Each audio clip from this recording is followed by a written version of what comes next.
Yo, hello, hello. VCT America. Americas.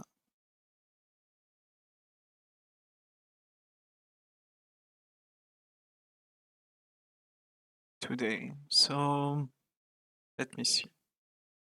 Up, nope, up, boom, up.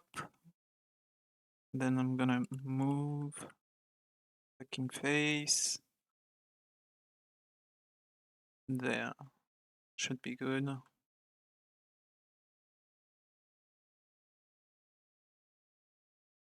Yep.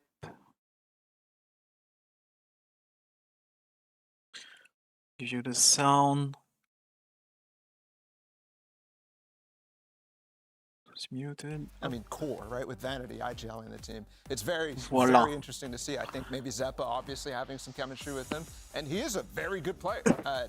He played great last year. I don't think he was that guy that was standing out, but he was pretty consistent in terms of, what he was putting out on the table. And he was also playing like every agent under the sun. Like he was the flex player for C9, Smokes, Sentinel. He was playing the Breach over on Split. And I felt like, especially, not necessarily in terms of individual fire fragging power, but when he I'm was just playing gonna the take a agents like quick the break. Breach, a little bit more global, Quick break. right? When you position well on the Breach, I'll you can come back, influence 80-90% of the map with that stun. Important. I thought Later. he was very, For the very games. good. And that was sort of watching, from over across the pond. I was always Rooney on Breach, on Split. That was his map. And for people who don't know, Moose, the other new addition to this team, he's really not a rookie. He's been playing Valorant since the beginning. He was on that LG roster that was like popping off in 2021. He's been Shopify, Turtle Troop. He's consistently been on the best teams in Tier 2. He's a super consistent player. He's great on the Sentinel as an anchor, as the lurker. I think he's going to be a really good addition to this team.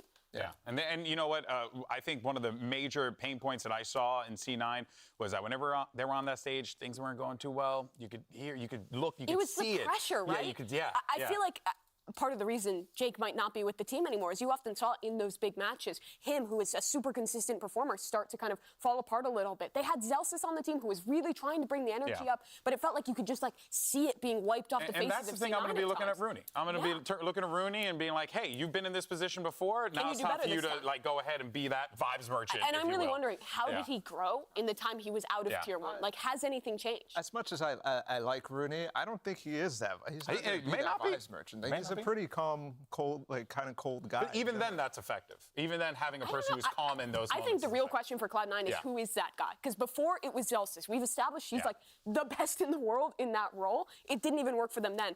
Who's next? Yeah, I raise you Oxy. I was going to say Oxy. Yeah, true. Hey, man, he can just go Super Saiyan every time. It works out for him. All right, well, guys, let's move on, though, to Leviathan, their opponents here, as we talk about a lineup that came into this season very hyped up.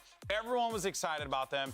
And even though they didn't make Madrid, the teams that they lost to, Mimi, it was Loud and it was Sentinels. So not bad company to keep there. Yeah, in my mind, this is the unluckiest team in VCT. They get seeded into a group against the two teams who end up going. They lose two pretty close games, a 2-1 versus Sen, an OT loss to Loud. 2 rounds difference. They could have been the team I just want to know why Bala making isn't it in. big on them. Because, man, that Loud game was horrible. But they had no and they got practice, destroyed in some of the other maps. Like their map pool wasn't deep. Some of those comps were not. They had 2 weeks since Calm joined the roster to prep for kickoff. Well, whose fault is that? I mean, that's the management. That's the org's management. Okay, a month and a half to prep while watching those teams go to Masters Madrid and get ready for the games. Okay, but you're assuming that they're going to do something with that prep without having seen, like, I don't know. No, but I saw the foundations with this team, right? You obviously have the talent on this roster. They pushed Sentinels and Loud both to 3 games, getting a win off of both of them in maps. And also, I just loved their flexibility, especially on a defensive side. I thought their calling was immaculate. Yes. You could never figure out where they were. Their pairings of who was playing with who was constantly changing, constantly in flux. And that's the kind of calling that gives me a lot of faith, especially now that we're going into a longer season where there's way more time to prep and anti-strike your opponents. I think you're confusing people knowing what they're doing and people having like multiple things going off the map with chaos. No, I'm I absolutely disagree. not. I think No, the king go back and watch calling their icebox. It is so crisp. Granted, I will say some of the fundamentals with the amount of players that are on that team that are just godlike. Obviously, you're going to have that, but also I don't think. Some of the best teams in the world haven't started great. Remember an EG last year, the early days of Loud. There's always that warm-up team. When you add an addition like Calm that brings so much to a team, I really think this just needs more time in the oven, and they can be great. Well, let's go ahead and hear from Calm, who actually had an opportunity to speak with Smix. We'll do that, and then we'll argue some more. Hey, Calm, how's it going? Good. How are you?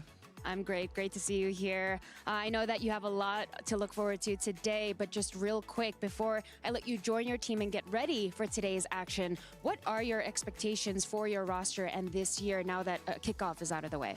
I think the main goal is obviously qualify for Shanghai and show our best version of ourselves.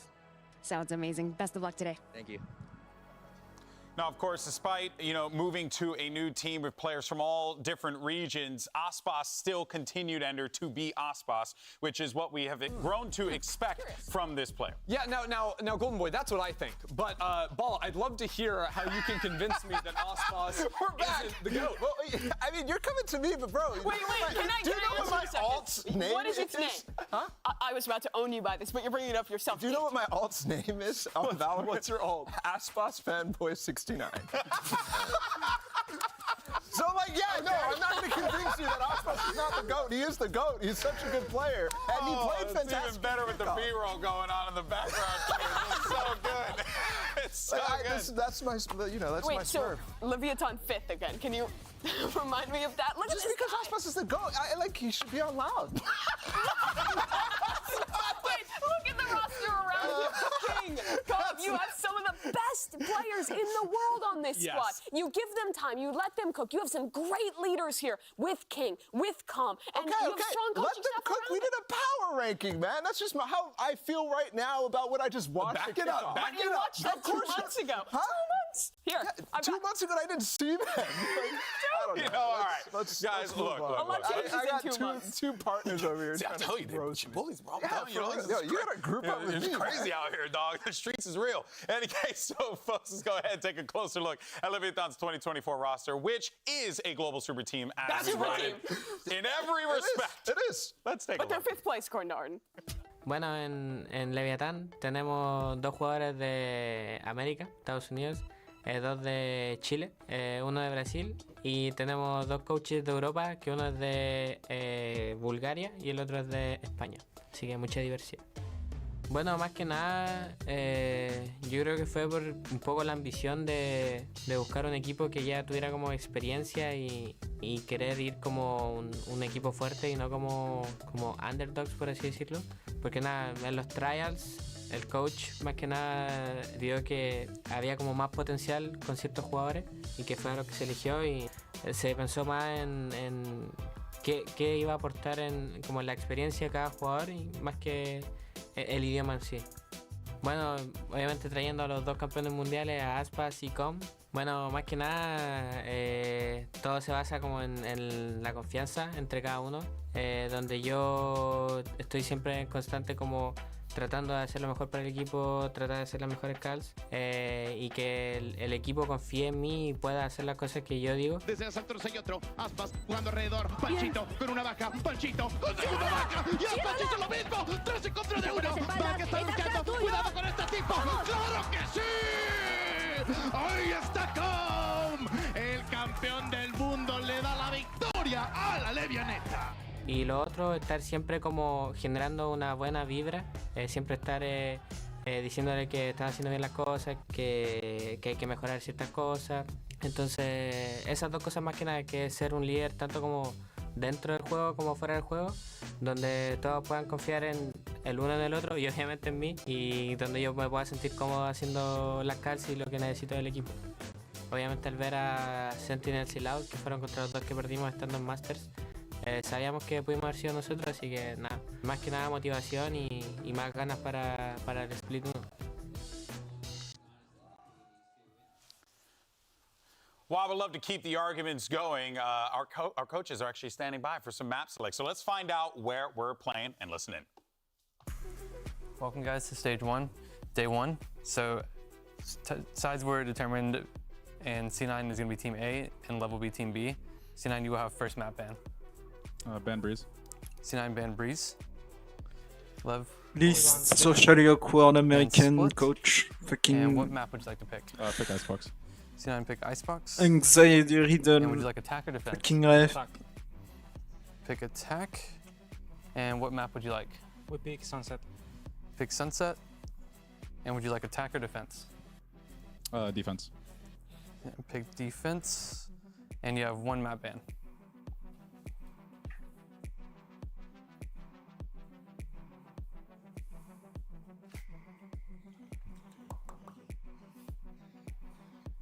Ban Bind. C9 ban Bind. And what would you like to ban?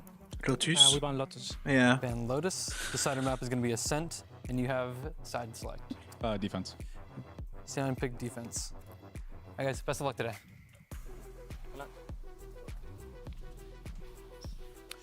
All right, so we have our maps. We know where we're playing. Mimi, I want to go to you real quick for this one. How do you feel about this particular draft? How did it play out? Yeah, so I think honestly what's really going to be interesting to me in setting the tone for what C9 looks like with this new roster is Icebox. The last time we got to see them play this was at Ludwig Tarek Invitational. They were playing 2 different variations of crazy troll comps. We haven't really seen it. So I think this is a good kind of idea setting for what ideas they have around their draft. Are they one of the teams going after the Harbor Viper? Are they one of the teams after the Gecko KO stuff? There's a lot of options here. And Lev, honestly, it was their best looking map in kickoff. Yeah. So, I think it's interesting to think about like who's going to be creative here, but personally, I don't really care about the maps after we have like a month off from teams. So I'm not looking too much into. So real quick, who's winning? Lev. Lev. Lev. Lev. Oh, so you talk all this about Lev, and then you still predict them. You know what? I gotta keep these guys, make them simmer down over here. Let's go ahead and get this show on the road because it all starts here. Master Shanghai champions on the horizon. We got Cloud9 versus Leviathan, NRG versus Loud. Day 1 of VCT America starts right now.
So Lev obviously is a good team. They have some champions on that team, and they're not a team to play around with. Our expectations obviously to win. You know, we're not going to take them lightly, but we're also very confident. Cloud9 siento que son equipos donde tienen mucho firepower y al mismo tiempo siento que son un equipo que improvisa mucho. I mean, the obvious X factor on Leviathan is Osboss. You know, that guy's a shooter. Siento que Oxy sí es un game changer. Tenemos que hacer lo mejor como equipo para negarlo y nada, que no se pueda sentir cómodo en su juego. To win the match, I think I'm just gonna have to keep the vibe up, make sure for sure that Oxy is having fun, because if he's having fun and unleashed, then I don't even think Osboss can handle him. I disagree. Like, Aspas is, I think he's above. Riot Games Arena, it is finally time to get our first match of Stage 1 started. Please welcome on stage your first team. It is Cloud9! Woo! Woo!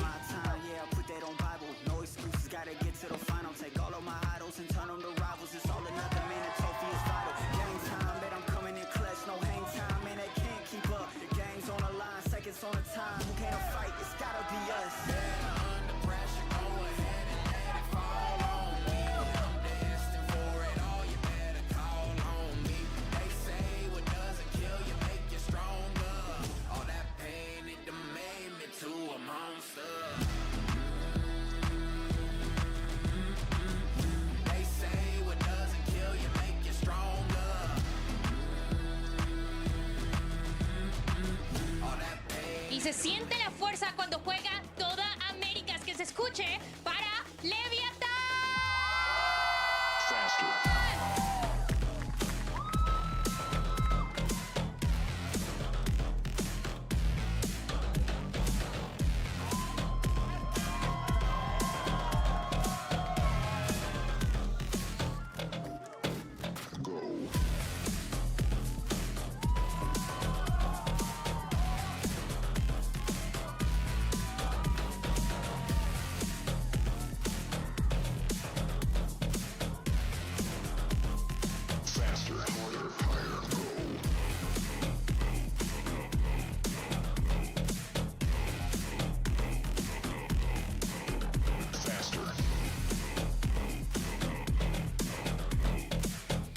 It's the moment we've all been waiting for, the start of Stage 1 here at VCT Americas, and what a way to kick it off. You got Cloud9 versus Leviathan, and don't forget, make sure you go out there, support your favorite teams, get their team capsules, all right? Because, you know, we've been seeing the numbers add up, you know? Americas wants to try and be the global #1 in capsule sales. Come on, Sentinels, you got some work to do. Surely America can be the #1 in capitalism. Surely, guys, come on. In any case, though, two teams hyped up, excited to come out in here. You heard Vanity before saying, time to find out if we're a couple scrimmers. Calm, on the other hand, feels pretty confident in this Leviathan team. Of course he should, because of the weapons they have on there. This is going to be a very interesting battle ender. They've got the weapons, now they've had the time to put into practice, and don't forget, like, even with only a couple of weeks to get ready for a kickoff, Leviathan came in and were playing some wacky stuff, right? They were really experimenting with the meta, some Sova on split action. They were playing Harbor on multiple maps as well, the Reyna for Ospas. So I can't wait to see what they've sort of dialed in on now today with that extra time to prep. And for Cloud9, there is a massive question around what their identity is. I think for a lot of people looking at these moves, bringing a player that they already dropped back into the roster, picking up someone new from Tier 2, people don't really know where Cloud9 stands right now. And with some time behind them, with some roster changes in, this is really a question of whether they can compete with those top squads in America. And I think you heard from Moose in that little interview you had with him there too, talking about basically what I think the identity for Cloud9 should be, and him kind of saying, we just need Oxy to be online. We need him to be feeling good, and we need him to be hyped up, because I think he's their win condition. I mean, all honesty, especially on this first map, Icebox here, right? You got to have Oxy going crazy and being aggressive, trying to get early advantages and put Cloud9 into great positions against Lev. I mean, you're probably going to be playing against the Ospas Reyna here. If they pick into the same comp, he's got to be good. Yeah, absolutely. I think, too, for C9, they've got options to play heavier strong sides around Oxy as a player.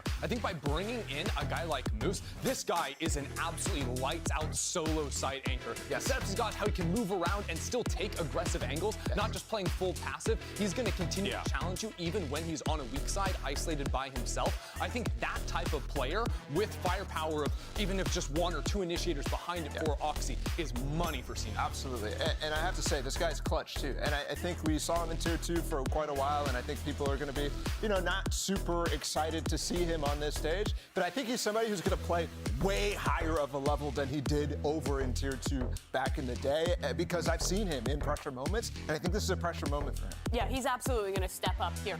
For the side of Leviathan, I really look at Calm for this roster. I think in a lot of ways, he's going to be the guy who defines their comps. When you think about him back on EG, he's playing some quirky stuff. He's pulling out the Sova on certain maps. Comps? Sorry. Comps. Okay.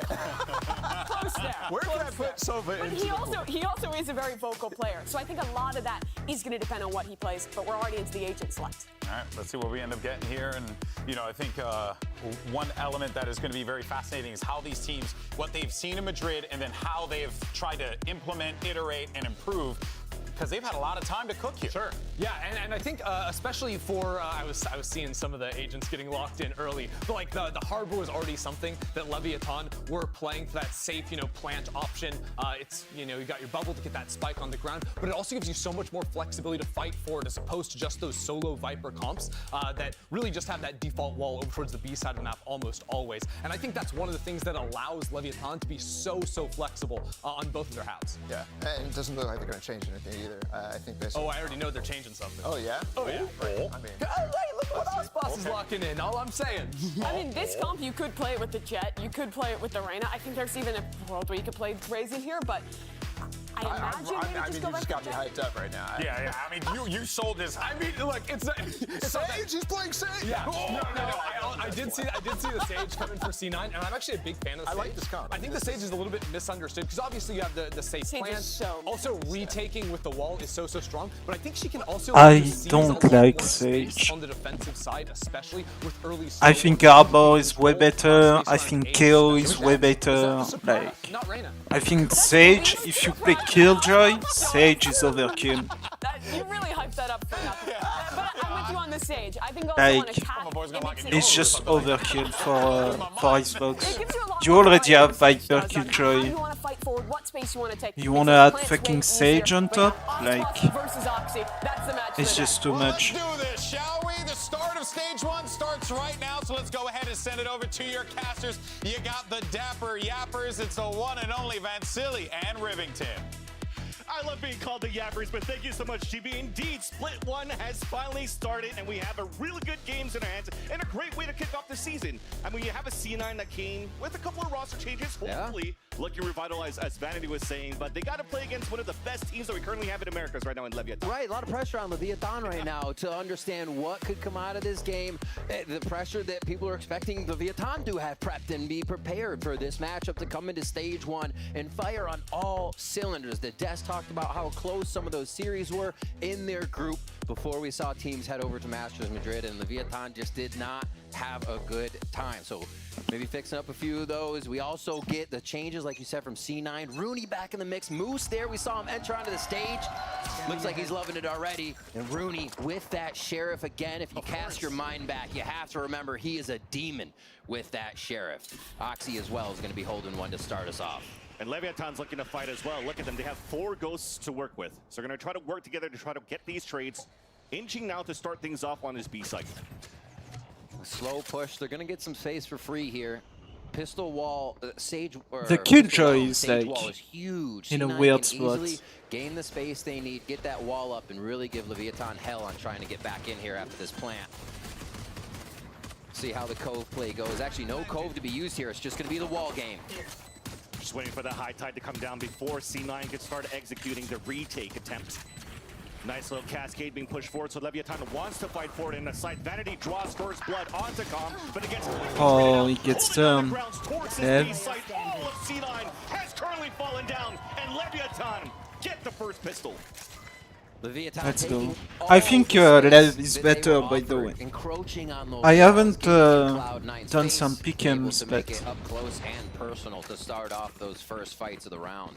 because I forgot again. All around, 2 ghosts are going to be saved there as money's on the mind of Leviathan as we get into our second round. Rooney, Sheriff again. Why not? It's just every time I think about it, he sold it out, but just Rooney fracture plays, other ones. Big reason I think C9 had such a decent eco round as well with the way the team used to play it. And also Rooney joining this roster adds an extra voice to the team too. Absolutely. Even doubled IGLing with Vanity, calling the mid rounds while Vanity is still at the helm with the macro. And to start things off, he was trying to find information early, 1v1 against Tex, but he's gonna fall. Yeah, Leviathan expecting the lurk, not giving Cloud9 really any extra information on those extremities, but this mid push could avail. Give him a few frags here as they move towards that turret. Spotted out, but they don't stop just yet. Sorry.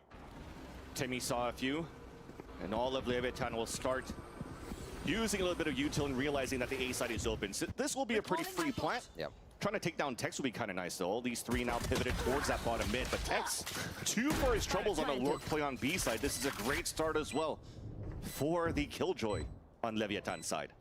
Yeah, but it's just a Any pistol, exit so frags here. Mazzino very close to some kills. May go hunting a Maybe little it's bit fine. with somebody on the help. Nasbas with one. Never bad to get that Blade Storm up either. So just a wait out here for C9 wanting to go down mostly to this spike, but they may get found out before it happens. So Leviathan grabbing the first few, coming out strong. Moose getting on the board as he's picked up by Mazzino. And this will be the round that really starts to tell us what C9 have in store on this defensive side with this Sage comp, with how they might run against it. Having the Sova is huge here, Vansili, because if all those they are walls go buying up and 2 Leviathan does want to Vandals. push forward, a nicely placed dart from Rooney or a good drone can just wash that out, and C9 could be spraying down their opponent. And in this bonus round for Leviathan, though, what's really important this time, too, is trying to potentially get the Reckoning out ASAP for Mazzino, because that's going to help really clear out the side or play the post plant when they have technically lower weapons against C9. Still 2 rifles to work with and a Guardian, which is still pretty strong in the hands of Lev. Already dashing forward for the early info, trying to lean towards a B-side split and trying to get the orb control potentially. A quick different look, right onto tube. They back off. Just trying to make C9 think a little bit here on their bonus round. And a lot of attention is being sent up. That's B long here. Drone, move forward. They're going to dart, and it's all a ruse so far. Right. As they position themselves over towards A. So the Leviathan really trying to mess with how C9 might be positioned on this round. But for C9, look at them. All 5 are grouped down towards the middle. Yeah. Boiler, map, screens. Just trying to go for the faster rotate in a 5-player. Quicker retake if they can. Yeah, they are favoring the lean. Anchoring site now as they get in under 1 minute to go on this round, so everybody's trying to get into a position that would matter on that first blood. Right here, important. The lurk coming out on the A side, the execution on B though for Leviathan. Tex trying to lurk around. Boom. We'll catch Zeppa on the rotate, and look at that, all of Leviathan right after. Let's go for the full rotate back towards the A site. They have full A site control too in C9. They're just gonna have to wait it out. Yep. 30 seconds Early left. placed orb up, they cross back, and Leviathan has done such a good job so far to work the map. They go fast towards mid, which obviously is gonna make weight. But almost pushing in here, Tex ready to defend. And with that plan, Mazzino has a Reckoning available. Planet for a long-range battle where Calm was looking towards Belt, but he looks to be the late lurk. Something that's a signature move here for Calm himself, while the rest of them are holding aggressively inside the A site. High Tide comes out off the next refresh, and that's going to make it even harder for their last 2 players of C9 to try to move inside A. Attempt to try to save weapons. Calm trying to find these kills. Rooney looking for these exits to save his weapon. And there's that double swing. Nice info for Calm. Mazzino with the swing. Cannot connect the shots, and finally does so until he gets picked off here by King. That alarm bot looked off, but it also looked like he was able to creep by it. A little pushback for Moose there due to the positioning at the end. Allows a creep mid, and a great round from Leviathan. Full guns now as they come into this low buy from C9, and the Reckoning is up for Mazzino. So if they need to be sure to secure this round, they can. And we already see what this slow play, this lurk is offering for Leviathan against the rotations of Cloud9. And the thing is, he had it for the previous round and didn't even need to use it. So it shows right now from like that first round to the 3rd round that in these post plants, Leviathan, despite them playing double controller, and you're thinking you're going to play lineups and spam, they're actually fighting forward inside the site, playing within these walls and not allowing C9 to really rotate together and flood back in the site.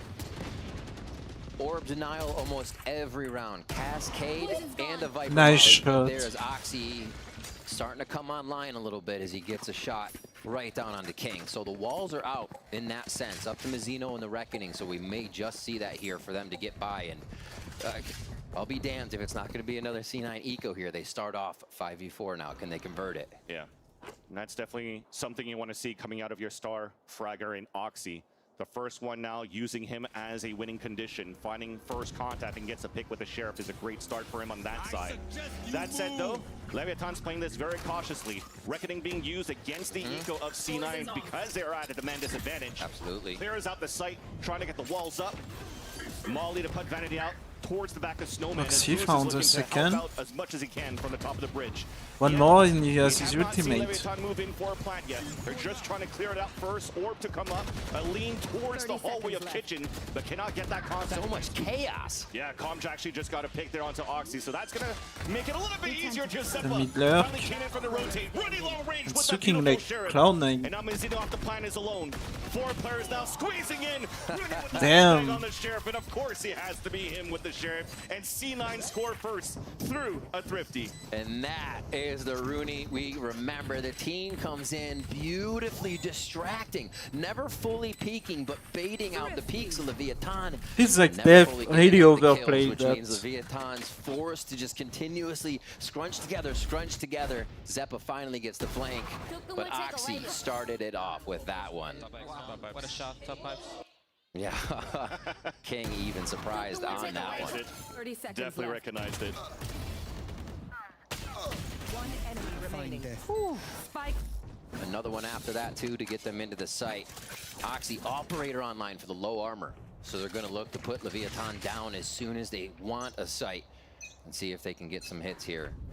It's gonna be a push onto pipes quick here. Both Zeppa, everybody up. Orb not denied this time, so they should be well aware this is more of a B hit than not. Exactly, especially when on the other end here, Vanity sees this cascade being pushed up by Mazzino on the other end. So call for C9, it's safe for you, technically, to move out towards the A site to pick up that orb. Rooney is one away from the Hunter's Fury right after that, and instantly rotates to support the rest of his teammates on this B site, rather. Now it becomes this game of how can Leviathan start to mess with C9. It's going to be a B hit on this one, but there's mid to be played with. Alarm bots, turrets, they can hit that.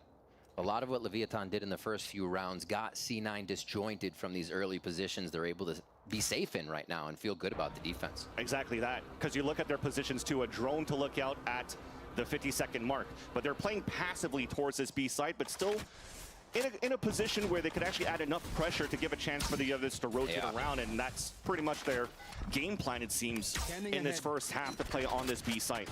So there's finally the execution at the 34-second mark.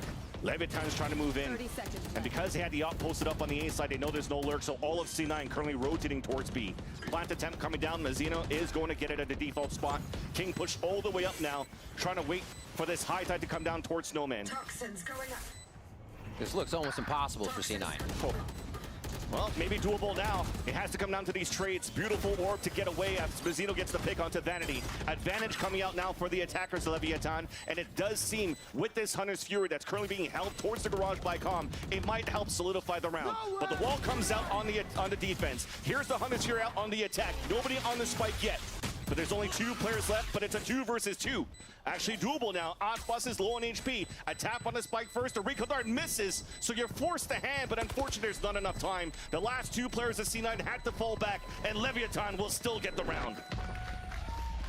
Lev pushing through. What a war that happened once those walls finally went down. But I think that shows you, tried and true, what the walls continuously do. Viper's walls up, then Harbor's walls up, and all C9 could do was look at the walls for a bit, not too much. Rooney's dart actually went out very early, so there's 40 seconds of kind of wondering. We don't really have a way to quickly flash through either to break this wall and get into the next quadrant. So a little pause there was all Leviathan needed from C9 to make sure they got away with that one.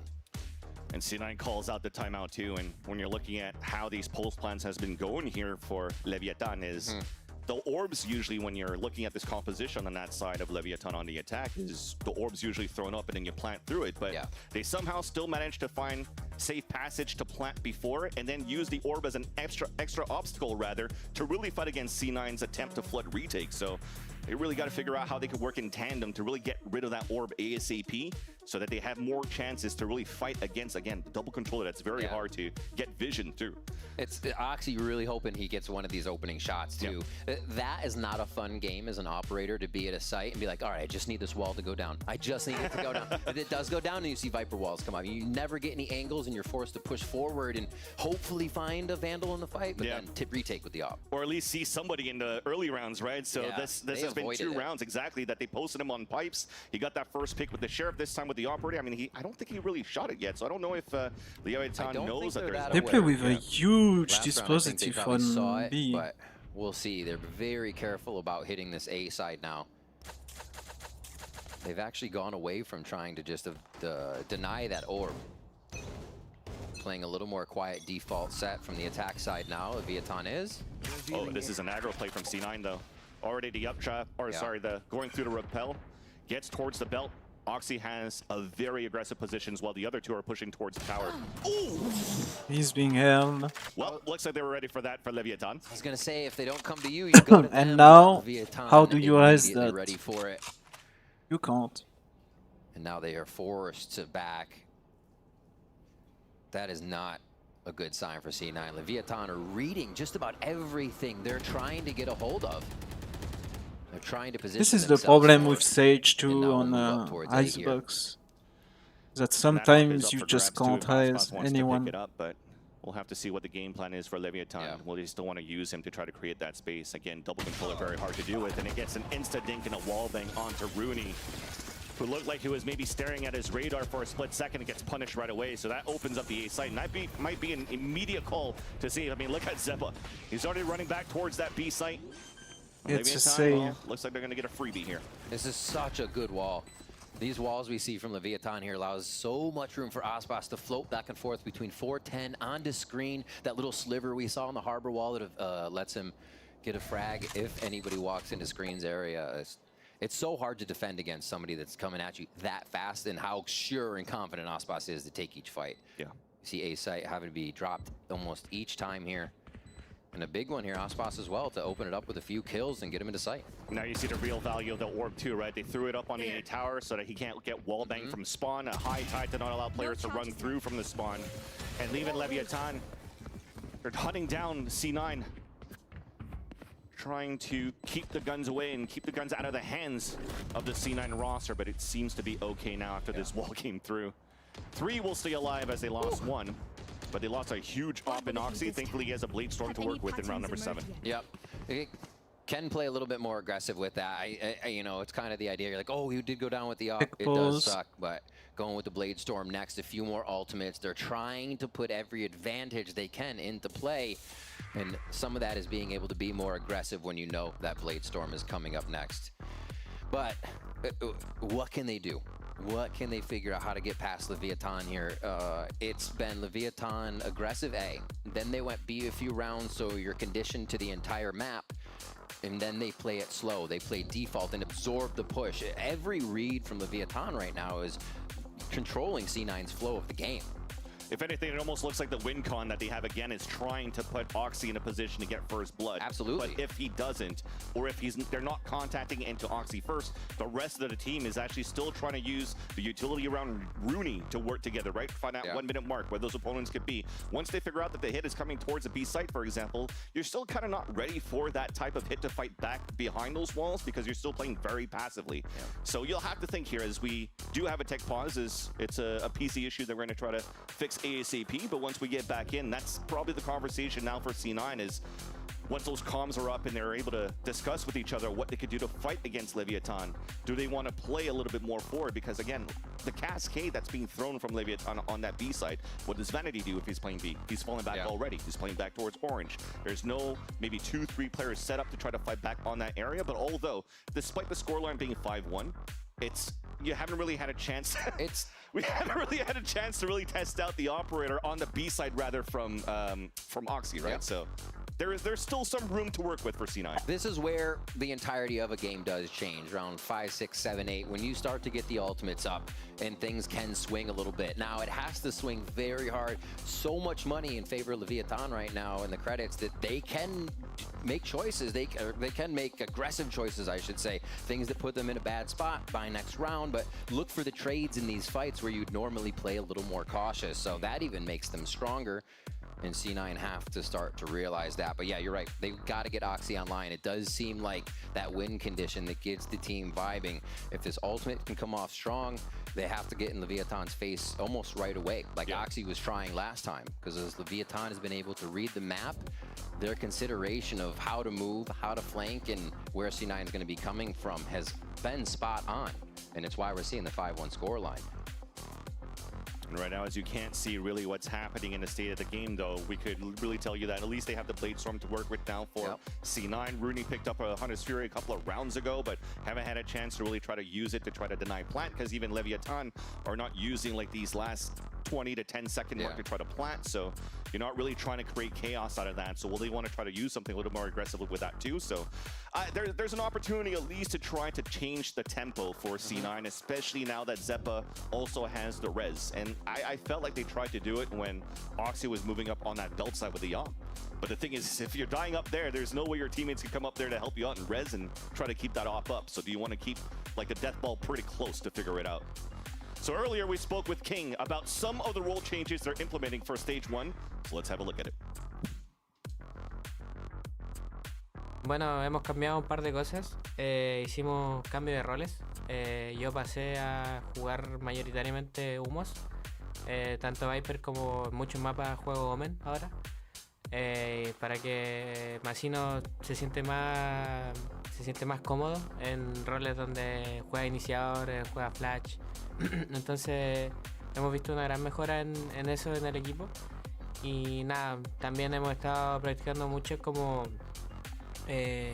situaciones repetitivas, como muchos patrones.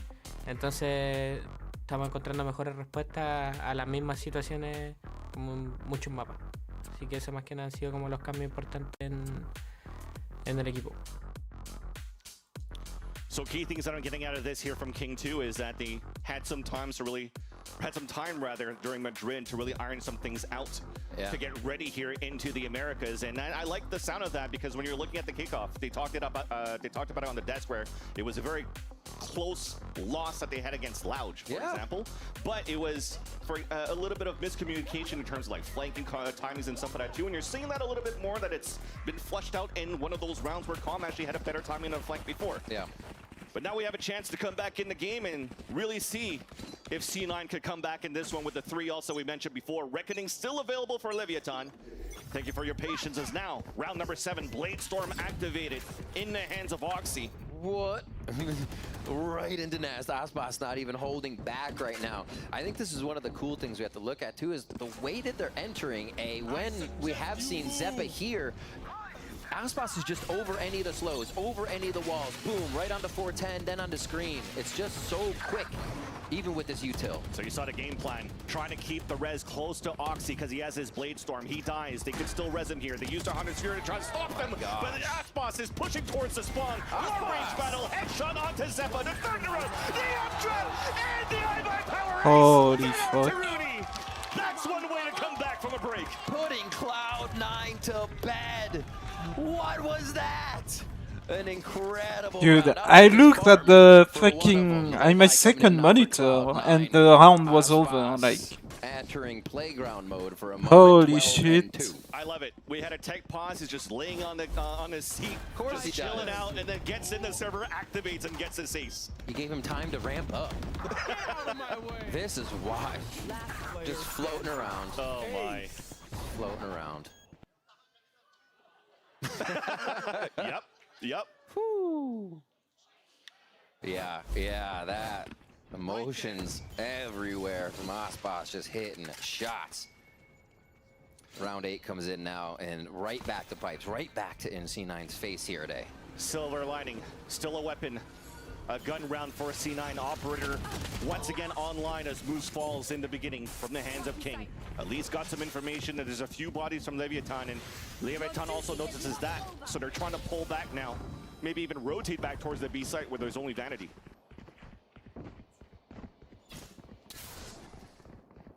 One of the first kitchen works we have here coming from Tex. This has been covered by a lot of the Killjoy utility for Moose in previous rounds, but they've seen it now. They have the option. Exactly. There was no KJ utility, but at least a body to spot it. So Moose using a lot of that util to try to find late information towards the A side. Deniability with the util towards Jenny. And then going head-to-head against Tex, but gets a little bit of damage. A heal up here from Zeppa. Leviathan are looking to regroup with King for a double pump back towards the A side. Off angle held and won by Zeppa. Immediately gets traded out by Tex. And here's the delay round. 20 seconds left on the round. Alarm bot, double nanos, gets to pick on the Tex. With 13 seconds left, Calm low HP, attempts to go for a plant. Moose trying to find a timing, but with the cloudburst, gets away. Oxy with the knock Oxy's kill gonna onto be Mazino, leaving only 2v4. a damaged Calm and Aspas at full HP to play the post plant. Updraft missing the pipes, at least trying to look back towards the screens. Recon dart coming out from Calm, spotting one player, and he's even going on a flank. So you're putting a lot of responsibility on Aspas now. Oh. Headshot onto Oxy. On First the tap op. on the spike, an attempt of a stick by Vanity. A spray as Rooney gets the pick onto Calm. No defusal as Aspas gets the pick, but then Moose moves forward. Okay. Trade it right back, and C9 will get the defuse. Moose coming up with a big kill there. Ultimate as well for the Killjoy, and yeah. Save the round ult. 8 starts to flip back a little bit. Leviathan still have a good amount of padding here with 4 rounds up, but this is Cloud9 feeling a bit more comfortable. We on could that see front. a double Also being C9's pick here.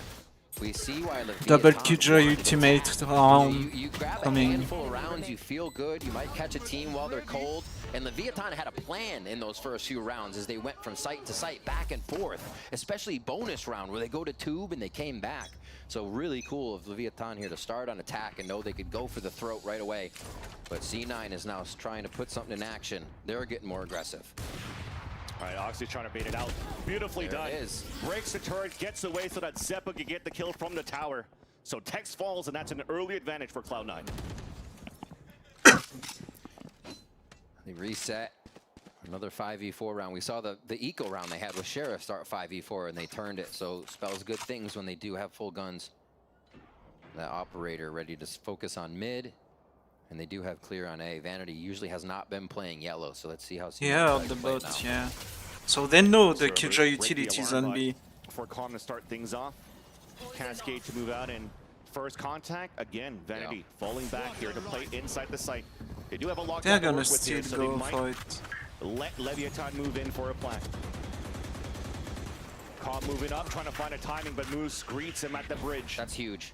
2 players now on the advantage for Cloud9. Bubble being drawn up.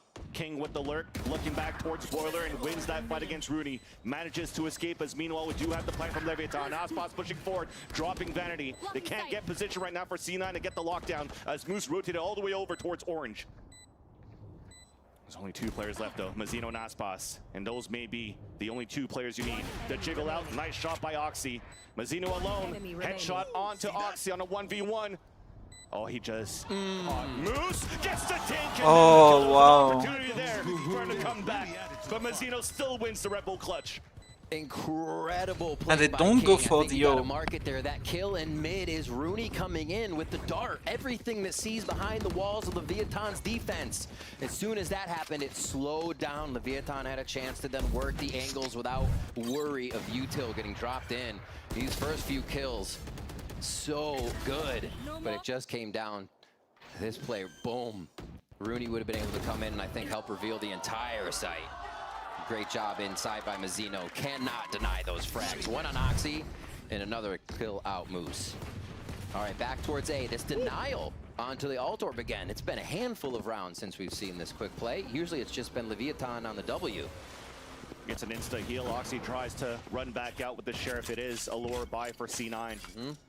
And couldn't catch his opponent. They're gonna ult. With no more dashes, Yeah. they're now grouped together. And again, Leviathan. They used a reckoning against the last eco, now they're using a lockdown. They recognize Vanity could be getting ult on this one, or anybody with another alt orb. So they have to worry. Oh, Zeppa actually got hit. He thought he could get in the corner. Teammates trying to protect him, and that forces Oxy to swing out and lose the fight to Tex. Meanwhile, the plant has come down as Moose unfortunately cannot connect the Sheriffs. Dash across on the other end. Zeppa at least gets one. But it definitely looks like it's going to be Leviathan's round. Oh, Vanity has something he has to a say. weapon Sees if the he pull wants. The top of Calm, who drops down towards the orb with 2 support from his bullets. teammates. Molly to try to flush out Vanity, who upgraded to a Vandal. 24. An opportunity It's gonna to get things done, spammed. but as soon as the wall came up, the spray came across from Calm. Okay, And little, Leviathan another and a great start so risky far in his echo. first half. Speed the tempo that they're playing with on these A hits, it varies a little bit. And I think that's kind of what we got out of King, saying. And we have now seeing the two same very situations, defensive but able to come out with a different ultimate result for because they've been Cloud9. practicing the situations. But and the what Viper outcomes you might beat be and we able have to get. the It's really neat to see Leviathan have these knockdowns little still. changes and make these rounds work. There's just about everybody going high on that one. Just get the plant towards Nest side on the defense. So, a lot of ults here. 3 on the side of Leviathan, 2 for Cloud9. Guns all around once again. See, they slow down this A hit now. It's not as much control for that orb, just the cascade. Poor Oxy so far has been guessing the whole half of trying to find somebody with this op, sees nobody towards B. They are just avoiding him. Exactly, at least an early wall to just try to get him in position outside of Rafters to look back towards the orb. First peek to come out. Does get the wall bang onto Tex. Reckoning comes out to be replied by Leviathan. Slow orbs by Zeppa just to slow things down. Nice shot! Nice By shot, Oxy. yeah. As Aspas is trying to find some verticality up on the top of Jenny. Zeppa gets traded out as he drops King. As the advantage continues for Cloud9. Locked down to prevent the plant from even coming through. And this will slow things down for a bit. 40 seconds left. Good anchor right now by Cloud9. Vanity still staying in position, expecting to get a party here. But if they can get a plant, there is Com's ultimate. It would seem tough to use in this case, but never say never. Vanity's going to get the first peek here as the rotation is going to a 2-2 for DC9's defense. This is a big gamble too. He's not trying to jump spot and delay with a snake bite. He's just trying to play a one and done and prevent the plant from happening. Orb comes up early. As Leviathan slowly scaling up for contact. The fight against Com, and that's a spike down. 13 seconds left. Support out from Moose on the top B. And that's going to make things more difficult here from Azino, who does manage to get Doesn't have time. but no time in the It's end. over. C9 so far, they get the third round, but there have been some very, very tough rounds to win on their end. Becoming more cautious on how they're able to defend these rounds. Zeppa was even in a tight spot there as they started to hit A last round, but the slow they hit, keeping Aspas specifically off the verticality, as you saw a huge hit from Oxy. Bop! Goodbye. Things like that have just been tearing Cloud9's defense apart. They didn't let it happen this time, and it worked out so well that Vanity could stay, right? Cool, calm, collected in the comms. They didn't over-rotate. They lock it in for possibly an 8-4 here. Ops on both sides as we get one coming out from Aspas now. Early info. B long as the drone goes towards A. So Leviathan go back to a little bit more of his default. He's gonna die. One more. Close. And got between both players on the A side, but at least there's information there. And There now was let's a slow res down Leviathan available. for a bit too, because a pit has been dropped down on the B side as well. And Leviathan, well, with that, they're going to try to death ball towards middle. Orb to come up. Moose playing aggressively inside the tube. Will potentially spot first contact. Make that first 3 contact, and he gets mowed down. And they are playing defensive very position, instantly respectfully gained by all from the C9 members. against the See, orb. back towards spawn, back towards boiler, outside screens, ready to get the retake on both sides. This could be a res as well once they clear it. Yep. And I like it. Zeppa made sure he looked down towards bottom mid just in case. And with that res, Leviathan thinks there's less players now towards the A side, so they engage very quickly. Tempo up towards the A site. 3 players from C9 already waiting for them, but that's only Nice 2 kill. now left. As Zeppa gets dropped by Tex. All of the control on the right side of the site. A nice little pit to play the pulse plant long range now. Set down by King, but the sprays are coming. Vanity's trying to find a timing. Mazzino solo on HP. There is that tap, the swing on the end. He does get that win onto Mazzino. Oxy finally connects onto Com, but the spike still has been planted. Viper's still up, so the pit's still up. King is holding all the way back towards jail. There's only 2 players left now though for C9, and that's Vanity and Rooney. And make that only And it's an Rooney 9-3. on the return in a C9 roster. On the top of the A tower. Trying to find at least something, being very quiet and silent. Forced to give his position away with the Vandal as he drops down. Tex waits for him. And Leviathan ends the half. 9-3.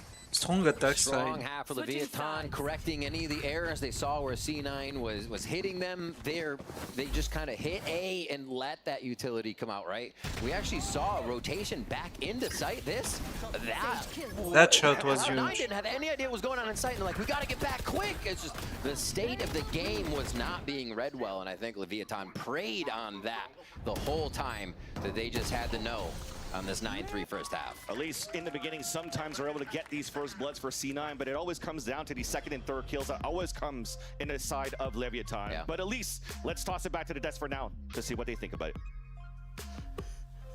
All right, so we start things off with a very hot, very aggressive Leviathan, and it feels as if, Bala, that this Lev team certainly, I guess, you know, they dotted their I's, they crossed their T's. It feels like this is a team that has a solid strategy here. Yeah, I think this icebox looked great at kickoff, and it looks great here again. They're doing a lot of very good things in terms of working the map. Their defaults are perfect against dealing with Oxy. He hasn't really been able to come online outside of a few specific kills, but I mean, moments like this, Ospas, this is the reason why we love him so much. And you know what he couldn't do back in lock-in or kickoff, sorry, on the Reyna? He can't do that. He can't be updrafting with the knives, going crazy through the walls. I mean, he looked for a couple of those aggressive pushes in post. I mean, his Reyna was really good in those angles, and the other players of kickoff, Leviathan going forward in their post plants. That's really what I wanted to see. I think they won the Reyna with game. this Harbor comp. Leviathan We watched challenging it. C9 I remember. forward in every single post. Well, now we have a situation here. C9 coming into this 9-3 going into the half. What does C9 do to get themselves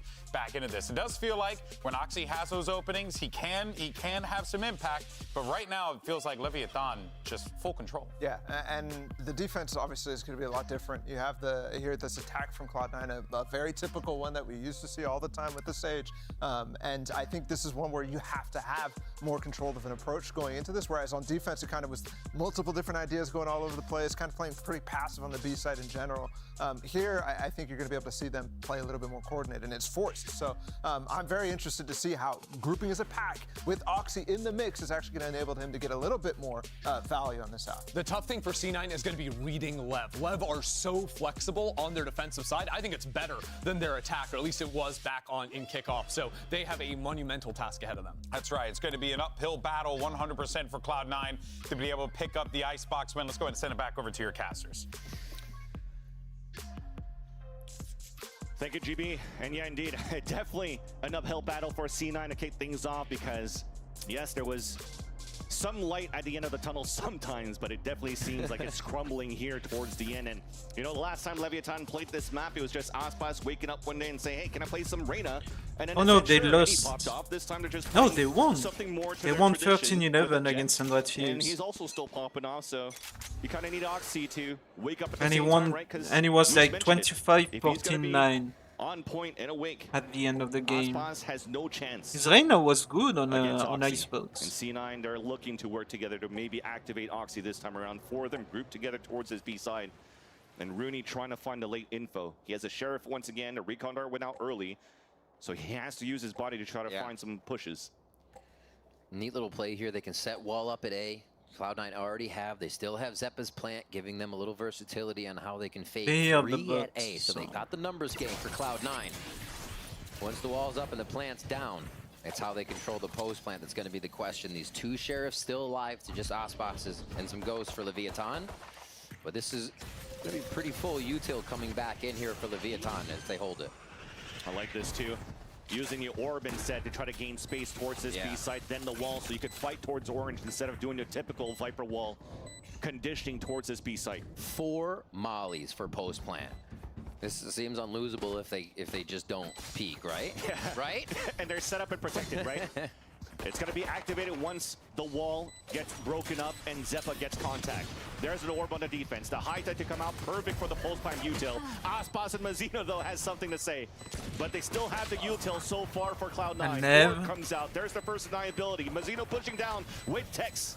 As they're coming through the high tide, nobody's tapping No on time? the yet. 4th one. And there's Have to just go. too much util for C9 for both Moose and Vanity to win a 2 versus 4, and off the spike, it will be the Red Bull clutch. Damn. Nicely done.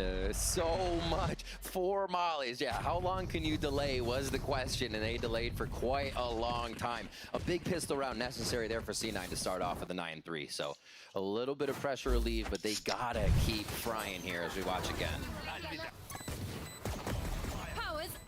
And that's the beauty too, right? The amount of util that's left, double walls coming up, it doesn't even matter. Yes, it'd be nice if maybe your first contact like Zeppa and Oxy could get one for their troubles or something like that, but if not, they had that last resort for C9. And the thing is, this was already shown at the pistol round on the attack. So the first round on the attack for C9, Leviathan has an idea here of how the attackers want to work this map on Icebox. 3 on A first time for Leviathan defense. 3 on B for round 2. Doesn't matter. Nice little flip there too. Great way to gain that confidence. Tap and tap against the eco of Leviathan. Easy plan to come out. Same plan, except the wall is that conditioning wall on B.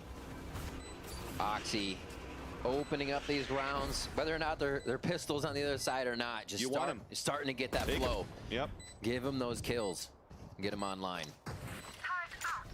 It's going to be a slow retake here from Leviathan, mostly for the spike to go down and not give up any alt. So he's going to take the pistol to try to get some kills. You see that juggling around. Oxy's going to be one moving forward with the Sheriff to give him confidence in that, knowing that they have to play against nothing but HP. No shields, nothing. So they're trying to get the Blade Storm or at least the ult up ASAP of Zeppa. So those two are the ones running around and hunting. Tex just hiding down towards the bottom. And at least is able to take down Oxy. But in the end, this is a nice second round converted from the pistol round win by Cloud9. On to weapons is the question, and what do they go for? This Oxy again going straight in with some nice hits there. Just a little bit of utility over the side too that he got to work with there. So Oxy not need much in these instances. This slow-mo death. All right. Operator did. I was wondering if he would do it. Super naked off for Aspas. Didn't have anything else but really the purchase money to get. And his dash. That's true. This is crazy. Leviathan putting the power in his hands. And he will get the protection from Azino just off the bat. On A. And that's probably the position as to why he's playing towards the A tower, because even if he activates the dash and tries to get away, but let's hold that thought to push out towards the bottom pipes, held by Tex and also by King. It doesn't even matter if Aspas has a glass cannon. The rest of Leviathan are holding their ground. Vanity snuck through though. He might get an opportunity to take down Calm. Will do so, and looks back towards the kitchen, knowing that he heard the rotate from at least one player, and that's Aspas. Mazino has to watch the window now. The Al Drone will clear him.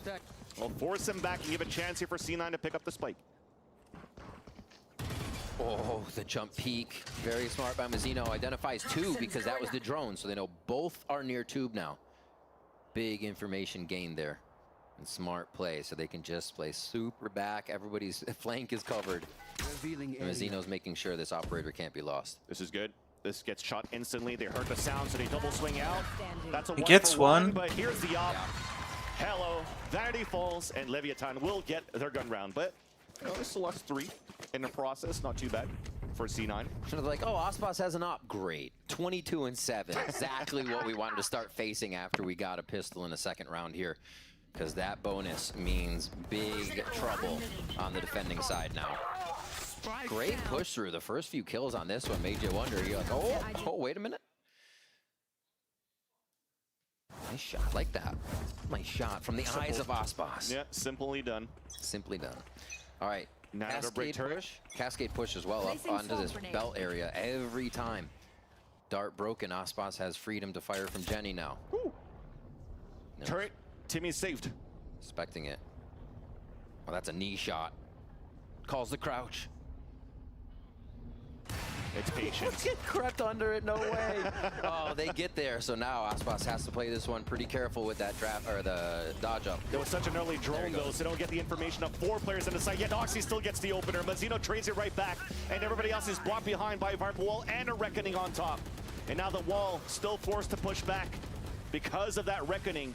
Oh, he might get wasted here.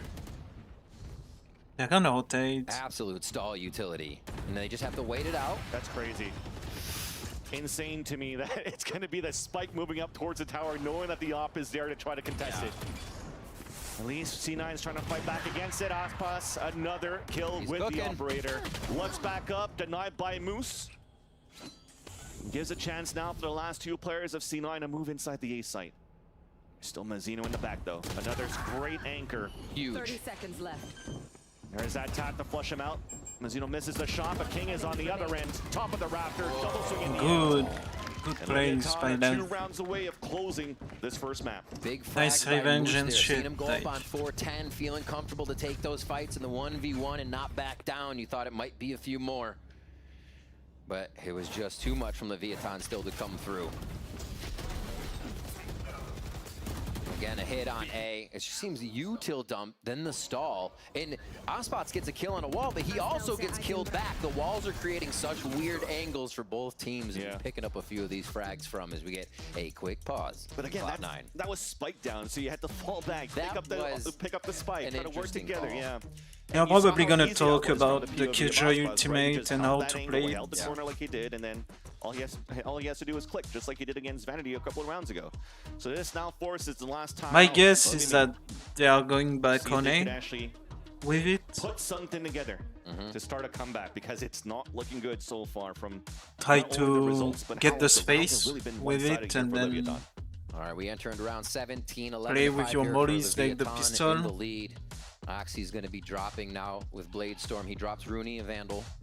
They're trying to get a buy-in here to stave off that game point for Makes Leviathan's sense. pressure. You got to play around those Yeah. Bladestorm and that lockdown, right? We're gonna have the Anything in Viper your favor, wall your chance to for turn fake it B, around, you have to use it right away. It'll give you an opportunity to keep the and economy low then against a Leviathan. hate with a no. And although Or maybe again, a they have fake to go A. against an op of Aspas They and have could to be fight faking against A. a cycle of ults on Leviathan's defense should they win this round here for C9.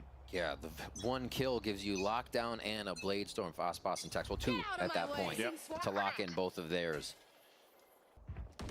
Quick molly up. Goodbye this time. Very cool. Take out the turret. We've seen a few of those as well going towards kitchen and KO plays. Really interesting stuff people are coming up with. But if you trade a turret for a kill, you're going to take it any day there for Tex. So Oxy already falls, and that's the Star Duelist down once again for C9. Coming back. Bladestorm no-go for this one. Still towards A. They can hit, but it's going to be tough. Zeppa gets a plant here. They can get res up, but it's so far away. You don't even know if it becomes an option. 1 minute left on the round, and Lev's happy to let him take the site with 4 for the full retake. And you talked about that kill that could activate an important ult for Leviathan, and that's Tex. So they actually have a lockdown to retake against Moose's initiated lockdown on this A site. Leviathan comfortable of playing passively. Do they have and give a chance lineups? and let No, a they're chance just gonna wait. for C9 to get the plant down. They have to play forward. C9 have to play forward at least for that lockdown initially to go off if they can pressure it. And Mazzino's low. The swing There it timing is! beautiful by Vanity, but instantly traded Good out by trade by Mazzino. Mazzino. Here comes the cavalry. The rotate over from Aspas. Weighted by Leviathan on the top of the heavens. Zeppa almost got a pick there, but once again, too far. And on an island, cannot res any of his teammates, so he falls, but at least takes one down with him. Rooney trying to find his own timing. Here's a rotate coming out. The dome coming up as well. Swinging across, gets that pick, but again, Aspas instantly was gets traded out by reloading. Aspas. Beautifully done. But they're gonna find fundamentals everyone. are there for Leviathan, as now they push to map point. Cut off so many sections with these walls. Again, still having the high tide to come in and getting whatever angle they want, whatever fight they need to be sure about. Cutting down those options for C9 to get back in. 3 in a row there, that last one being a post plant. Leviathan doing a great job of either just stalling C9 or being able to get these retakes. Just the trades instantly behind each other. Well, nice. Get up, Aspas. Nice. Team is pumped up. King letting them know they got this one and can wrap up this map in one more round. Revealing area. Quick forward play. This has been the setup for C9. This 4-1, a little bit of a lurk here from Moose. Able to be on the right side of the map. And your power 4 here. Just going up B. They're going to meet a bot right away, but this stack from Leviathan really playing retake. Who do on a you site give the if they ult to? Wouldn't be at B. Sova And especially when they knew from the piston round what C9 does, right? Util on post plants. They'll just use a lockdown out of orange, and that denies all that util towards green. So stacking on the A still side, no only the retake rotation. towards B makes sense right now. As Nobody C9 goes looking the for a plant now. lurk, man. It's been each time. Like Here's Lev is coming playing through as they get out of the super Viper. slow. No plans for the Viper or the Sova, no help for the Viper or the Sova. Like, I feel like C9 kinda checked out. Under the tower, and Leviathan starts moving in. Oxy still gets the first pick though onto tech, so that's locked down, denied. A second one through, dashing forward, trying to find a third. There is support from top and bottom. Does get the third before he falls by King. Advantage still for Cloud9. Bladestorm out for Aspas. The lurk from Moose with the Guardian, but traded out by Vanity at least. And this will be all that they wrote now for Leviathan. Aspas trying to fall back and save his operator, but C9 will get the round, and that's Vanity even chasing down the kill to put round number 6. They'll take the op for the attack as well to put it in the hands of Oxy. Moose collecting that. Great job on the take. A bit of a struggle towards the end. Yeah, everybody going down in these battles as it seems. But Cloud9 not hesitating to get back in. Oxy swinging through with the 3K there. Exactly what they need from the young player. Almost back up to Bladestorm. 3 ults here for Cloud9. It's not going to be that 4 towards B, 1 towards A. Everyone's stacked here, but it is going to be a stack for Leviathan at the other side now. C9 getting the reads they want. The retakes aren't working for Leviathan as much. This could be a bit of a comeback, but we'll see. Right here. If you get one, it'll be nice. They'll get one. Yeah. Almost a second one. At least that makes it a little bit expensive. You definitely do see that you've wasted a lot, or had to use a lot of resources right now for Cloud9. That's a Hunter's Fury and a Rez against a Thrifty from Leviathan. So much. I mean, they save Lockdown and Reckoning just for another round, right? Round 7 of, or I'd say round 20. I'd say C9's round 7 win. Unless Aspas pops out for the Guardian, but yes, Zipper. definitely at this point now, both of them falling down, so no ults available. There's a shots that came a little bit too late. Third kill comes through. It continues to be very expensive right now for Cloud9. Snakebite lineup with the orb. The tap on the spike keeps him at bay. And Vanity has to push forward now because he doesn't have any more orbs. Wall on a defense, the spray. Aspas gets the pick. It's halfway, and Rudy has to get the pick. Will get the headshot, and we'll be able to save it there for Cloud9. Whoa. The recognition is nice. The gas going down right in time. But that's a costly round for Cloud9. Oh, you thought they it was invested safe where you had it. Sova's ultimate, Xepa's Res, ultimates ready. This is what I meant. Like that round was so close on the retake. and it was This an one, eco. they are just going to overload And they only have like whatever one side person C9 alive takes as at we the end. see Xepa holding it off with that shot from Rooney, able to Red Bull clutch that round. Just imagine if Xepa didn't get the kills on the ones that were holding the ults on that retake. That would have been a different story there. So you had 2 hero plays coming out from both Xepa and from Rooney. Rooney coming back as if he's never left, right? Great shots on the Sheriff, great shots with the op. Oh, the Jets reading each other. The barrel of the gun a little bit too long, so Aspas is ready for that. Dash activated, looking for a second kill, and C9's not looking to trade it back. All 4 of them trying to move forward towards this B side. Aldrone even to clear towards the front, allowing even Aspas to pick up the op if he wants to. But instead, he'll cut rotates, pinning the rest of C9 towards this B side. Mizzino has to jiggle to find that info. He's gonna ult. And here's the Hunter's Fury coming out here now on the defense. Calm with the contact onto Rooney. That's 1 to fall. Reckoning even slowed down the push. Mizzino gets the perfect read. The wall comes down. The swing out from Xepa. Nice little flick. And it's a lot of time gained. Now for C9 to enter. But nobody has rotated. Remember these ults coming out on the defense. Like, Lev's rotation in defense are way too slow. So winning condition for C9. Try to take down Tex, and Aspas as well with the lurk. There's the ult first.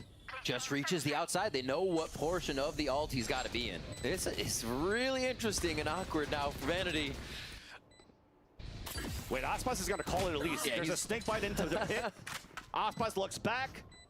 He'll get the first kill in, and now there you go. You have all that information coming through. The pick comes down. Moose is alone. He's going to get spotted for sure after the Nanos one comes down. Nice little first shot, a second, but the fuse will still go through. And Leviathan will win the first map here on Icebox. Really able to scatter Cloud9 for the most of this Icebox map, finding ways to route them, finding ways over and under the utility, if you will. They really, really put Aspas online here to do well. 31-9, like quietly, but not quietly. You know what I mean? Like absolutely wild stuff here from Leviathan to start off. And this is what people expected after that preparation time and with Cloud9 coming in. Yeah, and at the same time, when you're looking at the other end too, Aspas 4 first bloods, but Tex also had 5, so it shows how much he was doing on not only lurk points, but also how he's anchoring sites. So very well done at this point. And with that, we'll have to see what's going to happen on that second map, though. Sunset is the map coming through here for Leviathan, and when you pick Icebox in, you kind of got one shot at pretty much this point against Leviathan. It's definitely a tough hill to try to come back up. Lev was hungry, man. They started on attack. I can't expect anything less. Well, with that, we'll go for a break, and when we come back, we'll see if C9 could push this into a third map, or will Leviathan close this on a 2-0.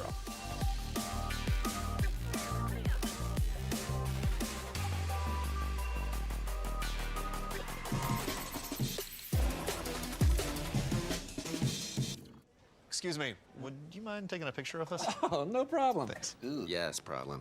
You need Verizon. Trade in that old thing and get a new iPhone 15 Pro with tons of storage, so you can take all the pics. So many selfies. A preposterous amount of panos! That means panoramic.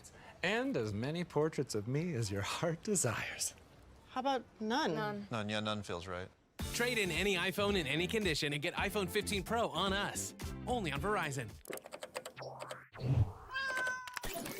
Red Bull gives you wings.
Step into the ring.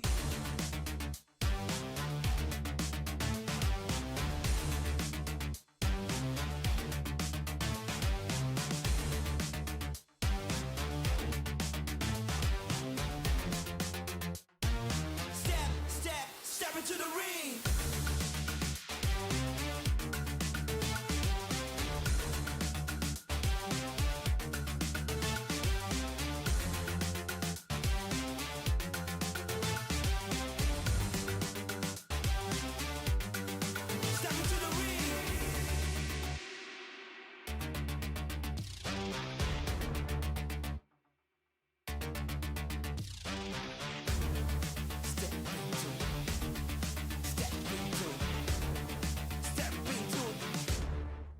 Step into the ring.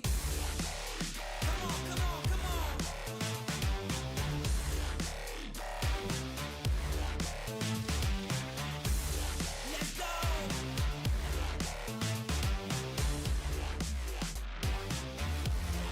Step into the ring.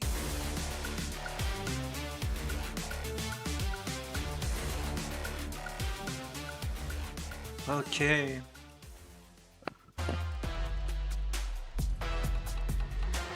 Second map, it's gonna be...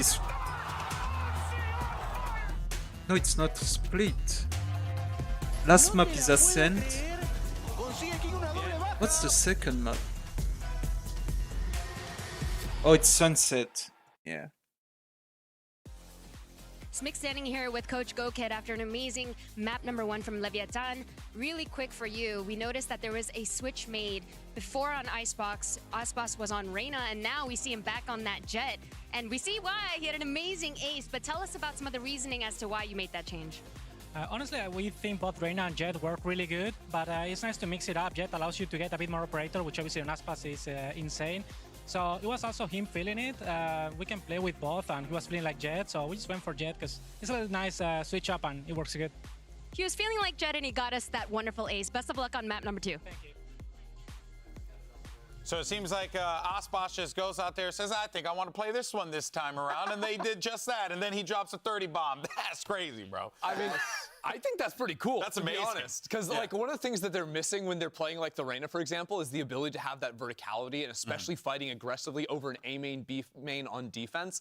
So I actually really like that read where they can get a little bit more flexible map to map. I also love how differently you see him play sometimes depending on the role. I think he's really good at like taking the right fights depending on his agent. He's a top-level player no matter what he's playing. And giving a star like that flexibility is awesome. Let's not act like switching from Reyna to Jet is some sort of revolutionary thing. Yeah, last I heard it was a real crazy VCT pick. He was farming though, and all of Leviathan was, to be honest. They right out the gate, they won that pistol, and since that moment, you kind of, other than the time they got ecoed, you kind of saw them working all sorts of corners of the map, and it was working really well. 100%. I think Tex had that big round. He was able to walk all the way up into A main. They played another round, leaving King inserted down by Jail. They also did a lot of mid work, not just with one player late in a round, but also 3 players walking into tube, clearing it out, freezing the round. And if you're C9, you're just wondering, like, where can they be creeping up once our Killjoy utility starts to fall down? Level really good at using time and sort of freezing and hiding information to make C9 worried. Yeah, and the way that Aspas was playing around the harbor was really reminiscent of him on Loud, right? They did a great job, I think, of kind of setting comms darts in the right position around that harbor utility to set Aspas up to take some really good opening fights throughout this one. And it was the same deal on the retakes, for the most part, looking real clean in the second half. I think the synergy looking at really a higher level than what we saw in kickoff already. Yeah, it's actually quite impressive. I mean, something that Rivington Vansili pointed out that I just want to give, shine a little bit more of a light on. Tex, only person with more first kills than Aspas in the server, right? So really showing his impact. His lurks were going crazy. Yeah, his lurks game, were nuts. He was really putting in that work, and it does feel like this team is starting to gel together. But now as we take a look at the other side of the field, let's see what's going on with the coach of C9 as we have Smick standing by. Smick sitting here with Coach Emmy ahead of Sunset. Coach Emmy, obviously, Cloud9 has made some roster changes with the addition of Moose and Rooney. How has practice been going with them, and what do you think it is that those two bring to the team? Practice has been going great, to be honest. We're actually frying everyone. But I think when we got into here, we're just playing not to lose. But they've been great additions. They bring comms, which the other people didn't, and they're very proactive. They just didn't show in that first game. Well, hopefully we're able to see some of that better on map number 2 for now. Thank you very much for taking the time, and best of luck on Sunset. Thank you. Coach Jimmy noted there the aggression that we were seeing from Leviathan, and it did genuinely feel like, guys, Paul, I mean, you noted it really early in the game, like, it just felt as if Leviathan did whatever they wanted. They got spike down, they just pushed forward. Even when it was a detriment to them, they still did it. It's very clear this team is trying to just aim for that style, that aggressive play style, because of the weapons they have. We also, I mean, the Viper Harbor works in tandem with that That's idea true. in general, too. And I think the tools on the other side, Cloud9, don't allow them to really get a little bit bit more initiative. You saw so many times where Leviathan on attack was pushing forward into the B side. As soon as Cloud9 put that wall down, they're done. They can't go forward anymore. Like, they didn't have any chances to push forward. And I think that's because of the comp, to be honest. I also think in the first half, we saw a lot of players from Cloud9 honestly taking risks. I think of the round that Moose is like sitting in tube and gets picked off from that direction. There's a lot of moments where solo anchors, individual players, get picked off by a Leviathan that was doing a great job of working the map there. And we had this debut from these two players, one returning, one new to this Tier 1 stage. And honestly, I felt pretty good about some of the stuff we saw from Moose. I thought that, like, it was weird because I Outside of the moments where, you know, the shots there were some whiffs in the first half. But it's okay. We moved It was past that definitely like I know Moose is a sick player, and then just every time he's the last one alive, it's like, oh no, he's just not going to be able to hit a Also, shot. let's not forget, you're this is gonna be his first time playing in a VCT America stage, so it's also nerves kind of play a little bit of role into this as well. I think the last big LAN he played was like the one match at LCQ 2021 before the LAN got canceled. Throwback. I remember that one. And the thing too, Rooney, I mean, the stats didn't show like he had a great performance, but there was moments where he had that impact that you remember from last year's Cloud9 with the Sheriffs. Multiple rounds, he was still having that first, that one kill when you just needed one person to get a gun, and then all of a sudden that catapults. That sort of thing is what Rooney brings, and he delivered a little bit, but not overall. I think both of them kind of had weak debuts. Yeah, I mean, I feel like in general, that game was kind of inflated in the round count because a couple of goes because of winning that pistol round in the second half. Yeah. I think the scoreline makes it look way closer than it was. Like, that was a blowout for Leviathan. They were in control of that one throughout. They were dominating in all the rifle rounds, and a lot of these Cloud9 players just weren't hitting the same way that the squad was for Lev, especially when it came down to that synergy, right? Like, so many moments where Cloud9 is trying to flood onto a site together, just not setting up to trade each other out in the same way that Lev was. Yeah, well, now we take a look and see where we're going to be going for Map 2 Sunset here. Of course, you know, I wonder if think we're that gonna there are see lot a of neon ideas. We've seen tons of ideas on implemented Sunset. in Madrid, right? Some great, some not so great. He's back. He's lounging again. We saw C9 implementing some ideas during kickoff. Like, they were playing double duels with Raze Yoru on this map. They weren't playing a Sentinel. Like, memories. It was wild. I deleted that from my mind banks. Yeah, so memories thank are you. bad. No, it's back. They're horror nightmares, actually. Like, game against NRG was very frustrating to watch. So we get that again here, right? No, no, but like also I think it is a little bit to do with like the changes they've made, because are we putting Moose on smokes? No, I'd much rather see him on the Cypher, right? Like on his bread and butter, especially on a map like Sunset. I want to see him back on that. Also, I wonder how much time they've actually had with Rooney and Moose, right, in the lineup. Like, is it Madrid when it started? Like, when did they actually make the changes? When were they actually able to start practice with these two guys? Because I think what we saw in Icebox was very comfortable type of choices, right? Kind of scared choices you might say, because it's That's what Coach Jimmy said. Play to lose, not to win. Yeah, in the comp sense is what I'm kind of talking about. I don't know. That's I think that comp is fine, right? I think it's a so tough match outdated. against the Harbor Viper, but I think that comp is still good, to be fair. It's good, but also when you're talking about Cloud9, who was playing like Deadlock and sort of that stuff, and a team that's playing Yoru constantly, like. I mean, I would You're just saying that you like. but I would not want those. I'm not saying to go back towards that stuff, but like that's a team that wants to be creative, and then all of a sudden you're going to this. It's like the team who had an identity was taking risks versus the team that's going for the old default stuff. And this is way more comfortable, and so that kind of shows. Which I am in favor when you're an underdog in the game, taking some risks with the comp, taking them to a different map, like trying new stuff. So I understand where you're coming from. Yeah, I mean, it's what do you have to lose, right? I mean, you know, worst case, The game. You lose, but I mean, if you're going into it as the underdog already as it is, and you're going up against a Leviathan team that a lot of people weren't giving you the time of day against. But also, I think we're reacting to game one. I think all of our opinions was Lev is going to be the stronger team, but C9 have been saying they're owning everyone in scrim, so they're not coming in weak. Look at the agent select. Leviathan is stealing the loud Hey. comp, going for I was wondering who was going to do it. Well, I really this don't is the like weird Sky. thing, though. It's the loud comp, but there's no Viper, and I think that Viper really enables the no dive comp, right? The double flash as well, because you can chop the map into much smaller segments. You can fight through your walls much easier. The Cypher does not operate in nearly the same way. What the Cypher does add is it lets you strong side really heavily towards that double initiator and have the Cypher to hold down on the other, also activate a couple more lurks. But you're absolutely right. That Viper, I think, makes it a lot harder to mid-round on the attack. Aspas is gonna fry on Phoenix. I'm just saying, I ain't never seen this before, and he is gonna fry. Yeah, we haven't even really covered that yet. He just dropped a 30 bomb. When's the last time you played an agent besides Jetta right now? Raze, like, this is crazy. We gonna learn today, Mimi. Let's see what ends up happening and get ready for map number 2. We're gonna send it back over to your casters, the tag team stylings, Vansili and Rivington. Thank you again, GB and our friends at the desk. Indeed, I kind of agree with Paula. I think Ospas is just gonna fry on Phoenix, and maybe one of those days, like remember when they won that map where it's like on Icebox, like, I'm just gonna play Reyna today. Maybe today just woke up and said, I'm just gonna play some Phoenix today and see how that's gonna pan out. And I think it's gonna pan out quite great. We'll have to see. I mean, if it happens anyway, like the last game went, Oxy fuels fire, Ospas goes off. I mean, this could just be an absolute explosion here for the Phoenix, for Leviathan. Great puns. I love as strong. Hey, we gotta get a few in there throughout the season. Okay. The giant Radianite hole blown through here as both Worlds of Omega and Alpha. But they do bring a good note on the desk here. There's no Viper coming out from this composition either from Leviathan. So you'll try to see now as they start on the attack for Leviathan if there's going to be a little bit more of a death fall. If Texas is just going to be watching flanks, or if it's going to be King just trying to use the lurks here. But we'll look at the lurks later. We have first contact at middle from Tiles. And the first one to answer is once again Leviathan. And Oxy falls at the beginning, watching it from the market. First kill going to Mazzino. We'll see how this breach utility comes through. So effective from different positions on Sunset and the ways that you can actually get your team into a site. Looks like they're all going to hunker down and get to this elbow area, though, as mid is being controlled very hard. None of the Cypher util's up, so Lev has to go forward or full re-clear behind themselves. This is going to be a weird pinch if they're not ready.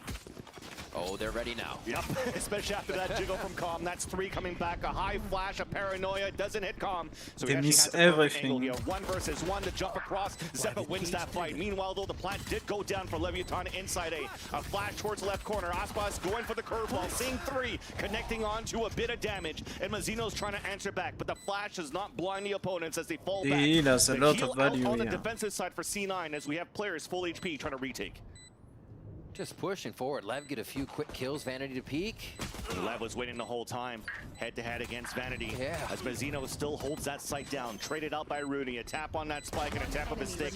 And that corner towards Dice has never been cleared. King gets the easy pick. Vanity trying to make some noise just to bait him out. And it's King that jumped instead.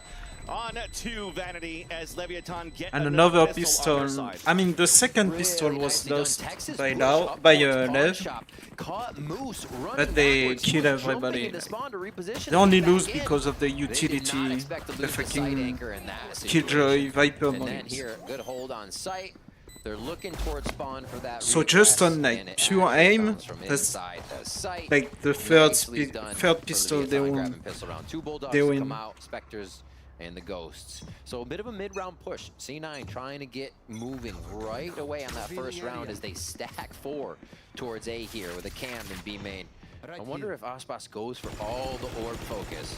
Mazzino's got a few on the kills, but we see Oxy grabbing him up on one side, and I figure Phoenix would be the one to do it on the other. Perfectly done here for C9. At least you're on an eco and you're trying to get that ult up, rather, the showstopper ACP onto Oxy. Even when you're looking at the roster for C9 for this map, it kind of makes sense. The roles that they're currently playing, all very strong in that specific role. Yeah. So there is a chance. We haven't seen too much of C9 since really I guess the offseason at this point. They tried some Yoru and stuff like that on this map.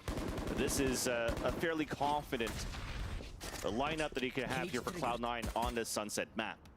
And that said, though, a contact text gets spotted here, but Oxy is just trying to bait out some shots, trying to see if there's more than one person out of that. And after that camera that gets broken, you're starting to see the smoke come out immediately towards the B side to hold that push. Really facilitating that text work, but you still have the initiators ready to hit B. All the util floods in. They should be getting a front site plant here. C9 had a perfect read after that 1v1 on the east side. 4 players through. Paranoia with a snake bite. There's finally a trade coming out from Cloud9. 2 of them fall, though, on the defensive side. As Zeppa is trying to find a timing, looks into the wrong corner. Calm picks up the easy kill. This will be GG for the round. Oxy low HP at 13. Underhand throw.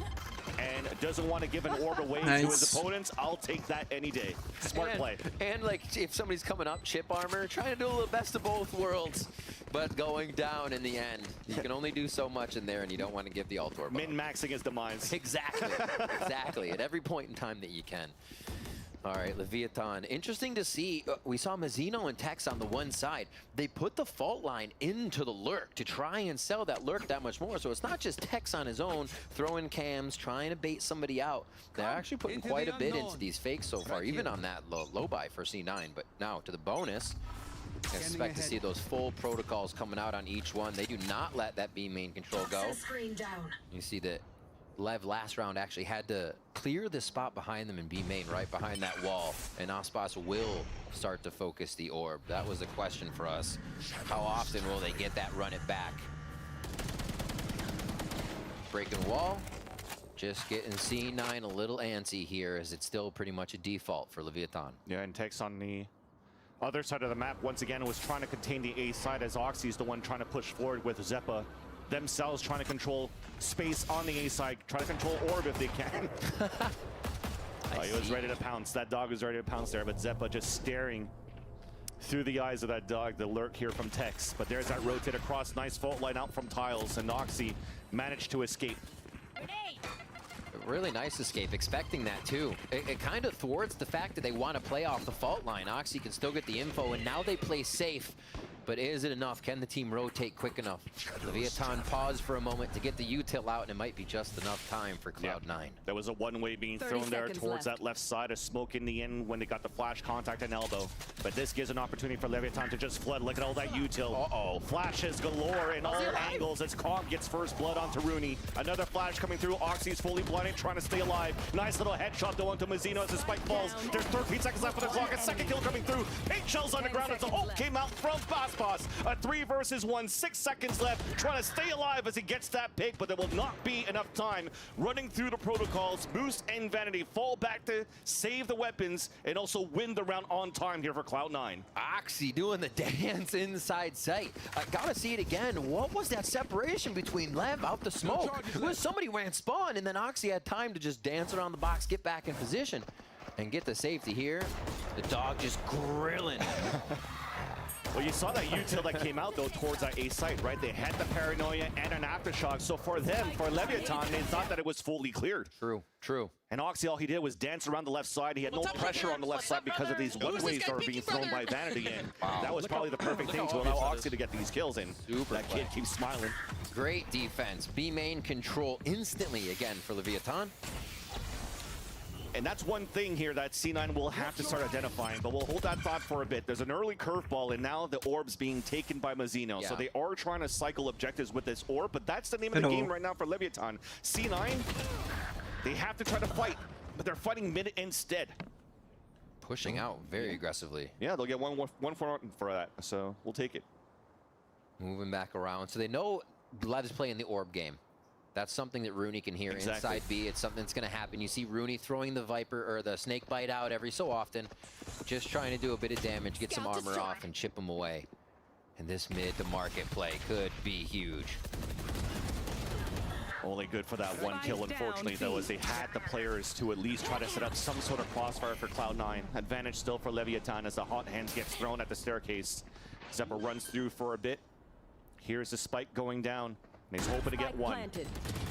The Blaze wall up, finally gets the pick there onto Aspas, but doesn't know that there is this player right here that lurked through. Zeppa tried to clear it. There's no util left to try to get information for Cloud9. So it has to come down to the swings and the trades, and it continues to be perfect here for Leviathan. They were thinking it was cut close to the corner. With the time that you saw the swing off that paranoia, they were expecting somebody to be tight left, not just standing right in the middle there with another off angle. So nicely played. Good defense on the site there by Lev to throw off the angles of the crosshair for C9. And this mid-fight, super aggressive. You see C9, like you said, wanting to get their hands dirty right away, wanting to find out what Lev is doing. Yeah, because we talked about maybe trying to control B main, but at this point, if they want to fight back towards middle, they'll give the orbs anytime they want. Getting control of mid will not allow any lurkers to happen on a split towards B. And maybe potentially with the comp that they could have a better retake here towards the B site in the end. Now looking for a timing to contest towards the B site with a tap on an orb, but there's nobody from Leviathan there. Calm with the spray as soon as the wall came up, gets contact on one. Here comes the swing for the rest, and he'll get two at least, and it's going to be King's turn. He's going to save the weapon. Exactly. Going to make sure they don't get it. There's the step he needs. Yeah. That's too obvious at this point. Easy stop there, slow play towards A. Lev continue to set up this default too, where you see King is mid, the fault line's ready from tiles from Mazzino. This plant will actually give Mazzino ult, so they can start to think about future rounds on this, and all they have to do is hold off Cloud9. C9 here, pick up a few of these weapons that may have fallen. You even see Oxy's like, is they still protecting this? Not just yet. So Showstopper and Seekers for next round too, so C9 aren't too far back here from being able to even up this game with the power they're bringing into the next few rounds. Yeah, and they don't mind playing a little bit more forward at this point as well. So that Oxy could actually help out to maybe go for any type of trades if Zepa gets contact now towards A. They're not really trying to play the retake, because again, you don't want to give these orbs away to Aspas. He's already one away from the run it back as he's moving forward with the rest of his teams, trying to find these players that are trying to die to Spike potentially. I was thinking, does Aspas go hunting? But it looks like Mazzino has to, or Mazzino or Tex have to buy for somebody next round. So, Calm that is. So Spike goes off, kills go down. We expect to see Zepa go in there. And Oxy's gonna hold that ultimate, hold the weapon for next round. 4-1 now. So Levs like to get mid control, take a little bit of that. 2 rounds ago, we saw C9 trying to stick their foot in that door. It didn't work too well. They did get the trade-off, but they're losing one. So if they can just get control of that mid and then hold it, maybe from market or at least top mid, I think they stop a lot of what Leviathan wants. Maybe even Tiles control would mix up a lot of how they start their strategy. And towards A again to start, though, with a lurk from King. Insta-util. Off a flash combo just to see if there's aggression out of Cloud9 towards the elbow, but there's nobody yet. Leviathan are still trying to group together to support towards middle. Oxy set up really for a camera showstopper, but it gets instantly broken, this camera. So they might not be able to set this early trap play. Seems like it's being read though. Tex is ready. Yeah. Trying to find a dog too, and as they only see the lurk coming out from Tex, they don't think that there's more players behind, so C9 will opt to save their showstopper for now. Yeah, I think C9's done a great job of kind of reading overall how Lev starts the rounds. We saw the fault line from Mazzino almost go straight up pawn shop towards the dumpster this time. That's been the blast pack escape for Oxy. So instead of from tiles, they went to change it up towards pawn. Now they don't need to, it becomes a contact play. But C9 giving Lev a hard time on these starting setups now. Yeah. They walled up, double swung, saw nobody, so you pop the ult right away. You get information and it's towards the A side. Showstopper gets 2, but one of them was to run it back, so Aspas stays alive. 30 seconds left. And as we rotate back towards the B side, it's open, and King is the one moving forward. And trying to find a timing against Vanity, trying to rotate back, but Vanity instead is just trying to hold the main key choke points to allow his teammates to rotate over with 16 seconds left on the clock. It's gonna get as he found. peeks a little bit too much, though. It's going to give a chance for the plant to come through. They didn't realize how far Leviathan actually got into B. They were ready and waiting, so it tells you. Nades, time. Sticking it right now. Oxy's pushing forward. Lunar gets the pick as well. C9 found the timing with the util to get these kills. Oh, what a stop. What a nade. Oxy still has that late into the round. Changing from that short, or from the pawn shop play to mid. Oxy never really saw too much play with who they were playing. I think it was Zepa maybe up there too. And yeah, this shot. Beautifully done by Rooney there. Swaying towards the enemy. You saw it. They still had the snake bite available. That's the attempt to try to get the plant in that corner first, then the paint shells because of that showstopper. That was very nice thinking on the toes here for Cloud9. That was the tempo increase from what we've seen on the C9 retakes, especially after losing Vanity there. Ultimate comes right away from Calm. And he found Moose. And that's all the util down on this B site. And that forces now Rooney to play an off angle at the entrance of the B site, and there's that lurk on market.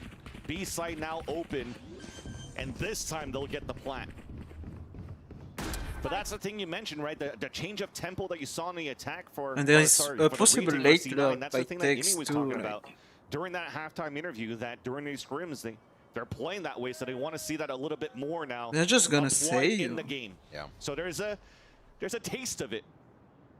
But now you want to make sure here that it continues on as the round and the rounds in the map continues here on Sunset.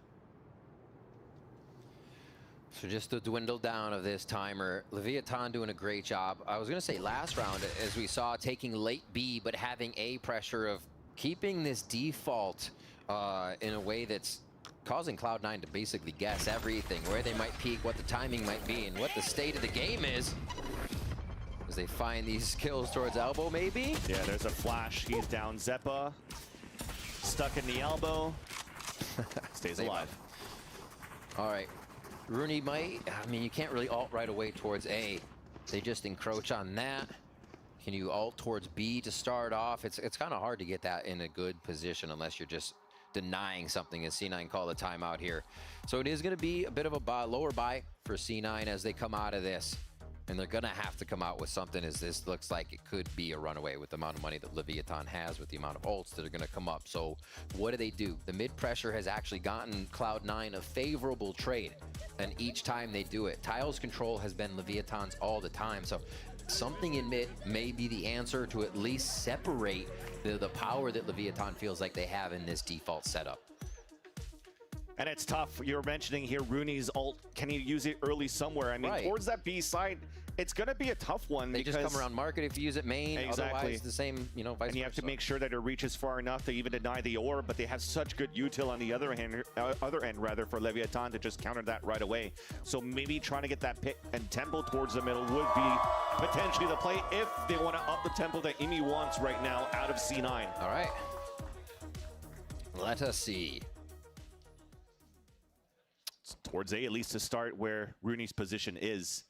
For Leviathan, it's like a nice little slow default. Spikes down towards the spawn. One watching the flanks, watching the pushes. It's going to be text towards this A side. Spikes grabbed. Looks like they may play a little bit of a fake if you're going to put the Phoenix over there. Nah. Okay, he goes Tiles. So like Phoenix and the Cypher may try to sell something towards A. But no, Tiles control again is Tex is met with that one way. We'll see what Aspas can control. So they actually just go for control over the orb of A. Very nicely done. I mean, it's a set, but now if they go through mid around to A, this could make things sketchy here for Cloud9's defense. Vanity was trying to play on the top of News. Might call it 10 spot from now on, but couldn't get that kill on the top of mid, forced to fall back in. That was the other important anchor piece on the top of middle. Yeah. Zeppa got smoked out, was trying to find information, and then he got picked in the end. So an early advantage for Leviathan. And actually, it dwindles down the defense that you currently have here from C9, because one has to be planted towards the A side, so it gives a lot of room for Leviathan to work middle and anywhere they want from there. They have such good protocols out of this. Normally, you could almost say to yourself, all right, let them have mid. What are they going to do from there? But how explosive they become off of Mazino's utility. Aspas running forward. It seems almost unstoppable. They find Calm, though, to start it off. With the first small mistake out from Leviathan to start, jump peeking with the recon dart, but it gives information. Oh, that paranoia is huge. Or towards B. Beautiful paranoia. An assist to allow Oxy to get the kill onto Aspas. Vanity playing the off angle right in that tight cubby. They did. Ends up being a beautiful crossfire in the end. Let them have mid. C9 back up. They make sure they just don't come through the Omen smoke at the top of stairs in mid. And Rooney just has to call if he hears anything. Great play to hunker down on that B site to make sure Leviathan could not get the market play. Now what can they do that they don't have an ult that kind of directs where we're seeing them go? That is the question. Cloud9 enemy remaining. Still looking at a few ultimates, but those are going to be in the play, in the protocol with Omen, with Vanity on his ult and Moose. And you saw with those picks though, right? They didn't really take too much control of top middle here for Leviathan. No. And the game plan from them so far in these 9 rounds is, or 8 rounds rather, that we just saw, they haven't really been pushing up middle to pinch from behind. It's just really default 3-2 from this B site, or just plowing towards the elbow towards A. But this is slowly being read by C9 as they have 3 players here to get ready for that push. They look angry. It looks like they want to swing this. The first bit of noise, they hold it for a moment. That Noya in Vanity's hands is almost the light on the fuse. And they're going to back off just for now. They have control of the orb, though, and they've pushed up, which is really good for A's knowledge of what's going to happen. Especially after the Aldron saw Oxy here, that's going to tempo up the push from Leviathan towards his A side. But Moose has trap kills all across the board here. If he gets smoked out towards spawn, you can just hopefully get a tag or some kills. Nice little flash at the same time. If you're going to try to run through, you could get tripped over. As Leviathan is looking to exit or enter towards the A side. Nice little win by Tex. Oh, wow. Even a second one thrown out the hat, and that's Huge the remaining job. 3 players potentially here, having no choice but to save. Yeah. Especially now that Aspas is pushing forward with the run it back, keeping them at bay. And look at Com, already lurking out towards the market, Spectre from behind. Of course he is. The perfect lurk, too. Nobody, he's just getting the back of every player. Hello? Just holds it out, the spray, forcing him towards Com. Unfortunately, can get a second one, but you definitely do see the rest of Leviathan hunting down C9 towards the market. Now, thankfully, Rooney's still alive, so he can put the wall up. Decay onto Tex, gets the pick. We might do Iron Man at this point.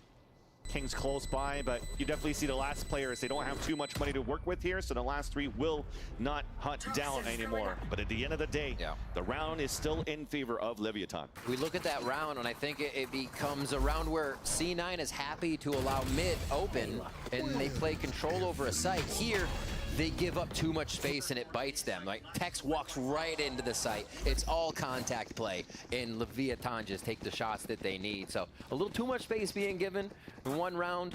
They control it good, find the middle ground, lock down Leviathan, and don't give them as much. Again, Tiles has just been home ground for Lev. Once they get mid, they listen to the map. They start to read it. See if they try to go for that once again here as we're back to a bit of the early rounds. And that's a miss. So close to the hand there of Aspas. Yeah. And it was off a camera to bait it out, but at least able to rotate back towards the market. That's Tiles down. So you talked about this Tiles control. They found it, but somebody still made it through. It's King just waiting to see if it could catch rotates, and it's shot deep so that he could actually swing through. Perfect timing to come across head-to-head against another smoker, and that's Vanity to fall. Flash on the front of the A side, beautifully done. They're gonna get the Just spike. to answer right back, and that spike now in their control. Flank from behind, a 1-for-1. Com is now alone. An opportunity to win a 1v1 right here, and he'll get it against Rooney. Spike now picked up. Recon dart available. He's just going to use all the time in his favor to add a little bit more. Wasting out or forcing out the neural theft. The ping across, the spike plant down, the sprays attempt, the off-angle position now by Com. The double swing in the end, but it's C9 winning it. I believe that. Now we're making it a closer game finally for Cloud9. Yeah, good control there. Rooney with some pivotal kills over towards that A area of Altorp, and the rest of the team playing together to get it back. Being able to pick apart Leviathan in mid is definitely what C9 can focus right now. Yeah, you want to play defense. The name of the game is they're forced to walk into the site, play hard angles, but I feel like if Lev's going to give you this many fights in mid, there's a way to get that trade. There's a way to play it, so they're going to go down. And there was Oxy's operator. They don't have it again. It's going to be in Vanity's hands now as they start to switch it up. So not even the positioning, but the player. We'll see how they one way here, Vanity, and then I think he'll go towards mid as they try to shut down on this pressure Lev can create from that part of the map. Cool. So they call the wall down, and there's nice shot. Little revenge there, huh, Vance? King goes down from the push last round to Vanity's hands now. They're going to be able to re-grab a gun, get that stinger out of their hands, but still have mid control. Something they prioritize. And right now, since they lost a smoker for Leviathan and you're playing single controller, you're going to have to start using your Cypher and Phoenix together potentially to block vision as you're moving through. So you're eliminating the fact that you could lurk around. But as I say that, it's Com trying to sell a fake towards this A side with the Owl Drone as Rooney's waiting. The walk contact play back into market. It's traded out. Showstopper out. And again, nice stop. By Aspas. There's that. They still have to kill the Cypher. Good flash. Zeppa running through. There is that cage, and he's burning down from the hot hand. Second flash, blinding moose once again. And as they're playing back and forth with utility for C9, they can't capitalize on a kill. They're just trying to get out of MOBA. Exactly. And it gives enough chance here, enough time for Khan to meet up with his 2 teammates to try to isolate this B site. What? Nice shot by Zeppa. Spike down B. As now the paranoid comes through. It's now on us, towards this B site. It's up to Moose to wait. 18 seconds left with the first tap. Com playing the off angle, moving forward with a jump spot. Oh, that's a huge kill. All around the silhouette of Zeppa. That was crazy. And you definitely do see once again with time, no matter what, it was going to be C9's round, and they're one round away of tying up the game, and this is definitely a different story than that first map on Icebox. Yes, it is. C9. Even the trades we saw a few rounds ago, I think it was Rooney and Zeppa who had pushed up towards A, or awesome shot by Vanity. The swings they were doing off each other looked much more coordinated, just tethered to each other, able to anchor the shots. They were missing a lot of that in the first game here. It looks like they have ironed a bit of that. I feel like out. Tex is playing a Operator bit still here, like gonna be too in naive for the final round of the sometimes. First half on Sunset. And to note as well, I mean, we're in the first half, but Leviathan's first At least in the last few on rounds. Sunset as well. So we're seeing their first go with Aspas here on Phoenix, the rest of the squad, as they formulate their attack side. Still tiles control. They go back to this default, play across. Without even anybody ready, it seems like they're just kind of set up protocols to make them think twice. Rooney with 3, Yeah, easily done. 6-6. You saw on the other end, they were trying to control middle, and then at least try to move up towards the A side with a fault line. Instead, it's 100 sphere trying to create space for Tex. Crossing over, gets dropped. As this is a great chance for C9 to get a flawless. Bring that confidence and carry it over towards that second half. Com is going to use, once again, all the time in the world to make C9 antsy and hopefully punish some mistakes. But C9, you definitely see it. A pit on that spike, and they're just going to hold it. They're like 38 seconds. What do you got? And it's going to be the op from Vanity. They bring it up to a 6-6 first half. And it was interesting. Oxy with the op, Vanity with the op, switching around how to figure out where Lev was going and understanding that mid was a lot of that starting priority.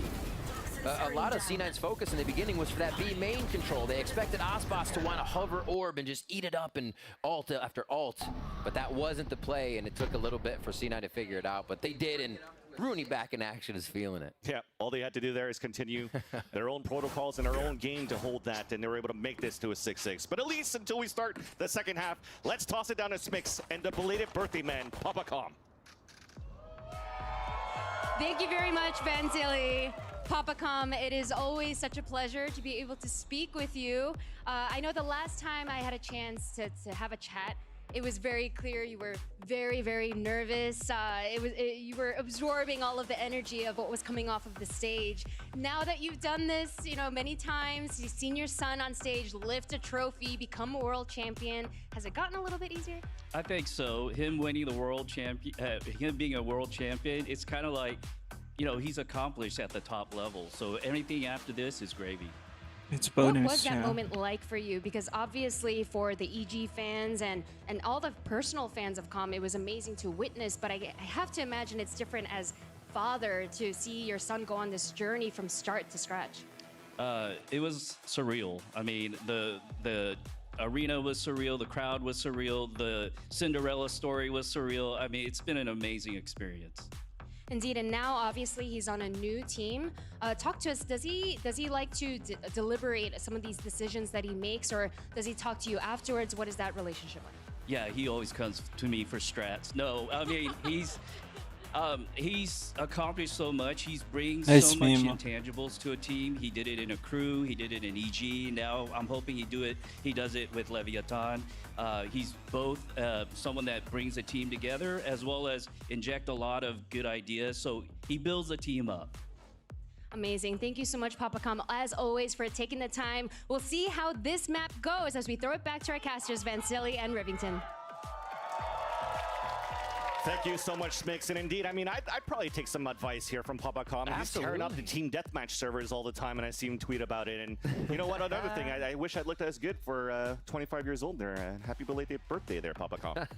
That said, 6-6. C9 able to fight back now in Leviathan, as we saw that they were working a little bit towards this side and went towards a different game of mid, and C9 was able to read that quite well. It's now time for Leviathan to play the defense. They start things off with some information gathering. We saw the Skybird being thrown early by Zeppa that finds no contact towards middle. And C9's looking to get the punish into market. A little bit of love taps there onto Mazzino, forced to fall back now at the staircase, and instantly 2 players going to meet up with him. You just see him creep into market here all slyly, ready for the protocol. They're setting up for a market play. They may get backstabbed here if anybody, or if everybody starts to run through. Cypher Util is at A, and I think that's been slowly identified here. Good lurk coming in from Moose. They may actually revert on this if he gets far enough up. Right now, C9 is just waiting for the smoke to dissipate, right? They pinged out towards the left side at the orb. They pinged out towards the map. They want to make sure that they clear all of that. But all of this time wasted to clear this area. You see the position from Leviathan already ready to set up these crossfire fault lines to even delay them. Bye-bye. But this is it. This is the big one right here. Moose walking in. He's going to be able to escape at least a trap coming through. Head-to-head now against Tex. He knows Tex is back, but he doesn't know where the trips are. Doesn't want to get himself caught. Oh, no. Moose takes it upon himself to go in. It's exactly what you want to see from a new player. Nice flash. Feeling confident to make it happen. The plant's going to go down, and all this power from that pawn shop side could come through from C9 on this post plant. Hot hands, paranoia, shock darts doing a lot of damage here on to C9, but Oxy still gets a pick. Another flash out through the smoke. Oxy gets a second one. King shells out. Vanity holding the site as players of Leviathan are falling down. One more left to go. It becomes a finally a good pistol, a convincing pistol for C9. The mid play, they find out where the breach is. They actually go towards the Cypher Util in the end, but know that dealing with that Cypher, dealing what might be set up after they start to go towards market, really nicely pull Leviathan over. And then this lurk from Moose, as big as he is, can squeak into these tight spots, figure out where C9 need to go partially through the round. Huge stuff. And then Oxy, just classic Oxy, if you will. Nice nade to come out as well. We're seeing it too from the composition and firsthand that there is a lot of util flood for Leviathan towards the A side. A lot of it missed at that point, so C9 were in great positions to avoid the radius of the damage that was implemented against them. And off this round, C9 staying as a group. Not even controlling the orb. They just want to death ball into the A site. Yeah. They know it's clear. They have to stay together. I mean, you drop one, a Vandal or a Phantom, you got to pick it up right away. It'd be crazy to pick up both and call that a Vandal. A Vandal. I mean, that's what they have. It's a Vandal buy, second round. All right. They shouldn't take or suffer too much damage. Even through the one-way, a quick shot for Moose to collect one for himself. And this is going to be a spike death for Leviathan if they can help it. It's going to be hunting. Exactly. We'll Oxy going forward, says with this ghost, I will push. And then I will also fall, but at least get an orb for my troubles, exactly. Right? Still becomes a round for Cloud9. Clean. It's exactly how they got to start off the second half. They actually got pistol to start off Icebox too on second half, so that has been coming in well for them. Still have a bit of that eco prowess that we saw before with the Sheriffs. So that C9 is still in there. It seems like they're starting to scratch the surface to bring a little bit of it back out here. Vanity and Rooney able to get the calls that are really working against Leviathan's early rounds. But is it going to work for the bonus? That's the question. The rotations won't come as quick, and Leviathan is going to anchor these sites a little harder. We will see Mazzino living in that market area for quite some time to be able to affect both sides of the map. And we'll see how much C9 favors or just conditions towards A in these next few rounds. No mid control right now for the team. Those pings look like it's Ascendant. Satchel out as well. Flash on the other end, getting the timing towards the one-way. Brayden Knight into the shrouded step on the top. King couldn't capitalize on the kill. Oxy's actually still quite healthy. Yeah. As they get the paint shells to push him back, and that will allow C9 to get the plant. Heal comes in from Zeppa. They're back to topped off, just no armor from that chip. The 5v5 retake here to happen. But Zeppa used a lot of that timing of the dog only to spot that one player, so he doesn't really know how many players will be flooding out towards the A lane. But you can definitely see it from Leviathan. A fault line ready to cross the map. The Aldrone towards the front. Cages and smokes to try to slow them down. Aftershock. Zeppa avoids it, stays inside the Viper Orb. As King is now going, he finally moves inside the site, gets that first headshot onto Zeppa. Beautiful flash being done. That's a second one to fall for C9 on the post plant. But there is utility on that spike to delay that defuse out of Leviathan. And all that time that it took for Leviathan that's to a bonus to for C9. C9. It's Icebox all over again with the post plant utility. The omens go down to the explosion. Good gun saves though for C9. Good damage from the Leviathan. Good bonus, right? Getting a lot of that in. All right.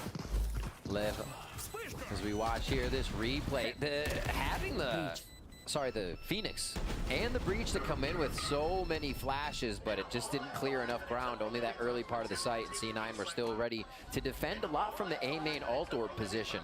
Doing an interesting job of not really trying to anchor too much in the site, leaving a few, but really hovering back around Rooney and back around where the flank would come from and being able to dump utility in that way. So Lev calls a timeout, gonna get themselves situated here to see how next round may be able to play out. Alt orbs not really in their favor as they're quite a few points away still, so C9 can really start to run away with a few rounds and make this hurt.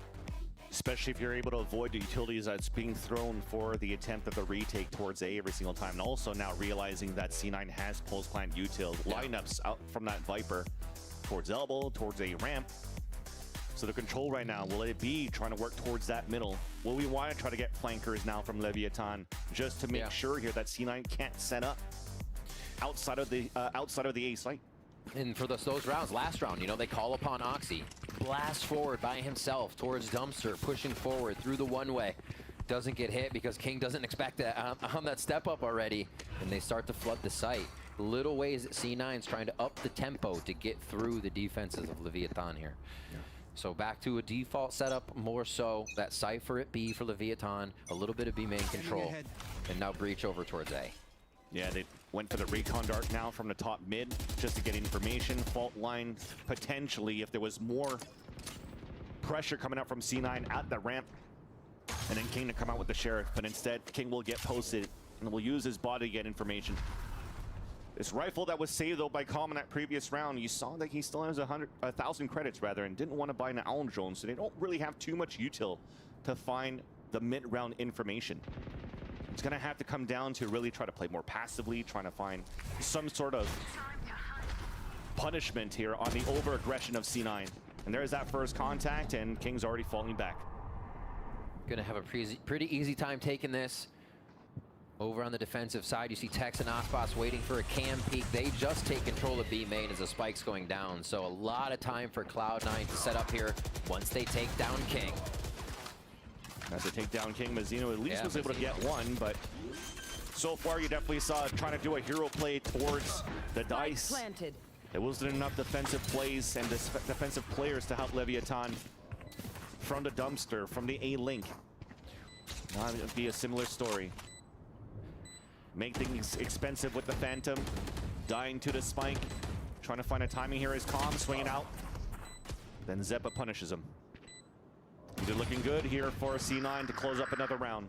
Until Tex moves forward for a 1 kill. Trying to salvage something, maybe the Phantom, maybe some more kills. Aspash just waiting patiently for the first contact, but could not get a kill in the end. And that's C9 at 10.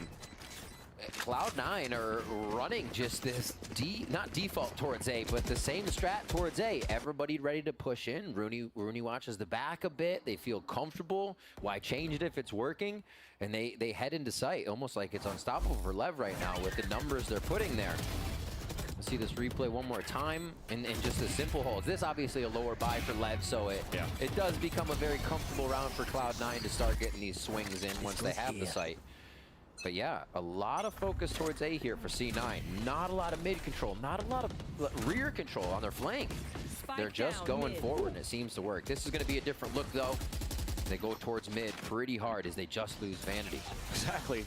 Calm all it did was spray down towards the smoke and contacted for a kill wallbang. Aldrone coming up, and we're trying to answer back with their own wallbangs, but Oxy couldn't get it. Aldrone still hasn't been broken.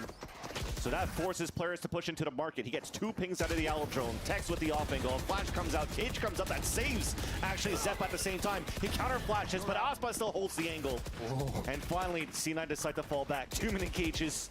Too many block views. Nice shot. As Aspas finally starts getting activated there. He had Okay. a very slow Good burst arm so far. for I think him. I saw 6 and something. So that's maybe another plan now for C9. Trying to avoid not only Aspas, but the Cypher util on that B side, which is potentially why we're seeing C9 continuously pump towards the A side hit. Yeah, it's a lot easier to make sure you get into A. Even if you get trapped, somebody can shoot it for you. You're right. We have not seen any B play here from C9, and when we do go market, Lev has a crossfire ready for it. Yeah. And they're already watching from top mid to make sure it's pinched as well and nobody can get a flank. Leviathan putting a little stop to the bleeding there. That's big. The flash was actually thrown on top of tiles from that this entrance right here.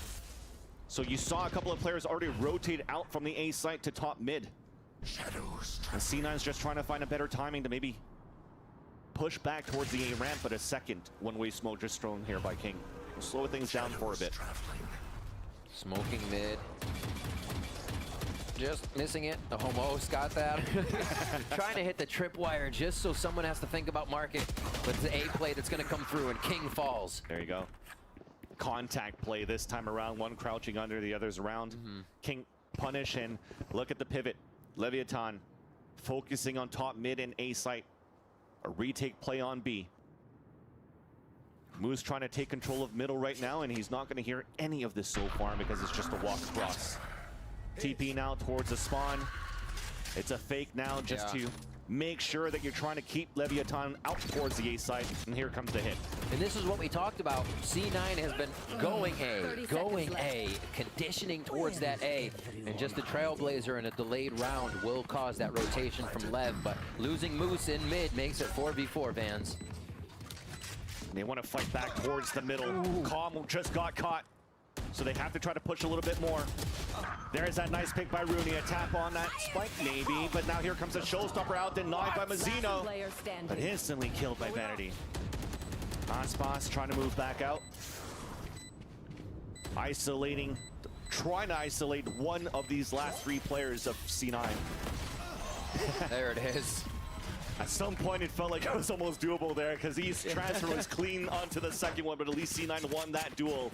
And it's their turn to be 2 rounds away of closing out Sunset. It does get scary in those moments. You're like, wait a minute. And the amount of times we've seen Oxy get shot out of his ult this series, that hurts too. That is also very true, yes. Showstopper comes up and it's gone down twice, I believe, almost in a row now. Yeah. Vanity starting to clap back with some of these shots, feeling good. We'll see, 11-7, 1 point off that game point. Leviathan goes for the buy. They're down in money here. If C9 can hit this, they go for the throw. Oh, so much noise. Curveball, 2 kills. And Lev that 3. slowing them down. And that's one thing you learn real quick. They've done a lot of these setups at the beginning of the round from Aspas and Tex, and this is the first time that C9 tries to just tempo really quickly towards B main, and they were greeted by a huge surprise. It's late now in round number 19 of the second map. Giving a chance here for Leviathan early. Try to bring the game back. We finally see what that Aspas and Tex hold at B looks like. Cam sees them, they throw down a gate, they get out a flash, and just start lacing through with the Phantom sprays, and specifically the Phantom sprays, so they can't be traded back as easy. Here we go towards A, dogged out, Rooney almost got util caught, but he fires back. That's crazy that he re-swings to pull out his weapon too, so Calm was not ready for that one. Runs up for the kill on the Tex, the timing off the fault line. Rolling Thunder then answered back from the Seekers. It's a stalemate for now. Aftershock out as well. Does it contact? No, he's made it towards the back. Now Zeppa is tucked in. Is he gonna clear him? Weapon now back out. Hello? Holy fuck. Oh my god! Map point for C9. Match point. 12-7. Rooney, that's partially what I was talking about before, that they're swinging together. C9 so much more in sync. I think that one was thank God we swung together, but still the teamwork is there to bring them to game point. The whole right arena just erupted. Like, what the hell are you doing here, Zeppa? But there you go. And both swing through, gets that pick. He's like, no, I was leaving that one for you. I get this one, you get that one. You got me. No worries. Fast push again, straight into B main here. And already C9 understands that, runs all the way up towards middle. Spike also there. Big paranoia by King. Counter paranoia out from Vanity. Now they're trying to pin back, but here's the thing though. The setup from Cypher is actually towards the A site this time around. There's that first tag. And Oxy already falls. Dog now towards the back of Dice. He gets stunned. Trying to get these sprays. Trying to stay alive behind the cages. Giving time for Leviathan to rotate across as well. Now towards a dumpster. 2 kills coming out from C9 for 1 of Leviathan. You hear that running back from Aspas. There's that pick. A pinch now towards the connector. The hat comes out. It's a 2 versus 1. The running back is over. He's now pinned back towards the back of the A site. And this is a chance now for C9 to close the map on a 2 versus 1. Moose's lurks this game have secured some pivotal rounds right now for Cloud9. They're going to get the plant. It's going to be in front side. Should be a game for Cloud9. Tougher here if it's going to want to be a push from Aspas and for them to spam through. But Aspas wall is down. It's just going to be the fight for fight here. Can he get the transfer? C9 set up in a bit of a contact crossfire here. And he has no utility, and right now you just have to run the main protocols now for C9. Smoke being thrown out, even towards the staircase. Aspas is just making noise, saying, come at me, bro. Tap it onto the spike. There's that first jiggle. And see on the other end, Moose is just waiting towards long B the whole time. So they're just letting Vanity win that 1v1, and he will. And C9 will be able to push this to a 3rd map. Nah, stay up there. I got this. Vanity takes it. Moose with some big rounds. Cloud9 coming to life in game 2. That was so strong from Levin. Game 1, you wondered if it was going to be enough from C9 just between games to right the wrongs and come up with what they need. But Oxy came online, facilitated some of the plays by himself. A lot of good plays throughout, and protocols coming onto that attack side as they hit Leviathan hard. It almost feels like what the desk was talking about here on that first map of Icebox, where C9 gave so much room for Leviathan to work with, and now it's the chance for Leviathan to give C9 so much room to work with, and now they both exchange maps. And we'll see now the conclusion on the 3rd map on Ascent, and that will be coming after the break.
Red Bull gives you wings.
puedo creer.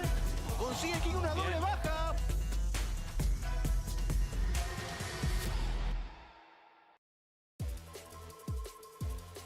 Cloud9 showing that they have plenty of fight still left in them as Leviathan are licking their wounds as they get ready for map number 3. But they can't wait too long. It's going to be coming up real soon, and it's going to be a good one here. Golden Boy alongside Mimi, and the champ is here. We're joined by Alexis from Shopify Rebellion. Alexis, it's good to see you. Well, you're in the screen here. She's in the wall. She's in the wall. You're in the walls. But how's everything been? It's been a minute since I saw you. I think last time was in Berlin. Everything's been good, yeah, won champs, but at the moment I am shaking on the verge of throwing up every 4 minutes and not well.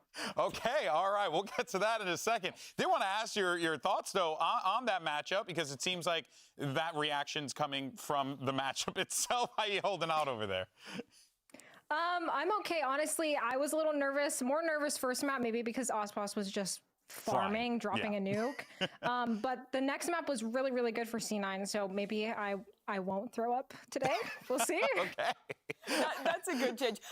I want to ask, obviously, you're very familiar with Moose. He's finally gotten his big Tier 1 opportunity here. So for people maybe not familiar with him, not familiar with that whole journey, I'd really love to hear kind of, like, what did it take for him to get here now on this Cloud9 team?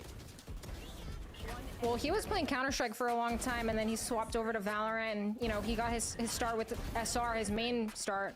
And then he's been taking a little break, and now he's on C9, and this is his first franchising debut. So I'm really proud of him, and he's really excited to be here. How did all of that come about? Just, you know, from the outside in, it just seemed like, oh, Moose is on the roster. Whoa, that's random. I remember seeing that name a little while ago.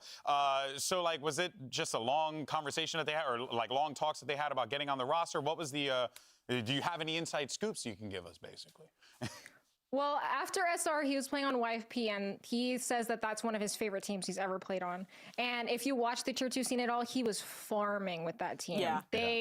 He had a good game pretty much every game that he played, dropping 30s on Viper and KJ. So I think C9 probably saw that, and when Whippy was dropped, that Moose was probably the first person that they looked at. Can you give me like the pitch? What's he like as a person? What does he add to a team besides just being sick in the server?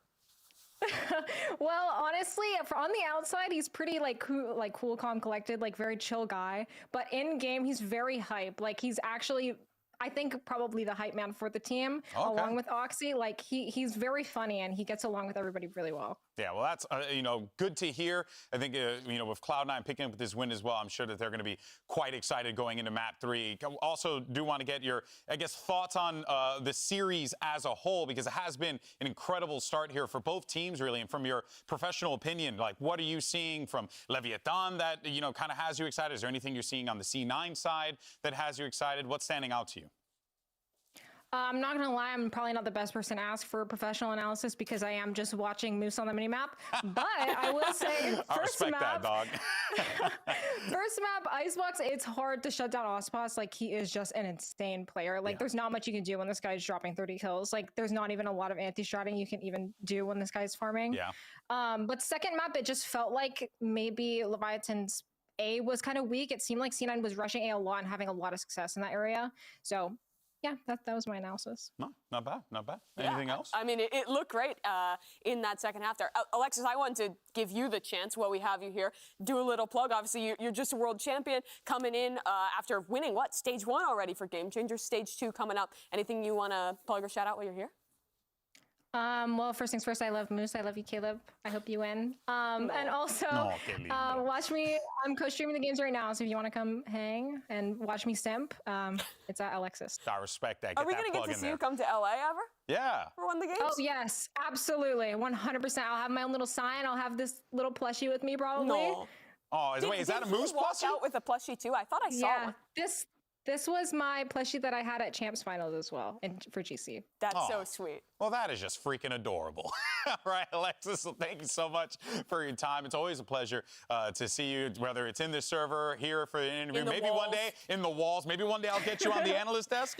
Can I goad you to come here and drop some analytical stuff? Yeah. All right. Consider it a plan. Okay, well, we'll talk to you soon. Take care, Alexis. Thank you, Lexi. Looking forward to seeing you out there in GC. All right, and of course, we want to give a massive shout out to all the Game Changers players. Don't forget, you got, what is it? The Open Qualifier, second one going on, or the first one for the second series. There's going to be 2 more, and that's just for North America. Let's focus up on the rest of the series. Because we got Ascent coming up. Leviathan losing a map already here. I think surprised a lot of people were expecting this one to be a 2-0. They were pretty favored in this series, and now C9 really have a chance to kind of make something incredible happen. And let's go ahead and bring in the rest of the peanut gallery here. We got Bala, we got Ender. All right, guys, so let's go ahead and talk about what we should be expecting going into map 3, because if you would have told me at the beginning of the series C9 got a chance, I would have been like, I don't know, Aspas just dropped 30. So this kind of mixes things up a little bit, Ender. I'm still just in shock that Bala thought that Lev were going to be the clean number 2 team in the league. Like, am I being gaslit? I'm so confused. All right, well, let's see, though, what we're going to be getting into this one as we get ready for map 3. Now, Mimi, there is a lot of pressure here on Leviathan because this is a team, again, a lot of hype, always. The names on the lineup, you know, world champion, so on and so forth, and whatever. Let's, though, dial in on this C9 team who kind of seem poised to find an upset victory, potentially, if Lev isn't careful. Yeah, that second half, I thought we saw a lot of their win conditions coming online. It looked a lot stronger from Oxy. I think their synergy in a lot of those retake rounds was really good. I was especially impressed on that Sunset with, on their defensive side, a lot of those floods that were coming out. It was really reminiscent of the success for Leviathan map 1. So I think kind of carrying that energy into a map like Ascent that we're probably gonna get standard stuff, but we have seen more weirdness these days. But yeah, it looks like at least for 5-9, locking in that normal comp. Oxy back on the jet. This is a great chance for him to carry that momentum. I agree with you, but also the problems are back now, because Aspas, we're going to switch over to the other side in a second. They're going to be locking in the jet, like, certainly, right? We're not going to be playing the Phoenix, so the op is going to be back online, Phoenix. right? Like, great! Certainly playing the jet. What happened, Ender? I thought we were certainly going to see the jet. Am I watching the Pittsburgh Knights in 2021? Okay. This is wild. Honestly, so the Raze is something I'm a big fan of on this map, especially on attack, because of the range you can get on your satchels. It's not just the smoke dash small entry agent you can have. Instead, you can double satchel all the way down catwalk into tree. So expect some very explosive, very far-reaching dive plays from Aspas. The stage lets you do some interesting stuff with your hits. You can be splitting into sites, throwing up the wall on one side when you're going through mid into B, going through tree into A, and on your defense, you can flood retake with that wall as well. The comp lean's so heavy stall. It's going to be tough to break in for C9. This is going to be quite fascinating to see how the chips land here. Let's send it back over to your casters to call the final map. I'm not a big fan of Lev's comp. This is definitely an exciting map 3. Actually, an exciting look of Leviathan. Like, no Sova, no Killjoy, no Viper. You have, like, just a KO knife for info on Ascent. Sunset, but now you're coming out with Ascent with a brand new comp with a lot of question marks. You're playing solo initiator. There's no scan. There's no heart sentinel aside from the sage. How do you really hold the sights? This is all going to be answered now in his third and final map. And C9 kind of maybe just absorb this. They get to kind of play default play. This might actually be right up their alley for coming into this game unless Leviathan are really ready to torch the map with this one. I'm interested to see how they do use the Raze, how they actually get themselves into position. We just heard Ender talking about how much easier it is to get around the map there with timing being in your favor and how fast Raze can move. Here it does look like they'll focus mid a little bit, and they'll be met with 2 from C9 if they choose to push through. Yeah. Definitely big control on middle, and of course, a Viper in their composition, but in the hands of Calm, so there's no signature Sova on this map for Leviathan. With the early control that they were trying to make, the early noise that they were making on middle, pivoting all the way back towards the A site. And look at that setup on the A side for C9, I was just going to say that. Exactly. It's crazy. You expect Tex to run up and throw a wall up, and then everybody maybe to hide underneath because Sage can block off Heaven. Well, everybody underneath is going to get cooked if they try to get there. So yeah, really cool preemptive little setup. Expecting the Sage to push through and a lot of that site to be gained by Leviathan. Now you have 2 brains to try to learn on the fly how they could play against this Leviathan lineup. Both Rooney and Vanity calling to start pivoting towards the A site as a knife gets so much information thrown by Zeppa. That pivot is out there. 33 seconds left on the clock, but middle is open for them to pivot back if they want to. 30 Leviathan seconds now left. commits inside A to start. There's a Nanoswarm's Paranoia out. There's that Flood retake, counter Paranoia. First blood from Zeppa, traded out by Leviathan, who takes the advantage now. Moose staying on the top, waiting for his teammates. More jiggles out from the attack as there's 13 seconds left until we finally start the plant down on A. Oxy and Rooney with Sheris. Rooney alone, denied by King. As once again, it continues with the pistol round for Leviathan for every single match. Lev grabs one for themselves and absorbing that waterfall from C9 right away. You saw Moose, as soon as they heard things in the site, he activated the mollies underneath, meaning nobody could get under there. They weren't trying to kill people under there. They were trying to get the fight in the front of the site, and that's what Leviathan gave them. Literally facing each one, maybe double swing, almost triple swings, to make sure C9 could not make it off of Heaven. So, one round in, Aspas with a Vandal. Why not? Making sure he hits those shots. He's going to start clearing his own space here as they get over towards A. And a knife was thrown all the way out from the spawn to get the contact there for C9 and information, and he still want to gamble towards B. I respect it. It's an eco round for C9, and they're hoping from that knife that Leviathan's going to pivot over there. But instead, contact play, walking up, Rooney with the wide swing, and punish right away, opening things up and giving a chance here for Leviathan to walk in for the plant. So what's their weight? What's their feel good on going in?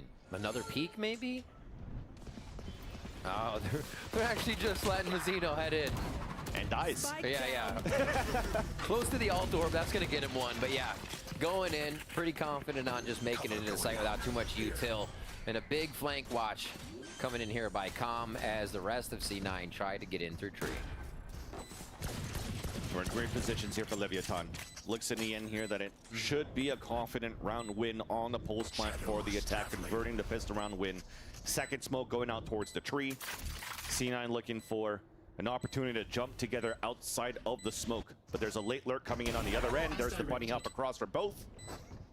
And there's a surprise on the other end. So Vanity is left alone. Will probably save at least a Paranoia and die to Spike, but you mentioned it before. Leviathan executed inside this A site. What's the play? What do we want to do? And that's the nature of the composition that they currently have. They don't have an owl drone. They don't have a knife to really try to scan out that site. So it really has to come down to like, okay, well, let's just run in, which is exactly what Mazzino just did. Interesting stat as well. Yeah, very interesting. See if this one is the one that turns the tide of the 9-map losing streak. Already starting off good, but it doesn't mean anything right now with the way C9's been playing the mid-game of this series, I should say. Guns are there for C9 on the bonus. It's been a cat play, it's been A. So a third time towards A with this look, but Com is on a very heavy lurk to make sure C9 get no pressure towards B or mid, as King has something to say about it. Yeah, in the bonus round, Vandal connects onto Oxy. And of course, you saw at the beginning here, Vanity was holding with the judge. And if you've seen Sadak do this with a judge at this spot, of course, you'll see Vanity do it. One of the good guys here with the shotguns with the Bucky. And there's that contact, at least on the top mid. At M3, Rooney is forced to fall back, 51 HP remaining. There is that wall for the crossover. And Moose will have to try to anchor pretty much solo at this point. 2 Nanoswarms already popped out. Recon Dart to try to get info. No spray opportunity coming out here from the spawn. So Moose playing the off angle, hit by 2 flashes, and Mazzino wall bangs him. Tough spot to play. Trying to catch him off guard for maybe 1-2 with a drop in. The util is dumped into sight though. Leviathan is not taking any chances here. There's a null command or an ultimate here for Mazzino to stop something from coming in, but it does not look like they'll need any of it. Yeah, definitely not. Should be saved up for now. Last 3 saved up. That's the 3rd round coming in for Leviathan, converting a bonus here, which was still, again, pretty strong. They had the Vandal coming out from King to contact first against Oxy on middle. But you're definitely seeing right now the wall to cross over, trying to run bodies in, wall bangs, double flashes to take sight. So that's how you do it. You don't get scans, but hopefully you blind your opponents when you're moving in and you have the protocols for the trades. Vanity at least upgrades for the exit. Spike will go off. And the lurk comes in from Com once again. Of course. Of course. But no upgrades for him. No upgrade, no. And a bonus converted for Lev. Round so far. That one encroaching on mid quite heavily. They get a nice dink onto Rooney. Free space there and taking Very sight good. with And now they have utility. See this a null man. command. Q ultimate to enter the site. Everybody lane. You don't usually get that many people lane, right? The site's being held, somebody's front, they keep control of entry if somebody's gonna swing in from main, but no. That was a train on the tracks from the Leviathan going through that lane side. A bit of the same look here as they start a default portion of the map. And they say, yep, so we're just gonna slow and run out of this one. With the rifle, that Vanity save gives it to Oxy, so he gets forward position now towards main. Getting ready to double swing with the support from a Stinger. There's that first nice little tap onto Aspas. That's a star duelist for Leviathan now down early. That's a huge frag too, because you have a Hero Phantom and Vandal for Oxy there. Everybody else is on a very low buy, getting forced into this. Mazzino's going to be the one running in, just basically being a sniper camera. Ooh, and there's that Pittsburgh knife play that Mimi was talking about. Maybe even a little bit of a zip wall up to look inside the window, but they decide otherwise. Walking back towards A. The lurk from King trying to find an opening. He knows that a knife is close. Oh, the tap there onto Vanity. Miscoms coming through, but at least it's a nice bait to get that kill. And now Zeppa will have to try to anchor towards the back of the generator. The wall across now, a pop flash to slow things down, giving a chance for two players to rotate up towards the A heaven. Storming into sight now. Zeppa comes into contact, gets the trade-off as Oxy falls. Last one to go is going to be Mazzino. He has Shock to dart plant. lands, no chip damage. He gets a plant down with 13 seconds left. There's a big lurk coming out right now from Moose. So Rooney's just trying to hold it out. Because that wall was up here by the stage. He's just trying to leak around it. Oh. Just saw him, picks him off. Elisa gets information from Moose. Oh. And you could Very read the close list. for them. Moose wins that 1v1. And C9 will finally score. Great job. Moose has been so steady when he's been called upon in these plays. The lurks as well from Sunset here now onto Killjoy for the Ascent play and gives Cloud9 their first round. Ultimates up really on deck too as well for Cloud9. There's just a few orbs as we rewatch this round one more time. Player standing. And Moose had to hit that shot first. Mazzino was kind of clued in to what that play was going to be based on that dart, right? He didn't have to look heaven. Mazzino had only one place to look, and Moose still wins that come up in the 1v1. Little A main control to start off, slows, and just about the kitchen sink thrown here towards the alt orb. And still control for C9. That's tough for Lev. Yeah. You can't feel good about that if you're just going to throw that much in and walk away. It's close with the judge too, and you don't want to walk into that. C9 already trying to pull back, and yeah, we have a fast rotate from Leviathan towards B. Right into the hands of the operator. Oxy choosing right, was a little bit towards the right side for that first hit, and now ready to tear them down as they come in right into the Killjoy utility as well. C9, they may have stacked the site wrong, but they got a good hold here. Lev's util starts to come in. Nice kill on the bots. Nice kill on what would have been some of those mollies. Oh. Moose there gets that pick onto Tex, who got hit by his teammate's paranoia, so that's a small mistake. Aspas trying to find an entry, pushing out towards the spawn, will connect onto Rooney. And they know about Moose. Moose unfortunately couldn't anchor the back of that B Good site. round. Vanity with a classic. Crossfire set up, close with the judge. Cover going out. You know it's pretty much over at this point, but he's at least trying to do some damage here. But despite that small mistake on the execution from Leviathan, the push out towards the spawn seems like C9 weren't ready for that one. Yeah, getting through that, especially without being able to hit the alarm bot from Killjoy, being able to util destroy with the kind of util you don't usually destroy with. Yeah. That Viper or that Snakebite coming through. Huge. Incredible stuff. Just to set up Leviathan to have that much more of an advantage in the round, and they were not stopped on lane.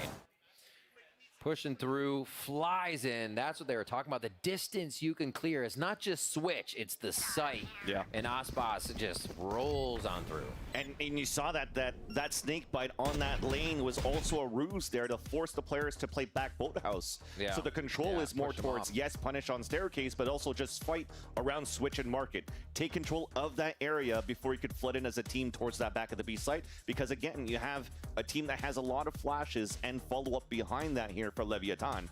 So this calls a timeout for Cloud9. Again, they have to think on their toes pretty much, seeing this lineup from Leviathan for the first time. Yeah.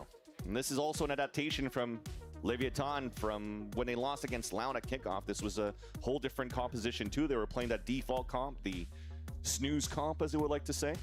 But I like that they're pulling out something new this time around.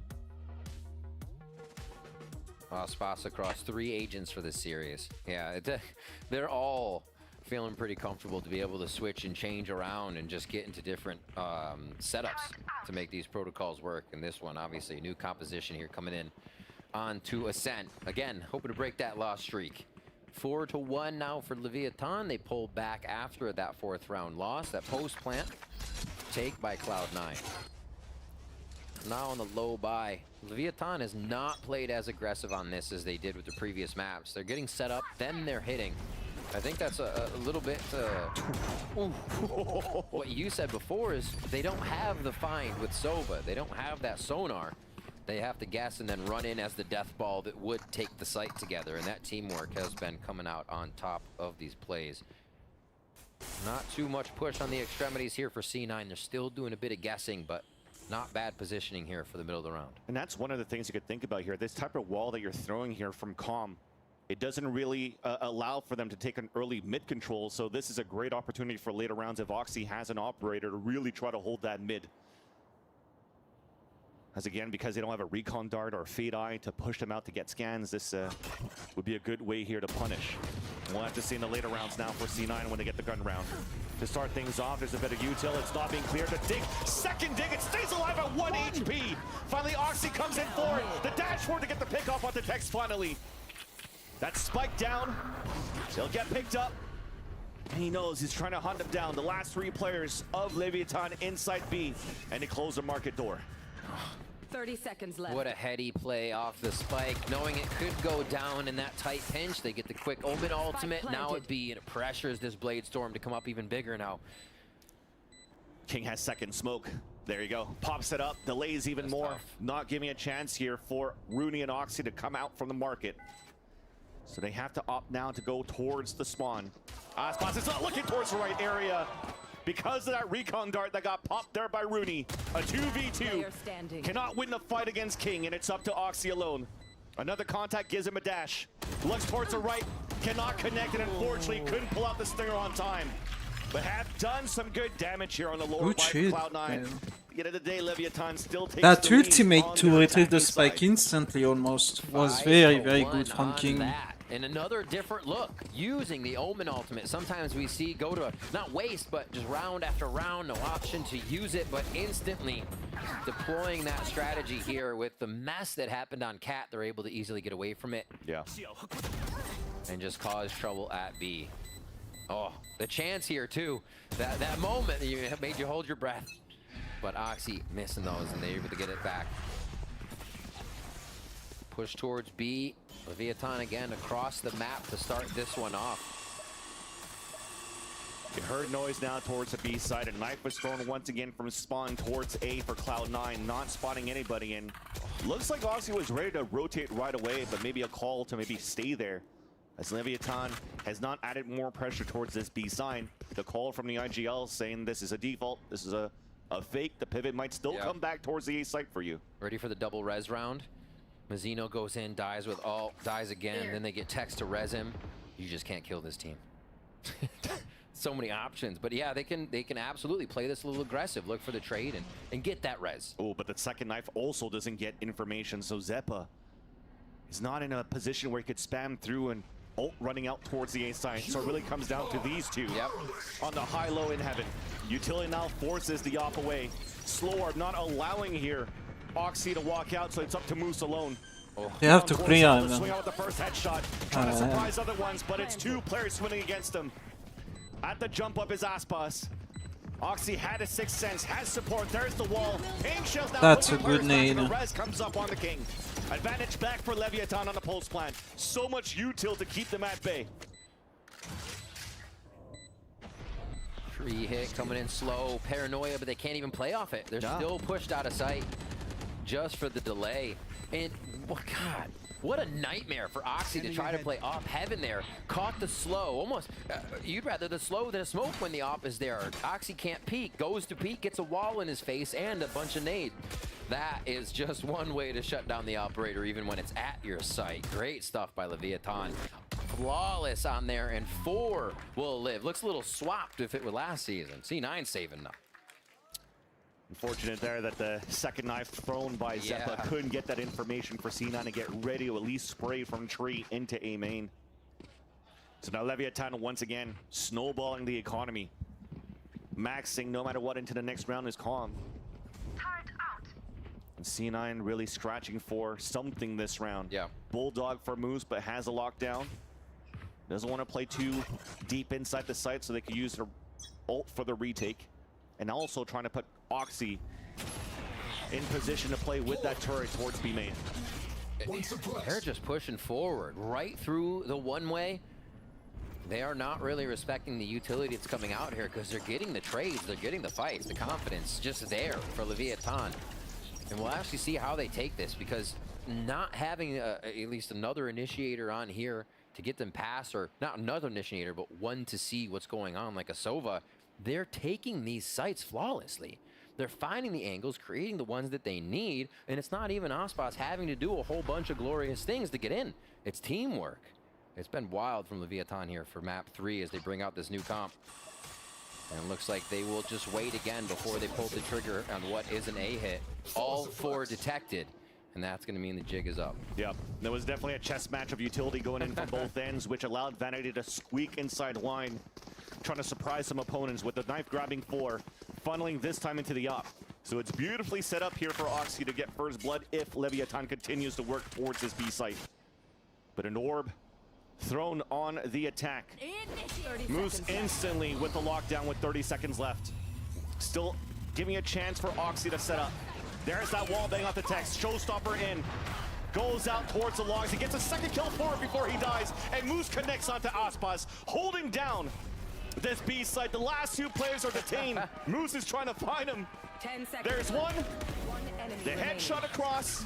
Upgrading a weapon, and Mazzino is there. Dropped by Moose again. Big round for the rookie of Cloud9. Moose on the loose. What a round coming in to pick up the second one on that. The preemptive lockdown as well. Leviathan met walls on that round. We were asking what happens once they start getting in the site. Well, if they can't start getting in the site, they got snuffed at A and snuffed at B. They don't get the kills. And it was Aspas having to do something glorious this round, right? Could not get in. The kill was almost there, but Moose came up big with 3 to lock it down. Operators there for Oxy. We're going to get the Odin on to Rooney now as we get a quick tech pause to come out. Still money here to work with for Leviathan. Again, I think that might have been another variation that they showed us on this. So C9 is just kind of getting their feet under them, that Lev's got something different every round. Always look for the second take, always look for the fake, and the reads are starting to come in on the side of C9. Yeah. And so far as C9, you see it from mid-round, end round. They're not really over-rotating players either. They're setting up Oxy pretty much to watch down towards the line, and the rest are just trying to watch their angles, but nobody really trying to over-rotate in these gun round situations for C9. So for Leviathan, maybe they'll have to try to up the tempo a little bit more. They had a lot of success working towards that middle before with the Sage Wall split into B. But that was before when, you know, C9 couldn't win the pistol. The economy was really snowballing for Leviathan. But now they have an operator and an Odin to work with. And we'll see that come into effect as we're heading back into server. Had a little bit of a monitor issue, but our refs, our admins are doing a great job there on the floor to get us back in the game right away. Absolutely. Thank you for your patience. We are ready for gameplay. Operator there for Oxy. That's going to be the cat push. just to make sure mid is covered, but definitely a dash out, got himself pinned in the corner already. And again, you called it, Vans, this mid play has been an advantage once they can wall off and get themselves through this alarm bot to crash B. And Calm is ready for just that. And also, look at Rooney's position. He's just set up to maybe wallbang with an Odin towards B main, but also towards Market if they actually decide to do that. So the alarm bot just got broken. The wall came up. There's the execution from Leviathan. Pop flash coming through from Zeppa, though. He gets nailed by the paint shells out from Aspas. And instead of the wallbangs, they don't want to let them know that there's an Odin yet for C9. As now he ADS, punished. Moose in the same position, but too many players from Leviathan there. An opportunity for surprise plays, but all caught individually. Like, Leviathan gets an open B site for a plant, and the last two players instantly saving. It might be Aspas that takes a different route, but Lev have committed to lane side almost every time they've come B. For Market, yeah. Just a swarm down lane is impossible to stop for everybody in sight. A tried and true push by them. They get B to come up again, and again, that mid play is what opens up the map for them. They get this Cloud9 rotation separated. As we were saying, Cloud9 is anchoring their sights a bit, so you can split them up if they're still in those anchor spots. You have all that time to work with the spike going down as they rotate over. A hold to come in here for C9 if they can stay alive from Lev's pressure. Vanity just got spotted now. Lee's trying to stay alive as the upshot unfortunately was missed by Oxy. Now he's gonna head it down at Wine. There's that first contact. Updraft, Shorty! Wait! Oh! The dink can connect. The second one, and Aspas gets 4 in the round, and that, I was gonna say, there was going to be a round where they could potentially buy another Odin here and then use and the it's op looking around. more and more like They lose the operator. like Xbox. And that's now 6 ult points for Aspas. Just look at that. One commits the site and everybody else is just like, where are they gonna peek from? Fish in a barrel. 34 I HP. love that view. Yeah. Awesome mouse control there by quick. Aspas. Flash coming out. Wall bang from Oxy. And that's Blade Storm available for that too. So you saw the buy coming out from Vanity, I think, for Oxy for him to get a Vandal here. So he pops the knives and drops here the Vandal for Vanity to work with. So back to a gun round for C9. Calm is already deep in wine right now. They're saying he's just pinged the turret. So Killjoy is at A. You can expect a bit of utility to be strewn about tree. And that's what they're going to look for right now. King's the one lurking this time. Made it all the way up towards Pizza while Aspas is trying to create noise here towards Garden. He hears a jump that's going to punish Vanity, who jumps around and gives a nice chance here for the rotate to happen. A potential trade. He TPs away. Stuck in a corner, though. Rooney trying to fight him. He'll trade it out. Meanwhile, though, the plant is happening towards the A site. Nice little gonna first find and second 6. contact once again. Beautiful play by Rooney. And with the And combination through, gets the paint to allow Moose to pick up the last 2 kills. What a play there. Good adaptation by C9. That was almost an instant round change for Lev, right? They get Calm into position, he pings the turret. All right, we take down util on tree, we take down the turret, and then they're gonna move around on defense. Moved around a little less than they thought, and C9 still able to get into position to retake A. They were not fooled. Really nicely done as Lev's trying to play this little util destroy game and get C9 out of position. It takes a lot more than that at this point. 7-3 here could easily be a 7-5 with the momentum C9 has. Oxy still with these early peaks on B main. That's a slower fake now towards the B main, pulling Zeppo away from the A side. But again, the KJ playing towards the A site. There's still a lot of util to try to delay. He's trying to hop back up to get a position on Heaven so he could fall back. Allowing C9 to play the retake should they get swarmed here. Jumps now.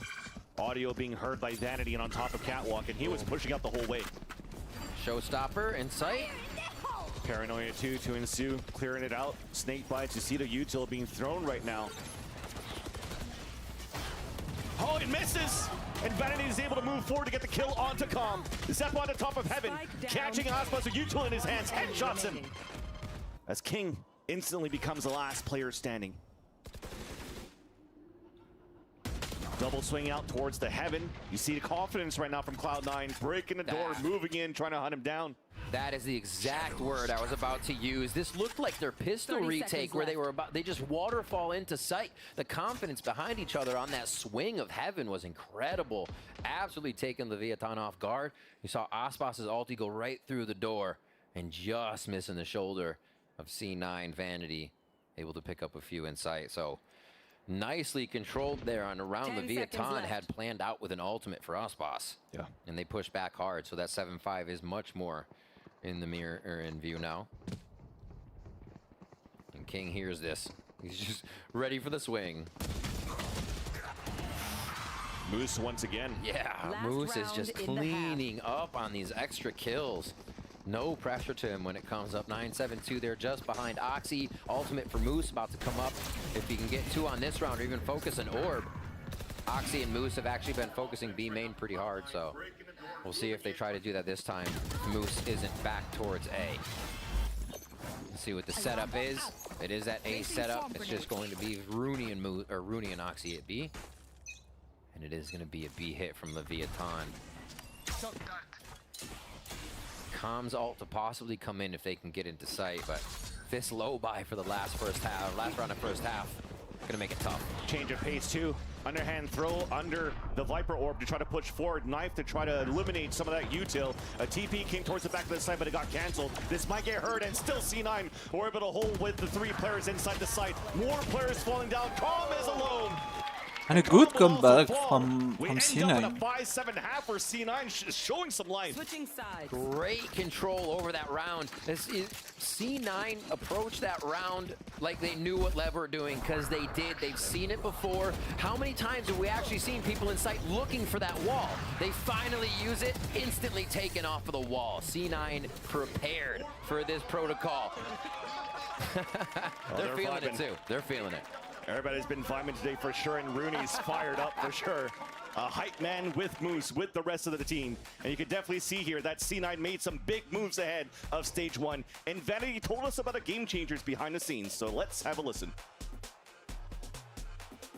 I think a big addition that we had in the changes was adding an assistant coach, Googly. He's an old Italian man, but I'm very happy with him. He's been great to work with. He helps balance our relationship in the team a lot. I think he's very good at getting, like, we haven't had many arguments in our team, but if there's ever tension, he's very good at helping us diffuse it and handle it in a professional manner. I think he's probably, honestly, the biggest addition we've had. I think Moose and Rooney are both great players, but I think that Googly's mind has been helping us a lot. And definitely, so those changes are bring that confidence out here for Cloud9. Yes, it was a much slower start from that first map, but those players really start stepping up too in those changes, right? Rudy dropped, I think, a 20 bomb on that second map, and Moose is finding his rhythm and his groove right now in that third map. Now off this halftime, I mean, Leviathan, they came out with something new here, and they tried to surprise C9 with this composition, and now it makes it a little bit tougher this time, Riv, because we mentioned the no scan. You can't really spray when there's an execution with these smokes, so how do you play? Do you have to play passively and play retake on your end, and you don't have a Cypher or a KJ to do that delay possibility like Moose has for C9? I feel like that's right. There's not as many layers to Lev's defense. You see those few slow orbs, you might see the raise nade, and 90% of the util you're really worried about is going to be gone there, right? The 0 point's going to come through, but that's 8 seconds of, okay, we can wait. They may be crushing through here if Oxy is the spearhead and continues to just go forward. Leviathan's defense going to be an interesting one, how they set this up. About to get into the second half here, all the way to 3 games for Leviathan and C9. Time off for these teams as Lev has worked on the current crew and C9 to make changes. Able to put up that 7-5 first half here on Ascent. Possibly take this series to start off stage 1. Little push into A. It doesn't look like Lev's going to want to stay there fully. They'll play retake here happily at this point as Tree is control for them. And this split for C9 though, going to look to find a peeker, find one lurker, anybody on a walkabout here. At the beginning of this round, Tex already had to use a slow orb and is a heal on himself because he got popped here by Zeppa. And then also now the wall comes up early. And we'll just knife it out, wait it out at the same time. Leviathan not budging off the noise that's being made, though, by Cloud9. Only one shot. So they don't know that there's actually two players here. Knife comes in again. We're just playing Minecraft at this point. Oh. Can you find your treasure now? Oxy trying to go with the dash activate. The trade across not there for C9, but they fall back now towards middle. Vanity did lurk across, though, at the switch.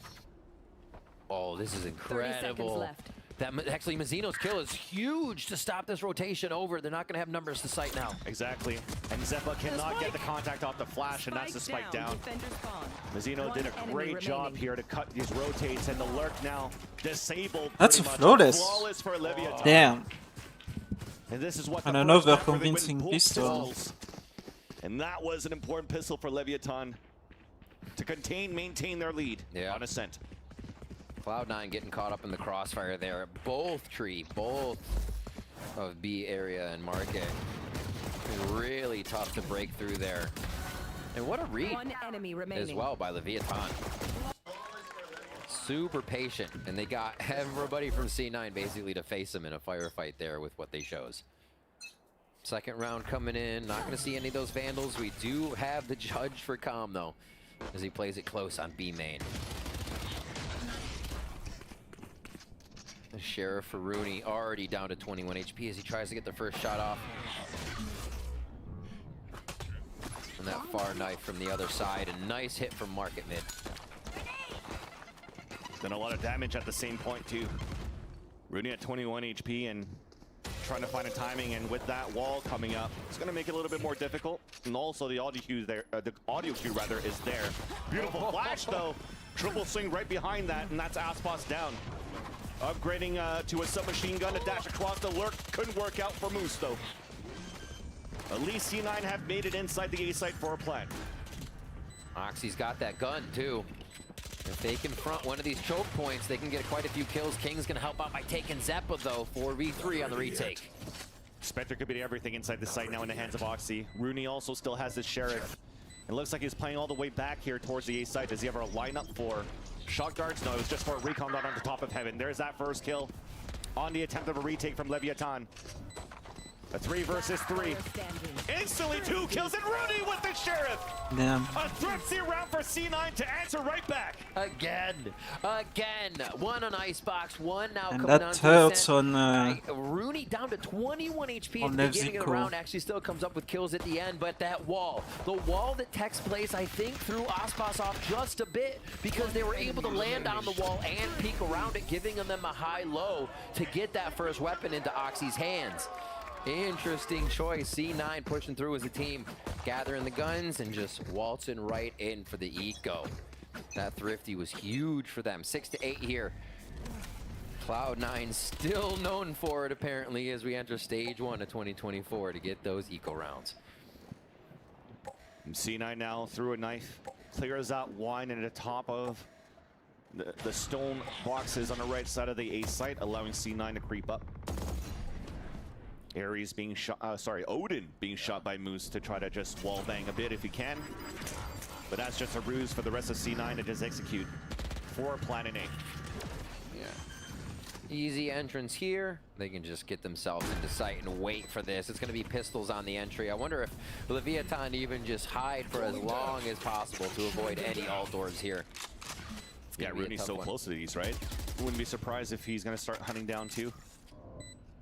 A great start for him in the second half. Did a lot of damage and allowing C9 to win that thrifty and build that money up. In great position is Moose. Mazzino, unfortunately, unfortunately for Vanity, gets picked off here by Mazzino.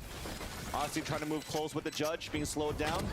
Does get that pick onto Calm, but 3 players swing up towards tree. They're making it expensive. Okay.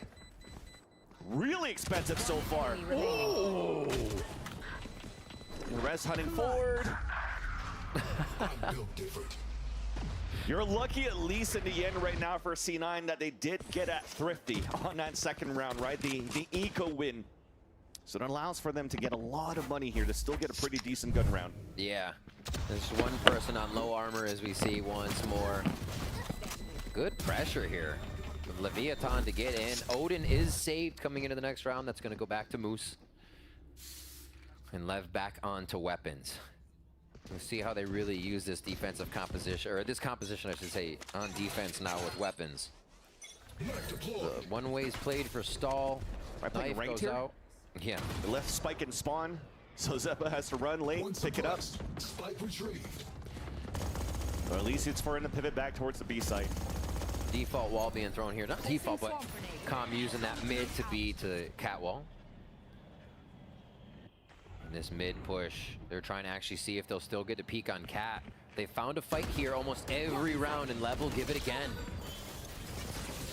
Big flash too. Double stack towards that left side at Dog here on Catwalk for Leviathan. But they did some damage onto Oxy. As soon as he got the first contact there onto Aspas through the Cloudburst and tried to escape, it instantly got dinked, trying to rotate back.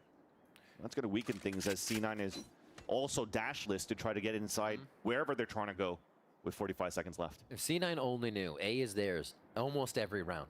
Where they have to respect the setup they've seen. It's just the Tex and Aspas and Tree, and now only Tex.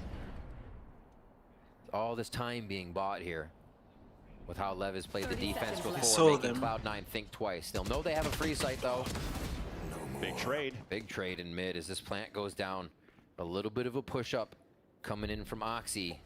Could be the key factor here. So now you have a 3-on-3 on A site and a 1v1 on B. Spike now planted on the ACF for Cloud9. Owl drone to push forward, leaving Oxy in that same position, spotting at least one. What? No way. Gets that first kill, turns around for the second, traded out by Aspas. That 1v1 towards B was won by Moose. So it's Aspas alone, pinched. Nice shot. At least. And he's gonna attempt to save this. Yeah. Oh. I thought for a moment they were actually looking right at Oxy. I thought I was looking at Vanity at that point. And then you're like, okay. Everybody was considering it clear. Aspas going to save here. Cloud9 coming up with another round. Look at the kills too. Spawn, mid, back of tree, spawn. Cloud9 encroaching so far into the defensive side to throw Leviathan off of timing and where the game state of the map might be. Nice and now replay. Leviathan's going to call that timeout as we watch this replay. Exactly, especially off that. You were talking about those kills, those deep kills towards spawn, and it was like one-on-one peaks, but perfect trades in the end on both ends that favored C9 pretty much. But that allowed that late lurk battle to happen towards B as well. So Leviathan starting to get picked apart here on this comp that they're throwing out. Seems like they weren't surprising C9 too much, which forces them to call a timeout here. There's good timing on C9 there. That rotation out of tree, just so much space for Oxy, and they pushed into sight at 30 seconds on the round. But are we going to get that all the time? Do they draw out Lev as long as they can? Because of this util. It's not a find Killjoy and run away from Killjoy. They don't really have to run away from any site unless they see 4 members of Leviathan. So it's just how C9 want to approach it when they get there. What are Vanity and Rooney saying on how to break the site, and what is Moose offering on the flank to make that happen? And it's almost like that conversation of that Sage on split where you don't really see her as much anymore. Beginning of the round, slow orb, a wall, and then what do you really have to defend? Not too much, right? So early in these rounds, if Tex is holding the A site solo, slower for them to try to contest towards orb. Once it's calmed down, maybe they will up on catwalk, but then there's not too much util left for Leviathan to hold towards A. Right. So they have to activate somewhere else, but there's not too much of that battle from the rest of Leviathan, at least trying to fight towards B main or something. And what's been really good as well for C9 is that they kept the economy very low for Leviathan since that thrifty eco, which then also means you can't really get an operator out early for anybody of Leviathan. Yeah. And Leviathan even spread amongst themselves, using the credits they can to get some hero buys in. As Vanity trying to give him a different look. The star peeks it again. Oh, okay, Vanity. You're feeling the headshots right now that they can take these chances. Group it up now. Odin being shot. Com is trying to play close with this Bucky. Orb's gonna get picked up. There's the execution. One of the rare moments of C9 moving in towards B. Com though has lurked around and gets the kill with the Bucky. Trying to answer back, gets a second somehow. And finally he gets traded out. But this is room to breathe for Leviathan because Aspas has a hero rifle here. C9 moving inside the B site for a plant at least. The job? Okay. Might slow it down for a bit. There's another slow up to him, but it's going to keep them close. That forces out the Hunter's Fury. There's that first ping, though. And Oh, he's found. Gets the kill with the Odin. Off from the lane. Almost got that kill onto Aspas. 30 seconds left. Now there's 30 seconds left. It's C9's time to try to do some hero plays. Planning outside in the open. Oxy was trying to use his reaction time to get off it, and then to push forward if somebody was fighting back against him. 2v2. Vanity saving the round so far for C9. As it's up to Tex. Small shields, there's one to trade out from Oxy. Incredible. And C9 take the lead. What a close round. Delays. Oxy planting in the open. I felt like my heart was gonna stop. What? This is incredible. In the face of danger, Cloud9 picking up the wins, playing together, and the stall on that was so good. Even after these kills from Calm, they still get themselves in against all odds. They lose a bunch of they don't a bunch of ults, but they lose the Sova ult there, and you just thought it was going to the wayside for C9, but no way. They take that home. You finally saw a little bit of that value of that wall that Calm is placing towards his B side to just jump around left and right on lane. Also forcing double decays when you're trying to run through from B main into lane when you're finally going to get these gun rounds for Lev. But so far, it seems like C9 doesn't want to test it a second time. Back to what they're known for, working towards A, and King is doing a little bit of vanity there. And the Yellow Drone's going to clear him out. The wall bangs. Makes it out alive. Cloud9 pushing back quite hard since that Leviathan timeout. Mid control, still watching tiles. It looks like it's going to be this A play once again, but this time Lev's in A. They aren't playing this tree rotate out retake. They're meeting it head on. Still waiting, still pushing. They are going to go back to a bit of the tree hold, but still now have this A anchor and difference. Quicker way to break down the walls here with the Odin instead of knifing it across. Tex now walking forward as a wall. That's down, the spike, gets though. an instant punish with the spike down. Mazzino answering at the top of mid as well from Pizza. Moose ADSing, nice shot there onto Aspas. A little bit of an overcommitment, but also respect it because Vanity TP to grab the spike and are moving into the A site. Delay from the lockdown to come in, but it looks like Tex wants to make a play. He made it through.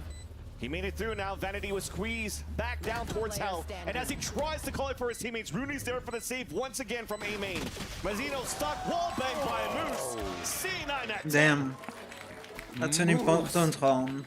Just lacing people right now with that Odin from site to site.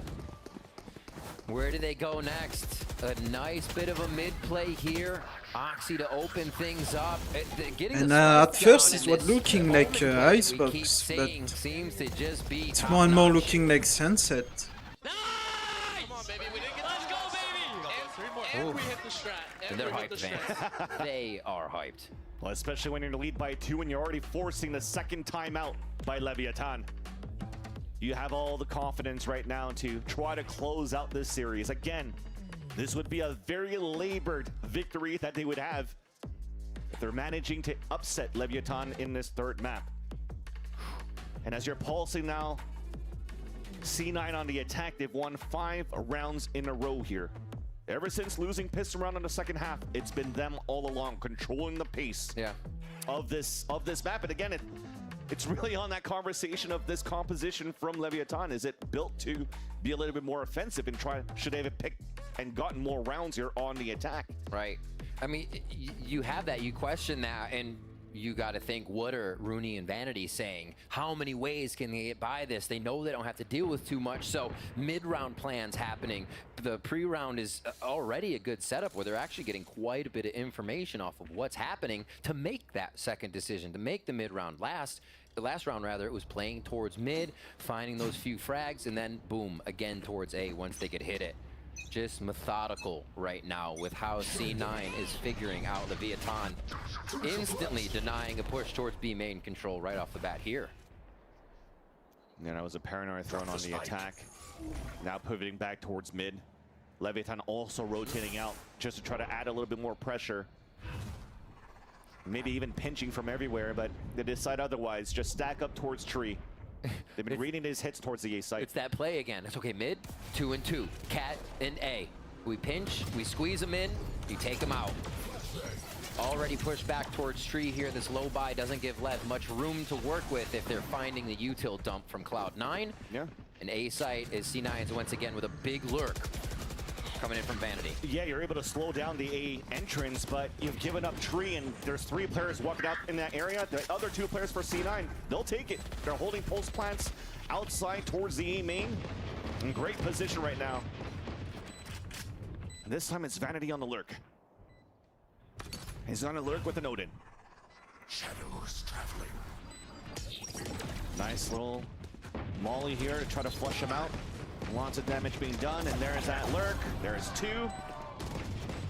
Yeah. King trying to answer back, trying to do whatever he can, but you definitely know this round is looking to be pretty good for Cloud9 to seal the deal in this round, especially with those 2 kills from Rooney.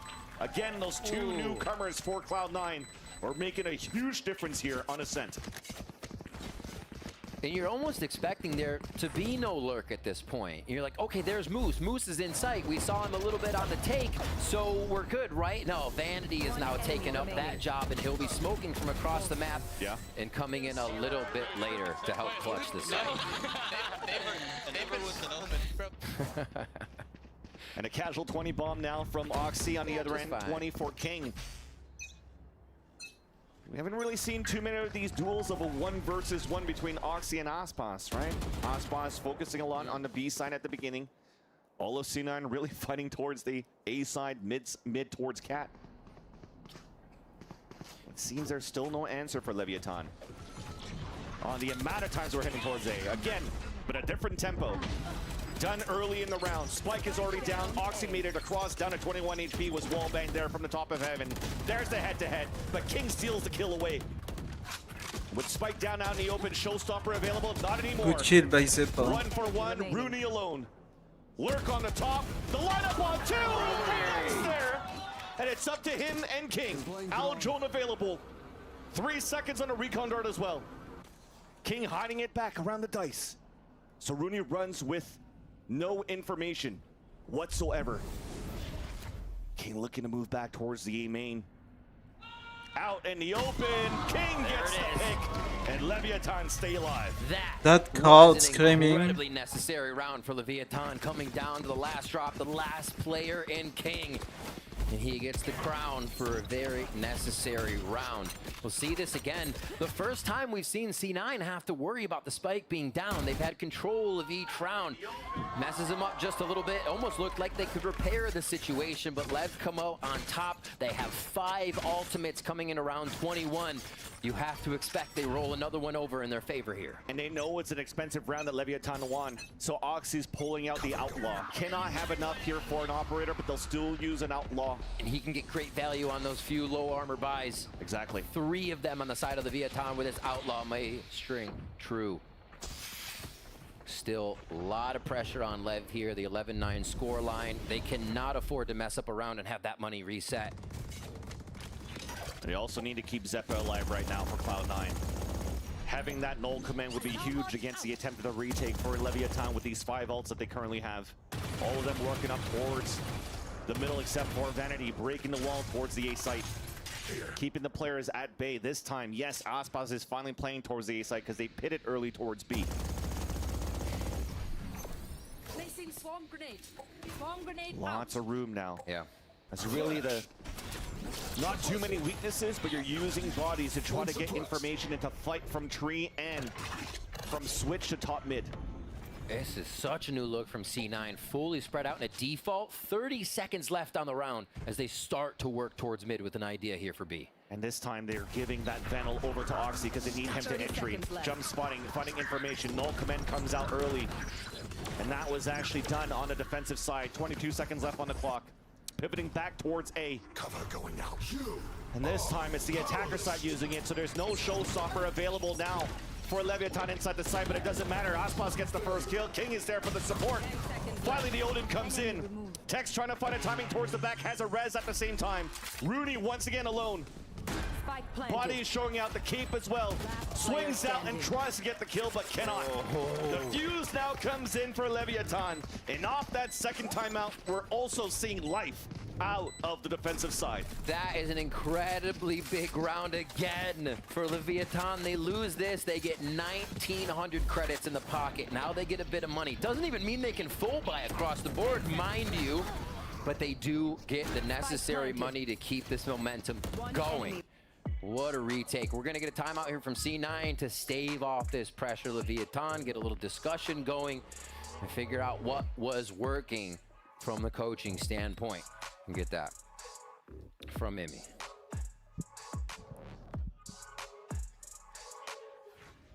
And yeah, definitely it's been a bit of a change of how they're holding this defense for Leviathan. Not too much pressure at the beginning of these rounds for slower being that we were mentioning before. They're really able to save that a little bit in terms of util remaining for techs on these actual hits from Cloud9 are using it late. And off that round though, it was a little bit expensive rather for Leviathan, but they used those ults at the right moments, right? The null command that came through towards that under minute mark, so it doesn't really allow C9 to move towards this B site. They don't have a pit now anymore in the B site. Now they're also realizing that Aspas is also focusing more on A. Yeah. So we'll be finally a pivot now from C9 to start pressuring to end towards B once again. And we see that scoreboard. All things considered, imagine Lev has both pistol rounds, but they weren't able to run away with the second round. This could be such a different game. But the string of 6 rounds from C9 after that thrifty, absolutely punishing for Lev as they finally get their footing back here to come back in. Lev getting the money sorted out. They did actually have enough to drop on those buys, so they do find full armor even with the money going back down to 1,900. Interesting, but a knife doesn't really allow for them to get more space behind the Hunter's Fury, and now is thrown here by Mazzino to get the information off the 2 at the beginning. So it allows Tex to throw a wall up. Yeah. But this is very early, right? He already threw that slow orb and then the wall, and look at his util. All he has left is a res. And of course, a Vandal in his hands, and he could do a lot of magic with that as well. But C9 pivoting back to play contact at M2. Spike being dropped to make an audio cue. Right here. Both players now creeping up towards M3. And that's Zeppa and Moose. Trying to walk around and trying to get a backstab, and they'll get it. Mazzino falls. And at the same time, Zeppa is all the way out towards the spawn at B. Yes, there's an exchange of battle here, and there's that lurk play. Beautiful here for Cloud9. Advantage comes in for them, but they're a little bit spread across the map. King has and that's the problem with... oh, nice shot. That's the problem with Lev's team comp. You don't have a Killjoy or Cypher to trap mid, or even a chamber trap once again to meet up with Calm to do your mid control. And looking to backstab the backstabbers. Perfect timing here. The buddy system going to be working out great for Leviathan as they can get themselves back to safety. Do they stick together? No, they decide to split. Recon Dart outside of the smoke, allowing here for the plant to come down. 2 individual 1v1s potentially here. Snake bites being thrown from Calm. Pivoting back towards the dice. King is towards Generator. Nice little first shot by Rooney. There's King to trade it right back. A 1v1, half HP is Rooney. Suppresses, King has the paranoia now, hits it. TP on the top. Trying to find nice play, King. Let's go. What a beautiful play. Incredible stuff from King in the last moment. The Omen play everyone wishes they could nail, but some reason we miss it. What a play. King just playing that so calm, and I love that shot was insane. Distraction. Calm made so much noise in heaven that they had to think both were there. No one was looking at the flank. That was me internally. And then King. I was yelling, but holy crap, that was a play by King. Oh my gosh. The patience he has, hit by a suppress, waiting it through. Woo. And that's the vibe they needed. The timeouts for Leviathan now coming in. It came down to the wire as well, off a timeout from C9 that just happened here. And now the momentum, you mentioned it, the vibe that we needed for Leviathan. It continues on with also now the economy in their favor. Yeah, the ult economy so also big. in their favor. C9 having to fight back once again. Not as strong as a lead as they had before. At the beginning of the second half. They'll try once again to go for an instant pop towards the A site. Tech's now waiting just to contact towards Cat. The wall up will not allow the lurk to happen. And there's the exec. Tech's trying to run through, shooting a bit, and they're doing all the damage. Perfect second slow orb. He's blinded though. Zeppa answers back. Mazzino comes across. Oh my god, that timing! In his favor either. And somehow, a slight overheat from Leviathan. Punished right away. Tap on the spike, no Calm is here. Calm trying to get the wall back shots, but does not connect. Another tap once again. Pain shells. They're getting good util out here. They know Aspas is at the top though. And what maybe could save him is hopefully a knife, but it's in 23 seconds only. So that showstopper may do a lot of damage. Rooney down low at 21. There. To jump up on the generator. Second shot dart, no contact onto Aspas. A lurk around here from the top. Zeppa breaking the window. As now the players are running down. Jump spot on the first. Trying to go for a second jump spot. It's at half. Nice little first shot. Second one coming through. Let's go, Dev. Zeppa has to try to win a 2v1. There's that first. Could play the time. Comes across on the left side. Aspas pushing forward. No! Holy fuck! To put C9 at map and series point. It's incredible the amount of rounds that are coming down to these 1v1s right now. Calling on Lev is so unlucky, like in this individual moment. the fucking Sage, like running back and shooting. Doing what he can for the team. The fucking what he can for his team here. push through the smoke on the KO and shit. And they have to do a lot. On the other side, you have a 30 bomb from King on Leviathan, doing everything to keep them in this and bring it to OT as Cloud9 go back to the mid-strat. Momentum back in a favor of Cloud9. Money in shambles for Leviathan. No command to push through and text instantly on the pivot for the flank. Has a timing here, has all the information, but only has a stinger. Still drops the no command. The trades come out for Leviathan. Up to Moose alone. Has the lockdown and is forced to pull it out right away. Solo Moose. He has Zeppa if you can res him, but Oh, and the res too. It's the bait yeah. to push Okay, an OT, nice.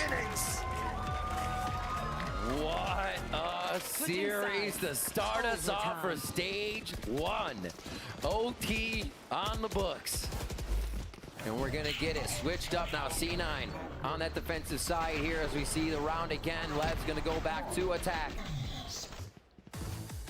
And we're gonna get this reset. Money across the board. See if we get any Odins in here. And how the teams decide to play this one. Van Silly, incredible to see Cloud9 able to bring this type Usually of form set up out on A. at the start of the split. Find so many holes in what Leviathan's trying to bring to the table. And also Leviathan as well, still having the all-star fraggers, Aspas King, the rest of the team, whenever they're needed to keep this going. Pop flash being done here to try to get some early orb control. Elise in the cubby for Leviathan. Vanity still trying to jump spot. Almost out of timing there, and King chooses to just stay out in the open to not eat the pre-fired shots from Vanity. A stalemate in this moment, a smoke now being thrown instead of a one-way. Just to keep now the enemies at bay. Leviathan trying to pivot back towards Cat though. A lot of cat play, a lot of tree play from both teams. Big paranoia. That slows down the push once again, allowing the wall to get broken. And here comes the chaos inside the smoke. First blood this time for Leviathan. Trying to run through again, maybe trying to look for a play. Zeppa doesn't have any more flashes. Aspas somehow gets a wall bang onto Moose as he falls as well. Plat now coming in for Leviathan. A little chip damage, but is it enough? 5v3 here. And they still haven't got tree back. Finally, as they break the second wall, that could allow for them to go for a 3-2-1 swing. But instead, one was caught with and a reload, that smoke from the Rooney, Viper. or forcing Rooney to peek alone. At least he stays alive. You still have Calm just lurking around the map during all of this too. So many options for left to clean it up. Up draft avoids a shorty once again denied. Ace? No. And also the ace denied by Rooney. 4 HP. Tex wins it, and Leviathan, they're the ones now at map and series point. One of the first rounds we saw everyone try to fight there in Tree, and I think the big factor is Cloud9 could not get through Tree. We saw the push coming from Vanity on the other side, but it was slowed, it was walled, and when it's walled, it creates such a tighter choke point you don't want to get through. That bit of mistiming gives Leviathan the momentum, gives them the upper hand in the round all together. C9 call the OT timeout. And we're going to look to get into this next round, round 26 here. We will get that Odin on the board for Moose. Good to see you right now in the Riot Games Arena, showing the support for both of these teams. Sold out day. This time for C9 versus Leviathan to kick things off. Wait, Sentinels are not playing today. Man, They're playing tomorrow. It's gotta suck for Oxy this time. It's a Today it's second like time they get energy shorted loud against after. Aspas. A potential, but couldn't get the second one in. And that was almost everything here to not allow Cloud9 to really win that pulse plant. The Cloud9 cheers coming from the crowd. Leviathan holding strong through it. They've had quite a few throughout this comeback as well to bring it into OT, and that momentum now to game point. Odin on both sides are going to be ringing out here through the walls of Ascent and possibly our final round. A push towards A main for Lev to get a little bit of early control, maybe wall it off immediately. And they're watching towards mid, something C9 has loved in these rounds. The 3-2 split across the map, though, is the protocol for round 26 in Cloud9's book. And he's looking to wallbang this from the top of Radiant boxes. Knife is close, Recon on the top, that pings him, and that gives a chance now for Cloud9 to move forward.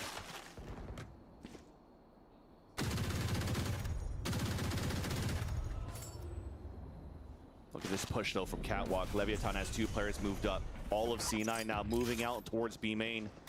And Vanity will be the late lurk. Odin continues to spray across. Oxy just trying to answer back through the smoke as well. Holy. Everybody stays alive for now. That's no close. How? Tell me how. Everybody's just shooting blanks at this point. Not even a chip. All right, so the mollies are gone though. It looks like Oxy wants to dash straight out. Gonna have to wait another 8 seconds as this pings if they don't shoot the knife. All right. They're ready, but this lurk from Vanity could call differently. Yeah, and then at the minute mark, they actually put this wall up. So Vanity has to do everything to try to break down this wall. But as they do this here, the pivot is out from Leviathan to take control of A main. So a late rotate from C9 to A could potentially be a loss. And even if no, they're gonna commit B. They're just waiting for the smokes. They have to be on point now on the execute. Calm rotating back, pushing out the top of the lane. There's that dash in from Oxy. King just waiting inside of that smoke. Players now moving down on the other end. Pinch from behind, Calm gets one, Moose as well. Oh my god. 3 players to fall. 13 seconds left, the plant will come down. Tex and Aspas looking to fight back. 2 players staying behind the boathouse for Cloud9 as the other 2 are playing contact first at the staircase. Odin in the hands of Oxy. As Aspas is now starting to close the gap. You hear the Odin being shot on the other end. Alarm bot now, Nanostorm. Aspas is now slowed down. Cannot get across, has 2 satchels to work with, but decides to walk forward instead. A 1-for-1, last one on the lane. And we will go once again to a second overtime. The second overtime. Cloud9 replicating a strat they used a few times throughout this game that was at A. Wait until 30 seconds. There's, again, not a lot defensively for Leviathan to stop an incredibly hard hit. 30 seconds, they nail B site as soon as Vanity is done messing with Cat in that wall, trying to just get a little bit of distraction down. So really nice overall map play there to keep Leviathan thinking. And also Cloud9's banking on the fact that they're going to be hitting the site with less numbers that late into the round. It's on Leviathan now to put up a strategy back onto attack as we're into round 27, OT number 2. Odin spray on middle because of this Viper wall, was trying to get something on top mid. Off in the hands of Oxy. And he actually avoided, walked across the snake bite. Down to low HP, has the dash and trying to move forward to potentially try to get the pick into Calm. But Calm knows better, just tucks in. There's that wall for the split. Now Oxy's just waiting and gets that pick. No more splits coming in from Leviathan. Lots of them being spotted out here towards the market. And Leviathan still engaged towards the entry. Nice little shot there onto Moose through the smoke, tying things up on a 4-4. Rooney now answers back as Mazzino's trying to find another surprise kill inside spawn. King doing the same. Oh my god. Loses the fight to Vanity with the judge somehow. Spike, meanwhile, though, has been planted. 2 players left. Good paranoia. Aspas is blind, forced to fall back. Tex is trying to make a play.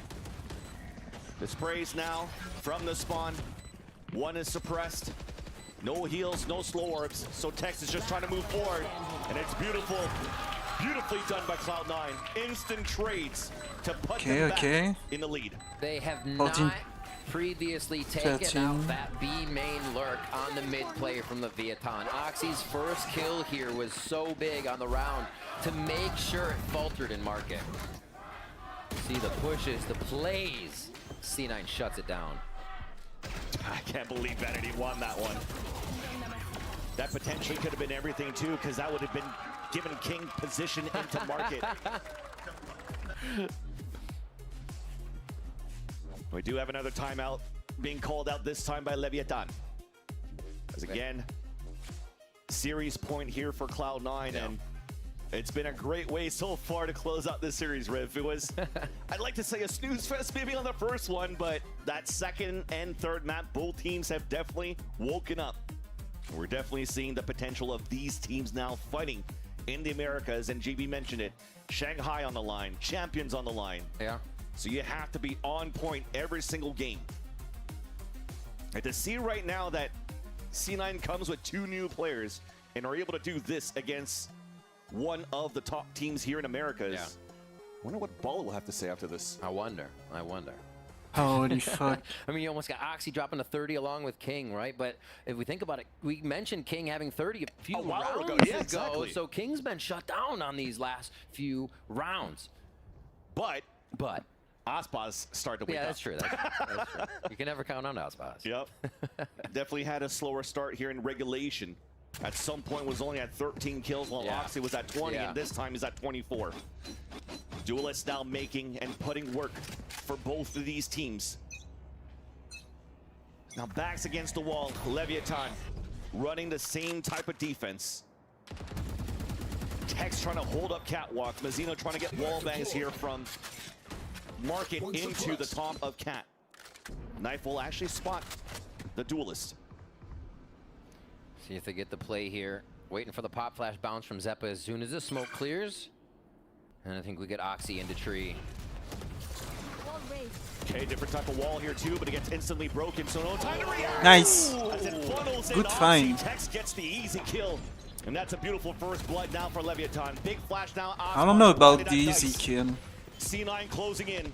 Vanity using his own smoke as for cover. But then just seeing nice. Run through. Aspas gets a second showstopper ready. Doesn't need it so far. Not finally pops it out. But Tex steals the kill. And we're tied once again. Okay. Overtime. Truly trading blow for blow. Is so confidently swung in favor of the other team as we go back and forth. Like, oh, perfect, the other, they're gonna get that next one. No, Leviathan snapped back that hard. Round 29 now between C9 and Lev as we get into our third round of OT here. It looks like it's going to be a big stack up by C9 over towards B. They'll play the retake A, and that's what Lev has their eyes set on. They are behind Aspas on these attacks, so wherever we see him going, they'll follow just behind the wall. That's not going to be damage. Bit and chipped out. That was so close. Yeah, that looked like it was going to be one and done, or somebody done rather.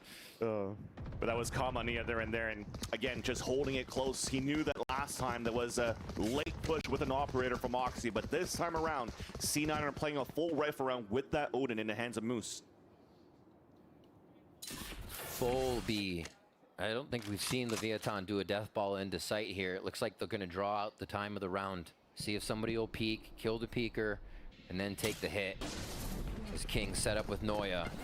They're not even going to run the time down that much. They're just going to hit. But everything missed. There's that wall to come out towards the lane, but it's funneled into all that microwave set up by Moose. It comes up, keeps it at bay. Moose falls down at the same time, though, but Leviathan have contested and taken over this B site. Aussie almost got some wall bang kills there. Tex now pushing up on the other end at the staircase, a 1-for-1. 3v3 now. Spike planted. As it gets planted, the reposition by Leviathan. Calm stays towards the B main. Oxy with the dash, but cannot use it.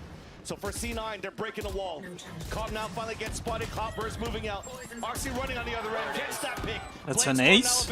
No. Again, gets the kill there onto King. As it's Mazzino alone, Zeppa gets the pick. And Damn. we continue to go back and forth in this game on the third map. These rounds are chaos. Oxy with the peaks, almost. I don't think he wanted to get on that wall after he saw it was on the other side, but still goes for the peak. And just being on the other side of the wall, he delayed 3 members of Lev wanting to get into sight. They're all like, wait, he's gonna come over again. He's gonna come over again. Gets the peak on main with the Cloudburst to enter, and Zeppa has had some incredible personal rounds there. Brings up 2 on his own to enter the site, even though he had the backup. C9 back on game point. Lev continues to strike from the defensive side with fierceness. Can they do it again? It's going to be a push here. Aspas, A main control doesn't come right away, and they go right back to tree control. Cloud9 is going to run the same strat from Lev's book just last round. No Odin here for Calm. And the knife comes out. They're trying to clear it out here towards the B main. Didn't get the ping there onto Mazzino, forced the fall back. Calm does get the pick onto Rooney though. Holding his spot towards the lane. Aspas blue rescue to help out as well. 1-for-1, Moose is alone trying to get some lucky kills with the sprays. But this is looking like a done deal. Aspas hunting it down, continuing the OTs. Well, let's go. We don't have to worry about anybody hitting the draw button on this one. We're keeping this one rolling. 31 rounds to come in after this one. The buyback comes through. Nobody's really flexed the operator except for Oxy on 1 round, and it does not feel like it wants to be the play anymore. They know the site's gonna get hit, and they want retake ability, so ops seem to be out of the question right now. 15-15. They're keeping King on 30, but like you said, Aspas is heating up, and that could be very scary for the side of C9. The 4-1 across the board for Leviathan's attack here, as they're just looking for a bit of early util and to prop Aspas up with these orbs. Yeah, it's been a change of pace this time around too for Leviathan. Because they realized that the instant they popped the flash, they weren't getting too much contention outside of A main. So it allows here for Aspas to pick up the orb right away. Pivoting back now towards this B site, maybe trying to control both. King staying behind right now to get the information, waste out the utility out of Cloud9. The drone mid. They'll take anything right now, Vance. They'll take anything, even if it recharges as a signature. They want to see abilities get used before Lev hits the site. Oxy's about to walk through towards main. There's that wall up and the execution attempt towards B. Oxy able to fall back. Boom, Moose is ready. Falls behind, yeah, nice little wall bang there with... Oh my god. He gets another pick. 2 coming out towards the lane and a beautiful paranoia for him to fall back. That's a rotating back towards Cat. Zeppa is waiting right there to TP across. There's that trade-off. That's the spike down once again. Hot flash on their hand, just trying to escape. Meanwhile, Aspas has picked up the spike, and he's also the last player standing. 23 left on the clock. 1 kill gets him a showstopper. Zeppa just waiting out in the open. And the story continues. The story continues. Zeppa locks down another round from that defensive side for him, and Lev will switch it up. We are indeed on to match point. Would you believe it? As we see this play again. What a series. Crack some Red Bulls, chat, because this feels like it's going to be a long day. 30 seconds. The landing readjust. Rush Rush let's go! They're all ready for the play. They have to be having a very good time on stage right now. 2 30 bombs now between the side of Lev. Aspas is caught up to King. And that's the thing. King and he might still surpass him. killless Yeah, so at this point. Is 1, 2, 3, 4, 5, 6, maybe 7 rounds. And just assists coming through for King. So they're really Is that able deck to balls or shut some him down. shit? Looks like we're just going to have to do a little bit of a cleanup here. There's a spill on the stage. Oh my god. Okay. Players are hyped up. Players are hyped up. Yep. Make sure you dry out that mouse pad to continue on here in this game, but definitely just to give us a chance to talk about it, right? It's been a couple of rounds now since King had that 30 bomb, and he needs, it might be the difference right now, the difference maker if he's able to actually string a couple more kills here for Leviathan to maybe push this and win this. But at this point, him stepping up will allow Leviathan to tie up the game once more. As of course, we definitely see here, we're back in the game. Or being picked up on the attack side as they're also realizing for C9 there's not too much contention out of Leviathan. Right. From A main. Yeah, C9 wants to see a little bit. Looks like Lev is being stingy with their util. That's going to benefit them as their site hit takes hold. And they know they can basically just wall out Cat, keep that safe. King working his legs, trying to spot towards A main as Zeppa is trying to do the same to get a surprise contact into Switch, but it gets insta-dinked by Aspas and force a fallback. It's so hard to sell a fake this many OTs in. A site's the hit. And it's traded out. Once again, King denied now, anchoring towards the A site. Zeppa still low on HP. Trying to figure out who they could give the spike to for a plant. He's gonna plant it for A main. Beautiful owl drone actually spots a couple of players up towards the A heaven as Leviathan actually has all 4 players and no lurks. There's grenades being thrown. There's the ADS from a few. And there's the first to fall. That's Oxen on top of Generator. Shot darts coming out, misses as it's trying to get towards the door. A tap on the spike, the spray through the smoke. Continuing through, but players of C9 are still falling down. Zeppa alone, and Zeppa falls with the rest. That looked like it was the right play from C9. Smokes are down on the side of the Viatan, playing 2 inside site, 2 outside site. Because you're not going to get smoked off, you create that other crossfire. But the shots for Lev on the retakes are hitting. Great start off too, playing tricky spots on the wall, covering each other. And even with King going down there, they still get the round and convert the 4v5 in favor of Leviathan. 16-16, round 34 on the board. It seems like C9 wants to try to fight back towards me. There's a lot of pings to maybe to up the tempo for Leviathan, but C9's potentially looking to do the same thing. Yeah. Walking up the contact. There's Vanity getting ready to swing out, punish. And there's a 2-for-1 in favor of Leviathan. Will this get clear in the corner? The Boombot will not. As they run across, they try to clear it out. He can play this off angle. He gets one. The second satchel saves him, and he still gets King. Aspas inside the site, forced to reload, stuck out towards the dice. A 2 versus 2. Moose has already rotated across with Rooney, though. As the owl drones out for info, knows exactly where the 2 players are. The first one planted, the second one towards main. Showstopper now out after the plant. Will force them to fall back. And they have to wait it out. Now that it's finally shot, but look at that positioning now from Calm. The wall up, he repositions out towards the tree, but the turret, he avoided it. And he heard the footsteps. Aspas will get the kill. It's up to Rooney alone. For the first time here, we might see an attacker side win. A tap on the spike first. There's that first shot, and the second. Holy. The Red Bull clutch. It will give another defensive round for Cloud9 and series point one more time. Never give up. He's not missing a beat. The crispest shots we've seen, we can give him a little bit on that last one to control the recoil. But the A heaven shots he's brought in, some of the clutches Rooney's been hitting, has not missed a beat, and it's exactly what C9 needed. That right there from Zeppa was also everything. Yes, although he did get the kill onto Aspas, to still flick back to at least get one more to give a chance for Rooney. That could have been a 3 versus 1. Nice reaction. You said we might see our first attack around. That's how you sound. Yeah. Sounds good. All right, the 4-1. A good detect here coming from Aspas's Boombot right out of B main. They know that's the lurk, and it's going to be hit on A. Super quick right now. C9 already inside the site, and it's open.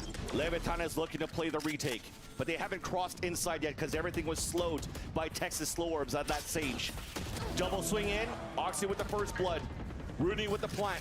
Leviathan does not want to give a chance for C9 to set up as they're already throwing utility. 2 up towards the heaven. Oh, a nice shot by RC, all done by Rooney's util. Tex answers right back through the door. A 1-for-1, but the advantage still for C9 on this pulse plant. Calm trying to drop down, trying to get the wall bang. Finally takes down Zeppa. King dropping inside the site right now. No smoke to cover him. Molly off. There's that Molly. He gets it halfway at least. King and Calm against Moose and Vanity. Vanity at low HP. Moose trying to fight long range. Smoke now dissipates. The backstab, but the trade. Calm now to 1v1. The pit comes out, and he's dying. What is he doing? Holy fuck! Calm. Closes the series.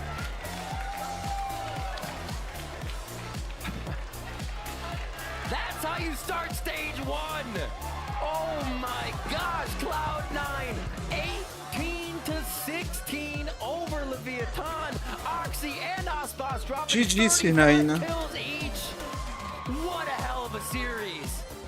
Absolutely amazing. Cloud9 showing the squad they put together can muster up what is needed to take the win. And the questions now fall onto Leviathan. The time they had to organize these, the compositions, they were there, but they didn't come out with the W. C9 able to find the win and find the way through those strategies of Leviathan. Definitely in Vanity. You just mentioned it at the interview with Smix when they were walking into the arena. Hopefully we could translate just what we did. scrimmers. Exactly. They're not just scrimmers today. Winning and upsetting Leviathan in a nail-biting series. And Moose, welcome to the VCTs. That's one way to start things off. But definitely Rooney coming back and finding that he's never left. No. That guy was on point, on fire, and his util was amazing as well on this solo roll. We saw the life of the eco wins coming back a little bit for C9, Rooney, Sheriff, Oxy popping off, getting a little bit of that facilitation from his team to go forward, to do more, to be the one in the front line. And Moose coming up so big. A lot of lurks on Sunset were able to secure the rounds for C9 there that Moose was able to put into action. It almost came down when you were watching this overtime too. It didn't matter what compositions were coming in and out. It was so chaotic with so many good trades and fundamentals that had to come out from both these teams. It didn't look like there was too many mistakes going on in the heat of the moment. It just came down to who really won those battles. And in the end, you definitely see it too. Like, I mean, look at that. The Sage Walls, you're expecting those here with this comp coming through. So adapting on the fly here for Cloud9. They show a lot of promise now for this split in 2024 for the VCT Americas. And it ends up, they did prevent King from getting a kill throughout that entire overtime. So they said, no, you're only a smoker right now. That's all you're offering. So big job by C9 to be able to shut down the shot caller in that aspect. Definitely see it there. How hyped up we are towards the end for C9 on that victory. It looks like we're trying to do some sort of flying V at this point, and that was Moose that started things off when he walked on stage for the first time, and Vanity closing it in as the IGL for the team. Yeah, Moose walked out on the stage today. If you didn't see the walkouts, feeling it, pointing to the crowd, getting pumped. He is excited to be here, and we see why. Well, at least now let's throw it down to Smix with the Verizon post-match interview. Thank you very much, Vansili and Rivington, and congratulations, Zeppa. Thank you. What an amazing game to kick off stage 1, going up against a team like Leviathan. You yourself and your team had to go through some roster changes, so there were some questions in the air, like how is it going to be looking? And after map number 1, when we spoke to Coach Emmy, he said that this is not how the practices have gone. In fact, the scrims have been ridiculously in your favor, and we saw that on maps 2 and 3. So now that you've had a chance to catch your breath after Ascent, tell us what's going through your head. Obviously, I'm happy for the win. That was a long BO3. I feel bad for Energy and Furia because they had to wait so long. But, hey. Oh, my bad. Sorry. But, yeah, I mean, I'm glad my team has pulled through and, you know, we stuck through it. And everybody was confident the whole time. We believe we're going to win. So happy we pulled through. It was amazing to see that resilience because let's just talk about that last map on Ascent. It went overtime. But it all started on that first half where it started out with Leviathan having a massive lead, up 6-1, but then we saw C9 really be able to pull it together, Moose having some crazy impact rounds as well. So what started to click for you guys? Obviously after losing round by round, we had to like slowly come to a solution and like figure out how they play because it's not a normal comp that people play. Obviously, it's like the first time we saw the comp, so we're like, you know, we knew it was gonna be a struggle in the beginning, but we had to find the solutions. But I'm happy everybody chimed in and try to find the solution. At the end, we did. Speaking of that comp, you know, how annoying was it to deal with the Sage Walls and just playing around this style that you yourself just said you haven't seen it really before? So what was that like? Like I said, it was just we knew with that comp on defense, that was going to be really slow. We had to drag out the rounds and like find out where people are. But at the end of the day, like I said, my teammates pulled through, and we believe we're going to win.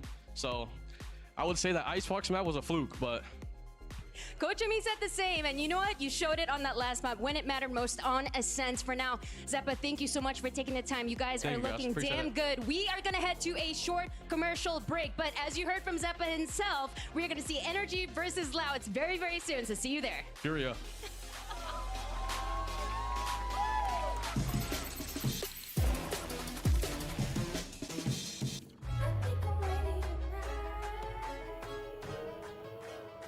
Hey guys, it's Jimmy Lin. In this series, I'm going to walk you through attack on Pearl. Watch out for the stairs, clear this angle. You're going to be able to fight this. Okay, quick break for me. See you for Energy Loud in a bit.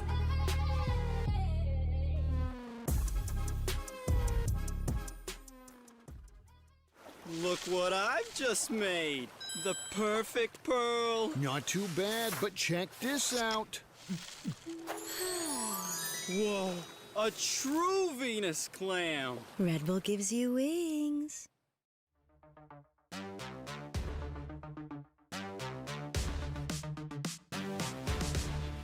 Step into the ring.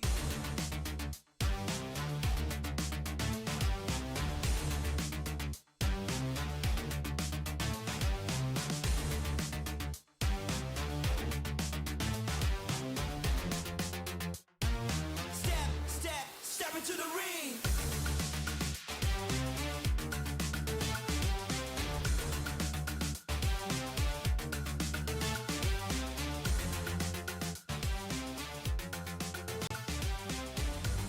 Step into the ring.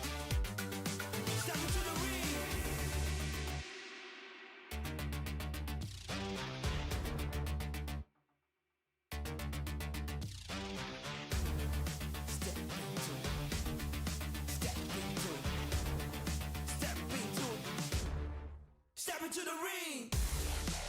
Come on, come on, come on.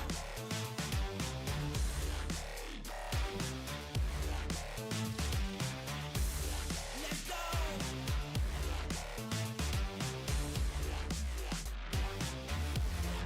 Step into the ring.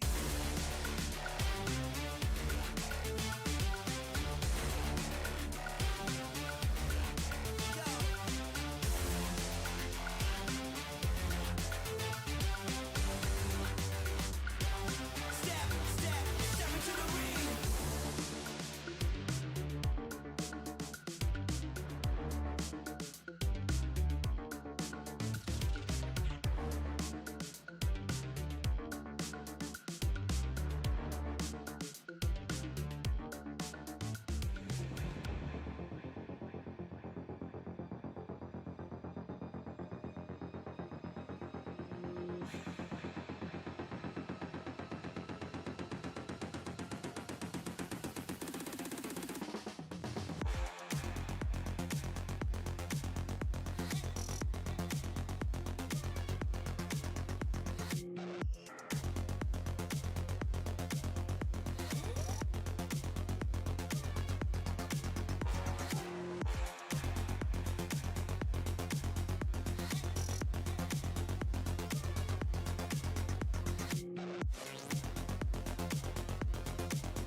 Confronto contra a Energy vai ser rival muito difícil. Realmente tem jogadores de categoria mundial, né? Eles ganaram já Champions, tem jogadores que são muito bons nos halls, tem jogadores que não conseguiram demonstrar tudo o que era para demonstrar no kickoff e agora tenho certeza que vai ser muito difícil jogar contra eles. You woke up. Yes, he did. Oh my gosh, that's the Ethan we know. I think Loud's biggest threat to us is probably not aggression, but just being relentless in the server. You know, they've had really big comebacks. They're never out, no matter how far down they are. É 4 contra 2, já clicou na spike o primeiro. Cauãzinho, Cauã de novo. Vai Cauã, fez metade. Cauãzinho, é na tua, Cauã! Sempre é para jogar com o coração. Nunca se sabe o que vai acontecer no dia do jogo. Então, sim, dá para ganhar. Well, if you thought that last match was something else, get ready for this one because it's going to be a fantastic brawl between two stupendous teams. Welcome back, everyone, to VCT Americas. Golden, we're here alongside with Bula. You got Mimi, you got Beginner, and we are... Who's Bula? Bula? That's my new name for you. Bula. You're just Bula. But I said her name right, though. Nailed that one. Good job. You're not bullying her. You've only known Not at all. Not at all. I've moved the goalpost forward. All right, folks. I'm right here, dog. We have our second match of the day, and it's going to be a good one. We have a continuing chapter in the saga of Loud versus NRG. Now let's go ahead, though, and talk about Loud, of course, defending champions of the Americas region. Also got themselves a couple world champs in that lineup as well. And this is a team that went into Masters Madrid. I think people were pretty high up on them, as you are for Loud all the time, because they never miss these global events. But this time around, it was definitely, even though it was good, what we were seeing from Loud. Mimi, I think you were there. It just felt as if... You think so? You're losing your memory. You were there with me. No, I'm referring. It's a question. Anyway, the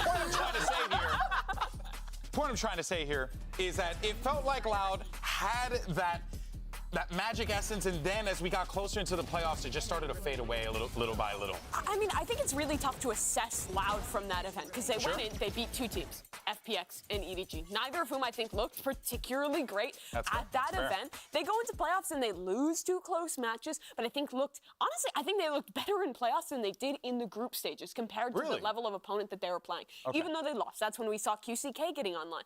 That's when we saw them, I think, really starting to tone in when they're playing the weirder comps, the newer stuff, and when they're playing the more standard stuff. I don't think this is a Loud, though, that is in the highest championship form we've seen from them in the past, but I think they grew a lot throughout their run at Madrid, and that's what matters early in the season. Yeah, I think that that assessment's pretty much correct. I think that first series at Madrid was a real kind of scary moment for me, where I was like, oh, Loud is not going to be as consistent, as firm as they are going to be, in the years prior. But I think they needed that experience at Madrid, and they still placed deep, right? They still got to playoffs. They they were still. And I mean, close game to Sentinels, close game to Paper X. Yeah, exactly. It was a very respectable run.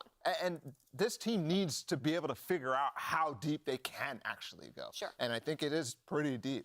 Without Aspas on this lineup, I think that's somewhere where you still have to kind of build up that confidence. Are we that championship team anymore? Are we the team that's going to be able to dominate Americas? And I think the answer is yes, but it's going to take some work. I think the thing I find interesting about Loud is that there's not a hero on the team anymore, right? So you don't have the people who look to like an Aspas that's like, you have to perform incredibly every game, and the comps they play aren't really built around that either. I think you're going to find inconsistency in the sense of different players are going to show up map to map, day to day, or whatnot, because it's not about setting up your dive agent to go in, go nuts, and find a lot of kills. They're setting up multiple different players to take those opening fights and changing it very flexibly throughout the games, which I think is very unique in Valorant when everyone, for the most part, is playing Sentinels, playing a dive agent, and sort of playing strong side, weak side, especially on defense. I think their style of play is very different, and we also need to learn a little bit as we watch them play the game too, because I think performances are going to vary game to game. Yeah, well, we're going to learn when we watch him, but let's go ahead and learn a little bit more from the man himself. We got Smick standing by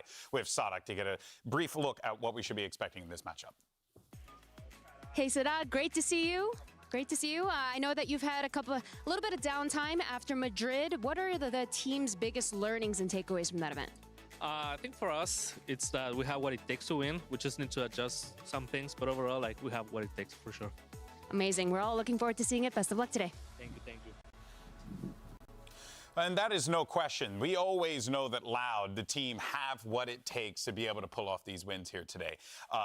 But it is going to be a lot more challenging, as we had mentioned, because they lost that key piece in Aspas, and now they've been building it up. But to Mimi's point, right, QCK definitely found himself there. Where else can this team lean to really find that success? Yeah, I think just the individual level of every single player is insane. Sadak himself, I mean, throughout kickoff, I think he saved them in their run in that instance. Probably a big reason why they actually qualified in the first place. Then Kalzin is popping off, and then Les, of course. That guy is for sure one of the best players in the world, and he consistently is saving them in moments. So I think individual skill is that thing that just is there consistently for them always. Yeah, but I think that really the guy who really ties that all together is always going to be Sadak. He occasionally has, against your point, Christy, where we are kind of always seeing one different person take over, have their moment in a match. Sadak is consistently the guy who I think is giving the team the vision, right? He's talked that even all the way back last year, he was considering playing these Phoenix comps. He was playing these ideas. Yeah. It really seems like he's kind of unleashed this year to really make a Loud that fits what he wants the team's identity to be, which is why I really love watching this team, because their style is so unique, is so different, that he's willing to take those risks. It's really funny to me that he's like, oh, I was trying to play this Phoenix comp, like, way back when. And then Aspas is like, oh, I want to play Phoenix.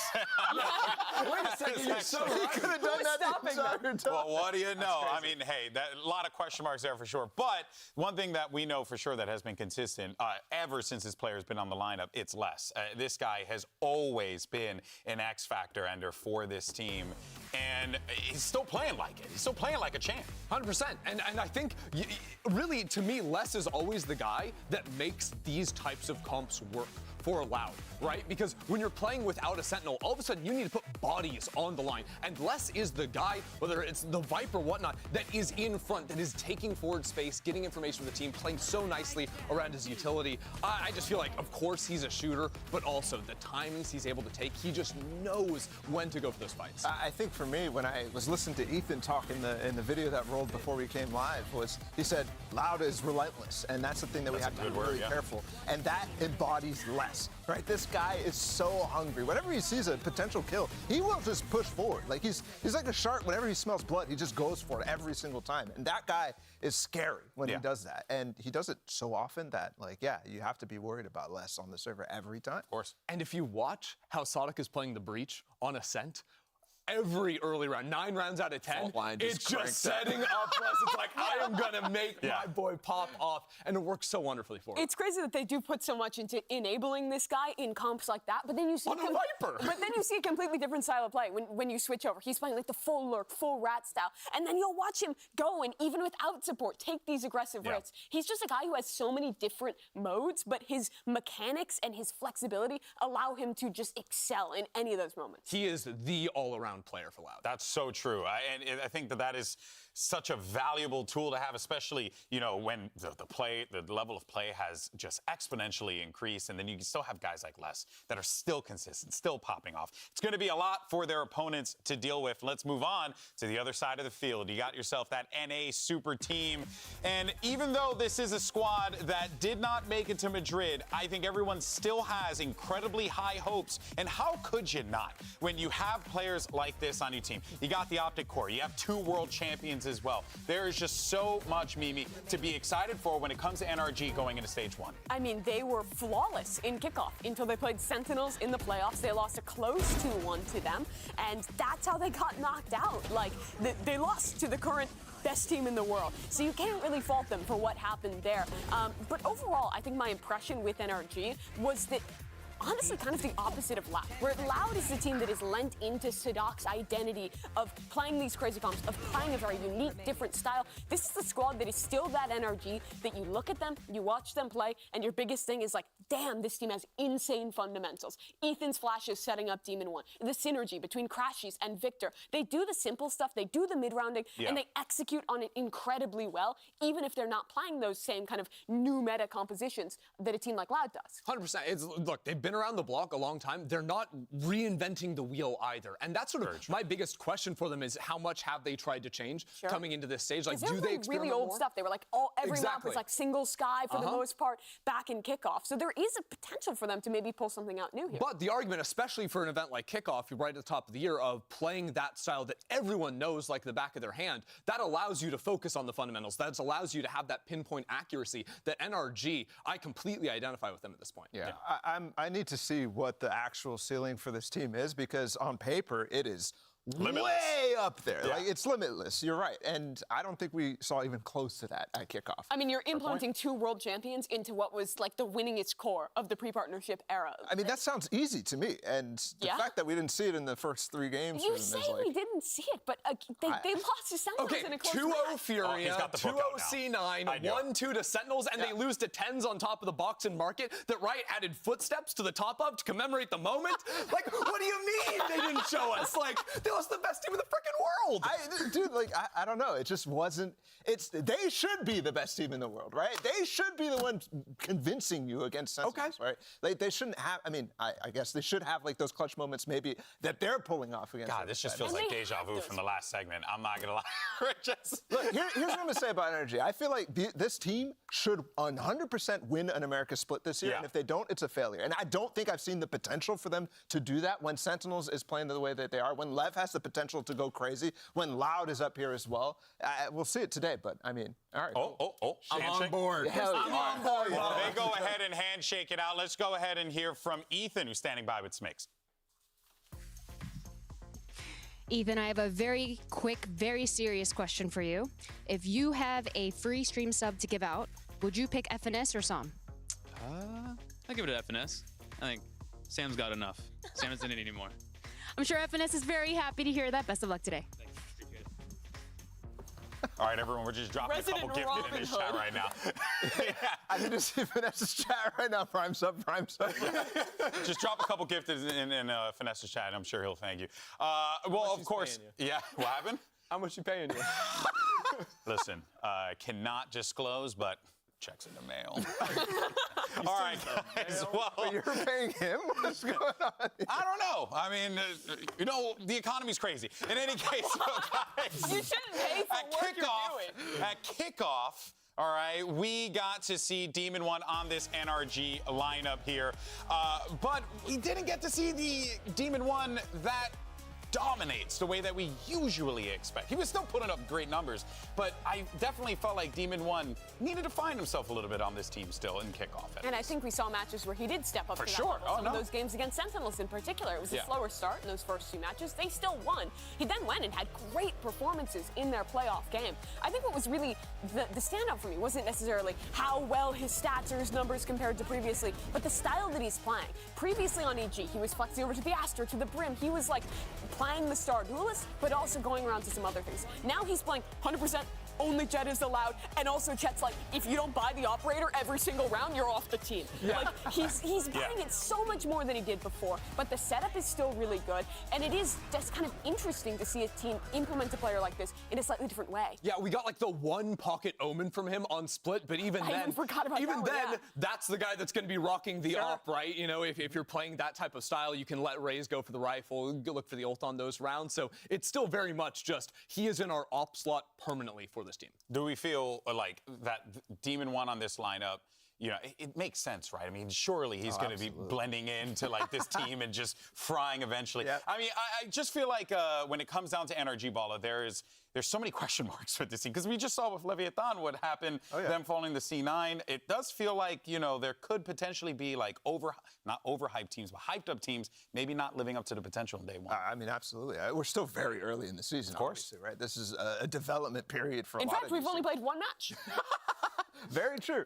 And D1D1 is a player that's still developmental. I mean, he was the best player of the year last year, but I mean, he hasn't played that much, right?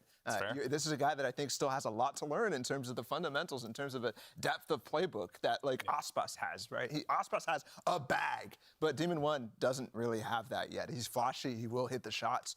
His movement's great. But in terms of being able to make certain plays, like it's just he's relying on the mechanics most of the time. And I think right now he's learning from his teammates how to be really cerebral. And but there's no better team to learn from, I think. I was going to say the same exact thing. No better team to learn from than NRG. But let's go ahead and send it over to the coaches for map select. Find out where we're headed.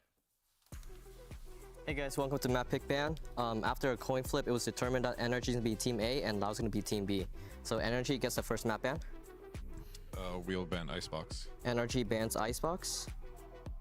Loud, your map ban? Split. Split. Loud ban Split. And your first map pick, Energy? We'll pick Breeze. Energy picks Breeze and your side? Attack.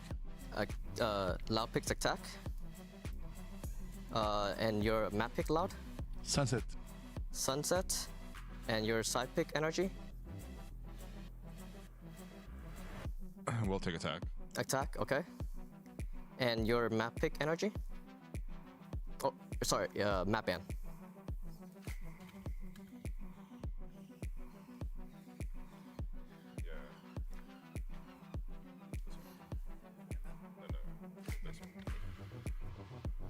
Ban Lotus. Energy bans Lotus, and your map ban, Loud? Bind? Ban Bind. Yeah. Loud bans And Bind, so the Ascent. default map is going to be Ascent, and RG gets to pick Slide. Very similar, like Okay, NRG picks defense. Awesome. Good luck, have fun, guys. pick and ban from last map, from last series. All right, well, the stage is set. Except as it's we Breeze have two instead of teams that are gonna Icebox. look to put on But a two show for everyone long here at maps. VCT Americas. Our last match of the day, and it's Two going to very be big maps. NRG facing off against an incredible Loud lineup coming off of a 4th place finish at Madrid. Real fast, just want to ask predictions. Where are we going? Name. NRG. Loud. Energy. Ooh, I love this. All right, folks. Well, let's go ahead and see how this whole thing's going to play out and send it over to Smix, who's at the stage, to bring out our teams. Riot Games Arena, it is my pleasure to welcome this North American powerhouse team that we all want to see more of. Make some noise for NRG! Woohoo! Woohoo!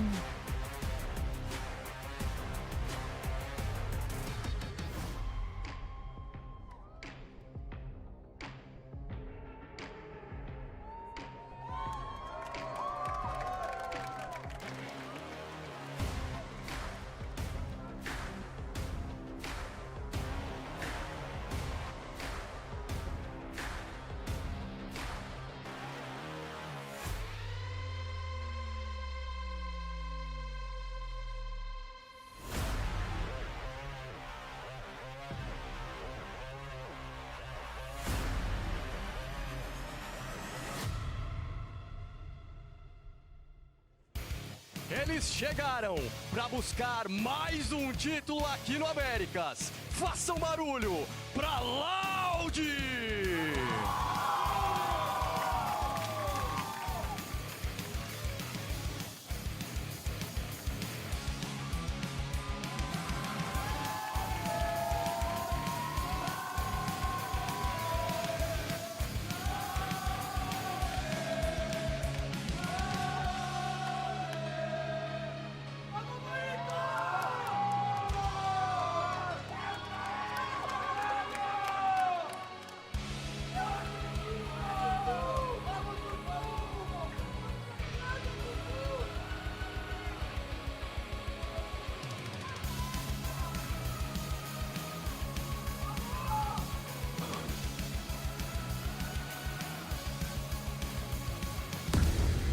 It's Valorant's very own El Clasico, NRG versus Loud. And even though in the past when we say El Clasico, we talk about, Finesse being on the team, it is a little bit different this time around, not seeing him on the stage going up against Sadak. But it is going to be quite interesting to see what Ethan can do in that IGL role against Sadak, who these guys obviously have encountered each other plenty of times in the past. This is a rivalry that we have seen evolve previously, right? Yeah. New rosters on both of these squads.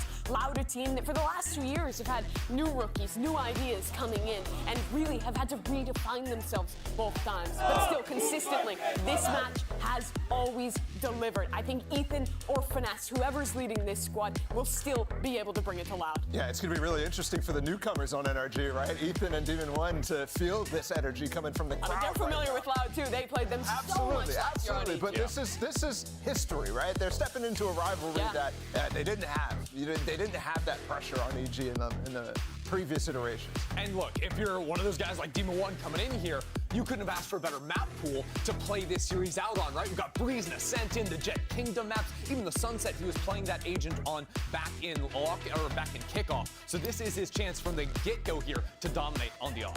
And for Quick on the other side, this is really a question of whether that form he hit towards the end of Madrid can stick around. He carries it through. Sick in those last few matches after a disappointing kickoff, a slow group stage, and I think this is really the test against one of the best duelists in the world on two of the quintessential Jet maps if he can hold his own. Yeah, and to speak on the Breeze again too, this was a map that I think Loud looked very shaky on at Madrid, especially in that opening game against FPX. So I think NRG going straight for it right here is a great read here from Chet and a good game plan going into this. And this is the match, or the map, excuse me, I was most impressed with from NRG here. The synergy was excellent. D1D1's opping, the way Ethan set him up, it was all really well constructed. We're into agent select, and there is a change. Okay. Ethan goes from the KO to the Yoru. I honestly love this. I think you can still set your teammates up with the flashes in a lot of the same ways, but you unlock so much with defensive side rotations and with different interesting double dive pathing on attack. Exactly, and I think especially breaking the typical Cypher setups as well, right? Yes. When you have the double dive, all of a sudden you're overwhelming very deep into the site very, very fast. You're breaking through those choke points. And I think more and more teams need to be playing this Yoru. Yeah, breaking that trip of the decoy, being able to dominate it. I also just get vibes back from EG where Ethan was playing that defensive, real utility-heavy support Yoru, and I think that was exactly what we're going to see. This is going to be very, very fascinating, but 100% we are in store for a good one. Let's go ahead and send it over to your casters. They put the class in El Clásico. It's Doug and Baby Bay. Thank you so much, Shubi. A tale as old as time. And Dre, you know, we've talked so much about NRG and Loud and the history that these two teams have against each other, but we got to talk about the comps. We got to talk about the Yoru and the Jets, specifically Ethan on the Yoru. What are your thoughts on that? I mean, we've seen Ethan be comfortable on the Yoru many times before, right? Especially on maps like Pearl, which is not in the map pool anymore, but he's great on it. But the question I have is he going to be able to support D1D1 the same way on this Yoru as he was able to do on the KO? Now, on the flip side, Ender is completely right. You're able to break those trips with that clone and everything like that, which can counter less in the long run. And that's why I actually like Yoru on this map a lot. But it's kind of tough sometimes when you're running the Jet and Yoru because the KO gets a lot of value with that dagger. And not having that info could be very impactful in rounds like this. It'll be interesting to see how that dynamic plays out. Ethan, a world-class player in his own right, and he's made quite a name for himself now on the Yoru with an opportunity to set up his star duelist. All that said, though, NRG starting on the defensive side is it's Loud, who's going to be looking to set the pace for this map. They've already crept up halls a little bit here. Trip keeping him back, and Crashy's not far off. Ooh, it's getting dangerous for Crashies right now. Loud is still pressing the matter on him. Keep an eye on that. The dash has been procced, but again, it's that pesky little trip. It's going to keep him at bay. The door goes up, the dash is used, and Mark turns on QCK with a classic, no less, getting the kill. Opener has been found, but Sonic is there on the trade. Flash swinging through as Ethan is there to greet. Numbers in favor of NRG. That was a nutty shot from Marv on the QCK there. I don't know how he did that with a classic, though. Yeah, a little two-tap from a distance. Jeez. And they've been waiting, what, 30-something days to play any type of match, you know. The Iceman wants it bad. Yeah, what happens when you give NRG this much time? When you give Chet this much time in the lab? We'll see if they can convert this pistol as last. Taking a ton of damage. NRG wins this in almost flawless fashion.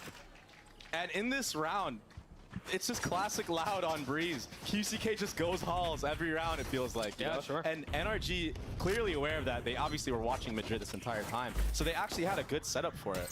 And honestly, that kill from Marv, that is crazy. And just a crossfire on the site to clear it all. And I mean, he was sitting on 30 HP, he even peeked into A main earlier there. Yeah. So he's already playing with confidence that I don't think we really saw him play with in the kickoff. He didn't do bad necessarily, but he didn't play to the Marv that we know he is. Right. And even he knew that. I had conversations with him about that, and he was telling me, he's like, no, like, I'm not satisfied. Reasons for hope for the NRG faithful as they're up early on Loud, and you're right, seeing some of the confidence coming out from their players, such as Marv, who's just been so historic in his own right. Now donning the NRG banner. No buy on the side of Loud. Meanwhile, Guardians and Spectres aplenty for the defense. And speaking of which, as soon as we call his name, he delivers with another kill. He's crispy today, Doug. I think that's, I mean, that leans into confidence a lot too, right? I mean, it's early in the game. Yeah, these are the eco frags, you know, whatever, but these are confidence kills. Yeah, 100%. It builds up, and that's why you see them already running away from that site, because they're like, you know what? Let's not let a player like Marv get hot. But the problem is, it's the 1-2 punch combo. You gotta run into Demon 1. Yeah, sure would hate to not get Marv all worked up with Demon 1 on the other side. I mean, you're damned if you do, damned if you don't. There it goes. Starting to see some of those eco frags again come through. Okay. And some damage has been dealt. Both Ethan and Demon 1 down. Can he do it, Doug? No. No. 35 HP, and he's been good, but this is a different level of good. Have a couple of targets to deal with now. 3 bullets left. Options far from plentiful as NRG get their second, and I do think it's important here too to note they are going to keep 3 Guardians going into the next, so they can buy around this, and they've got a couple of options here. Yeah, NRG invested heavy money into this round, and I mean, it ended up paying out. They only lost, what, like 2 guns maybe? Or maybe not even. They probably only lost the Guardian and the Spectre. Yeah, there you go. So already investing heavily into this, not trying to get cheesed at all. That's a crazy stat. 7 out of the 10 players in this match have won a global event. That's crazy. This is truly a Titan v Titan matchup that we have on our hands. That's a treat, and I don't feel like it's something you can say very often. Yeah. I mean, we might have 10 eventually, right? QCK has been spectacular on this roster. There's that early flash. Demon 1 with the dash procced. Great damage. The dart over the top 2. You can tell what the idea was there. The setup is pretty. Shot's not landing on a Coenzine yet. A little bit of damage done, but no kill found. And I was curious, you know, how will Ethan start setting up Demon 1? But there it was, the Yoru flash, I believe, in that mid-pillar area. Yeah, I think so still trying to set him up, similarly to when they played the KO. Yeah, that and the dart. The intentions were clear.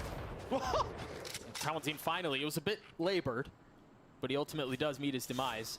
NRG with the numbers advantage. And Loud, they've played this a bit more methodically so far. They've been very cautious on their approach. So yeah, Viper wall go up towards A. You do have some defense here, courtesy of Ethan and Marv. That knife only tagging 1. Surely you expect this tight. Yeah, Marv's ready for this mid-door peek. Oh, it's just easy for him. I mean, QCK falls, and that's a tip of the spear. However, Ethan is surrounded. Now position given away as he has to swing out and take the fight. Falls to the hands of Sadak. And now Loud with some breathing room. Left. Just a ghost in the hands of Crashies. I know exactly where you are. And that early neural theft is certainly going to help. Don't know exactly where the retake is coming from here, but can he get a gun here? He should be able to get one. And Sadak is low after that altercation he had with Ethan. Oh, the shock dart's gonna be huge. No doubt. 2 Vandals and a Guardian. The flash out of Sadak takes matters into his own hands, flashing for himself through the wall, leading from the front. A 2v2 now as the spike ticks away. Demon Crashies with so much to do. But that lurk from less. There's a reflank from mid. Is he gonna get the timing? Less on the prowl. The first one falls. Crashies will good shit. Louder on the board. A very, very slow that was a round bonus there. Taking their 1v1s and winning them. Honestly, that kill that Sadak got onto Ethan was the knife in the back of NRG. If he had not gotten that kill, the round was surely over. And then on top of that, dodging the shock dart, being aware of the audio cue, and then just going for the YOLO Hail Mary flash play through the wall. I mean, he's 1 HP. What more can he do in that spot? He knows if he just sits there and does nothing, he's just going to die. He's going to die, right. So he gambles a little bit, makes a play for himself. Beautiful. And it pays off. He got an op in the hands of Demon 1. We talked about this a lot during kickoff, right? Like, they were trying to get an op into this man's hands as soon as possible. As they should. And he looked great with the op in kickoff, honestly. It is glass cannon, though, and Victor's left. Also, with just the Sheriff in light armor.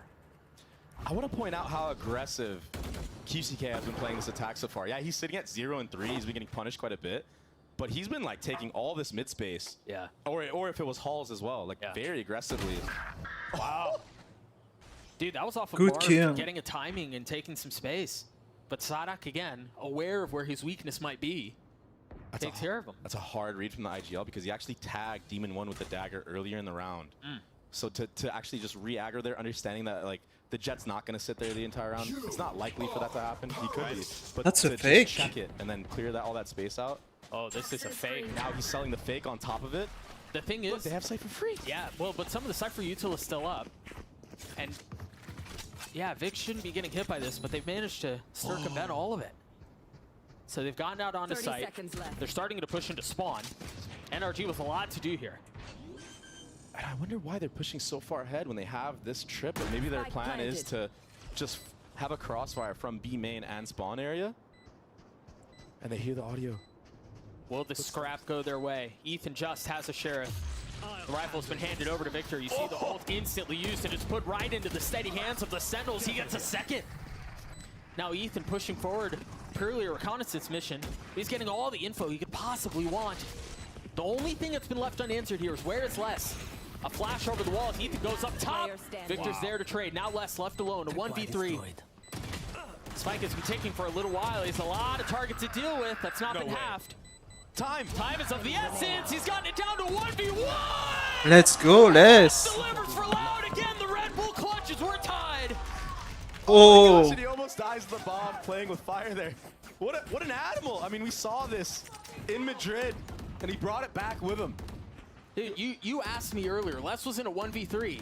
You're like, can he do it? Nah. I mean, it was a little delayed, but yeah, he hit it. And the IGLing already from the side of Loud and Sadak, so beautiful. Like I said, tagging Demon 1 early with that dagger, and then on top of that, re-clearing the space, getting the kill on the Marv so there's no smokes online, committing the KO ult to sell the fake even further. Look, that's why he's cheesing so hard right now. I mean, if I was IGL and Les was on my team, I'd be smiling too. Beautiful. Unbelievable. Right back into the action here. The buy for NRG, not great. No blades to speak of either. It's just Sheriffs, and because of the lack of weaponry, they decide to play this in bunches. QCK and Halls. Can we just name him, crown him the king of Halls? I mean, if he might have to after this year. Yeah. If he makes a play, it might be worth donning the title. It's just like, even if he doesn't kill you, right? Just the fact that you have to like keep somebody there the entire round. Yeah. It's so annoying to play, like to deal with. Nice shot. Well, that's one done. Still plenty of work to do. How much work can they find? Again, a reminder, the weaponry here is not great. Don't really have the resources to make this a fair fight. And you're starting to see the effects of that on full display here. NRG continue to fall apart. Only one kill found, maybe a little bit more. Oh, that was damage has been dealt, but the round super in favor close. of Loud. That was clean. Just clean anti-eco from Loud. I mean, Demon 1 hit a nasty shot on Sadak, but after that, you know, just mellowing out the round, slowing it down, not rushing the plant is really important in rounds like this, and then fighting together once that wall is about to go down. Oh, we missed it. We've been teased by this replay. It was a very nice shot, though. That one, too. Oh, there it is. Thank you, guys. Wow. Your fault. I mean, just a pixel. That's all it takes. You know, there's been a lot of conversation about Demon 1 of last year compared to Demon 1 of Kickoff, and how it really just felt like Demon 1 during Kickoff was a shadow of the man that everyone had grown to know him to be. Given what you've seen so far, what is your read on Demon 1? I think that even last year, he had a slow start to the year. I mean, he just got put into the roster straight up, and it took him a little bit of time. And I mean, I'm a player that's exactly like that. I usually tend to heat up like towards the middle of the season. Sure. So in a format like this, I think you can get away with it. But in a tournament like Kickoff, where you got to win every single match, and keep in mind they only lost one match to not qualify for Madrid, and it was close. Yeah. They almost beat Sentinels on that first map. It was 16-14. So I think he's actually looked pretty good overall. I don't think that we're missing out on too much. And I think that it just takes time to be comfortable with the players on your team. And I think this is a good opportunity for him to show, like, hey, now that we have time under the belt, I'm still here, baby, you know? But Les is still here. He's never left. Yeah, Les has never left. He's got the op in his hands again. Demon 1 does. A little bit of a peek mid, and that's where there is some Loud presence. Oh. Dark getting some early info. Inserting Ethan. Looked like it was just a peek, and then a dash away. That's a lot of pressure. Oh. And barely missed. Yeah, that's a miss that we don't see super often. He had everything for that, too. He had the audio cue. He knew exactly where they were. Maybe still needs a little bit of time to heat up on that operator. And look at this. Since they got the drone out early, QCK putting all that pressure in mid with Sadhak, that opens up halls for Kawazin. Demon 1 getting aggressive here in mid. I like this gameplay right now from NRG. Me too. Not being too stagnant and actually re-clearing space. And honestly, I think on the other side, Demon 1 gets an opener onto QCK. Man doesn't miss twice. I really like the way Sadhak has approached calling this round and the last couple of rounds, to be honest. He's picking the right side every time. Oh! Nice shot. I mean, 30 seconds left. He's hitting the shots as well as Marv falls. Now they're going to continue to push their way over towards A. You see them taking a bit of a step back. Loud are. Crashy tries to get some damage done with the ult, and he does. Sadhak down. Numbers in favor of the defense. How do we approach this retake? I mean, they're so separated. Tui's is taking a step back, presumably for a lineup with a spit. I don't know if he actually has it. Molly's online. Nice shot. That's a huge, huge kill from Les. This opens up the post plant. Look how confident he is. Oh, 1 for 1. Kawazin with 2 shots. It's all onto Tui's now. Ethan on the other side. Wow. And another big moment in favor of Loud. Loud are winning all the clutches right now, Doug. It's early, but they've all gone their way. You're right. And that's scary because I feel like Loud is a team that takes a little bit to heat up in the actual series that they play. I feel like most of the time when they do lose a series, it's because they give the first map for free. Yeah. But now they're already clapping. It's 4-2. This is a good half so far, and they've controlled the pace. I think it's also worth noting that's on the other side of a timeout, an early timeout from Chet. Already gone through one of those. Loud hanging on to a 2-round lead. They've got Tui's pit to play with. Blades online for Demon 1. That dart is to set him up, but doesn't get a scan on anybody. They know.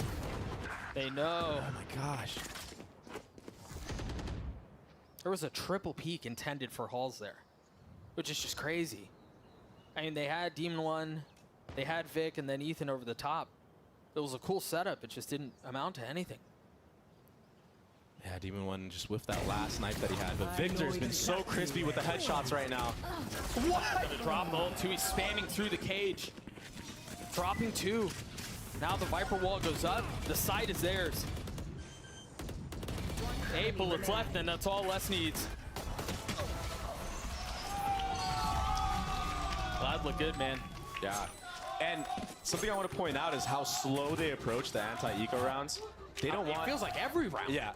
Well, kind of. In some of the gun rounds, QCK has been taking a lot of space in mid or a lot of space in halls. Sure. Where, yeah, on the extremities, they are playing very passive. You're right. But on these anti-eco rounds, they're waiting for any type of aggression at all. Because they know at some point, right, NRG wants to make something happen. Especially when you have Demon 1 with knives. You know he's going to try to go for some type of play. Yeah, he's got to make something. You don't want to gamble with knives. You know, you don't want to sit there on site AFK, even though it might be the right play. Pit used from Marv right off the bat. The trip is there too, catching on to the first. The spam connects QCK down. But with that goes the pit as Les responds. Gonna invest the K ult as well. I feel like he just had that. So much value out of this. And they're still taking their time. They're walking in, Doug. Patient with it. Crash. He's just around the corner, spotting the first, but Les delivers once more. This guy's trading like an animal. It's only been 8 rounds, and I'm tired of saying his name. He's just been so consistent. Where is the response? Welcome to my Currently, Demon 1 finding some value at the op. It's not going to matter as much with a pit in his face. Less than 2 weeks left alone. A 1-for-1. No mollies on 2 weeks still up. Looking for any target. The dare challenge. That dare creep forward into the goo. The spam just barely missing. It's a game of chicken. He's going to hold it the whole way. In the face of the pit, NRG get their third.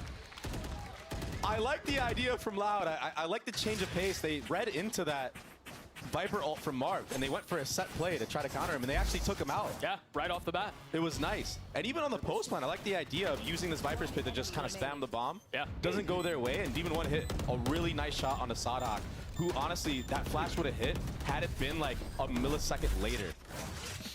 But that was a nice flick from Demon 1 onto him on the default box. Blades online for QCK. And Cohenzinas is ult to boot. Spike not even in tow right now. As much like we've seen for Loud, it's that slow default. Trashies is taking a ton of space halls. Wow. Oh, wow. Ethan still didn't see him on that last jump spot. That's who he thought he saw him. You gotta be careful here. Demon 1 is playing contain mid with the op. Wow. What a heads-up play from QCK there. He understands that a lot of these rounds he's just been dry peeking, taking that fight aggressive early on, right? So now he knows, okay, they're probably going to try to punish me. I have to jump spot this in case there's an op. Or a rifler, right?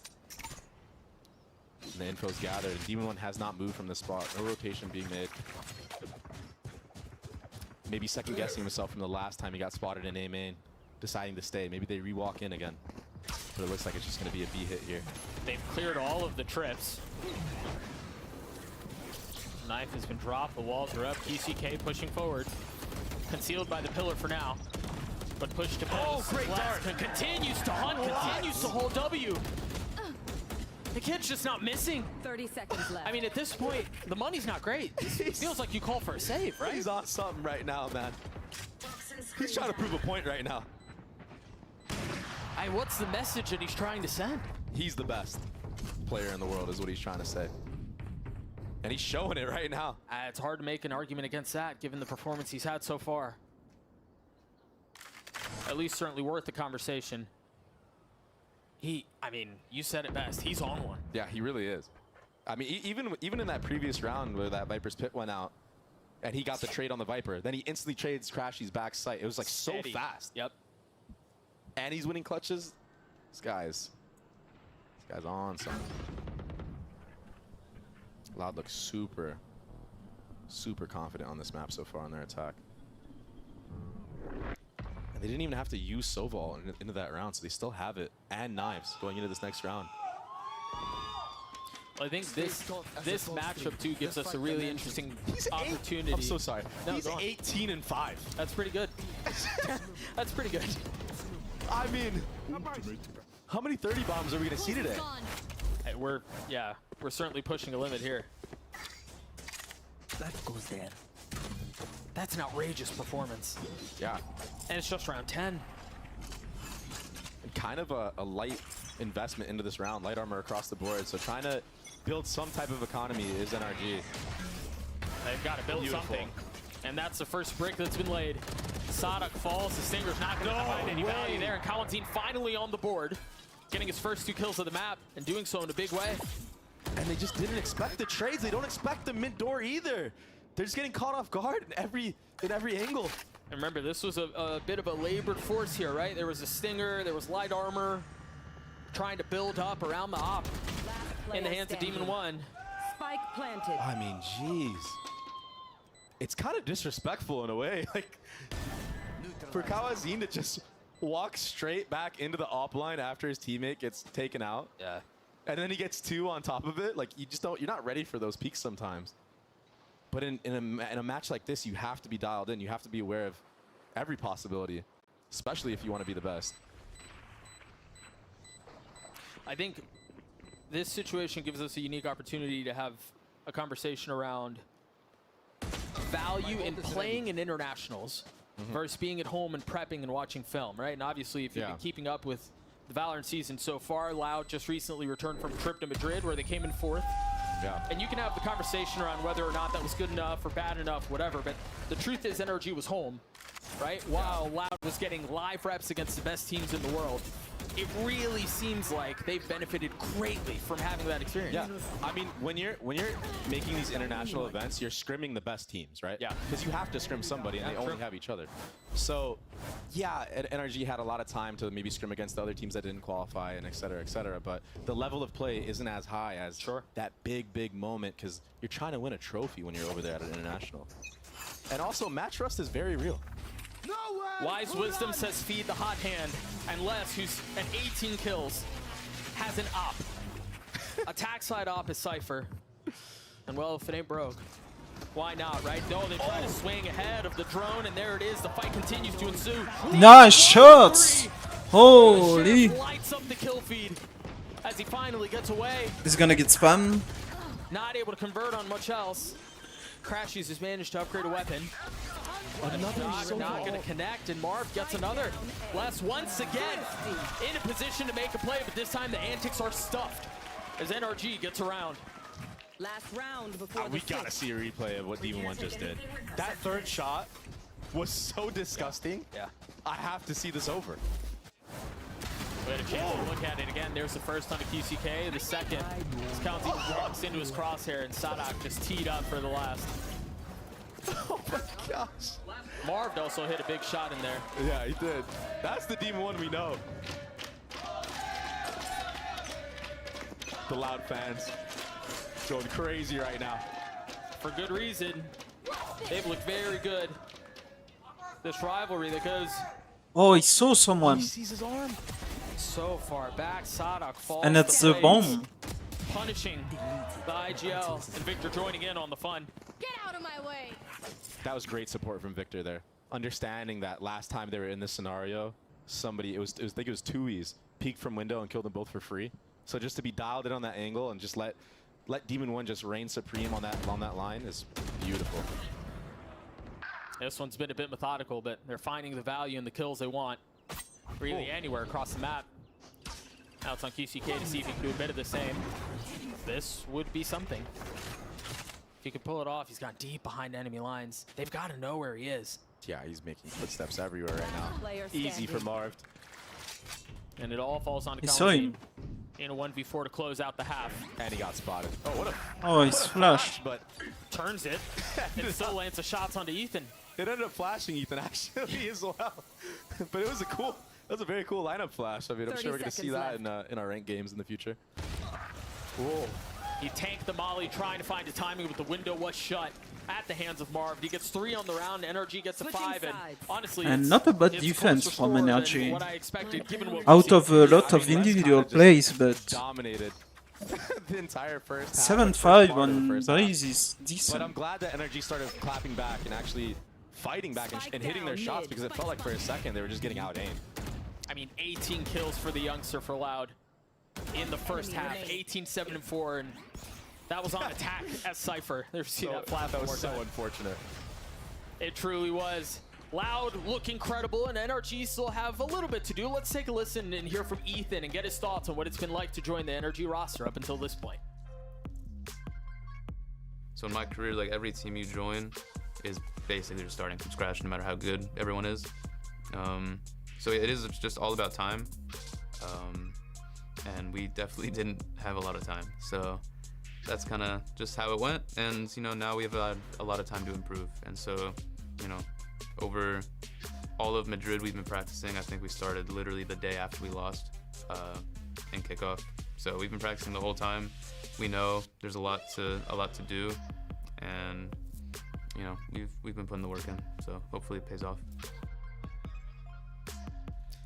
Again, Dre, the age-old conversation around getting those experience, getting that rep on the international stage, versus being at home and working and grinding and being in the lab, things like that. And I think, again, I'm surprised that the score is as close as it is, because it felt like for the majority of that first half, Loud were pulling away. Yeah, and it makes you think, you know, had that 3v1 not happened, or had that other 1v1 not happened, this could be an even game, or even NRG being in the lead. So they're playing good right now. But you know what I didn't see that we saw a lot of from Ethan was setting up Demon One with those flashes. You can't really set up pop flashes the same way on Yoru as you can with the KO. It's just not possible, you know, because like with the KO flash, it can pop in the air, it can do anything. But with the Yoru flash, you have to bounce it. So it's not as strong here, but maybe on this attack, we're gonna see the Yoru actually reign supreme because of the fact that he can TP past the Cypher chips, because he can use the clone to bait him out, and etc. So I'm hoping to see a little bit more out of NRG on this attack. Oh, and I think we will too, as we think about, again, this dynamic of the Yoru flashes and Demon 1 and how they kind of set him up. It's like tried and true Jet dashing into the Cloudburst, the Yoru flash popping just on the other side, and then the swing. I think we saw hints of that on defense. Again, I think about the second round on mid with the dart that was over the top two. They're trying some of those things, and I imagine it'll be much more prevalent here in the second half. NRG on the attack now, facing a 2-round deficit. There's questions abound on how Ethan will be able to support his star. I really like this orb, Doug. Why? This orb is so sick because it not only lets you lurk up mid and not get shot from any AWP or mid door or any rifler that's holding it, but you can walk all the way in. You have 2 options. You can pop flash through to the left. You can go to mid door, split A. It basically just denies a lot of info from the defensive side. It also still leaves the wall as an option. You know, sometimes you'll see Vipers use that wall to cover that exact same area. Yeah, that on the mid to A splits, you're 100% correct.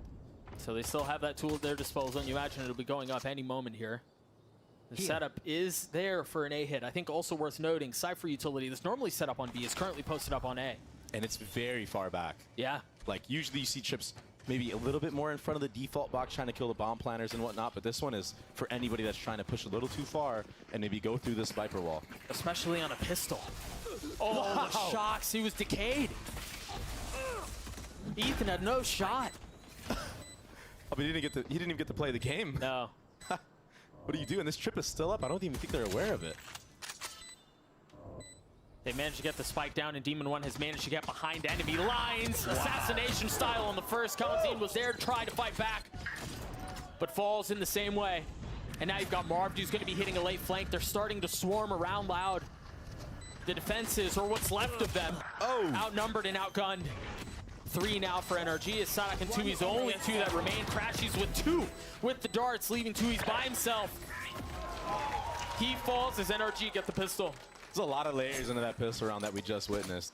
You saw already the mid orb being conditioned to set up the mid splits later in the half, or maybe even trying to catch out aggression from Loud top mid.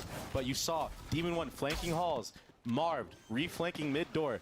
All these different layers make it nearly impossible for this retake to come through from Loud. You take a look at that first shock dart kill from Crashies, and then the second. Never mind, we got teased. Back into the action, NRG with the gun advantage once more. Very reminiscent of what we saw in the first half. And not opting to use that mid orb this time. Just going for the straight up mid door orb. They don't want these guns that have close range angles. There's no point of putting that orb up in a round like this. Yeah. You can tell perhaps paranoia or concern of a death ball that could be waiting on the other side. They're sending 3 up mid with the drone to pave the way. The dart invested as well. And they're going to get all this info. No one's been peeking them. If I'm Marv right here, I'm telling him, yo, D1, keep going. Keep going. I got your back, bro. He's going to see that knife soar across the sky. That's good info. Land beyond the sight. Yeah, they're really, I mean, this has been a war of information, really in both halves. But so far, this bout is going in favor of NRG, as it should. Now, will Sadhak pick somebody off here? Oh, he actually goes down the tube. There was the pick off onto Ethan. He jumped down. You rarely see that, I feel like. This is the 3v3 here. Yeah, they still have pistols, but they're making this costly. Demon 1 is so pushed up in the spawn. Once again, the late flank, this time courtesy of Victor, as QCK is waiting on the other side, unawares of the damage beneath them. Nice. Victor gets 2. The Bulldog cleans him up. Now Les is left alone. Nothing but a classic in hand. The spike's been ticking for a little while. It's an inevitability. We're tied at 7. Good damage from Loud. Massive damage, yeah. And they went into that like 3v3 retake with the notion of just trying to get guns out. They weren't actually trying to go for that whatsoever. They wanted to do as much damage as they possibly could. And I think they did a pretty good job of doing that. Headshot. Yeah, I would say that was the player who just pushes all the way hall and just jumps down. What an animal. Yeah, I would say all things considered, mission accomplished. If damage was the intent, they did it again. And there's an AWP online right now from QCK. No armor to protect it. Knife tagging, what, 3, 4 potentially early on? Sadak getting early info. It's very interesting that NRG decided to not fully invest into this round and just go for kind of like a light buy. Like, they're really focused on setting up their economy and trying to get as many gun rounds as possible. And I kind of like that because when you have a gun in the hands of Demon 1, like anything is possible, right? Right.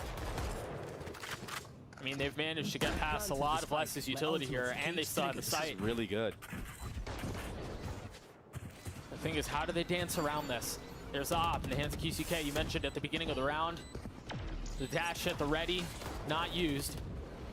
Les got tagged up to 18 HP. The only thing here is Kalanzine still has his dart. Now finally invested. It lights up backside, and Sadak and QCK pounce on it. The information revealing. Look at the minimap, Doug. The Viper mollies are coming out from Marv. This is going to be impossible. QCK and 2E's left alone, trying to figure out how things have gone so sideways. 2E's there to deal with things on his own, but time is just too short. It's gonna be a bonus. And they made it work. For Energy makes for it work. energy. I mean, not so light of a buy, but I mean, Marv had a ghost the entire time. Yeah. And he was just playing the mollies, and they get the kill on 2E's. And everyone on the side of NRG so close in terms of their scoreline. Well, and I think as we take a look at that round again, there were a couple of things key here. Yes, they managed to get out onto B. They did so without having to deal with any of the annoying Cypher utility. There's the molly that you were referring to. Yep. But they did so with Guardians that they invested in the previous round. So it was a hefty investment on the front end, but it pays off in dividends. Yeah. And I like this from Demon 1. The Outlaw and the anti-eco. I'm a huge fan of this.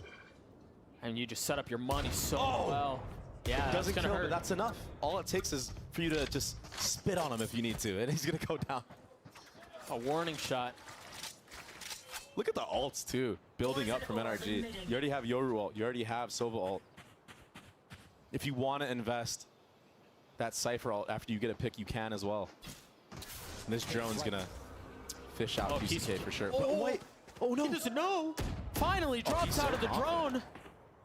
I was worried here that Crashies was going to get caught. Marv was supposed to be the line of defense there. But a big kill from the Jet. Wow. Les, again. That's such a hard 1v1 to win if you're Les with a deagle. It's just a pixel. Sheriff. That's all it takes. NRG left in tatters. Oh, no. It's just Sheriffs. There was no investment around this. And it's a thrifty Holy. round to tie us again. Oh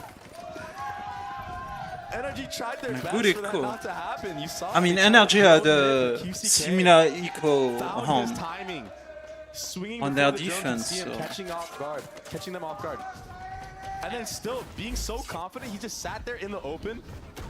Oh, that's a crazy shot on Marv. It's filthy. And again, it was Marv who was supposed to be the protection for Crashies. What a shot. Unreal. This. Yes, let's look at this. We looked at it, now we're back into the action. Because of how they handled their money, NRG have enough to buy with Demon 1 with Blades. Free sight. And this time with the Yoru ult, a bunch of info gathered, a bunch of space taken. Ooh! And Kalanzine decapitated. A little bit of high ground found, but no target to speak of.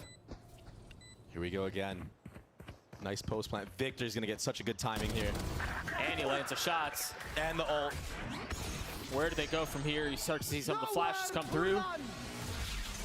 Crashies. Right here. Trying to see if he can gain a tag. Dissuade and keep the defuse at bay. It's done. Yeah, it's over. They're calling it quits. Cutting their losses, tuck and tail, and getting out. And that's a smart call from Loud because I think so too. I mean, so many ults were invested into that round from NRG, and you were down 4v5. It's just makes it nearly impossible, especially with Victor getting that kill. Ideally, they're keeping weapons here. It's actually Victor who falls. Saving the op in this round is huge. Yeah. They managed to do so. And QCK really is not a jet, like... He really struggles on the agent. From both teams right now, so it should be another full buy. His Phoenix okay, his Raze okay, but the jet is really... And the success we've seen so far from NRG on like if you look at like get the bomb down Demon 1 or Aspas earlier. It's a simple concept, but it's so hard to pull off sometimes, and if you do it right, even it Oxy, the most like impressive thing to play against. He really doesn't have a good jet. They're doing a really good job of identifying where Loud is playing retake in this half. So I was praising the IGLing from Sadok, but actually Ethan having a really good read on how Loud is playing right now. Well, I think that's another thing. We talked a little bit about this during kickoff, and now an opportunity to revisit it. Ethan in the primary IGL role. And there were conversations around, would he be able to learn in time? Would he be able to adapt in time? How do those dynamics play out? Given that, yes, he was on a World Championship winning roster, but it was Busio who was at the helm. Now the calling responsibilities and duties resting on the shoulder of Ethan. And yes, you've got Crashies and Victor who are so vocal when it comes to mid-rounding and contributing to the calling situation. There's plenty of help for Ethan, but I love that you're highlighting the calling of him because you're right, it's been very good. And it's not easy to call on a character like Yoru. I mean, I just gotta say it. It's so tough because you want to be taking a lot of engagements first. You want to be doing pop flash plays, and you want to do TP plays too. But like, at the same time, you're trying to mid round for your team and like tell them where to go. It could be very, very hard. Oh, that was an early fight. Right into elbow. And QCK wins it out with the op. And now NRG left with a couple of decisions to make. Still have plenty of money. But they turn their attention towards they saw the Viper, Victor's right? Deep into halls already. A tap of the door, and you imagine the fight will ensue here in just a moment. Nice. There it is. Tui's falls with the help of the dart from Crashies. Sadok again doing it on his own. There, Marv was there to trade. I mean, KO just provides you so many individual playmaking opportunities. But a 3v3 now. Blades online for QCK as he goes up high, tries to find. He only finds one. Demon 1. I thought it was going to be more. Two. QCK continues to push forward. 3 on the round with the Blades, and Victor left alone. He's already L. Not yeah. gonna find anything as Loud tie us up again.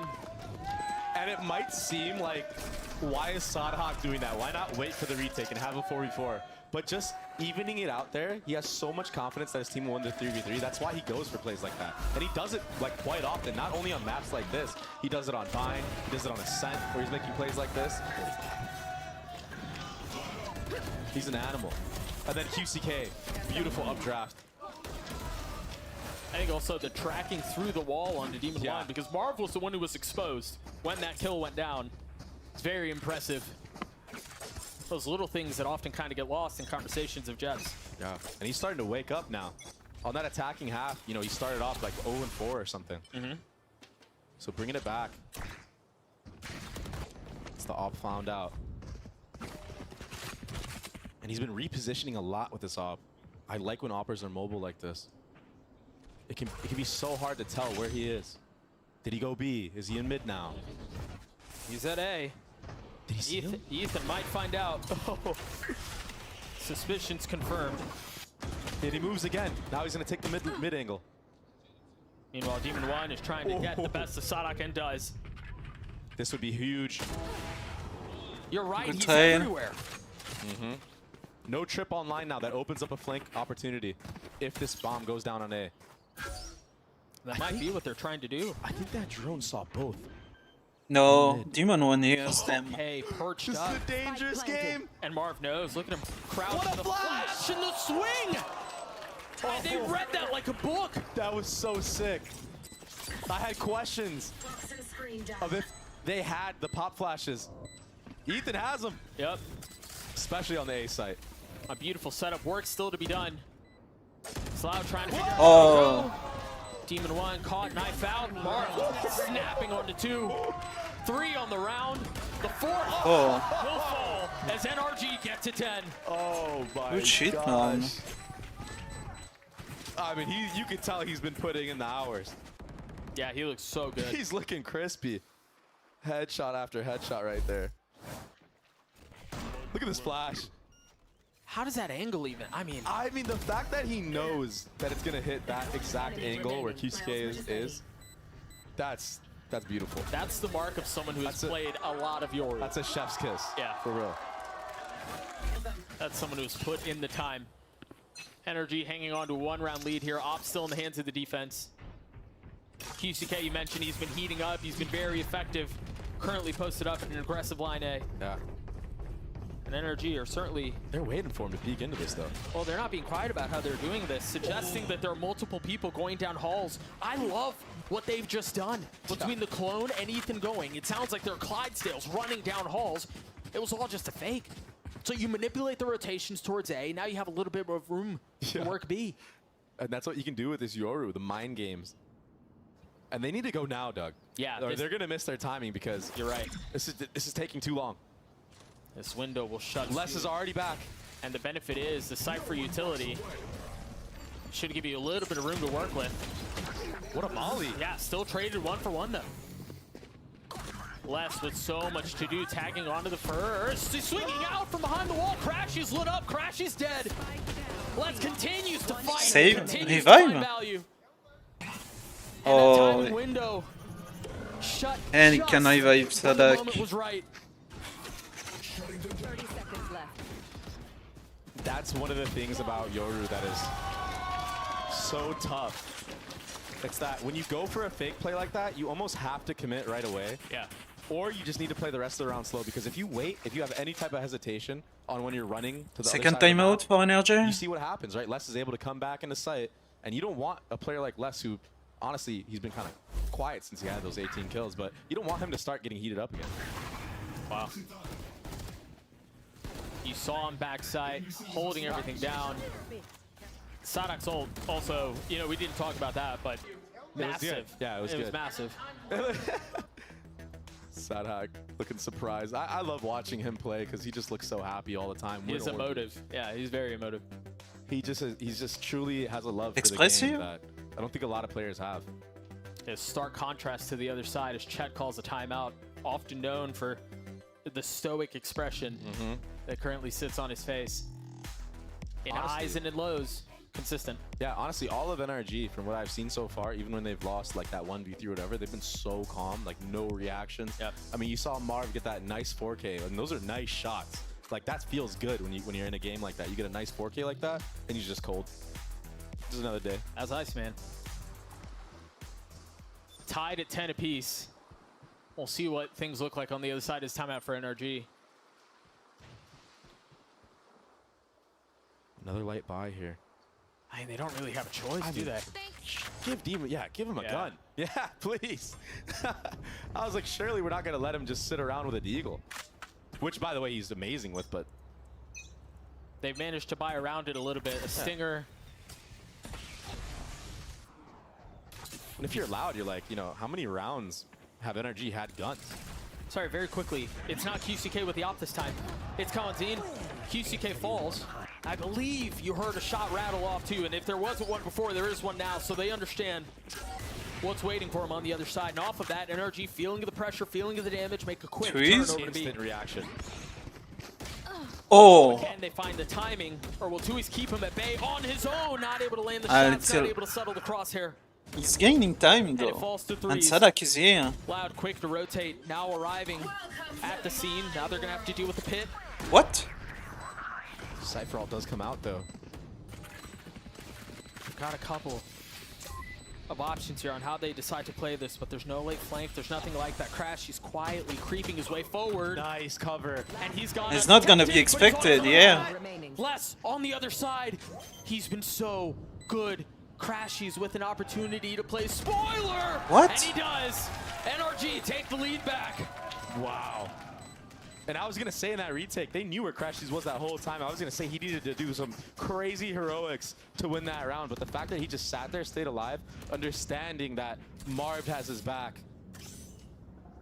it was honestly really well played from him. And I'm pretty sure Victor saw like a pixel of QCK on his cam there. I mean, that collat. This was almost the end. Last player standing. Had Crashy shown up a second earlier. Yeah. Perhaps doesn't go his way, but And an instant another timeout timeout for on Loud. either side. This time courtesy of Loud as NRG hang on to a 1-round lead. And this has been an incredible match so far. This is just map 1 too, man. Yeah, I mean, Marv is back in full effect. Demon 1's doing Demon 1 things. Ethan with the flashes, you know, I mean, Energy looked good and Loud looked great as well. I think we're getting what's expected out of Les, right? Yeah. He's going to continue to pop off. He's going to continue to do things that you wouldn't necessarily expect, somehow surpassing expectations. And I think QCK also continues to grow into this role that's been kind of put before him. And yeah, you know, there are conversations around you don't replace Aspas. And to a large degree, that's true. But you do need some firepower out of QCK. And so far, he's delivered. Yeah, he's been playing pretty exceptional in this map so far. Another A-side default from NRG. But they are going to dart top mid here. Get any info. Scanning ahead. If there's a walk down or anything like that, and that dart not being broken gives them so much info. But what do they do with it? Just going to farm the Sova ult. I think that's wise. Maybe you're going to see Crashies plant the bomb as well and just play a post-plant scenario once more. Assuming he can get out. It's always such a barrage of bullets as soon as there's any tap. And they're so confident that this was a retake setup. They just committed on that TP. And he gets punished for it. But the trades! He should have the ult online now. Crashy's committing to the plant. That Molly just a little wide. Spike has been playing it. Sonic and Les left alone. Still so hard to win. Oh. Rare miss. That's the opening, though. Buzzing his ear.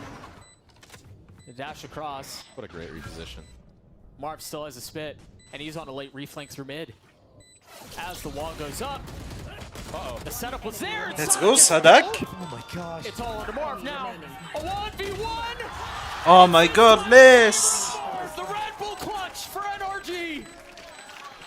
He just does 2 clutches. And I think worth mentioning, how many times did we have conversations at the beginning of the map? Everything was going in favor of Loud. Those big moments turning in favor of NRG in the closing moments of this map. And boy, it was still off of heroics from Loud. Sadak with 2 enormous kills. This was the pistol round strat, by the way. I want to point that out. The Halls lurk, the reflank around in mid to secure the dub. No time to think things over, no timeouts to use. Back into the action. NRG on map point. And Outlaw and now Blades for Demon 1. And if Demon 1 finds QCK, Sadak, or less, it's an insta one-shot in the body. Abusing the power of the Outlaw. And yeah, they got ecoed last time. He ran it, but I don't think that's going to happen again here, Doug. This is going to be very hard for Loud. This map potentially ends on B. Les has a deagle. It's like, again, it's like, why not give him the rifle? He's been popping off the whole game. He's got Sadak close by. 1 point away from his ult. And we know how devastating of an ult that can be. That knife tags a couple. It didn't tag everyone, though. And now his ult. Demon 1 going up top. Gosh. The Hunter's Fury down low and Les finding value once more. But he can't find anything else. The benefit for Loud here is that it's a 3v3, and the 3 that remain are rifles. Cow and Zine, they might not know he's here. Spike planted. And he's creeping up on this pillar area. QCK not far behind. Marv playing behind the wall as Victor's left. Knife out. Now Owl spotted. A 2v2 now, 2 easy. Oh He's my gonna have to do god. it on his own. A 1v2. Do they know where he is? The drone's gonna tag him. He has no idea that Marv's waiting on the other side too. It's gonna tag him again. What a miserable feeling. No good options. Time is of the essence. And there's really nothing he can do. 2 is just kind of forced to play this out. This feels like torture. This feels cruel. He's gotten it down to 1.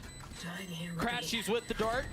Crashies with the swing. And it's all a game now. He's going to get the kill, but the map goes in favor of NRG. 3 clutches.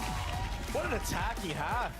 Just breaking down Loud's defense piece by piece. It was really nice to watch, and we were questioning it. You know, like how would this roster be with a little bit more time? They look great on this map. Well, I think worth mentioning too, we had so many conversations around Ethan and his pop flash abilities and how he's going to be able to set up his team. And we had plenty of theories, right? We speculated plenty on how that would play out. I've got to point out, they did that in ways that neither of us expected, right? They did it in their own unique way, and that's been the NRG mantra from day one. It was really pleasurable to watch this match. Even from just the pistol round, Marv had such a great map. And big props to NRG for like not letting this game slip away from their grasp, because at one point of this map, it looked like Les was just gonna absolutely roll them. Like at a point, he was just running into site solo, taking out 2-3 players. I believe he had 18 kills at half. Yeah. 18, if I'm not mistaken, ends with 25. First map goes in favor of NRG. We've got plenty more to go. We'll see you guys on the other side.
O Derek faz a troca e agora o QCK vai buscar o Nature. Tem mais um. Olha ele! Why not? Surely you don't expect him there. Vanity decapitated. Kate follows suit.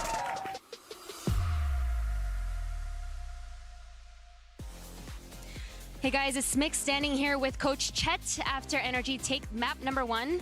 Earlier on, we heard Ethan talk about the practice period that y'all went through after kickoff. He talked about how before kickoffs, you didn't have as much time to prepare, but you've been busy practicing ever since you were eliminated from kickoffs as Madrid was going on. So from your POV as the coach of this team, especially with everyone knowing how much talent there is in this roster, how close do you think you are to seeing the team's full potential?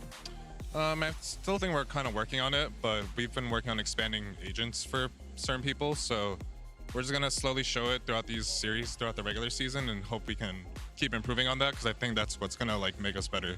Also, shout out Sam. Shout outs to you, Sam. Thank you very much, Chet, and best of luck on map number 2.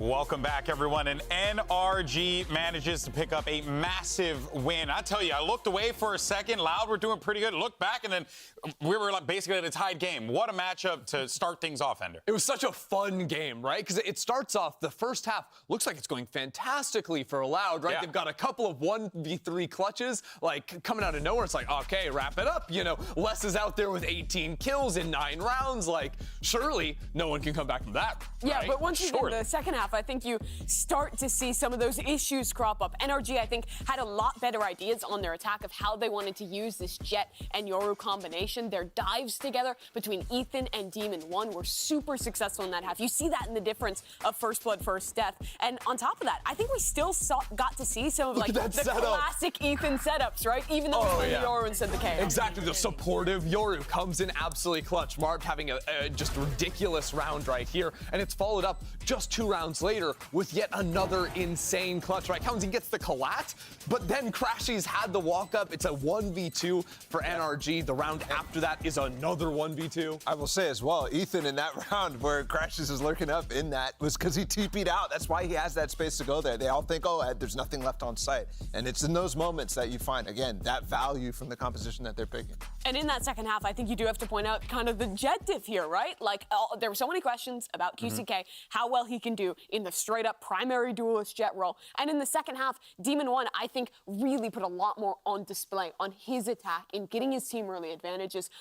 On that attacking side for NRG, they were constantly playing from man-up situations, courtesy of Demon1. Loud never had those opportunities. The majority of their rounds, the reason this game was so close was late-round clutches and less dominating. Less dominating, right? Especially like the first half, lights out, 18 kills, right? But you get a lot more freedom on the Cypher, on that attacking side, right? When you can go on your lurk missions. I mean, on defense, you're in prison. Defense, you're literally jailed. You're like, if you click E and go out of your camera, you're off the team. So at the end, you're playing against a comp that is built to dominate the Cypher setups, right? So, like, he's in a very, unenviable position. And I think that, of course, you're not going to be able to shine to the same level on defense. We need a crowd fund. Let him out of Cypher. Get him out. Help your boy. Help your boy. 7-map Viper player. Let's go ahead and hear from the coach of Loud to hear what they have to say going into map 2.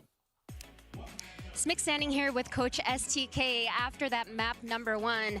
Coach, I heard that you and the players are putting up not only a valiant effort, but doing so despite the fact that you're obviously very jet-lagged. You just came in from Northern Ireland last night and still putting up a wonderful fight.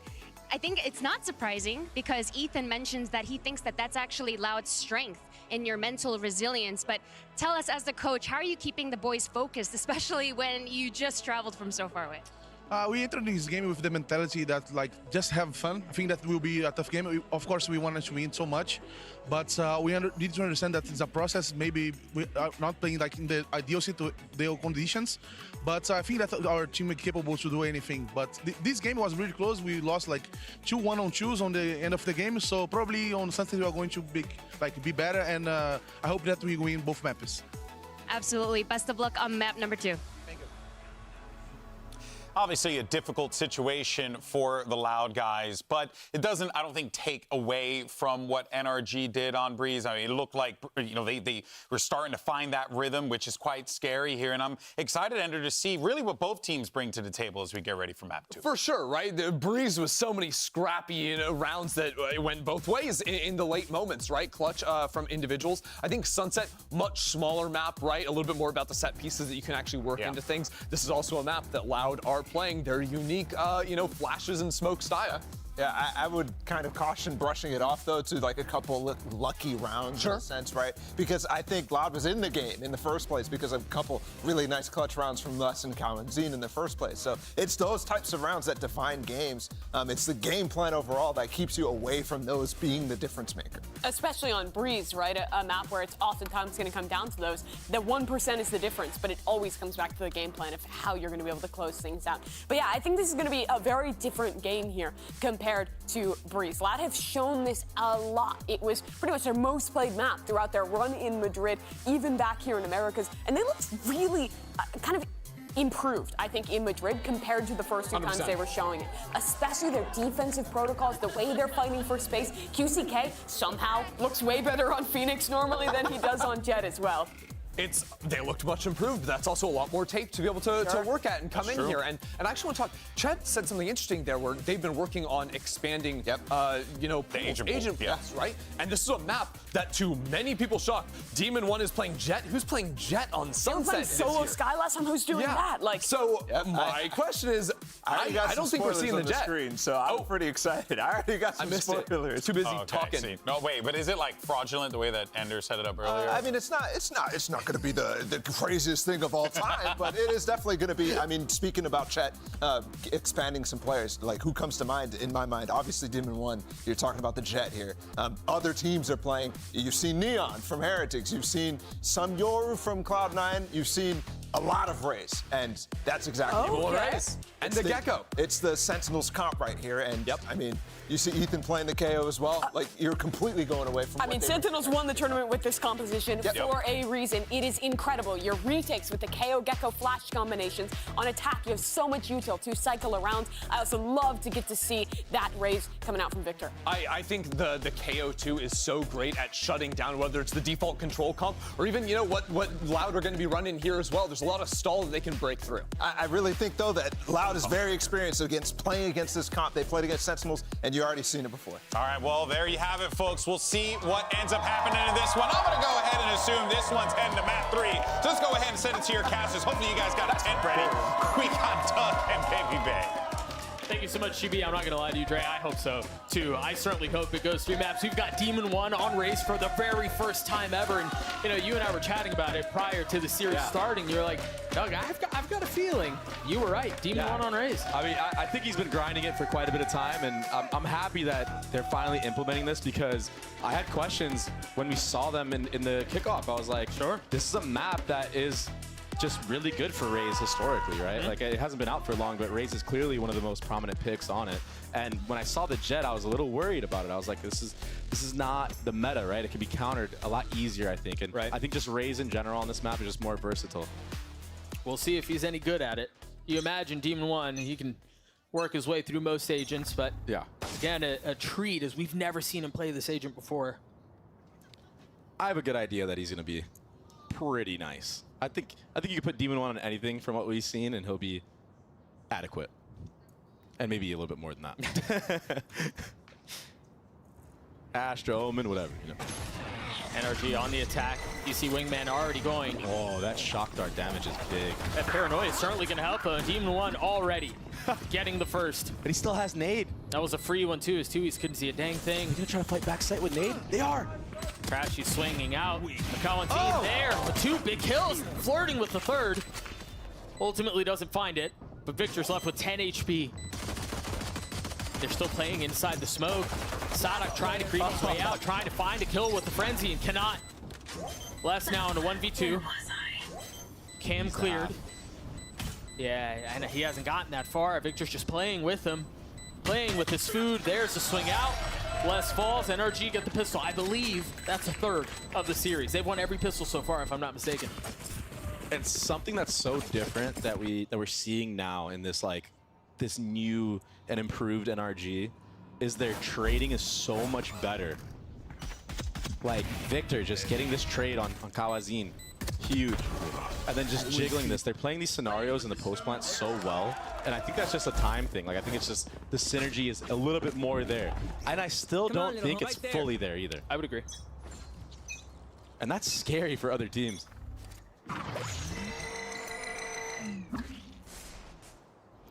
Here we go, just a nice slow mid default. Not trying to get cheesed by any deagles like they did on Breeze.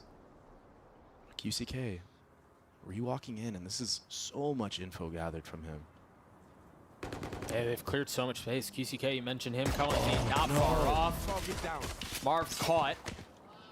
Like a thief in the night, he gets the kill, he gets out. Oh, and he just gets sat down. We got to see it through the wall. You remember here for Loud, they didn't invest very much at all. A little bit here, a little bit there. You've got a share for Kawanzine and for less. It goes for 2Es, but in the face of the artillery that Energy has, this will be a difficult one to pull off. Although we did see signs and hints of this on Breeze, so we'll see how it plays out. Oh my gosh. All right, never mind. I think we're clear. Yeah. Nice. Victor just patient on those shots. That's scary when a player is dialed in like that and they're actually just taking their time and just making sure they hit every single shot. I mean, he's already at 6-0. This is his first appearance on Raze. Isn't that insane? That's just wild. And I gotta point out, Crashies is already like 2 orbs away from his ult, and that's the power of running the Gecko on this map. You can literally farm this Gecko ult, maybe have like 3-4 a half. It's kind of nutty. And we've already seen like Saucy do it.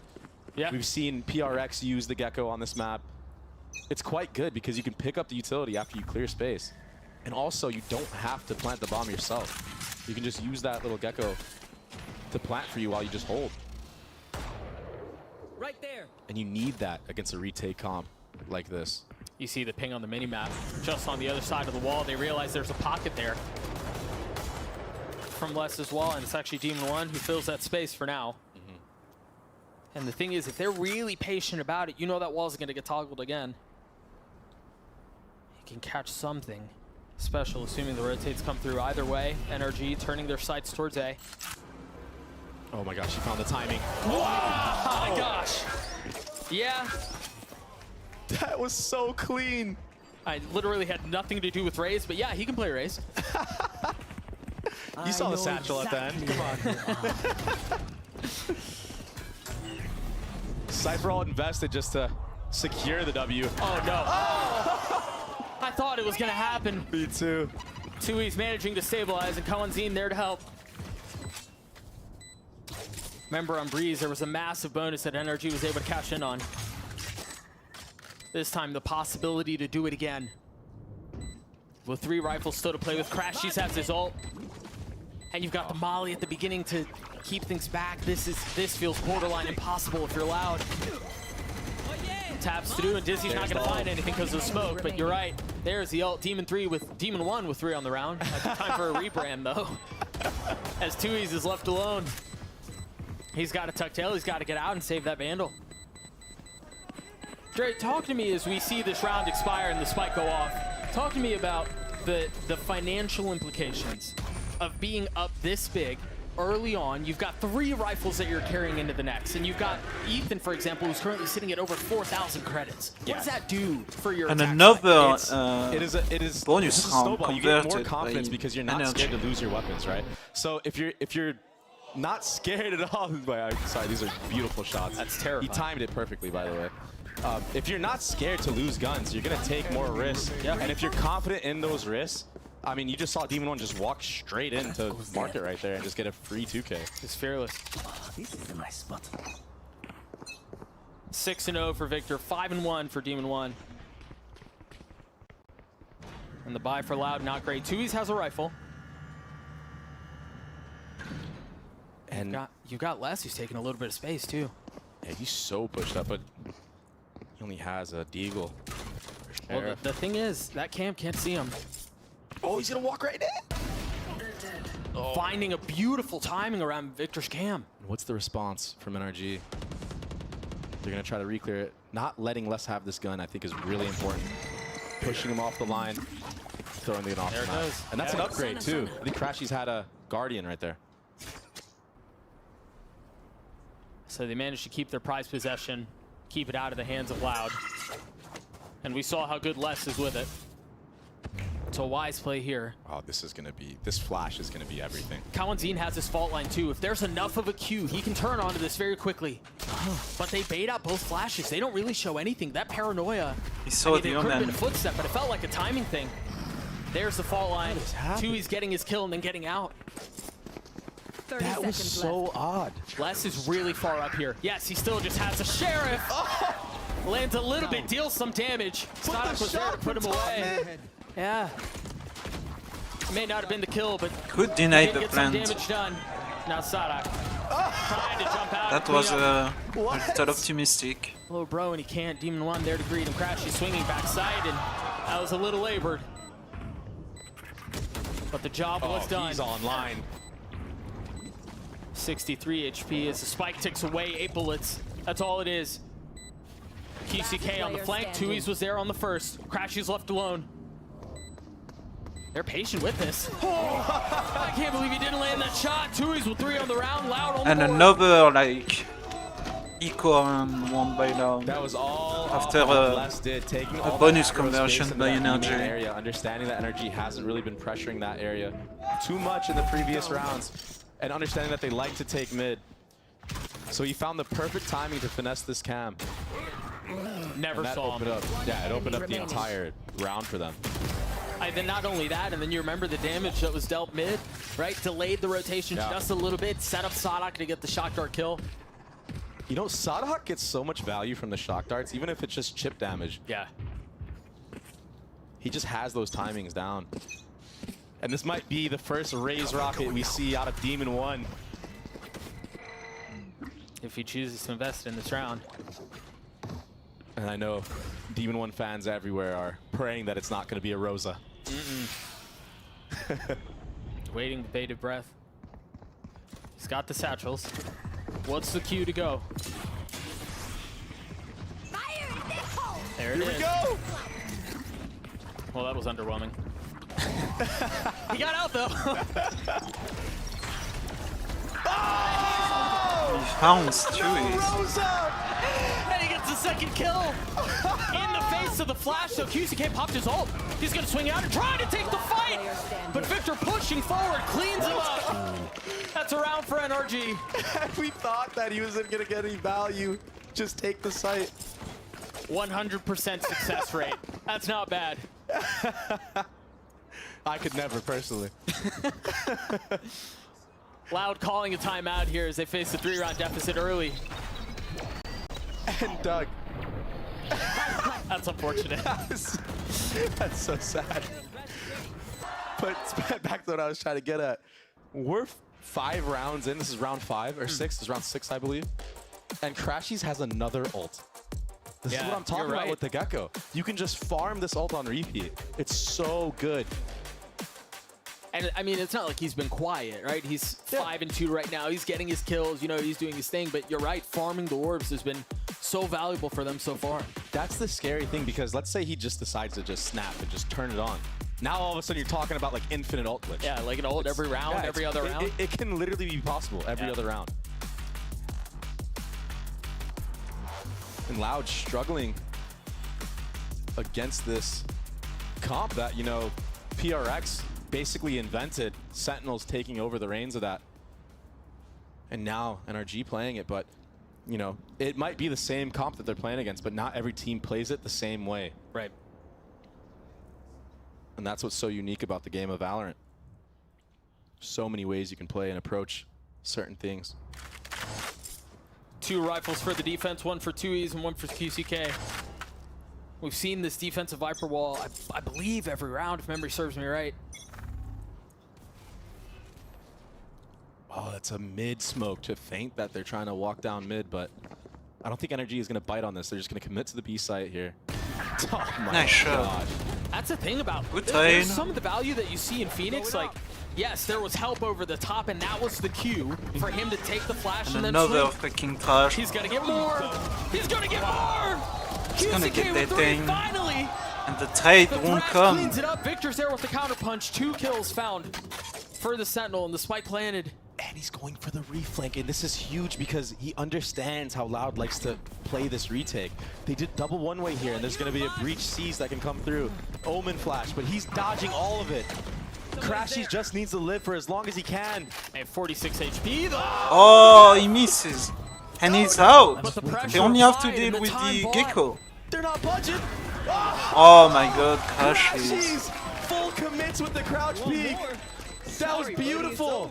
5 rounds for NRG, and you're right. It may not have been a kill found from Victor on that late flank, but it was enough to apply some pressure. It was enough to buy some time. Big QCK just had a ridiculous round. But yes, ultimately doesn't go the way of Loud, but That Gecko ult saves the day. Yeah. Maybe he would have gotten all 5 members. he showed no signs of slowing down.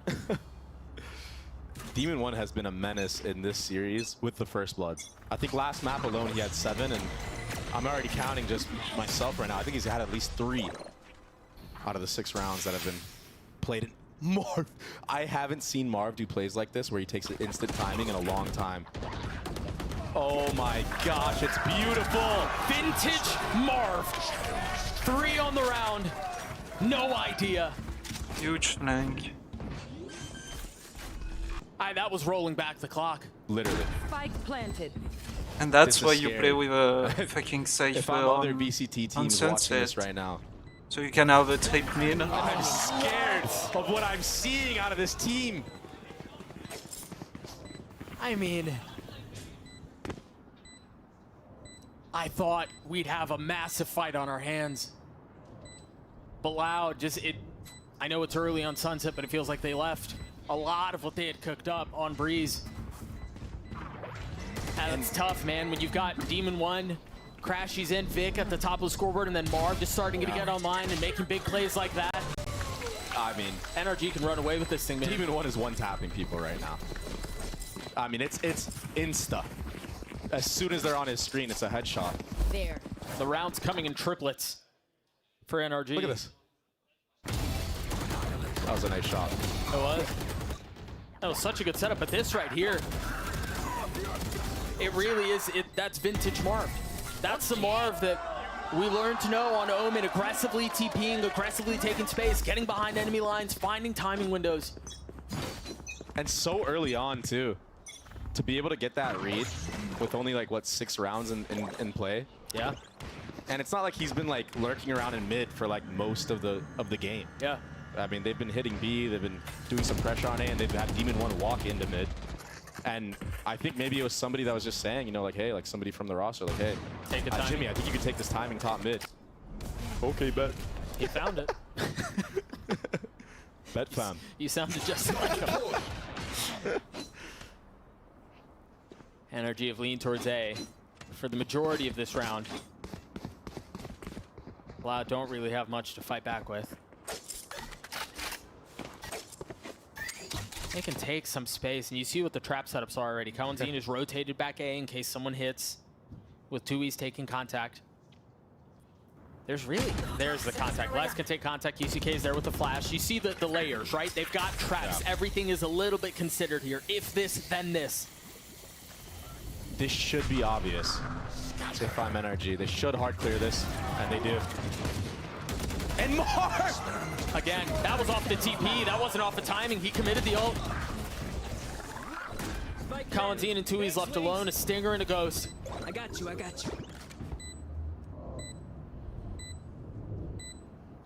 I gotta say it. These rounds honestly have not been very close at all. No. This is very convincing so far. I don't want to rule Loud out because you could never rule them out. They're resilient. That's one of the traits that everyone from NRG is aware of. One enemy remaining. You know what else Given they are the right now, history. though? Sleepy and jet lagged. That is very true. And you kind of wonder, like, how much of that is having an impact on the situation. Running out of gas a little early, perhaps. But you're right. We've seen Loud in positions like this. We've seen them be resilient. We've seen them mount comebacks. Yeah. Honestly, thrive in these positions. That's true. All it takes is a couple rounds to string together. But NRG's not making it easy for them. Not getting thrifty. Understanding that if a thrifty comes through, this might be another close game. Like that first map. Last player standing. standing. Another timeout. That's their second. They have a lot of ults to work with, so maybe trying to set up some type of Viper pit on one side of the map and then a trap play on the other side. 2E's has an op up into play. Maybe we'll see a little pocket strat with the breach stun and the Omen TB like we saw from EG. That was pretty cool. Yeah, and I do think, like, for Loud, we've seen them try things like that. We've seen them try things like that a lot. I think, again, everything has a consideration to it. Everything has contact and then a swing, or contact and then a trap, things like that. And they just haven't really come to fruition for Loud. And then I also think worth noting, for that side of the stage to go hands off the wheel the rest of the map, both timeouts called in what, round 9? Yeah. It's early. But they understand they need to salvage this half if they want any chance of winning. Yeah. Yep. Because by the looks of it, NRG is just taking this game and running away with it. And I want to point out again, guess what? Yeah, point it out. Crashies has another ult. It's third of the half, if I'm not mistaken. I mean, it's just so insane. And he only has 3 more kills than the last time, but it's just, that's how easy it is to farm this ult, especially when you have someone like D1D1 just getting the first blood every single round and just giving you the 4v5, giving you the site for free. 12-4 for the Duelist, who faced so many questions in between kickoff and now about, you know, was it a meta problem? What happened to the D1D1 that played on EG? I know it's just one map, it hasn't even been a full half, but he's certainly answering a lot of the questions and silencing a lot of the doubters. Oh! Debut on Raze. He falls here, but Ethan's there to pick up the pieces. Victor not able to turn on Cohentin. Good trades. All the info gathered here, though. They know where they are going. As long as they have the kill ultimate, they can track them. Just playground right now. They can do anything. They're aware of where Loud is. And I want to point out as well, I feel like NRG has been trying to avoid less, and it's been working very well. I don't blame him. Like, the only time we've seen Gonna come back like with it. a first blood so far has been when he pushed up all the way into that B main area. Marved again with the timing. Yeah. Picked his ultimate up. Behind enemy lines. And we have a double The flank. surprise that has been planted. Oh, this is a free kill. And he's patient with it. This is a scary sight because I've seen it go wrong, but this time it goes But well. less. As soon as Les gets 2, as soon as the start heats up, the counter punch is there, but now 1v1 left. He knows. Marved has been good. The tap is there. The snap is to the right. Oh my god, and Mom. the kill goes in favor of Marved again. Can do no wrong. Just completely dialed in. Nothing going the way of Loud right now. And they still have 4 ults online on top of that. I spoke about it. The trading has been just crazy from NRG. Ethan getting the insta trade off of D1D1 there, and then even flicking the guy top mid. Wow, that was crazy. Just as Les gets 2, Marv responds with 2 of his own. No emotion. Oh, I think that was him smiling. 7 rounds for the attack side. An ult in the hands of D1D1. We'll see if he's able to keep up that streak. That was almost dangerous. Little pre-fire almost connecting. QCK close by. There's nothing to take contact there. There's no Q to flash. Yep. A second rocket. The only saturated left has been used, and it connects. 2 for 2. Sonic's there on the trade. The spam through. He's so weak. Ultimately falls. NRG once again in firm control of the round. A Guardian up and a Stinger to boot. I just can't with this Gecko, Doug. I just can't. He's already more than halfway with an ult. You're right. I mean, it's just... And he might get more. Yeah, I mean, if he cleans up these kills, he's one off. See if we can get how many... Do you think we can find how many ults, how many Gecko ults have ever been used in a half, like the most amount? That'd be a crazy I would stat. love to have that stat, because this might be a world record. He's certainly pushing it. He got a kill. He's now 2 points away from having it online again. And a lot of success from NRG has been walking into space and not allowing these traps to be set off by utility being used. And then you see it, right? QCK is walking up to set up the flash, and he just gets picked off because he's not aware that Victor's already walked up. Yeah, there's no safety valve, right? Yep. There's nothing to allow him to get into that position and be the cue for him to flash.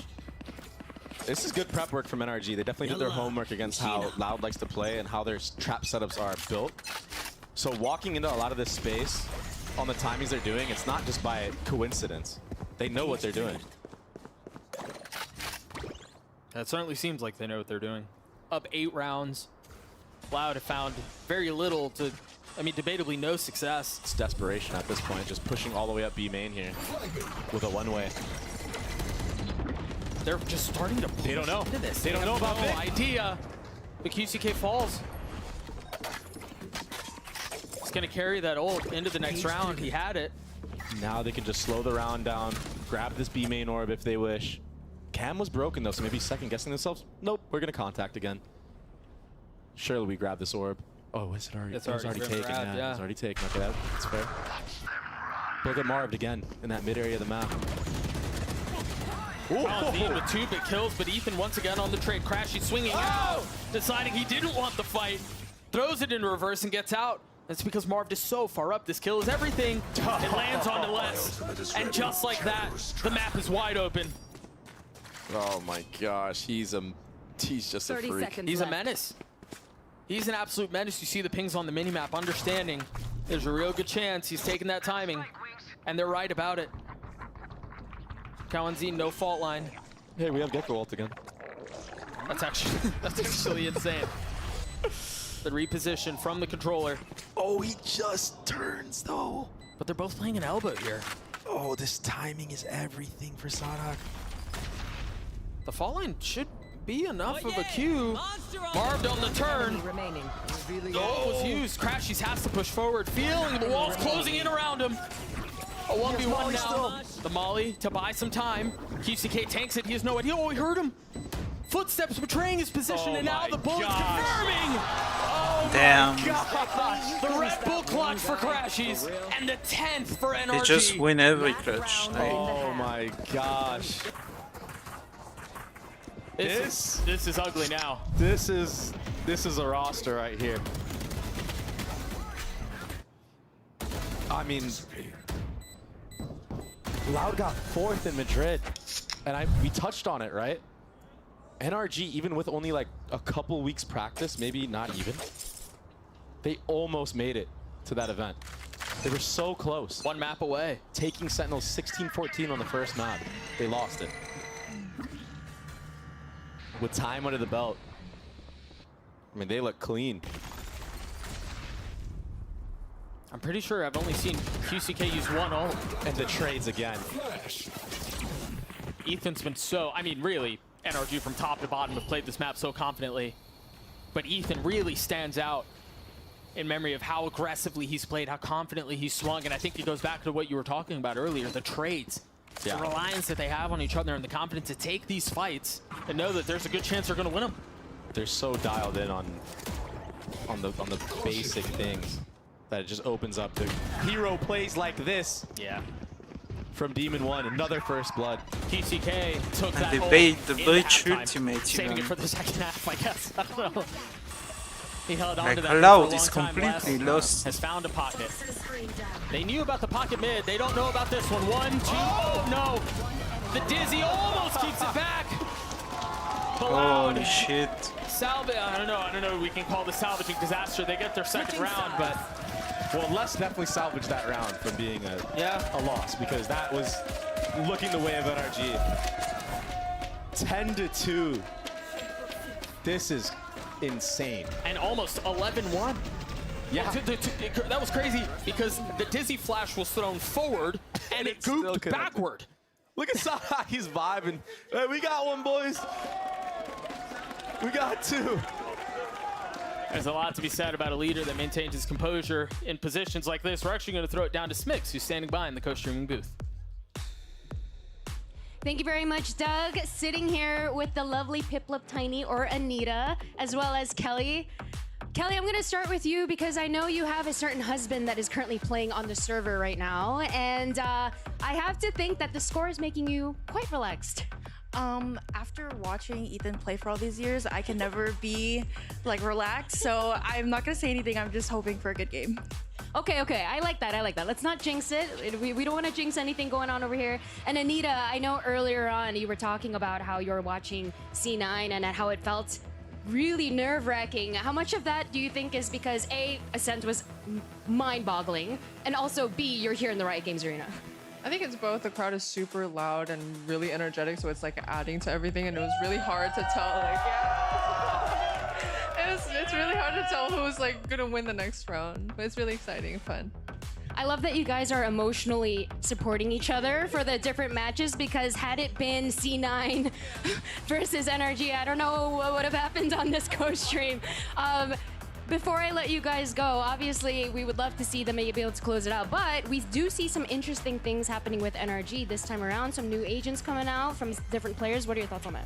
Honestly, they've been doing a lot of shuffling and practicing in scrims, and I'm glad they're finally like solidifying like the agents that they're trying out, and they have more reps, and I feel like along the season it'll just get better. Love to hear it, love to hear it. And Anita, I know we saw earlier C9 be able to close it out, which bodes really, really well, especially with the roster changes that came in. What are you most looking forward to in the rest of the season? I'm really looking forward to seeing how they skill and like experiment a little bit more. I know they said they were destroying during practice, so I really want to see that come out a little bit more during the games.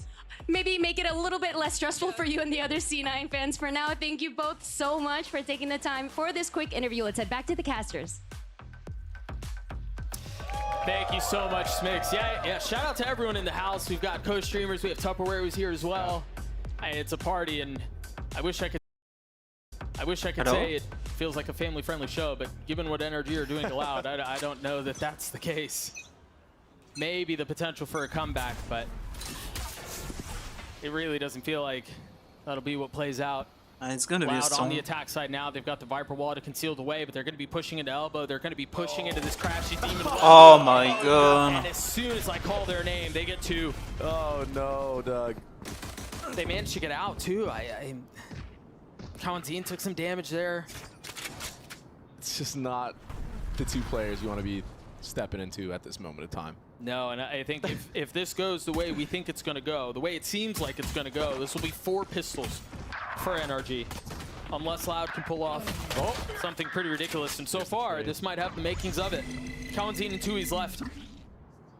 The spike is still a bit further away as now it's my god. I mean, he's back. Yeah. I mean, he never really left. But like, it's working again. Yeah. And it's on Raze. 18 and 8. I mean, he's trying to shut up everybody who thinks that he's just a jet and controller 2-trick. Now he can play the Raze too. Spike down A. I mean, the man can do it all. Wait, he's smiling for real? He actually was my smiling. gosh. And again, truthfully, NRG have a lot of reasons to smile. They've properly dismantled Loud from top to bottom on Sunset. It was a close affair on Breeze, but this has been anything but. There's my buddy. This is the tough thing about like playing at the internationals. I know we spoke about, a lot about how like that could be an advantage, right? But also, these teams that are sitting back are watching you play, and they're able to see in real time what you like to do, what your tendencies are, because they have nothing better to do. Every single player is going to dial in on that. I mean, let's be honest. They're going to scrim, they're going to watch you play. What the fuck is happening at ball? We've had a scroll wheel issue there. Crashy saves the day. He gets 3 on the round. NRG gets to 12. That's flawless, and it's a wash. Yeah, I think this is... It's an absolute wash. Yeah. And if you're an NRG fan, you're happy. You're very happy right now because I don't know. On paper, we knew. Everyone knows on paper this roster is supposed to be one of the best teams in the game. But to actually see it happen live in front of you, to see the work that they've put in, Loud needs to learn I mean, this might be play the start fucking of safer sometimes. Well, and I think, yeah, for as much as we've talked about this Like team when on you paper look at and how like good they might less be, the truth is we haven't performance, seen it. last Play its way out. map I still on think the TCK Cypher, is swinging at this point. Legend has it. He's still swinging all and the way you around. don't Once have this them week, play Tui's a Cypher toughie. on fucking Sunset, Guardian, no armor. when it's like one of Martin the Victor best map for the left alone, agent. in a position to put the series away. Spam not going to connect. One enemy Oh, remaining. man. All onto Tui's now. Yeah, he has full utility though. There is a chance. Cover going out. To keep this going, but I honestly don't think that Loud can bring this one back completely. They're waiting. They're taking their time. Victor's managed to get it. Not like this. Oh, he got him though. Yeah, but he's flashed. The counter paranoia is there. It's going to buy a little bit of time. It's been half, but now Marv with a whole lot to do. And not a lot of time to do it. It doesn't And he matter. can The do kill no comes harm. through. The defuse come through. It's been an obliteration. What a mob by On freaking Sunset, Marv. his energy take him down 2-0. A convincing map win. I ran into Chet backstage when I had to use the bathroom on accident. We almost bumped into each other. Oh, I thought you were saying you had to use the bathroom. No. When I had to. Sure. And he told me, he was like, it was pretty sloppy. That's what he said. He said, it's not what I liked. Yeah, we won, but it was sloppy. We got to ask him And if look he at liked this. that. This was clean. Yeah. I'm sure he's ecstatic and happy for the boys. 5 first bloods for Demon Okay, 1 on that again. map. 12 total in the series. Yeah, his Raze debut. I don't turned know out how they do 11 it in plants Americas, for crashes. but we'll see. And I'm pretty sure all See 11 if were they do from an interview or if they do like Wingman a post-match fucking That was dog honestly a shit. sight to see, and to do that to a team of Loud's caliber, I mean, that says a lot. But, you know, it's very early on in the season. It's not over for Loud. That's why you saw smiles across the board. They understand that they're a top 4 team in this league right now.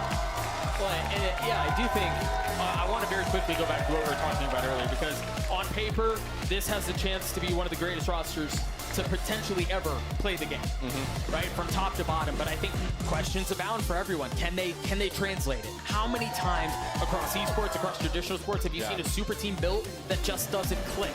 And the truth is, that's a possibility here as well. It is. But this was a big moment for them. It was. And NRG, the organization in itself, is no slouch into creating teams like this. They've done it in multiple different games. Yep. They have the infrastructure to do so, and they know how to support their players to the fullest. And really just allow them to just thrive and just focus on the game. So steady. Yeah. From Marv, steady from Crashies. It was beautiful. Really, from top to bottom. You know, we talked about it, a dismantling, an obliteration, whatever you want to call it. It was just, 13-2 really should tell you everything you need to know. Absolutely. On Sunset, too, a map they're familiar with, a map that they're comfortable on. Even one Raze debut. Yeah. 2 for 2. Raze ults, no roses. No roses. No roses, a bunch of first bloods. Crashies really popped off from top to bottom. I think there's a lot to be excited about for NRG, for the NRG faithful. You can walk away from this knowing, yes, it's just a step, but it was a big step forward. A complete map like that matters a lot. Yeah. And they didn't really have to show much. I mean, when you win 13-2, there's not a lot they had to show, especially on that defensive side. So this is a map that if I'm a team that they're playing next, it's scary. You might not want to have this go through again because you haven't seen their full strategy yet. A lot to be excited for NRG. Unfortunately, we're going to throw it down to Smix at the stage for the Verizon post-match interview to tell us just a little bit more.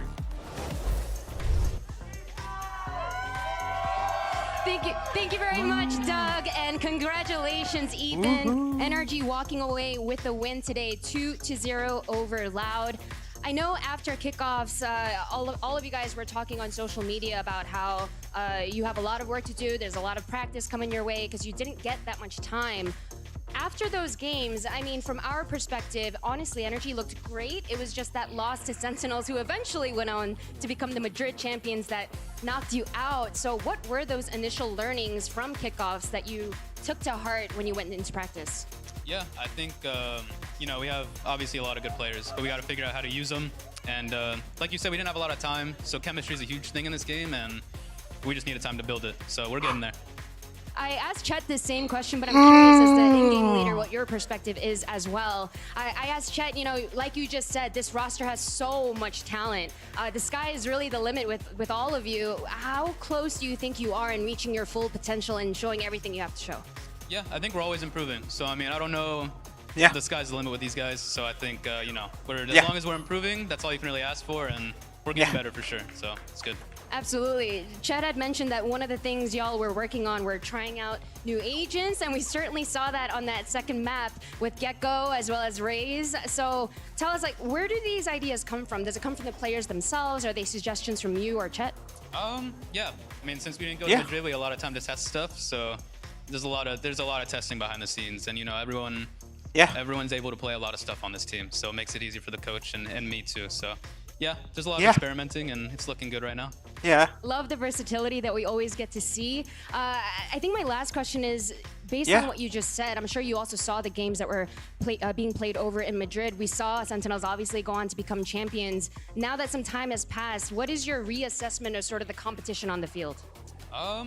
It's looking good. I think NA is definitely on top right now, and I like seeing APAC play. I think they're really good too. So I'm always a fan of the APAC teams. But yeah, NA's looking nice. Indeed, NA is definitely looking very nice. Just about 5 minutes ago, it feels like, I was actually speaking with your wife, Kelly, who's in the Riot Games arena today. And, you know, she was absolutely amazing and adorable. She was saying how she's watched you compete now for so many years. And despite the fact that y'all were up 10-2, she said, you know, I'm not going to say anything. I don't want to jinx anything. I've seen Ethan in many circumstances before. What does it mean to you to have her show up and support you like this and watch you compete? Yeah, I think it's awesome. A lot of people, you know, their dream is to play in front of their family, friends, and especially their wife. I think that's a huge thing, and so it's awesome. That's all I can ask for.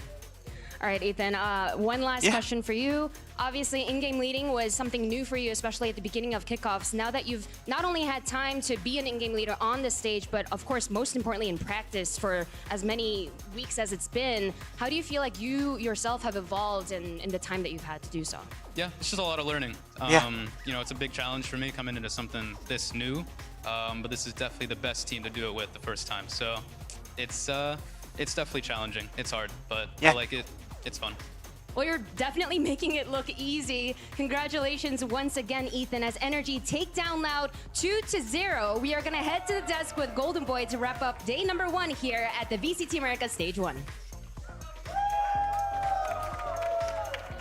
Thank you so much, Smix. And now we're joined by Victor and Crash. He's a dynamic duo. We've talked to them a million times, and this will be the 1,000,001st here. Fellas, firstly, good to see you. You guys had a little bit of time to cook up some stuff. Seems like the ideas were working there, huh? Yeah. After kickoff, we were like really hard on ourselves, especially on a game like we felt we should have came out on top. And we just practiced a bunch, see what worked best for us, see what doesn't work for us, and like. We're just trying to perfect as much as possible, like trying to like inch closer and closer to perfection as much as possible. You guys are cooking. Demon1 stole your raise, bro. What's going on here? He's got it. Demon1's Demon1. He's got it. Yeah, for sure. I wanted to ask you about this rivalry now. NRG Loud again to start off here. You guys were 4-4 before this. They tied up with that grand finals last year, and now you guys overtake them again. This didn't feel like the same old game right here in regular season. Maybe that's because you stopped them, but. How much are you guys like introducing the new guys to this rivalry? Yeah, so I mean, I just want to say like I kind of feel bad for the Loud guys just because they kind of like, as everyone knows, they were like stranded in Ireland or whatever. They just got back. But I definitely talked to them before the game. Like they were dealing with jet lag and stuff. So like, you know, I mean, I definitely feel bad for them, but we've been working really hard on ourselves, kind of like Vic was saying. Just really striving for perfection, trying to get the chemistry down, and just really drilling ourselves. So feels good. You'll take those. I mean, well, you guys did talk about, you know, the work that you guys put into this. But from both of y'all's experience, right, being in those situations, you're close to qualifying. I mean, you guys have been in that situation so many times in the past, and then you fall short. And I know you guys said you beat yourself up over it. But what was it like for you guys as veterans of NRG, along with Chet, to really, like, make everyone, I guess, feel a bit more comfortable? Because, you know, you got Ethan, world champion, you know, doesn't qualify for an event. Demon1, world champion, doesn't qualify for an event. So how do you guys, as the veterans of NRG, keep them, you know, focused here? It definitely was a process. It wasn't easy, for sure. I'll say that.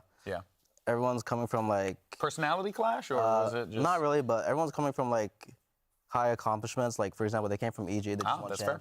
Like, they definitely have their own idea how they want to play. And then...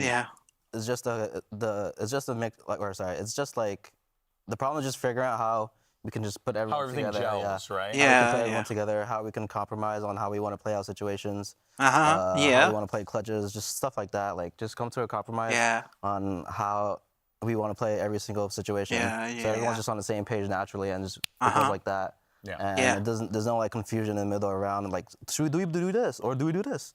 Yeah. So just a lot of drilling and making sure everyone's on the same page and making sure everyone's doing the same thing. Yeah. How does Marv fit back in with all that? Yeah, I mean, it just feels so natural. Yeah. Like, we always clicked on Optic back in the day, Yeah, so absolutely. I think the only thing with him, it was just like catching him back up to speed with how we wanted to play. Obviously, he came from a different team culture in Sentinels at the time, but I mean, it was so easy with him. He just, like I said, he just clicks. He understands how we want to play the game, and he's just like a very easy teammate to get along with, so it was easy. I also want to add that, like, Jimmy is coming from Sentinels where he had like a short little IGL stint, and like I can tell he's learned a lot from that experience. Okay. Just from like the difference of how he is on this team versus how he was on Optic, and like I can just tell like he's learned a lot, and I think he's improved significantly since that time. Oh, yeah. Something that I was curious about was, because when I saw Marv down the lineup, I'm like, oh, that makes sense, you know, you guys getting back to familiar territory. But there was that period, as you had mentioned. So does it feel like when you guys were putting the team together, did you know that coming into it with Marv, that he had grown a little bit from his stint on Sentinels, or was it just like, we know what he could do, so let's just get him on this team? I think it's both. We definitely knew he can do it. But also, like, I remember Chet saying, like, he had this little IGL thing in Sentinels. He definitely learned from it. I like the way you guys are phrasing his little IGL thing. Just a wee IGL. It was only for a short time, so it's that's like 4 games. No, it's just funny hearing it said so many times now. That little IGL. Yeah, I think just a little guy IGL. I think him IGLing in Sentinels was a huge plus for us in terms of like picking out who we want to play with. Yeah. But I think he was pretty set in coming to this team, or like from on our side and on his side. Yeah. Well, it was a perfect match for y'all, because you guys have already been there before. Yeah. Well, actually, we did get a great question from the Twitch chat, by the way. Shout out to Bri Vallo, who says to us, how easy has it been trying to build chemistry with D1D1 and Ethan, and Marv coming back into the team? We've talked about Marv, but let's talk about D1D1 and Ethan, because as we were talking about, chemistry is a big part of this. So how's it been, you know, incorporating D1D1 into the lineup? I know he's quite the character, but then also, you know, Ethan in the IGL role, and you guys aren't taking those calls from Finesse anymore, so it's definitely a change of pace for y'all, right?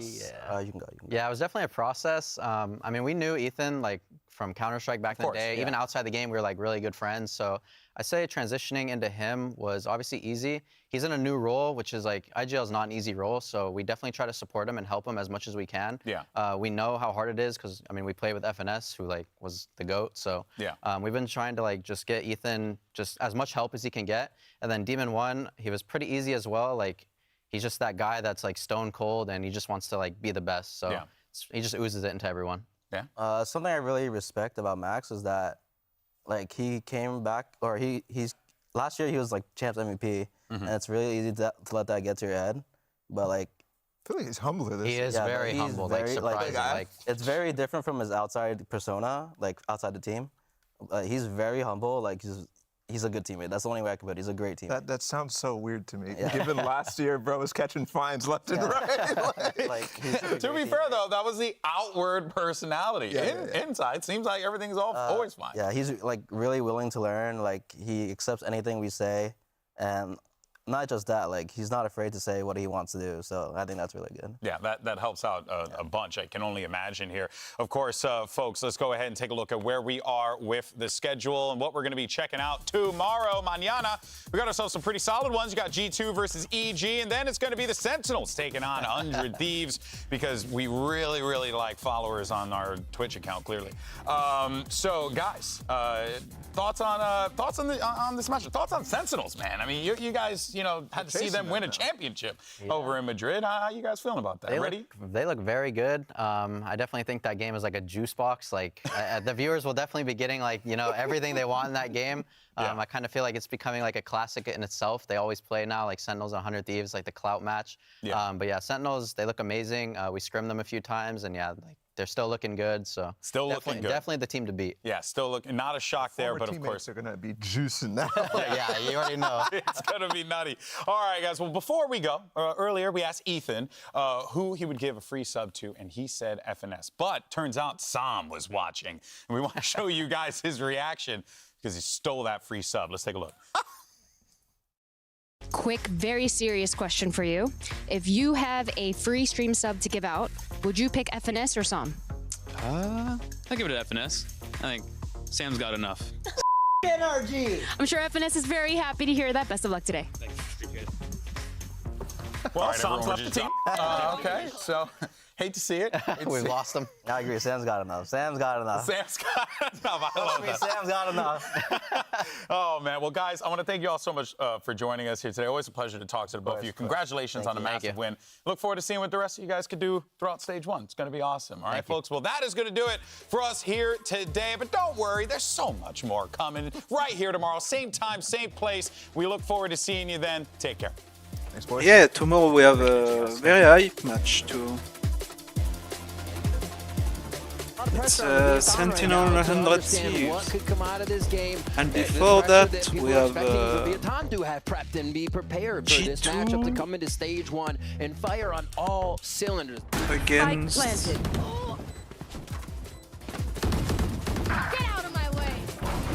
Last player standing. G2 against ESG, Evil Geniuses. That's it. The pick comes down, Moose is alone. He's gonna get spotted And then after the announced one comes down. Nice little first shot, a second, but the defuse will A. still come through. So Monday? Yeah, Monday we have Crew Furia. It seems like they're just kind of protocol. We'll see, because like Furia got 2-0. Like they were very disappointing in the kickoff.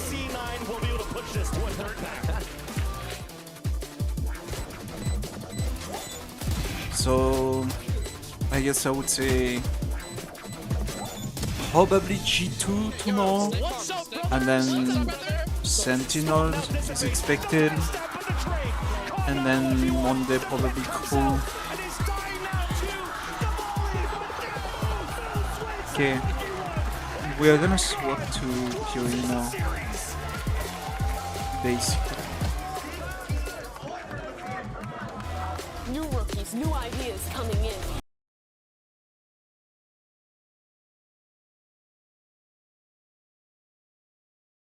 I'm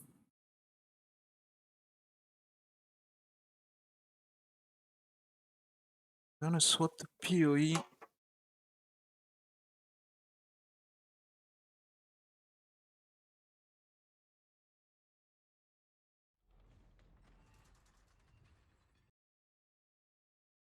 One second. I'm just gonna change my wait.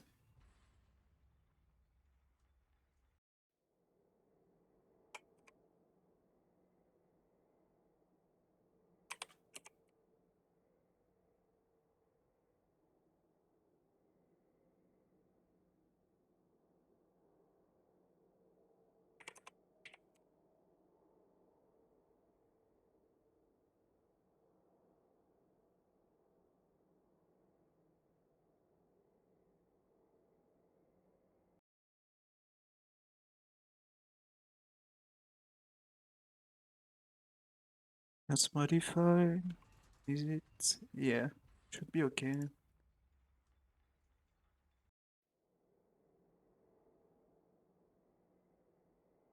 Kick is good, Twitch is good, YouTube is good. Okay.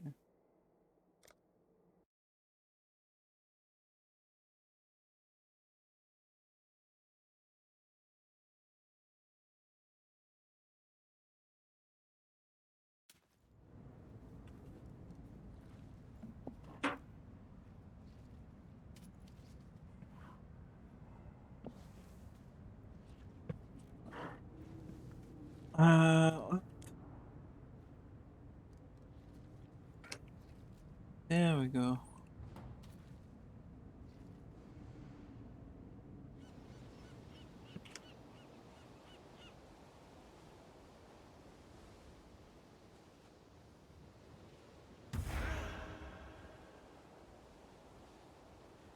I crafted some gloves.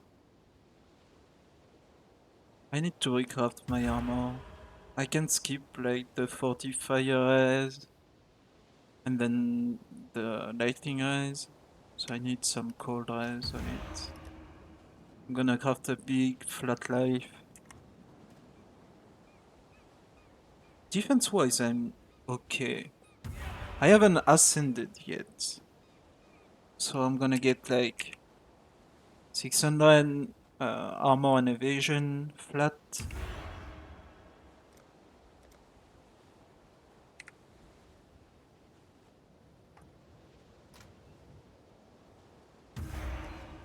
I haven't progressed a lot. Yeah, I only had like... I didn't do a lot of map yesterday. I didn't play a lot yesterday.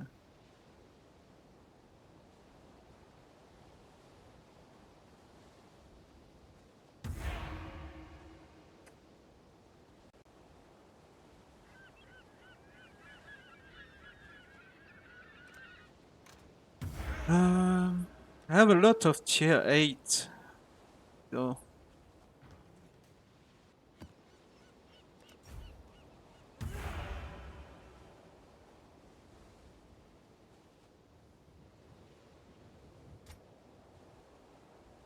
What? -1-0 monster?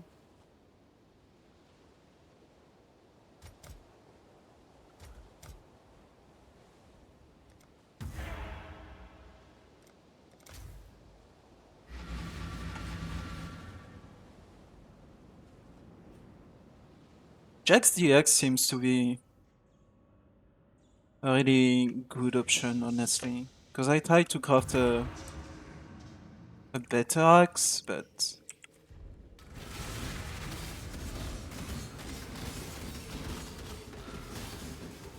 I have multi-strike.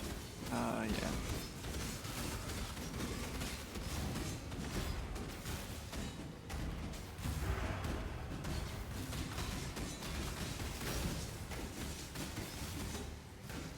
My spirit is spent.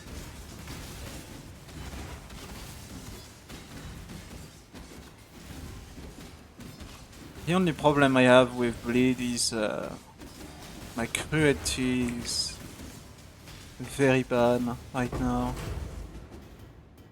And my fucking fortified is super unreliable.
I really need to find a way to optimize fucking Harbinger, like...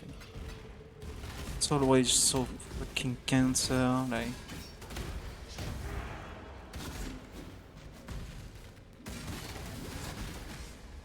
Every time you have a Harbinger on the fucking screen, like... Your fucking PC just melts down.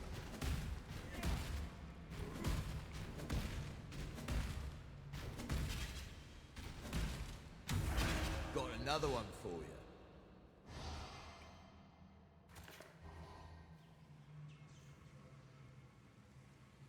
I hope you know what you're doing.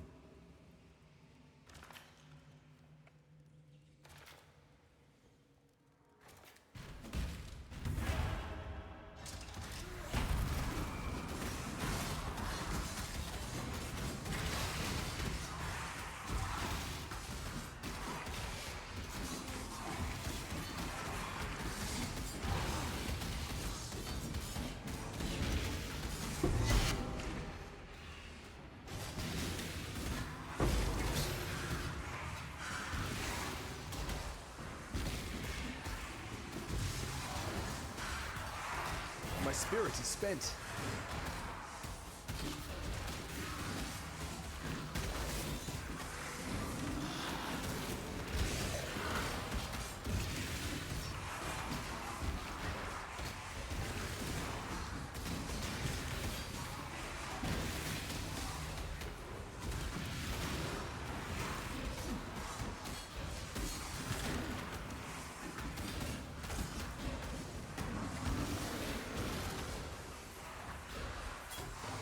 Hello?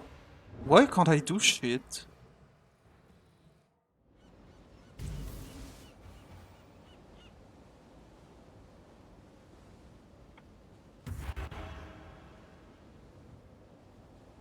Hello.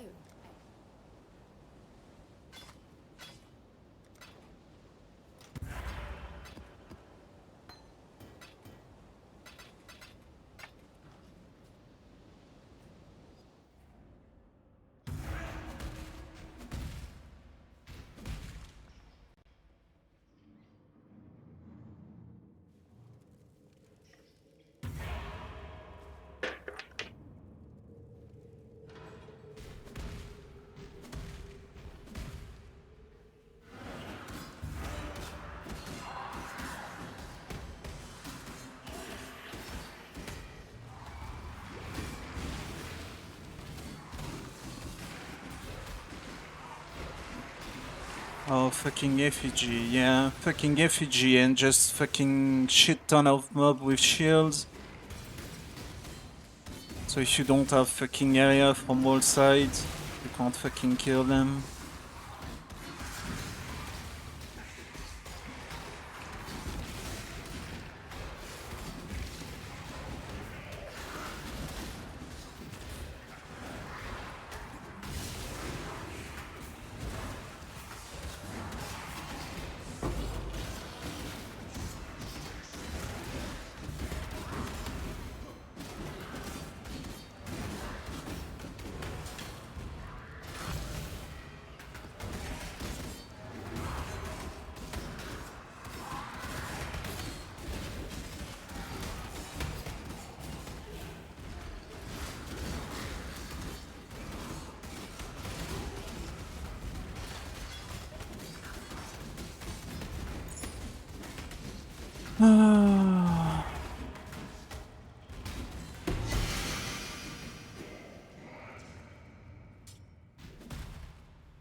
My spirit is spent.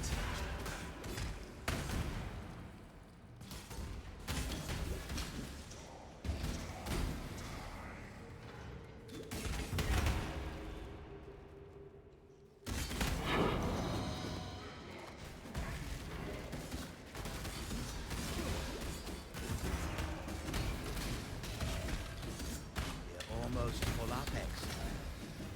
Might want to make use of our stored corpses. They're starting to smell.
Wait! My spirit is spent.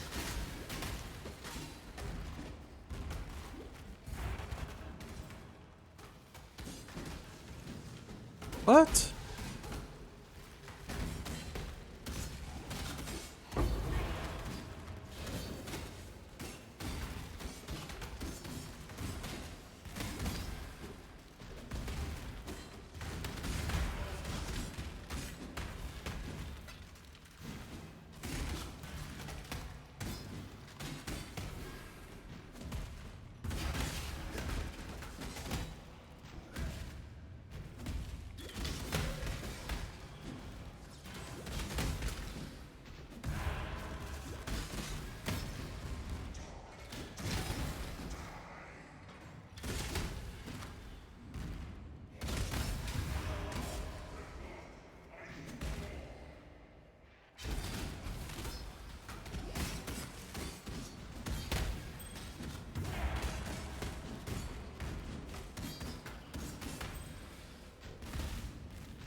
Wait, I almost have 5k life. Like...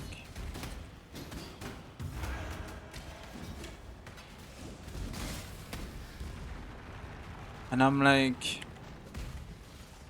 really skipping on life.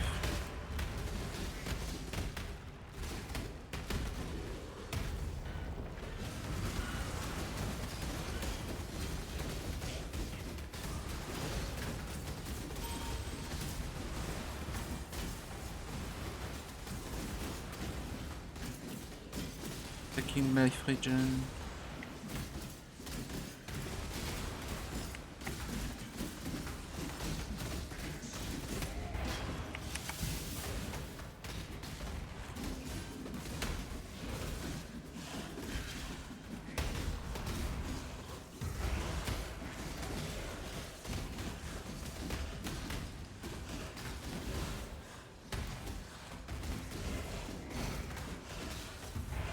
My spirit is spent.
Why is that fucking...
I could swap that to coal.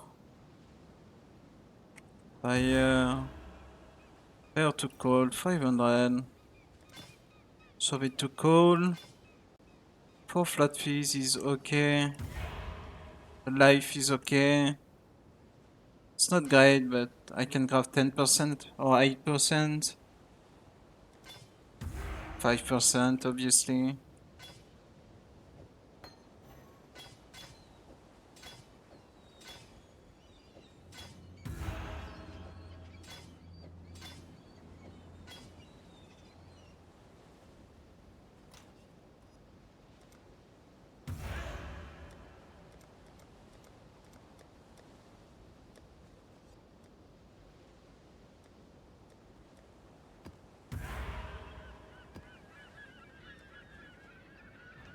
Godslayer.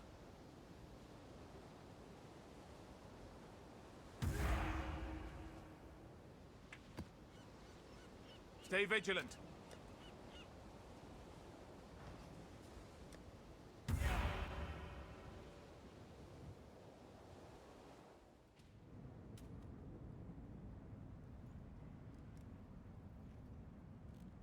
Yes.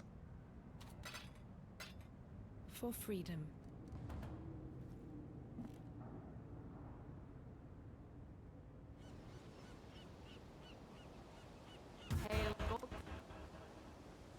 That's the trail.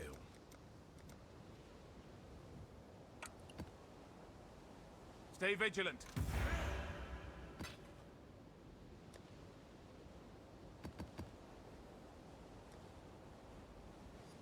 Cool winds. Do I have a sunken city? No. Salah. Nice.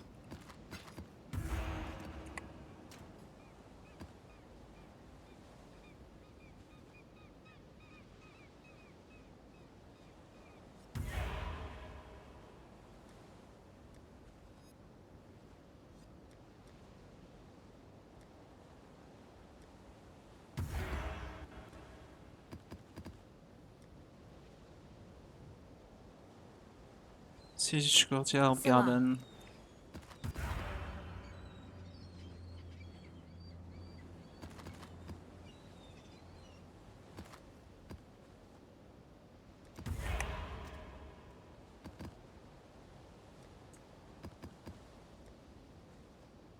Exile?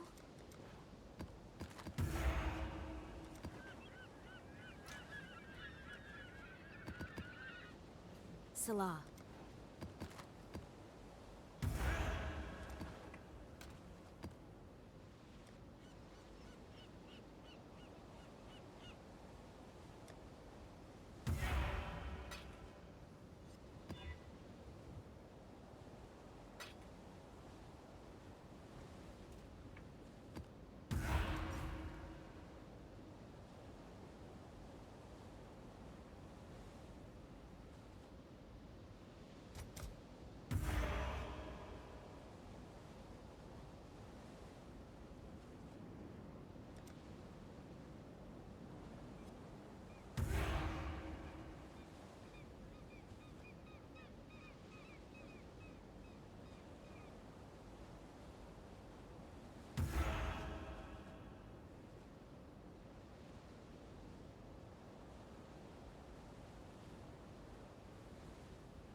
My spirit is spent.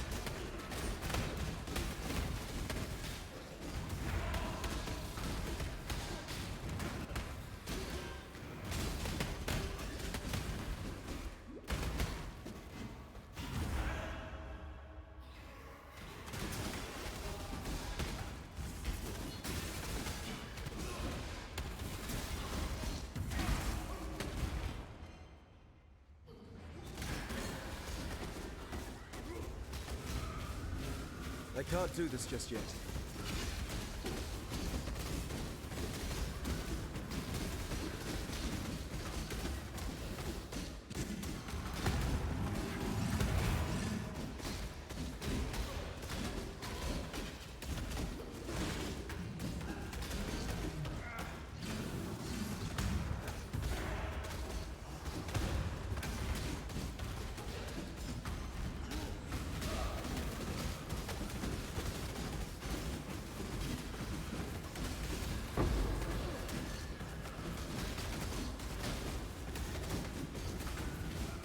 The fucking wisp and power mobs. I do not miss them.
My spirit is spent.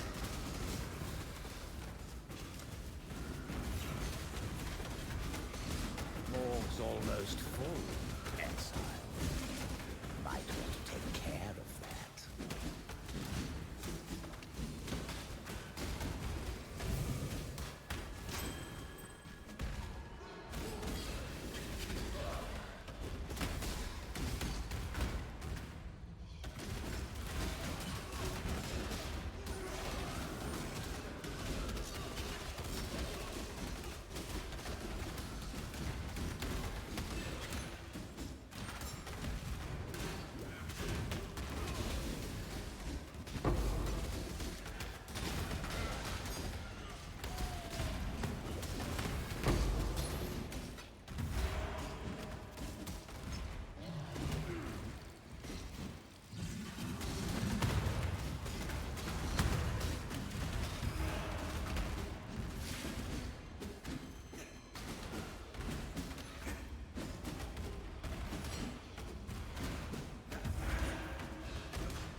Oh my fucking god. No.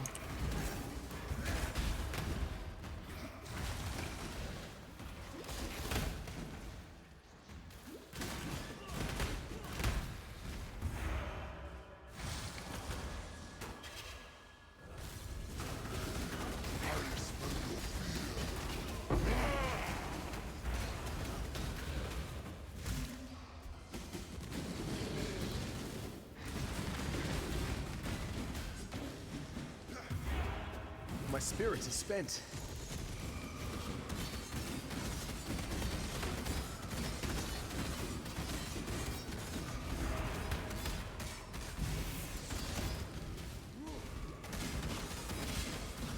Seal your flesh.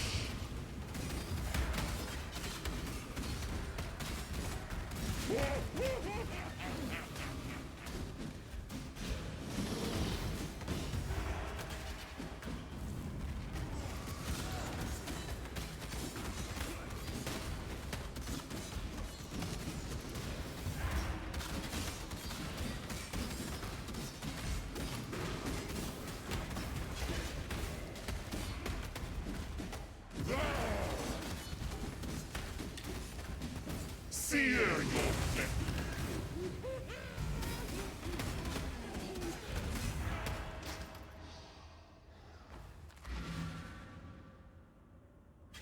Oh! Use Skitter and look.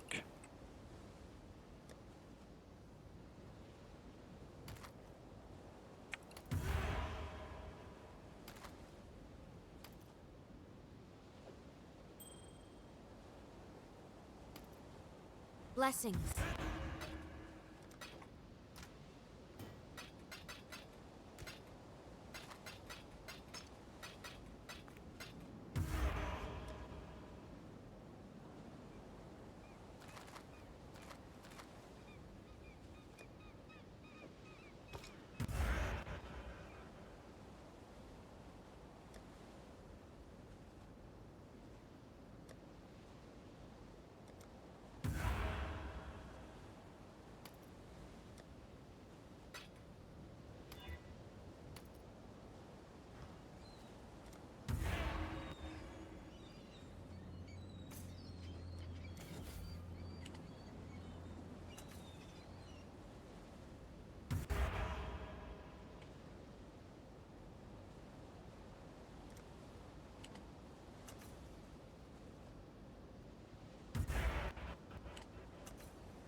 Oh, you have to unlock more shit. Okay. So what's my inventory that I have? Oh no, I should do the other one. I should do blue. Blue. Because it's the syndicate. Shit.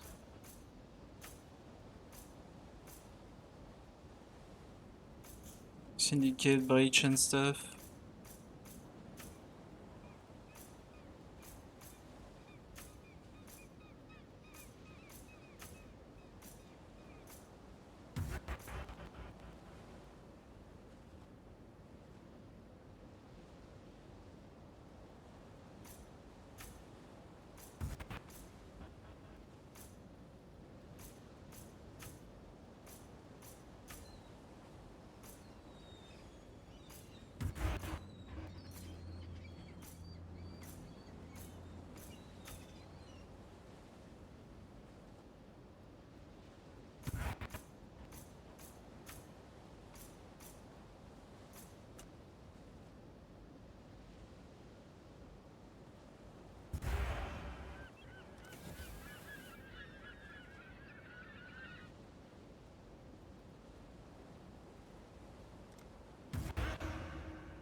spirit is spent.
My spirit is spent.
spirit is spent.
Didn't he?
My spirit is spent.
Morg's almost full. Might want to take care of that. I believe in traveling light.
Blessings.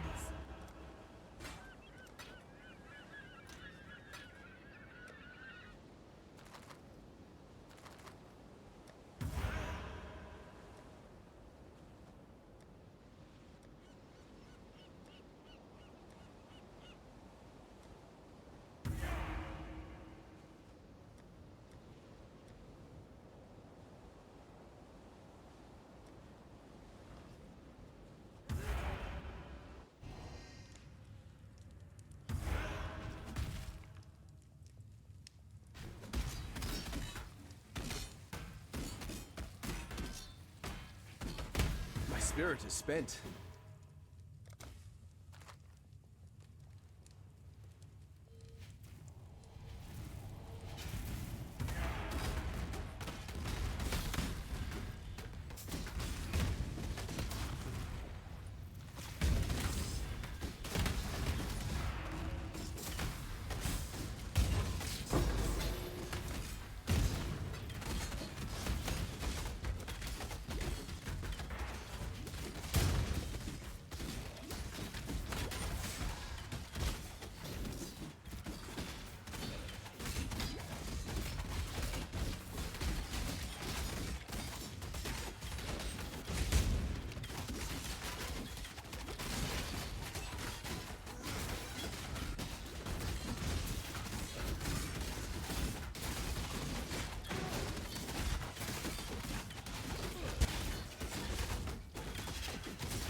Deadman's locker is overflowing.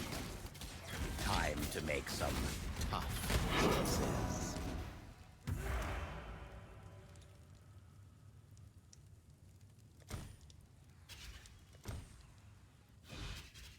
Oh, they go directly towards your fucking inventory.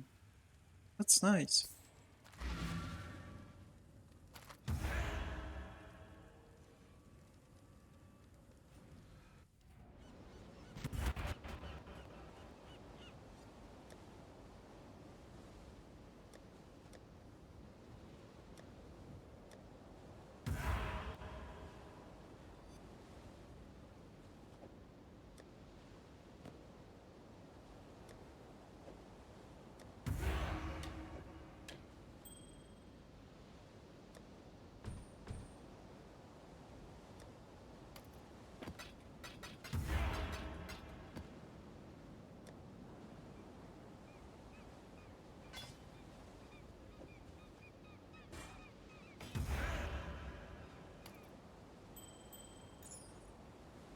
Hello.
spirit is spent.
Long day.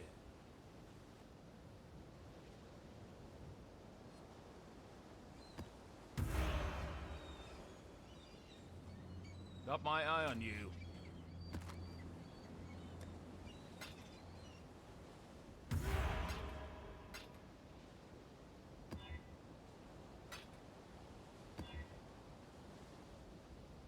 Long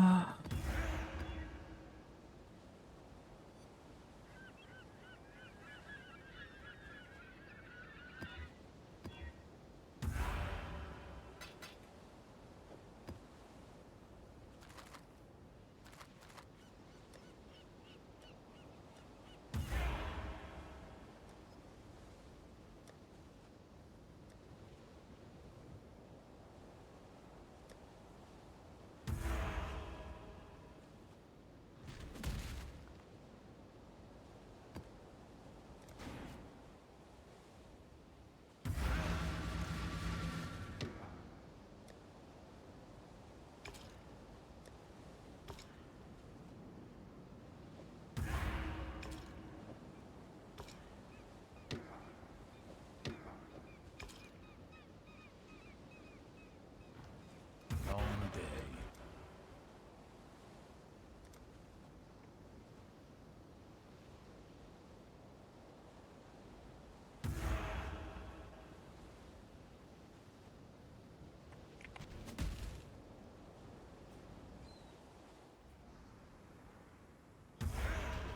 Wait, it's already 6. Fuck.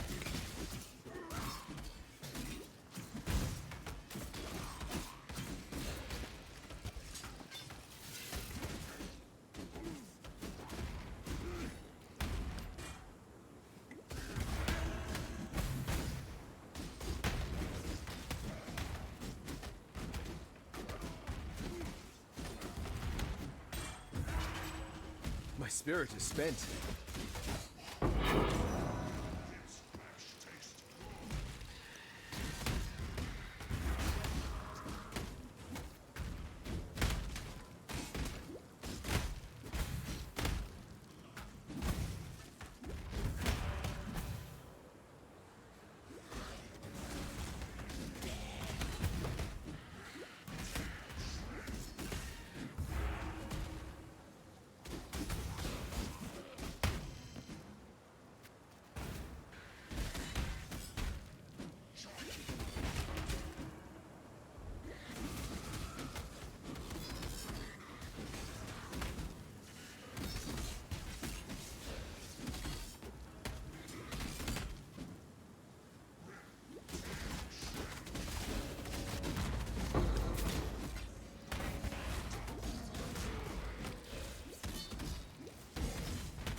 flesh is ours!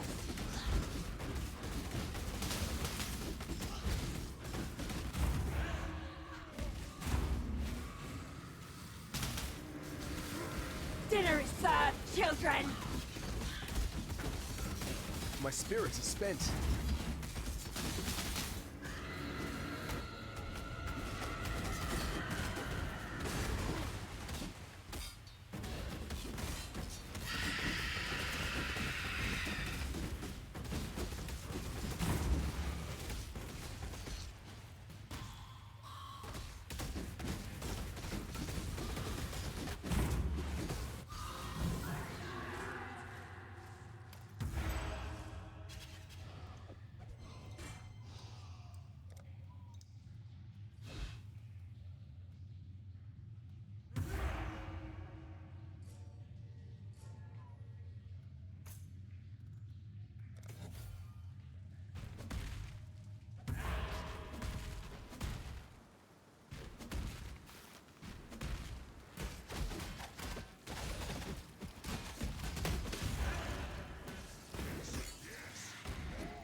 Blessings.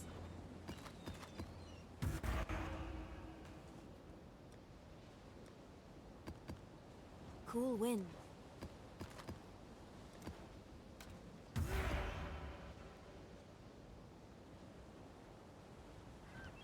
Godslayer?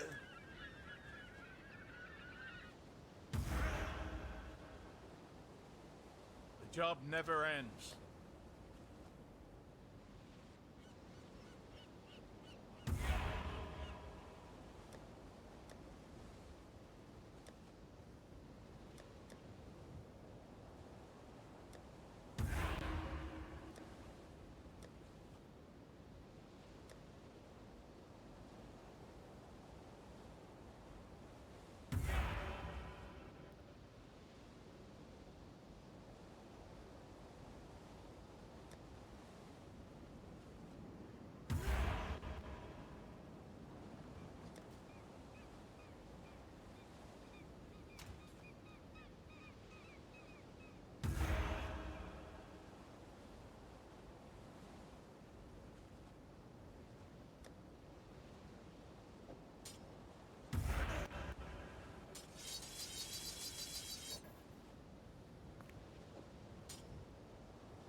Long day. A ghastly influence lingers in this map, germinating unknown dangers. Stay on high alert.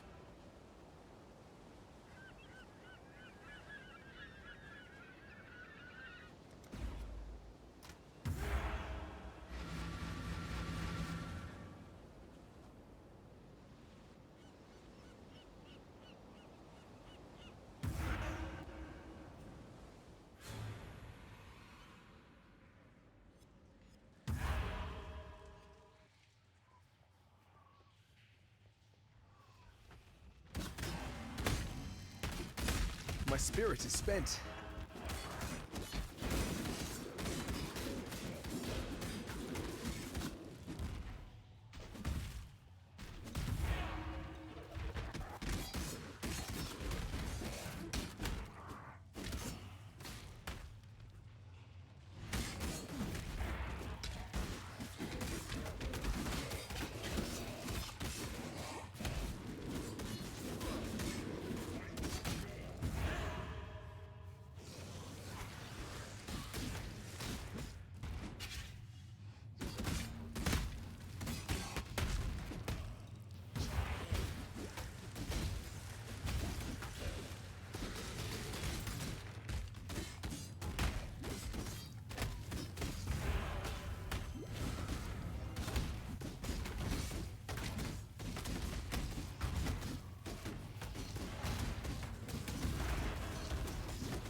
My spirit is spent.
My spirit is spent.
spirit is spent.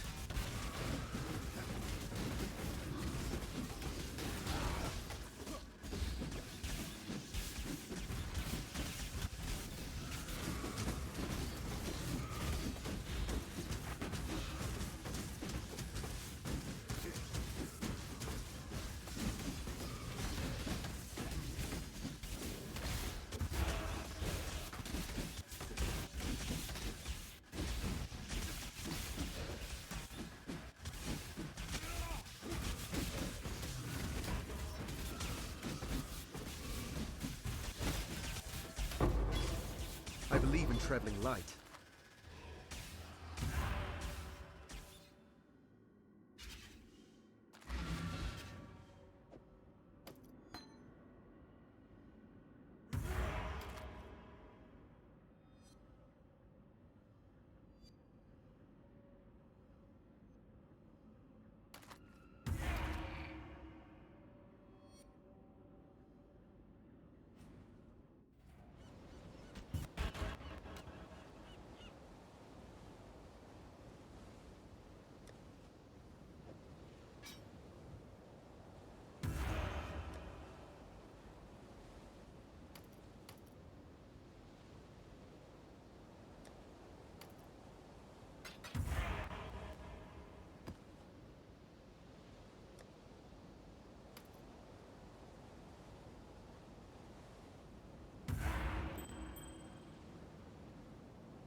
Exile.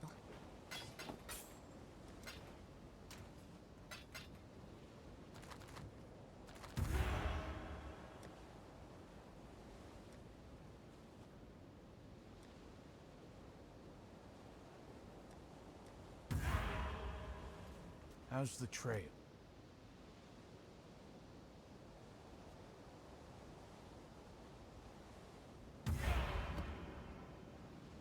Stay vigilant.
spirit is spent.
Morg's full.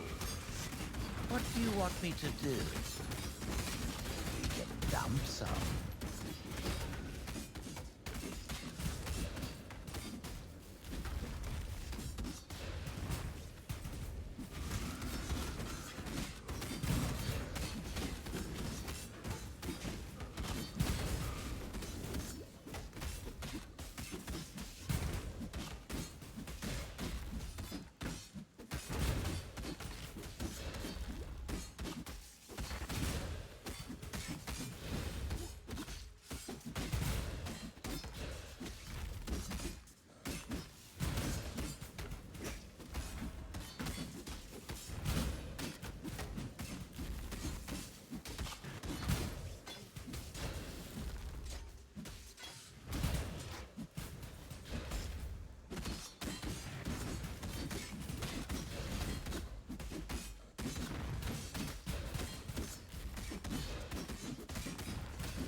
My spirit is spent.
You die rather well.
My spirit is spent.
Cool winds.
Okay, so that's all my tier 7. I complete this one.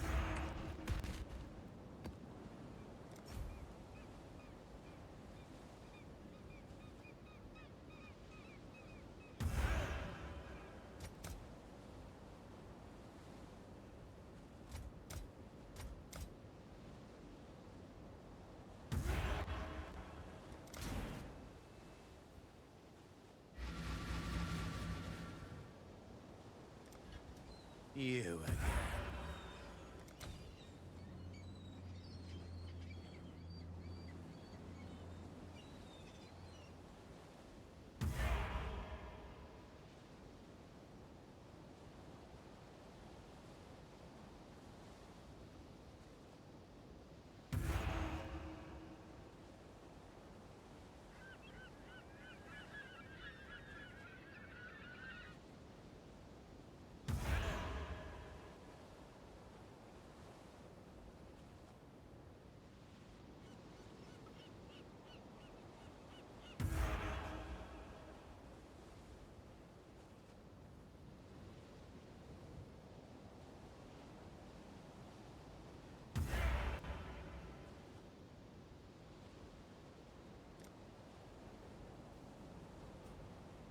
Maybe I should look into selling some corpses.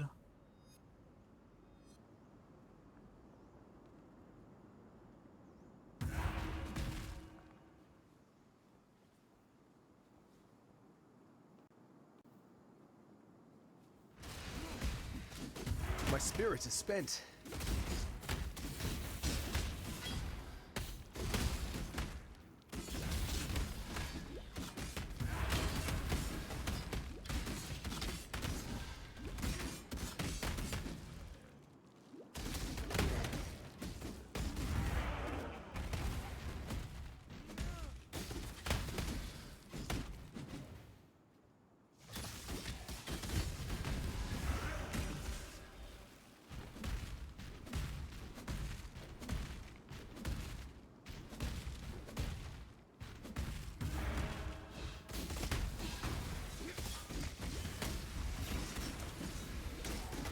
Morg's Fall. What do you want me to do? We can dump some.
My spirit is spent.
My spirit is spent.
Is it bugged? I think it's bug.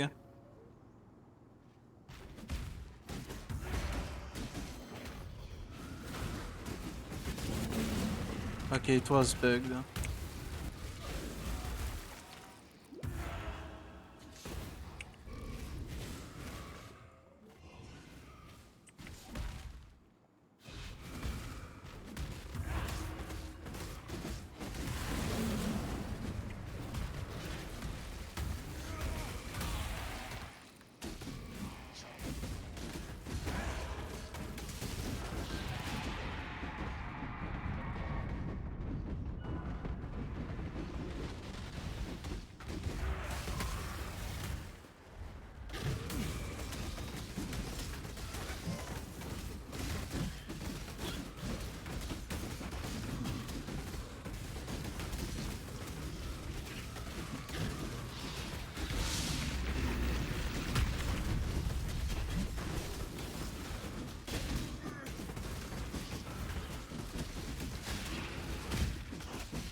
My spirit is spent.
I believe in traveling light.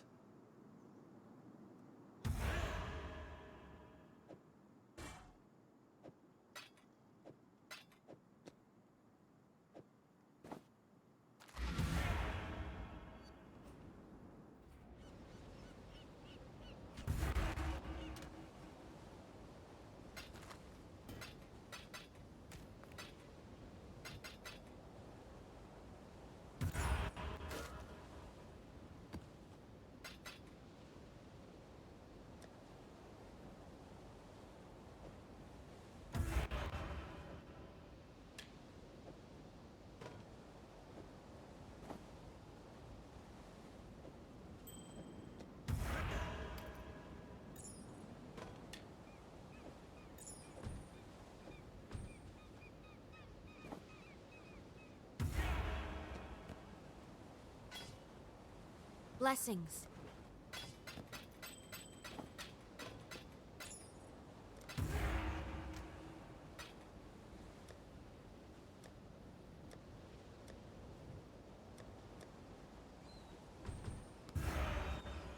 Salah.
Hello.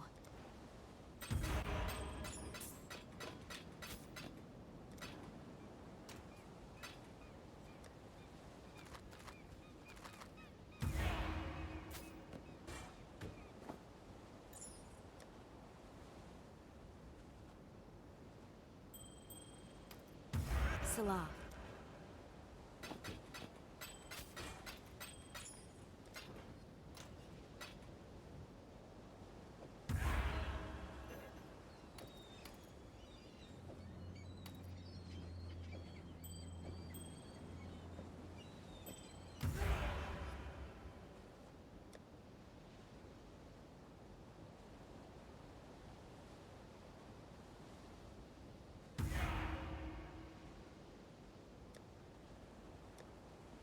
So I have all my 7 now.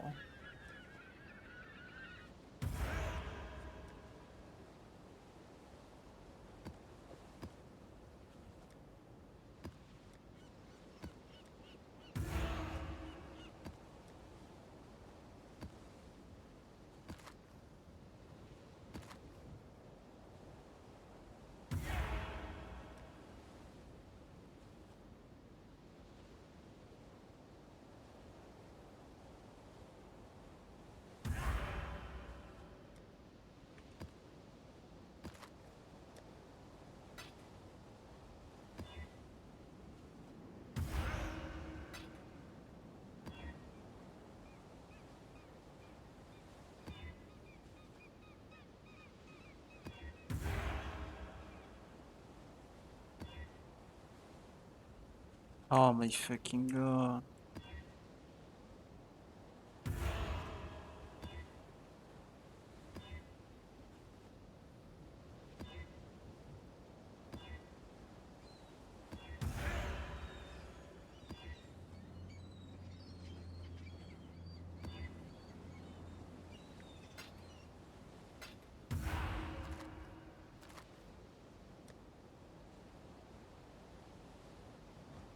How's the trade?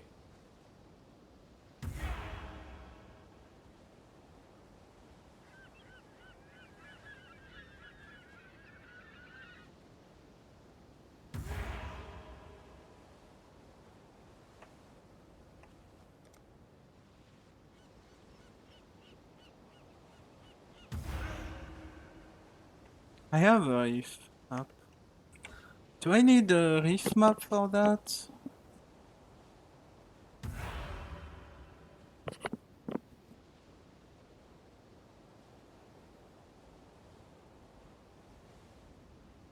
It's the fucking Reslator.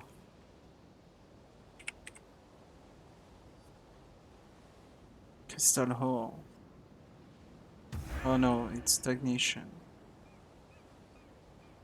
Right? Yeah.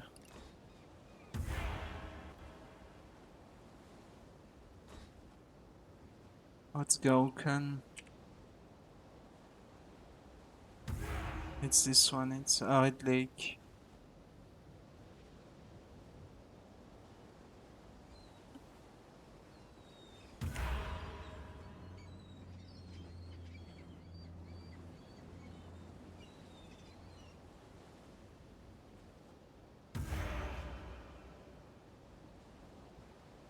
Yeah, Reef. Reef is probably a chance to avoid being frozen.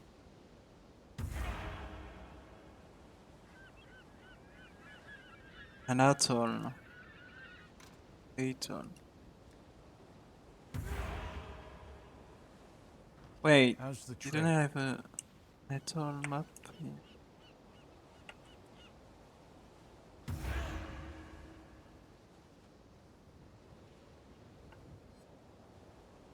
Stay vigilant. But I don't have a fucking vessel.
I'm gonna keep Rift as my last. If I drop a vessel, I have to remember to use it. My spirit is spent.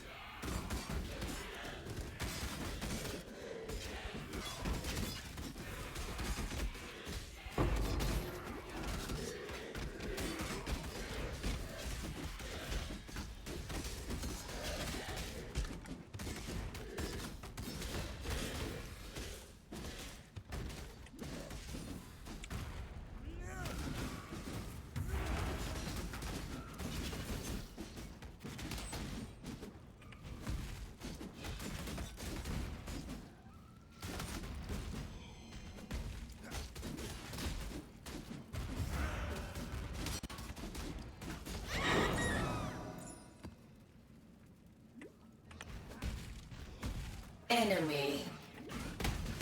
The wind. Take. Oh yeah, it's true. Tier 8 is when you start those fucking questline too. Oh nice.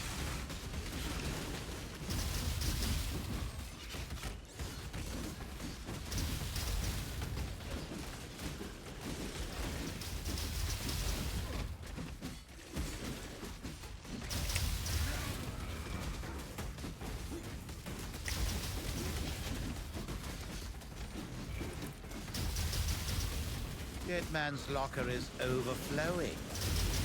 Time to make some tough choices.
Dead man's locker is overflowing.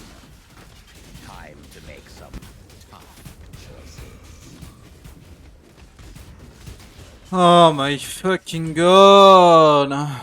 Fucking ghosted shit.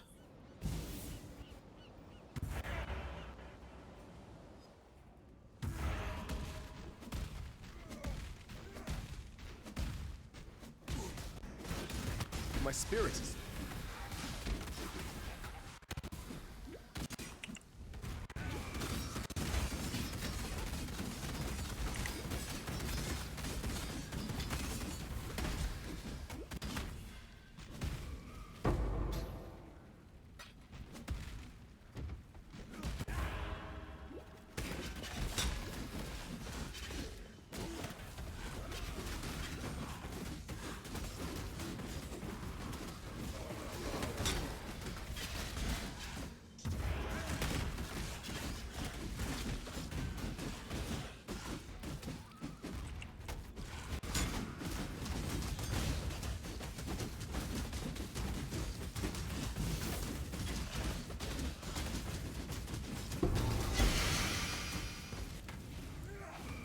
Vigor.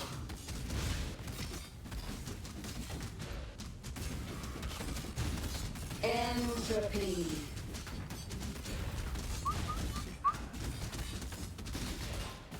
Pain.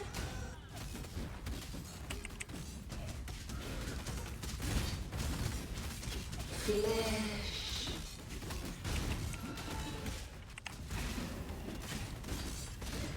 Drain.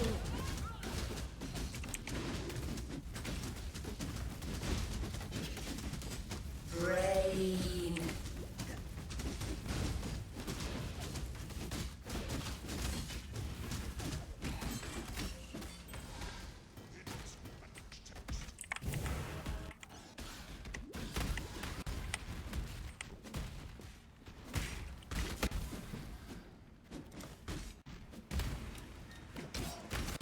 Dead man's locker is overflowing. Time to make some tough choices.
My spirit is spent.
Is he summoning more or what?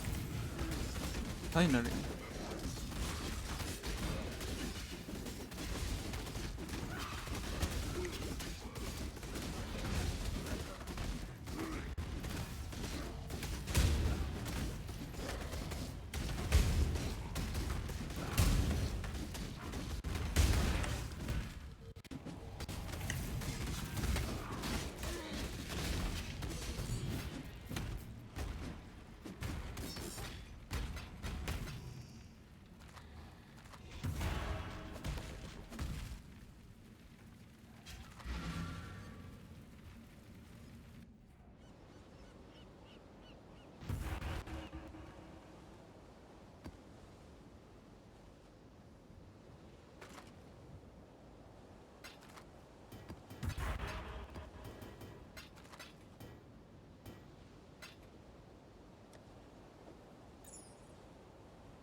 Salah.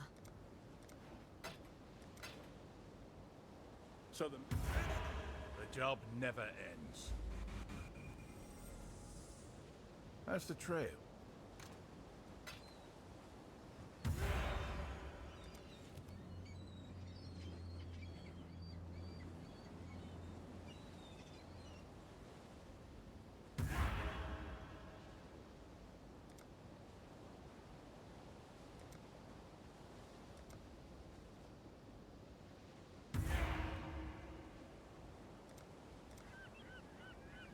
That's the trail.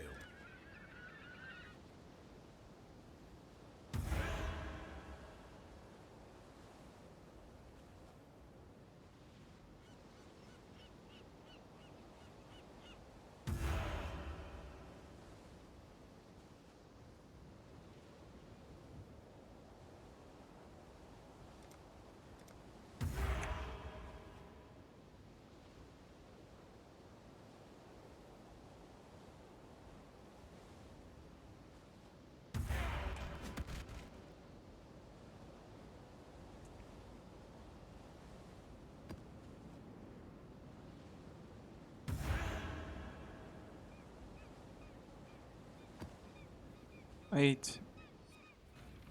Aren't you supposed to find like fucking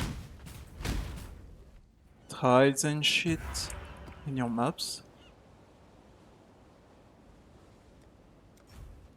Isn't there like an automatic tile of ascendancy or some shit?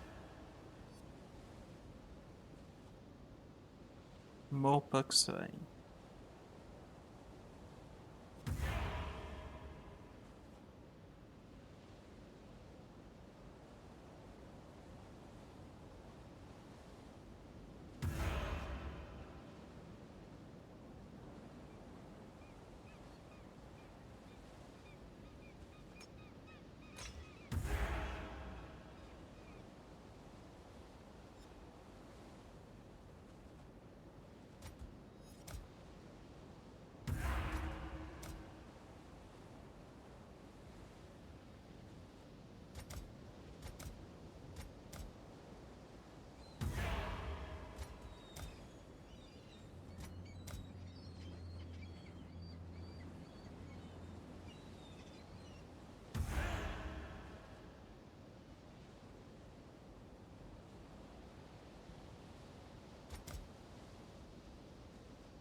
My spirits are spent.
Okay, exile.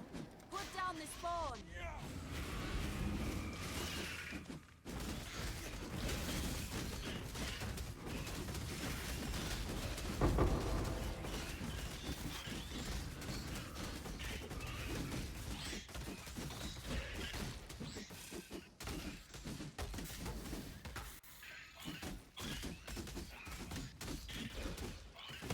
My spirit is spent.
I can't do this just yet.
My spirit is spent.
A worthy opponent!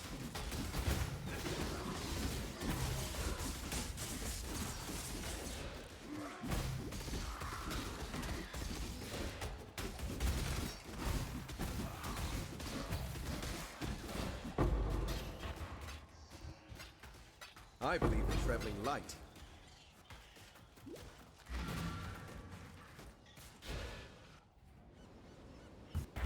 Hello.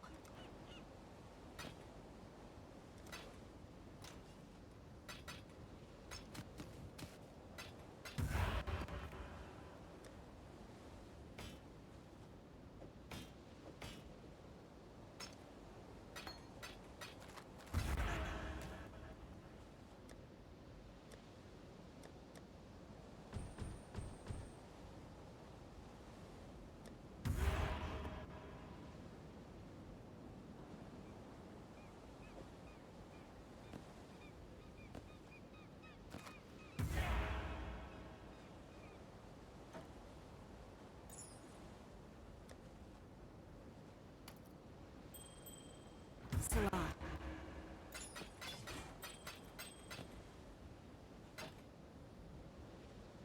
Fuck me. Warm nights.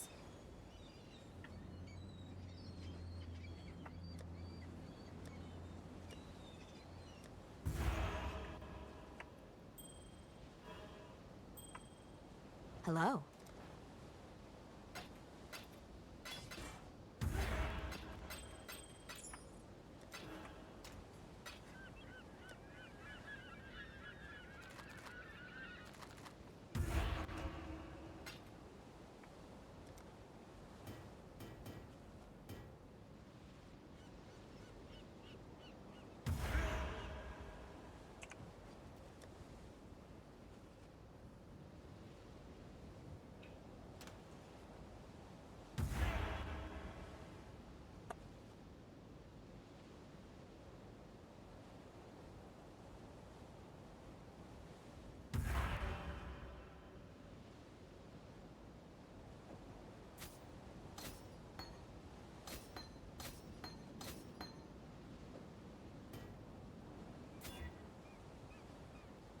Oh my fucking god, he gives me 4 life.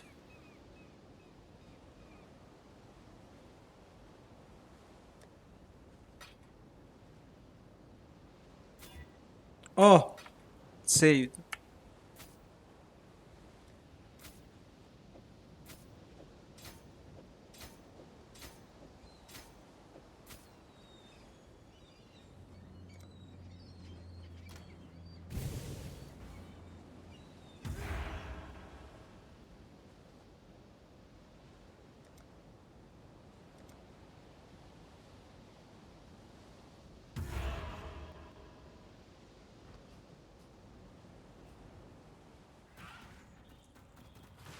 My spirit is spent.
Salah.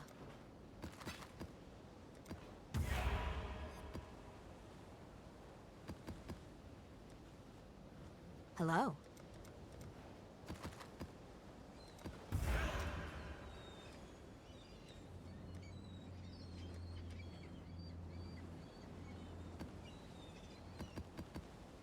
Cool winds.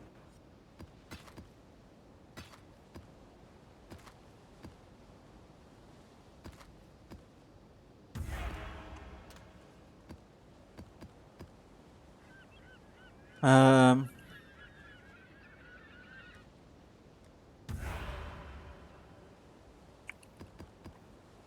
Salah. Celerim. Hello.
Greetings.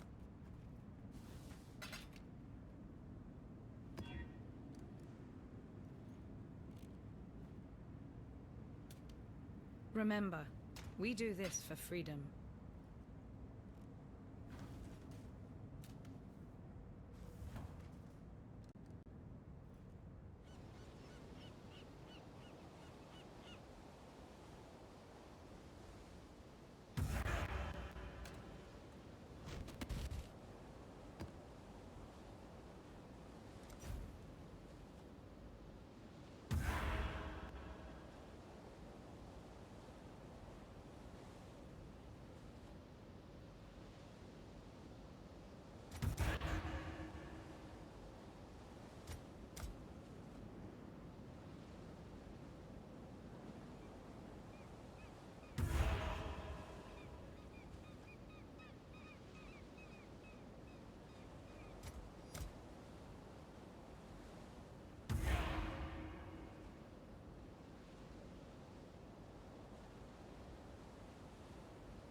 My spirit is spent.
I believe in traveling light.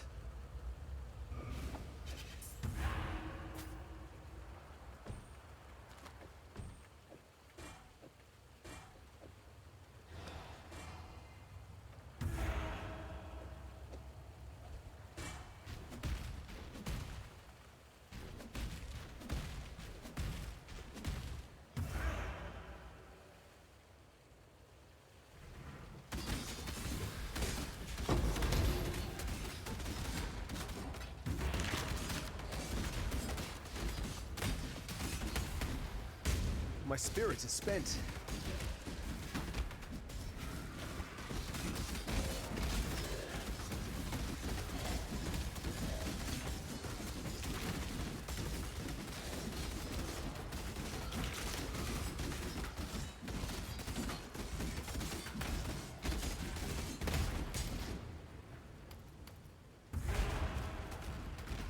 I believe in traveling light.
Blessings.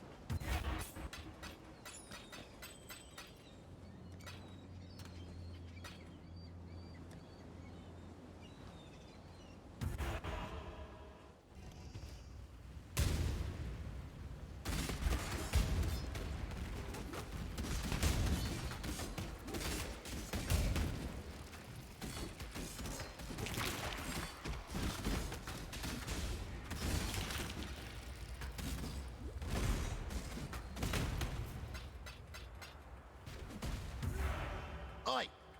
Over here.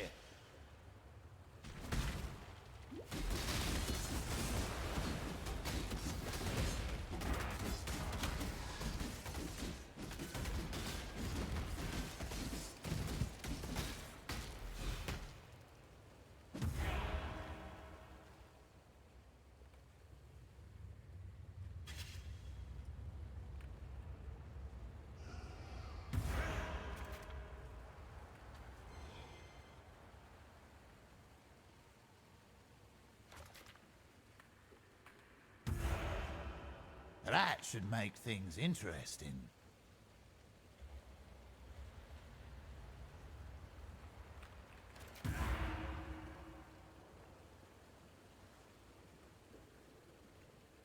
Shall we? My spirit is spent.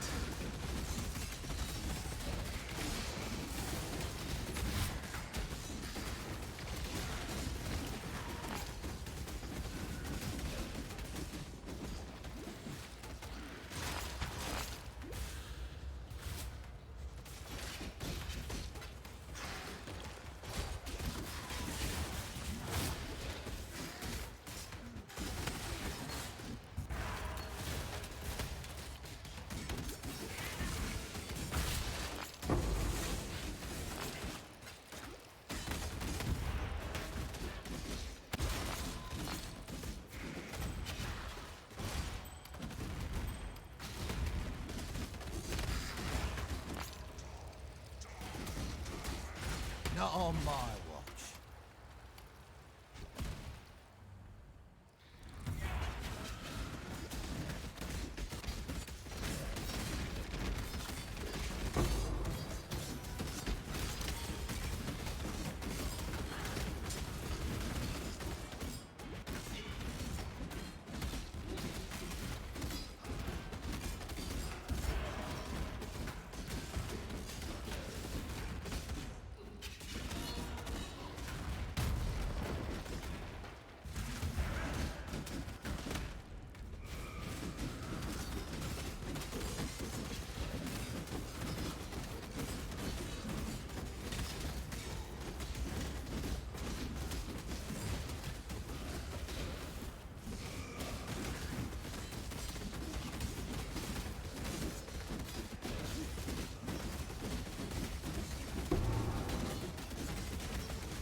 spirit is spent.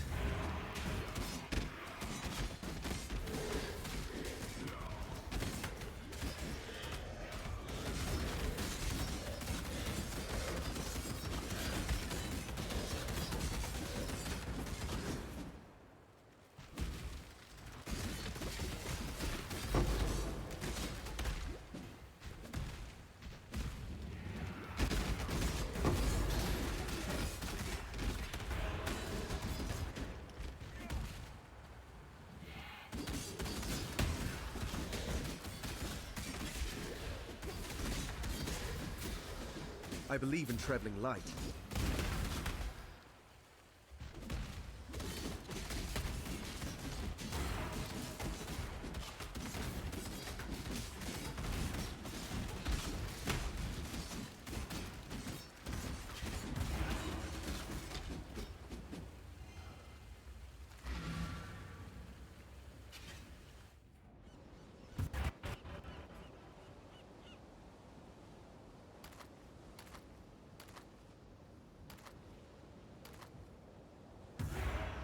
Oh wow.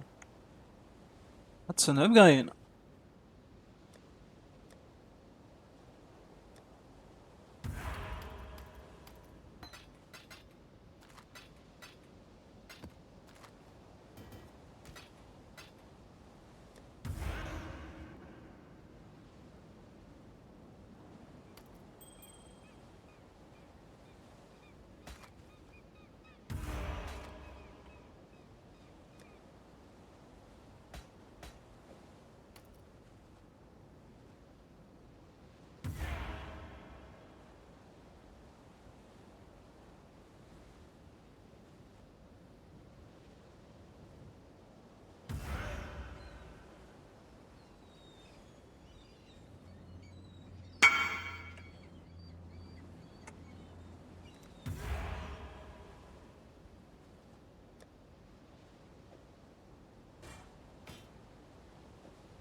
Hello.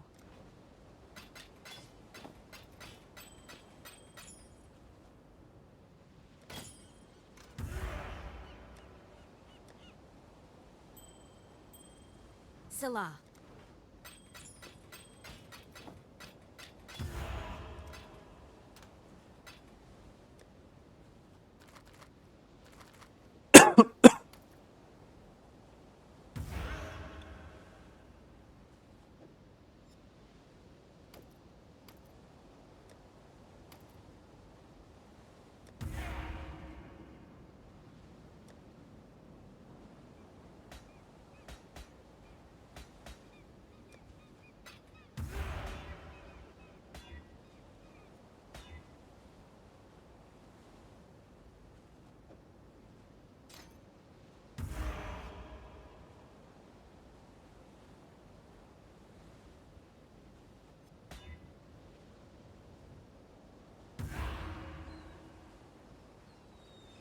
Hello.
Do I need the int? I probably do.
Oh wow.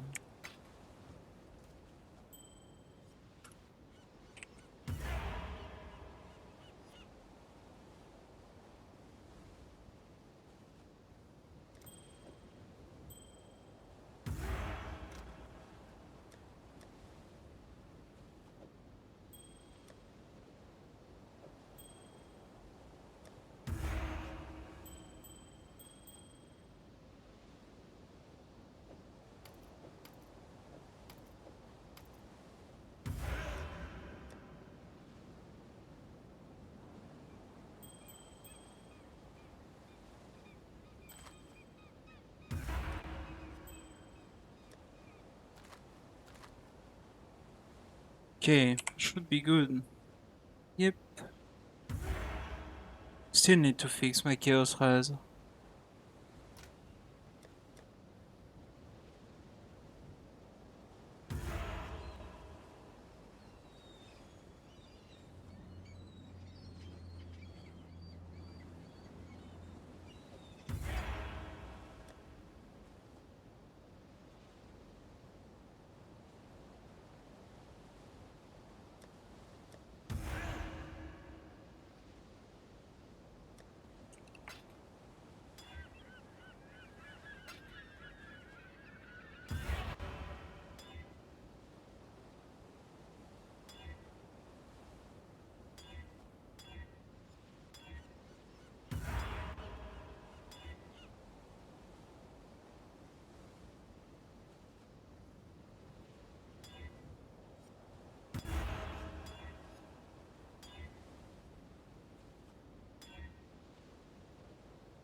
I guess that's better.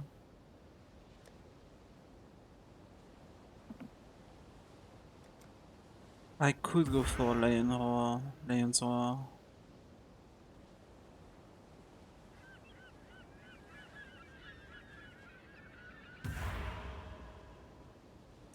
More melee phase. I guess it's not for ailment, but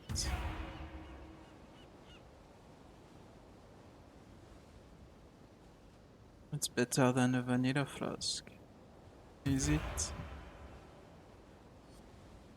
I don't know.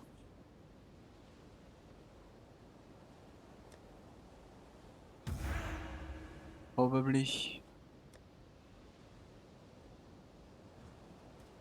I'm gonna take a quick break. Just 2 seconds.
Okay.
My spirit is spent.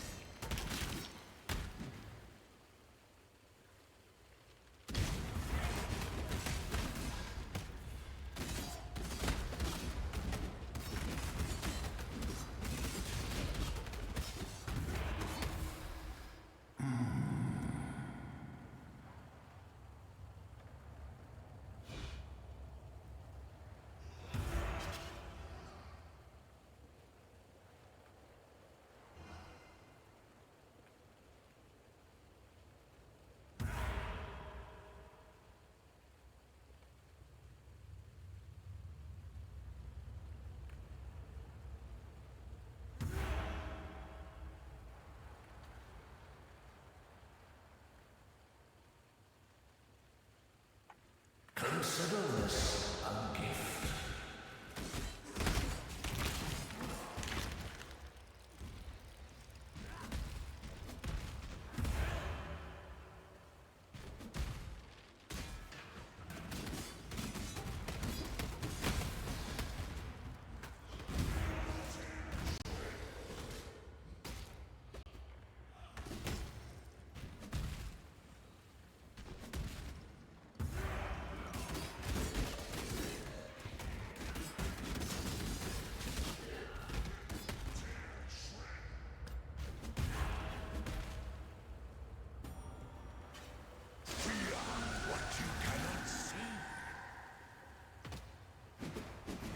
escape!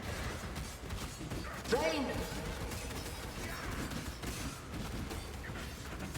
Your eyes deceive you! Chase! No escape! Ghost Flame! Queen!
My spirit is spent.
My spirit is spent.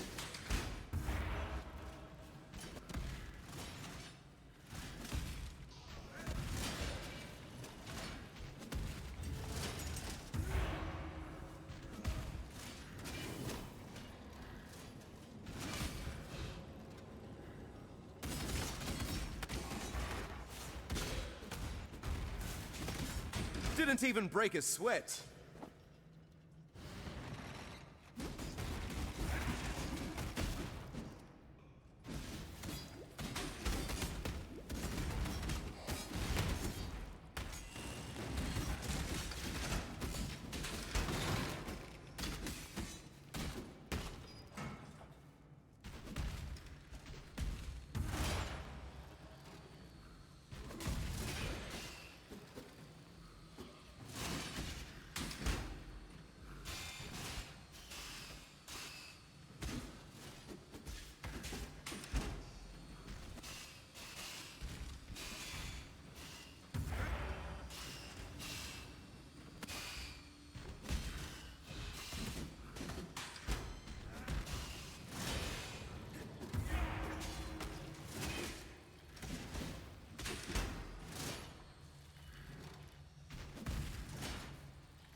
Wait, what?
There is a fine line between consideration and hesitation. The former is wisdom.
I believe in traveling light.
My spirit is spent.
My spirit is spent.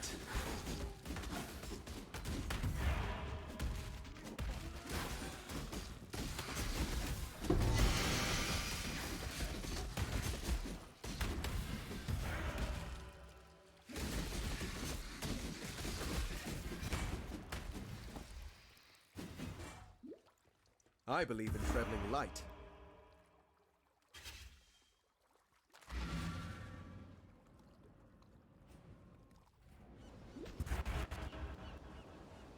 Hello.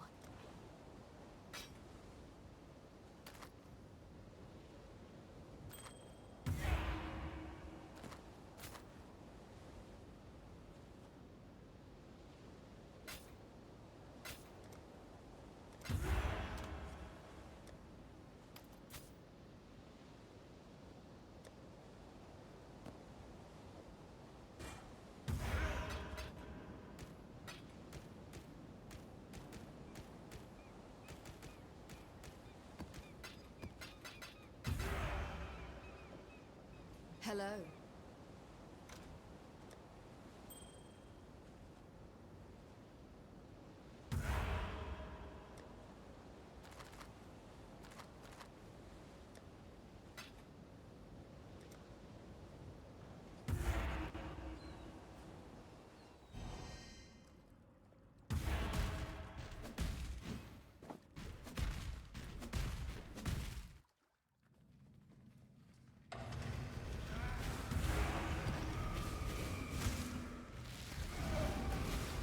Drain.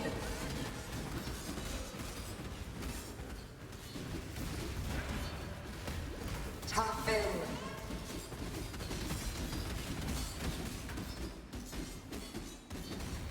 Drain.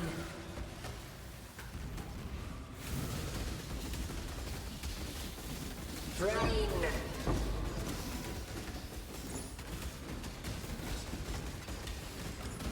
Absorb.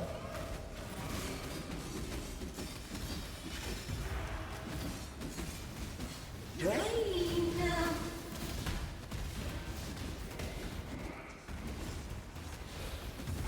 Absorb. Game.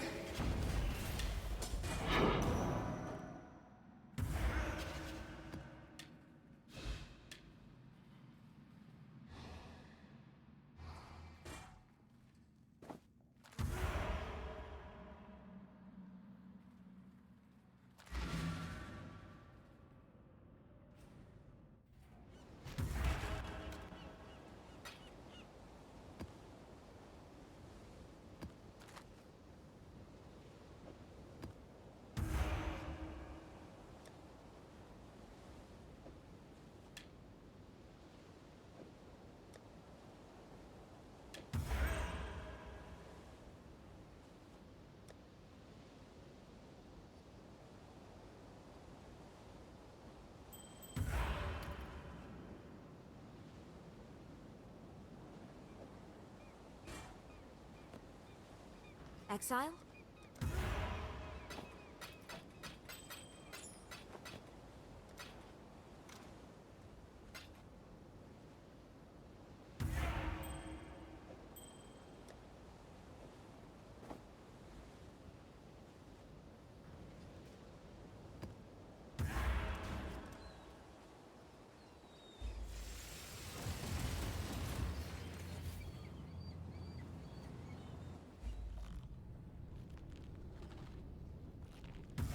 Struggle.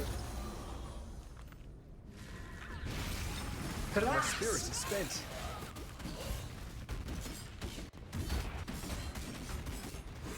Protect.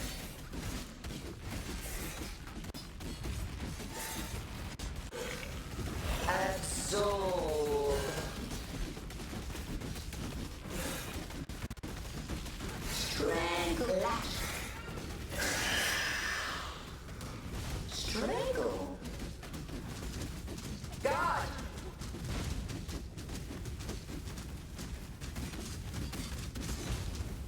Toughen.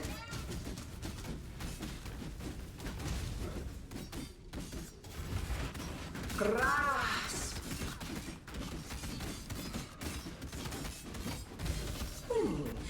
Vibrant. Gift for survival. Again. Now.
Salah.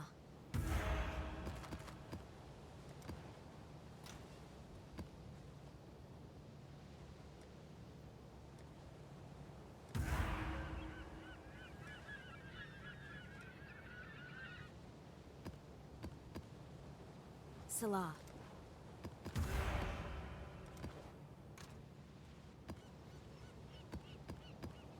Exile?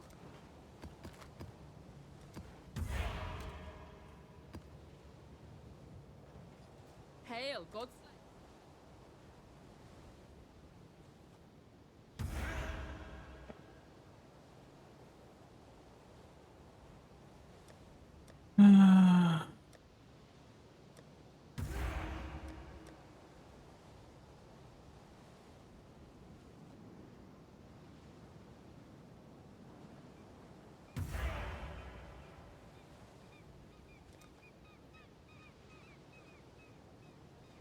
Long day.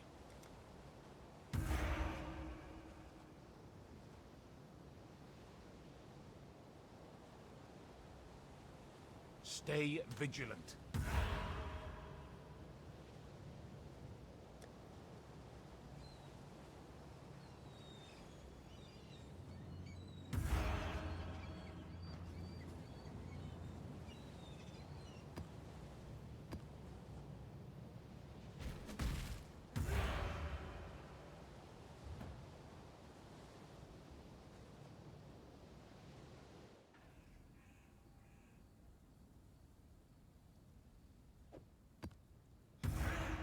Oh, it's you.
What?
May the tides of Soagoth wash away your anguish and aid this soldier, so that you may house their valiant soul!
What?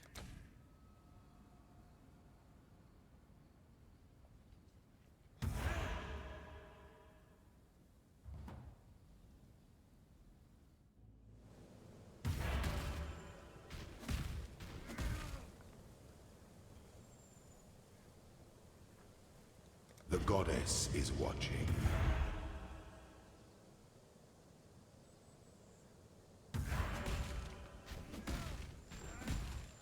My spirit is spent.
Oh my god, no, not that shit, please.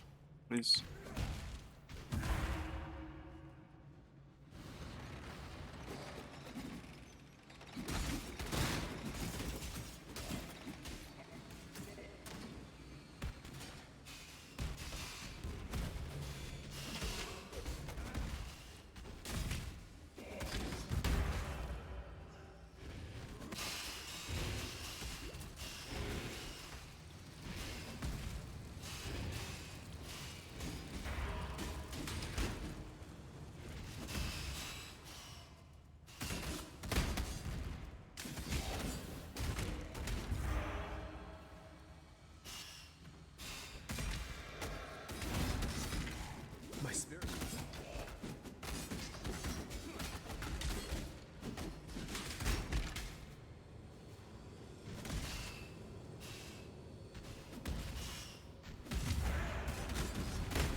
For those who ascend What? too quickly, the fall is inevitable.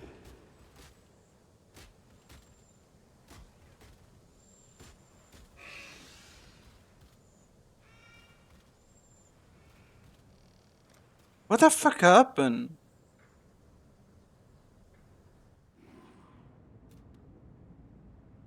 Holy.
My spirit is spent.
My spirit is spent.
I shall strike you down.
My spirit is spent.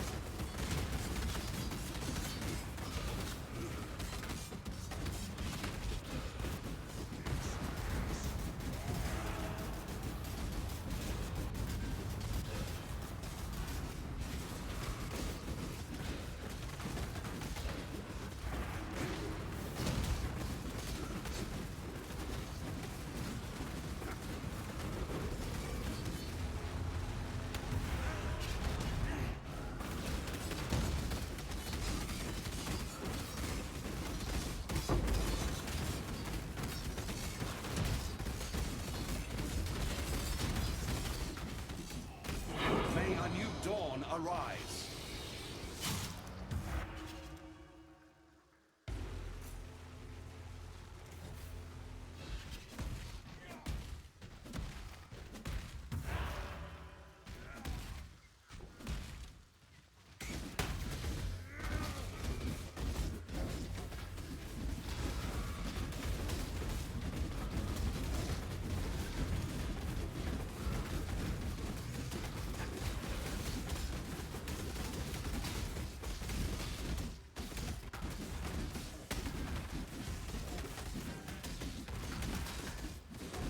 You die rather well.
must know precisely.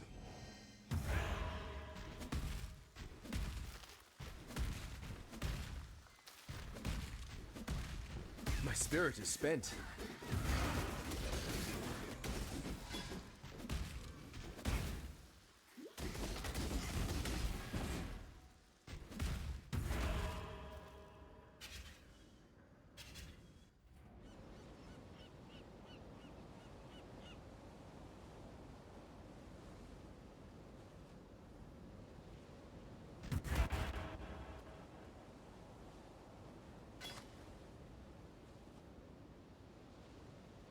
Salah.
Salah.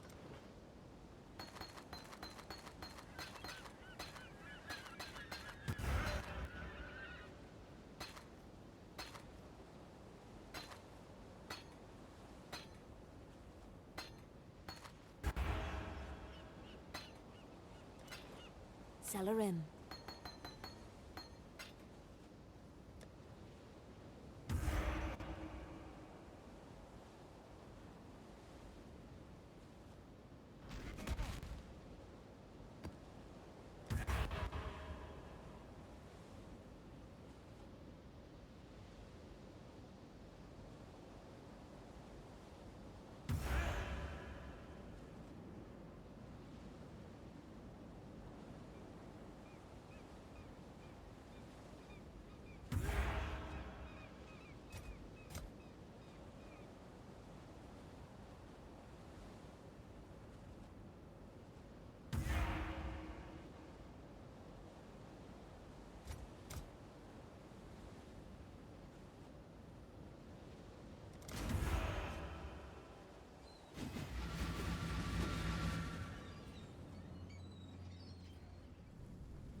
My spirit is spent.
My spirit.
My spirit is spent.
spirit is spent.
Salah.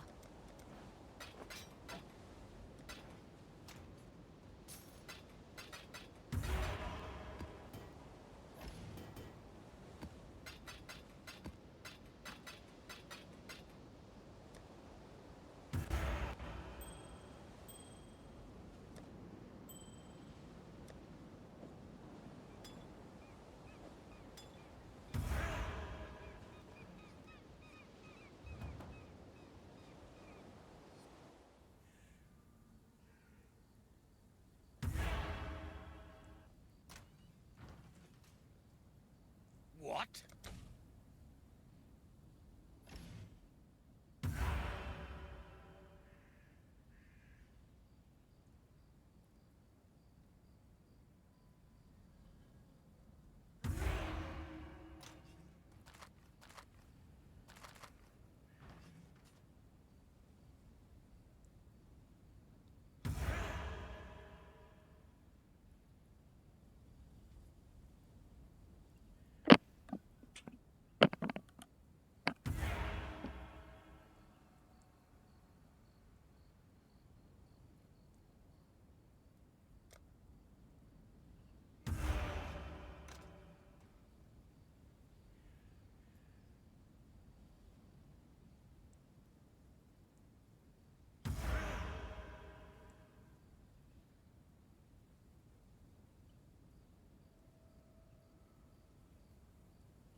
Yes.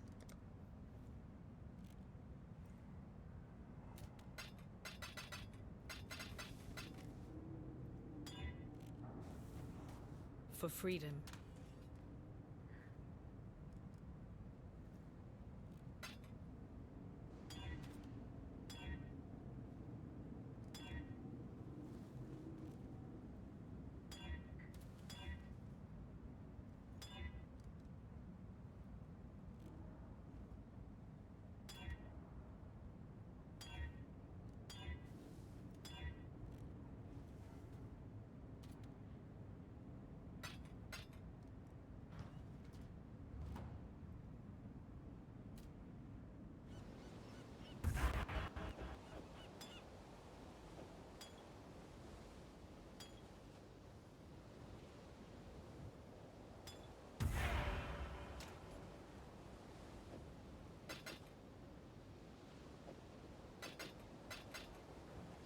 Hail, Goldslayer.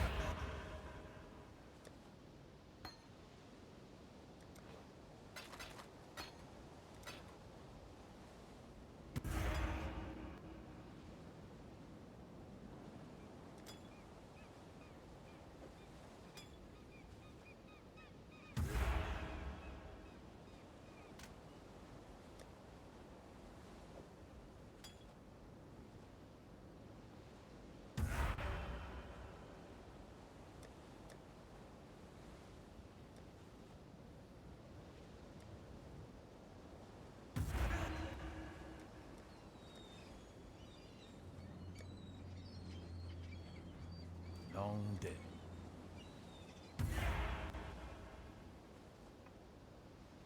The job never ends.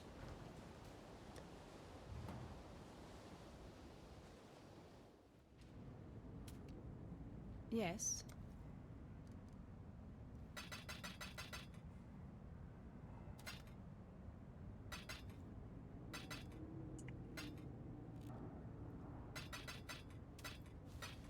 For freedom.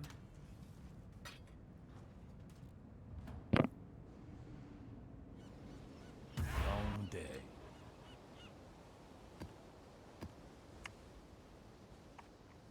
Got my eye on you.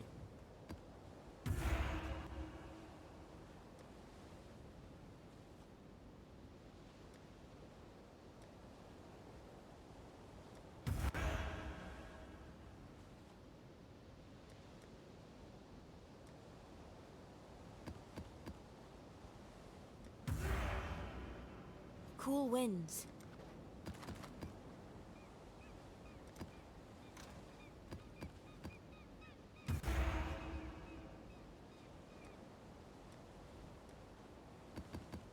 Salah.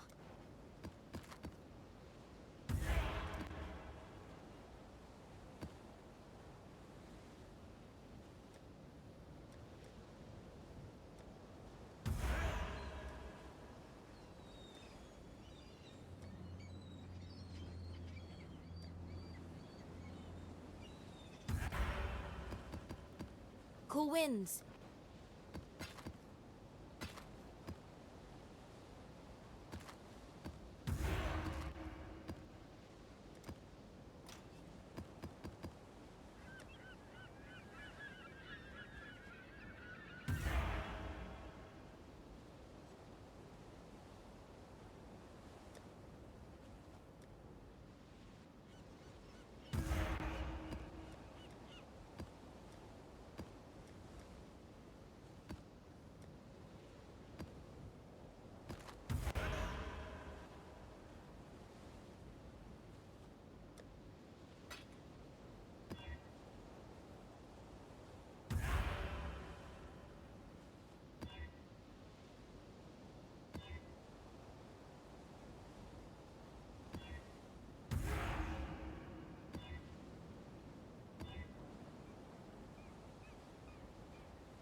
Greetings.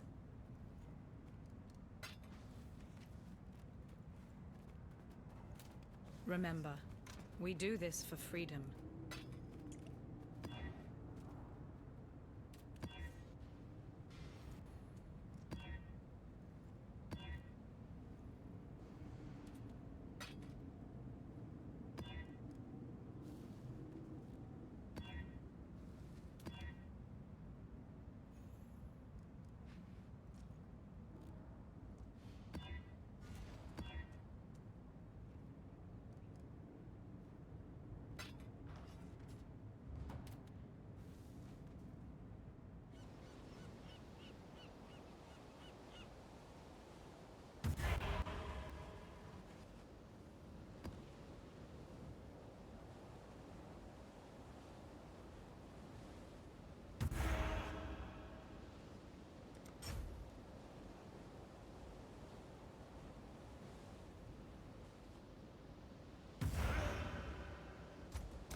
My spirit is spent.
My spirit is spent.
almost full up, exile. Might want to make use of our stored corpses. They're starting to smell.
Godslayer.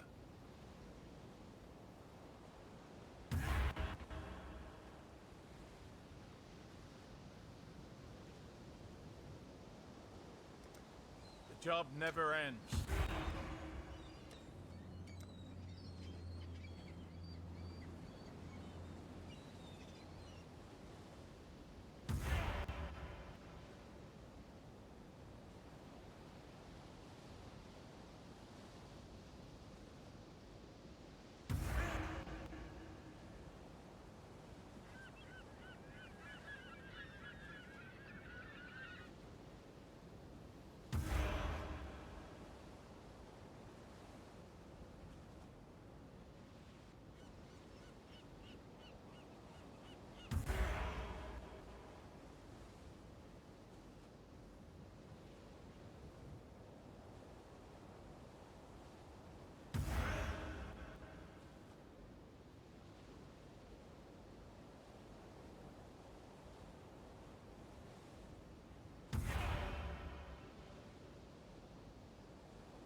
My spirit is spent.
Exile.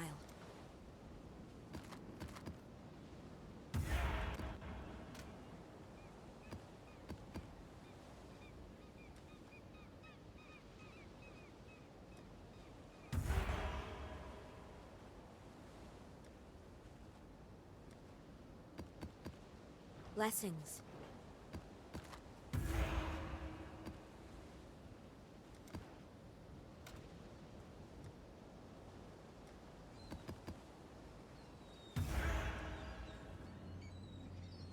Salah.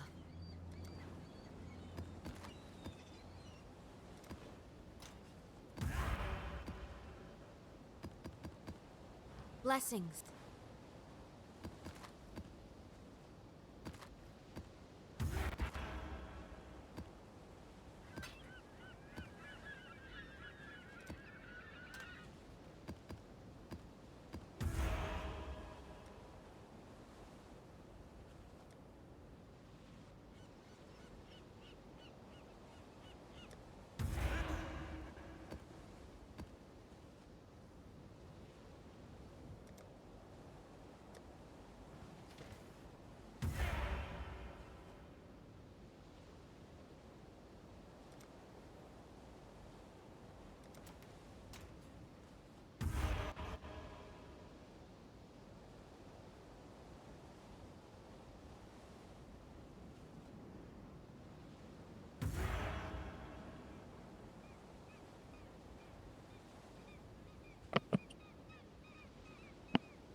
My spirit is spent.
I can't do this just yet.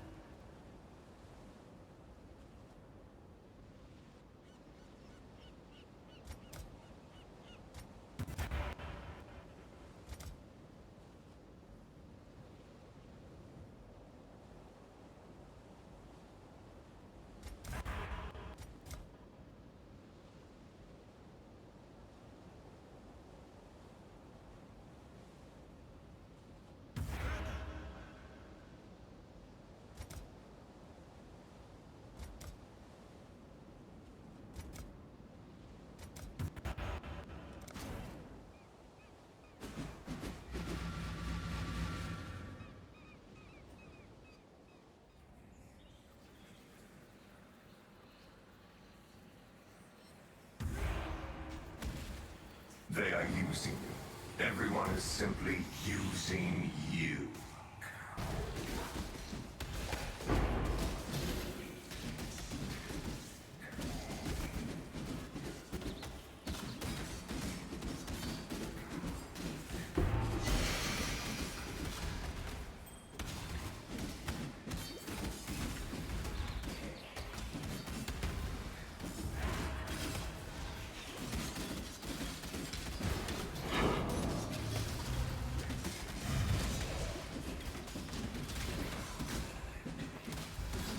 Spirit is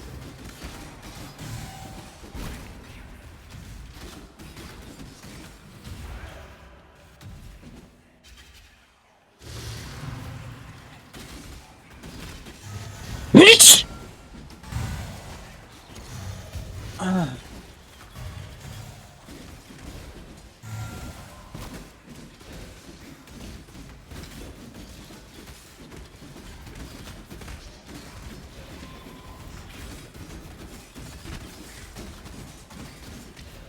I do love the stink of victory.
Running out of room at the Necropolis.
My spirit is spent.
My spirits are spent.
Blessings.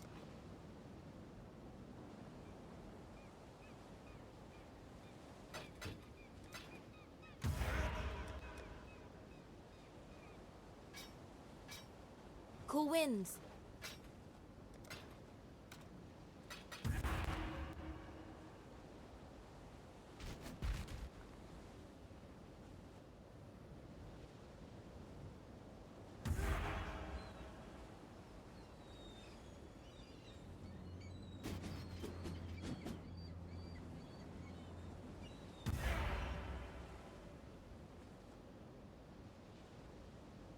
Okay, I think I'm gonna go.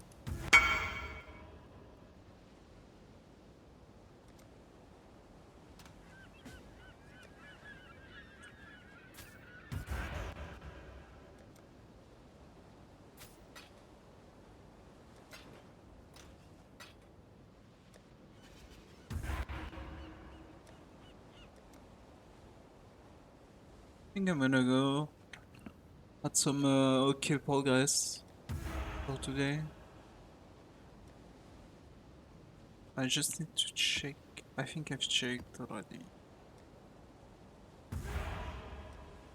I just missed Orchard. How's the trail? Whatever the fuck. That's what it is.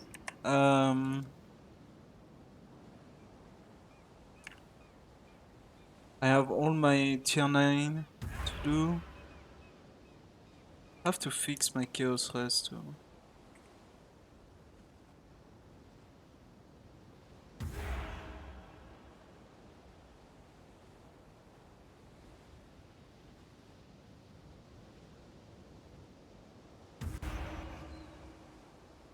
But yeah, finish my tier 9. Keep going. I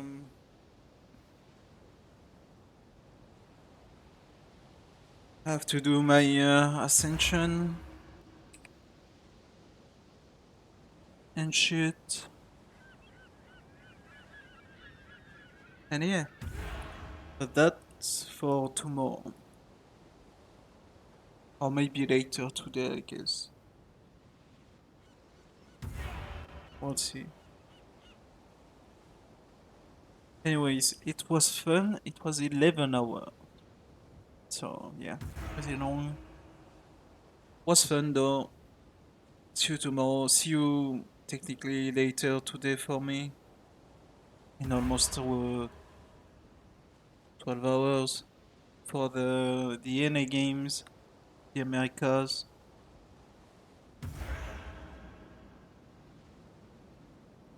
Fucking G2 Ever Geniuses, and then after that, San Andreas.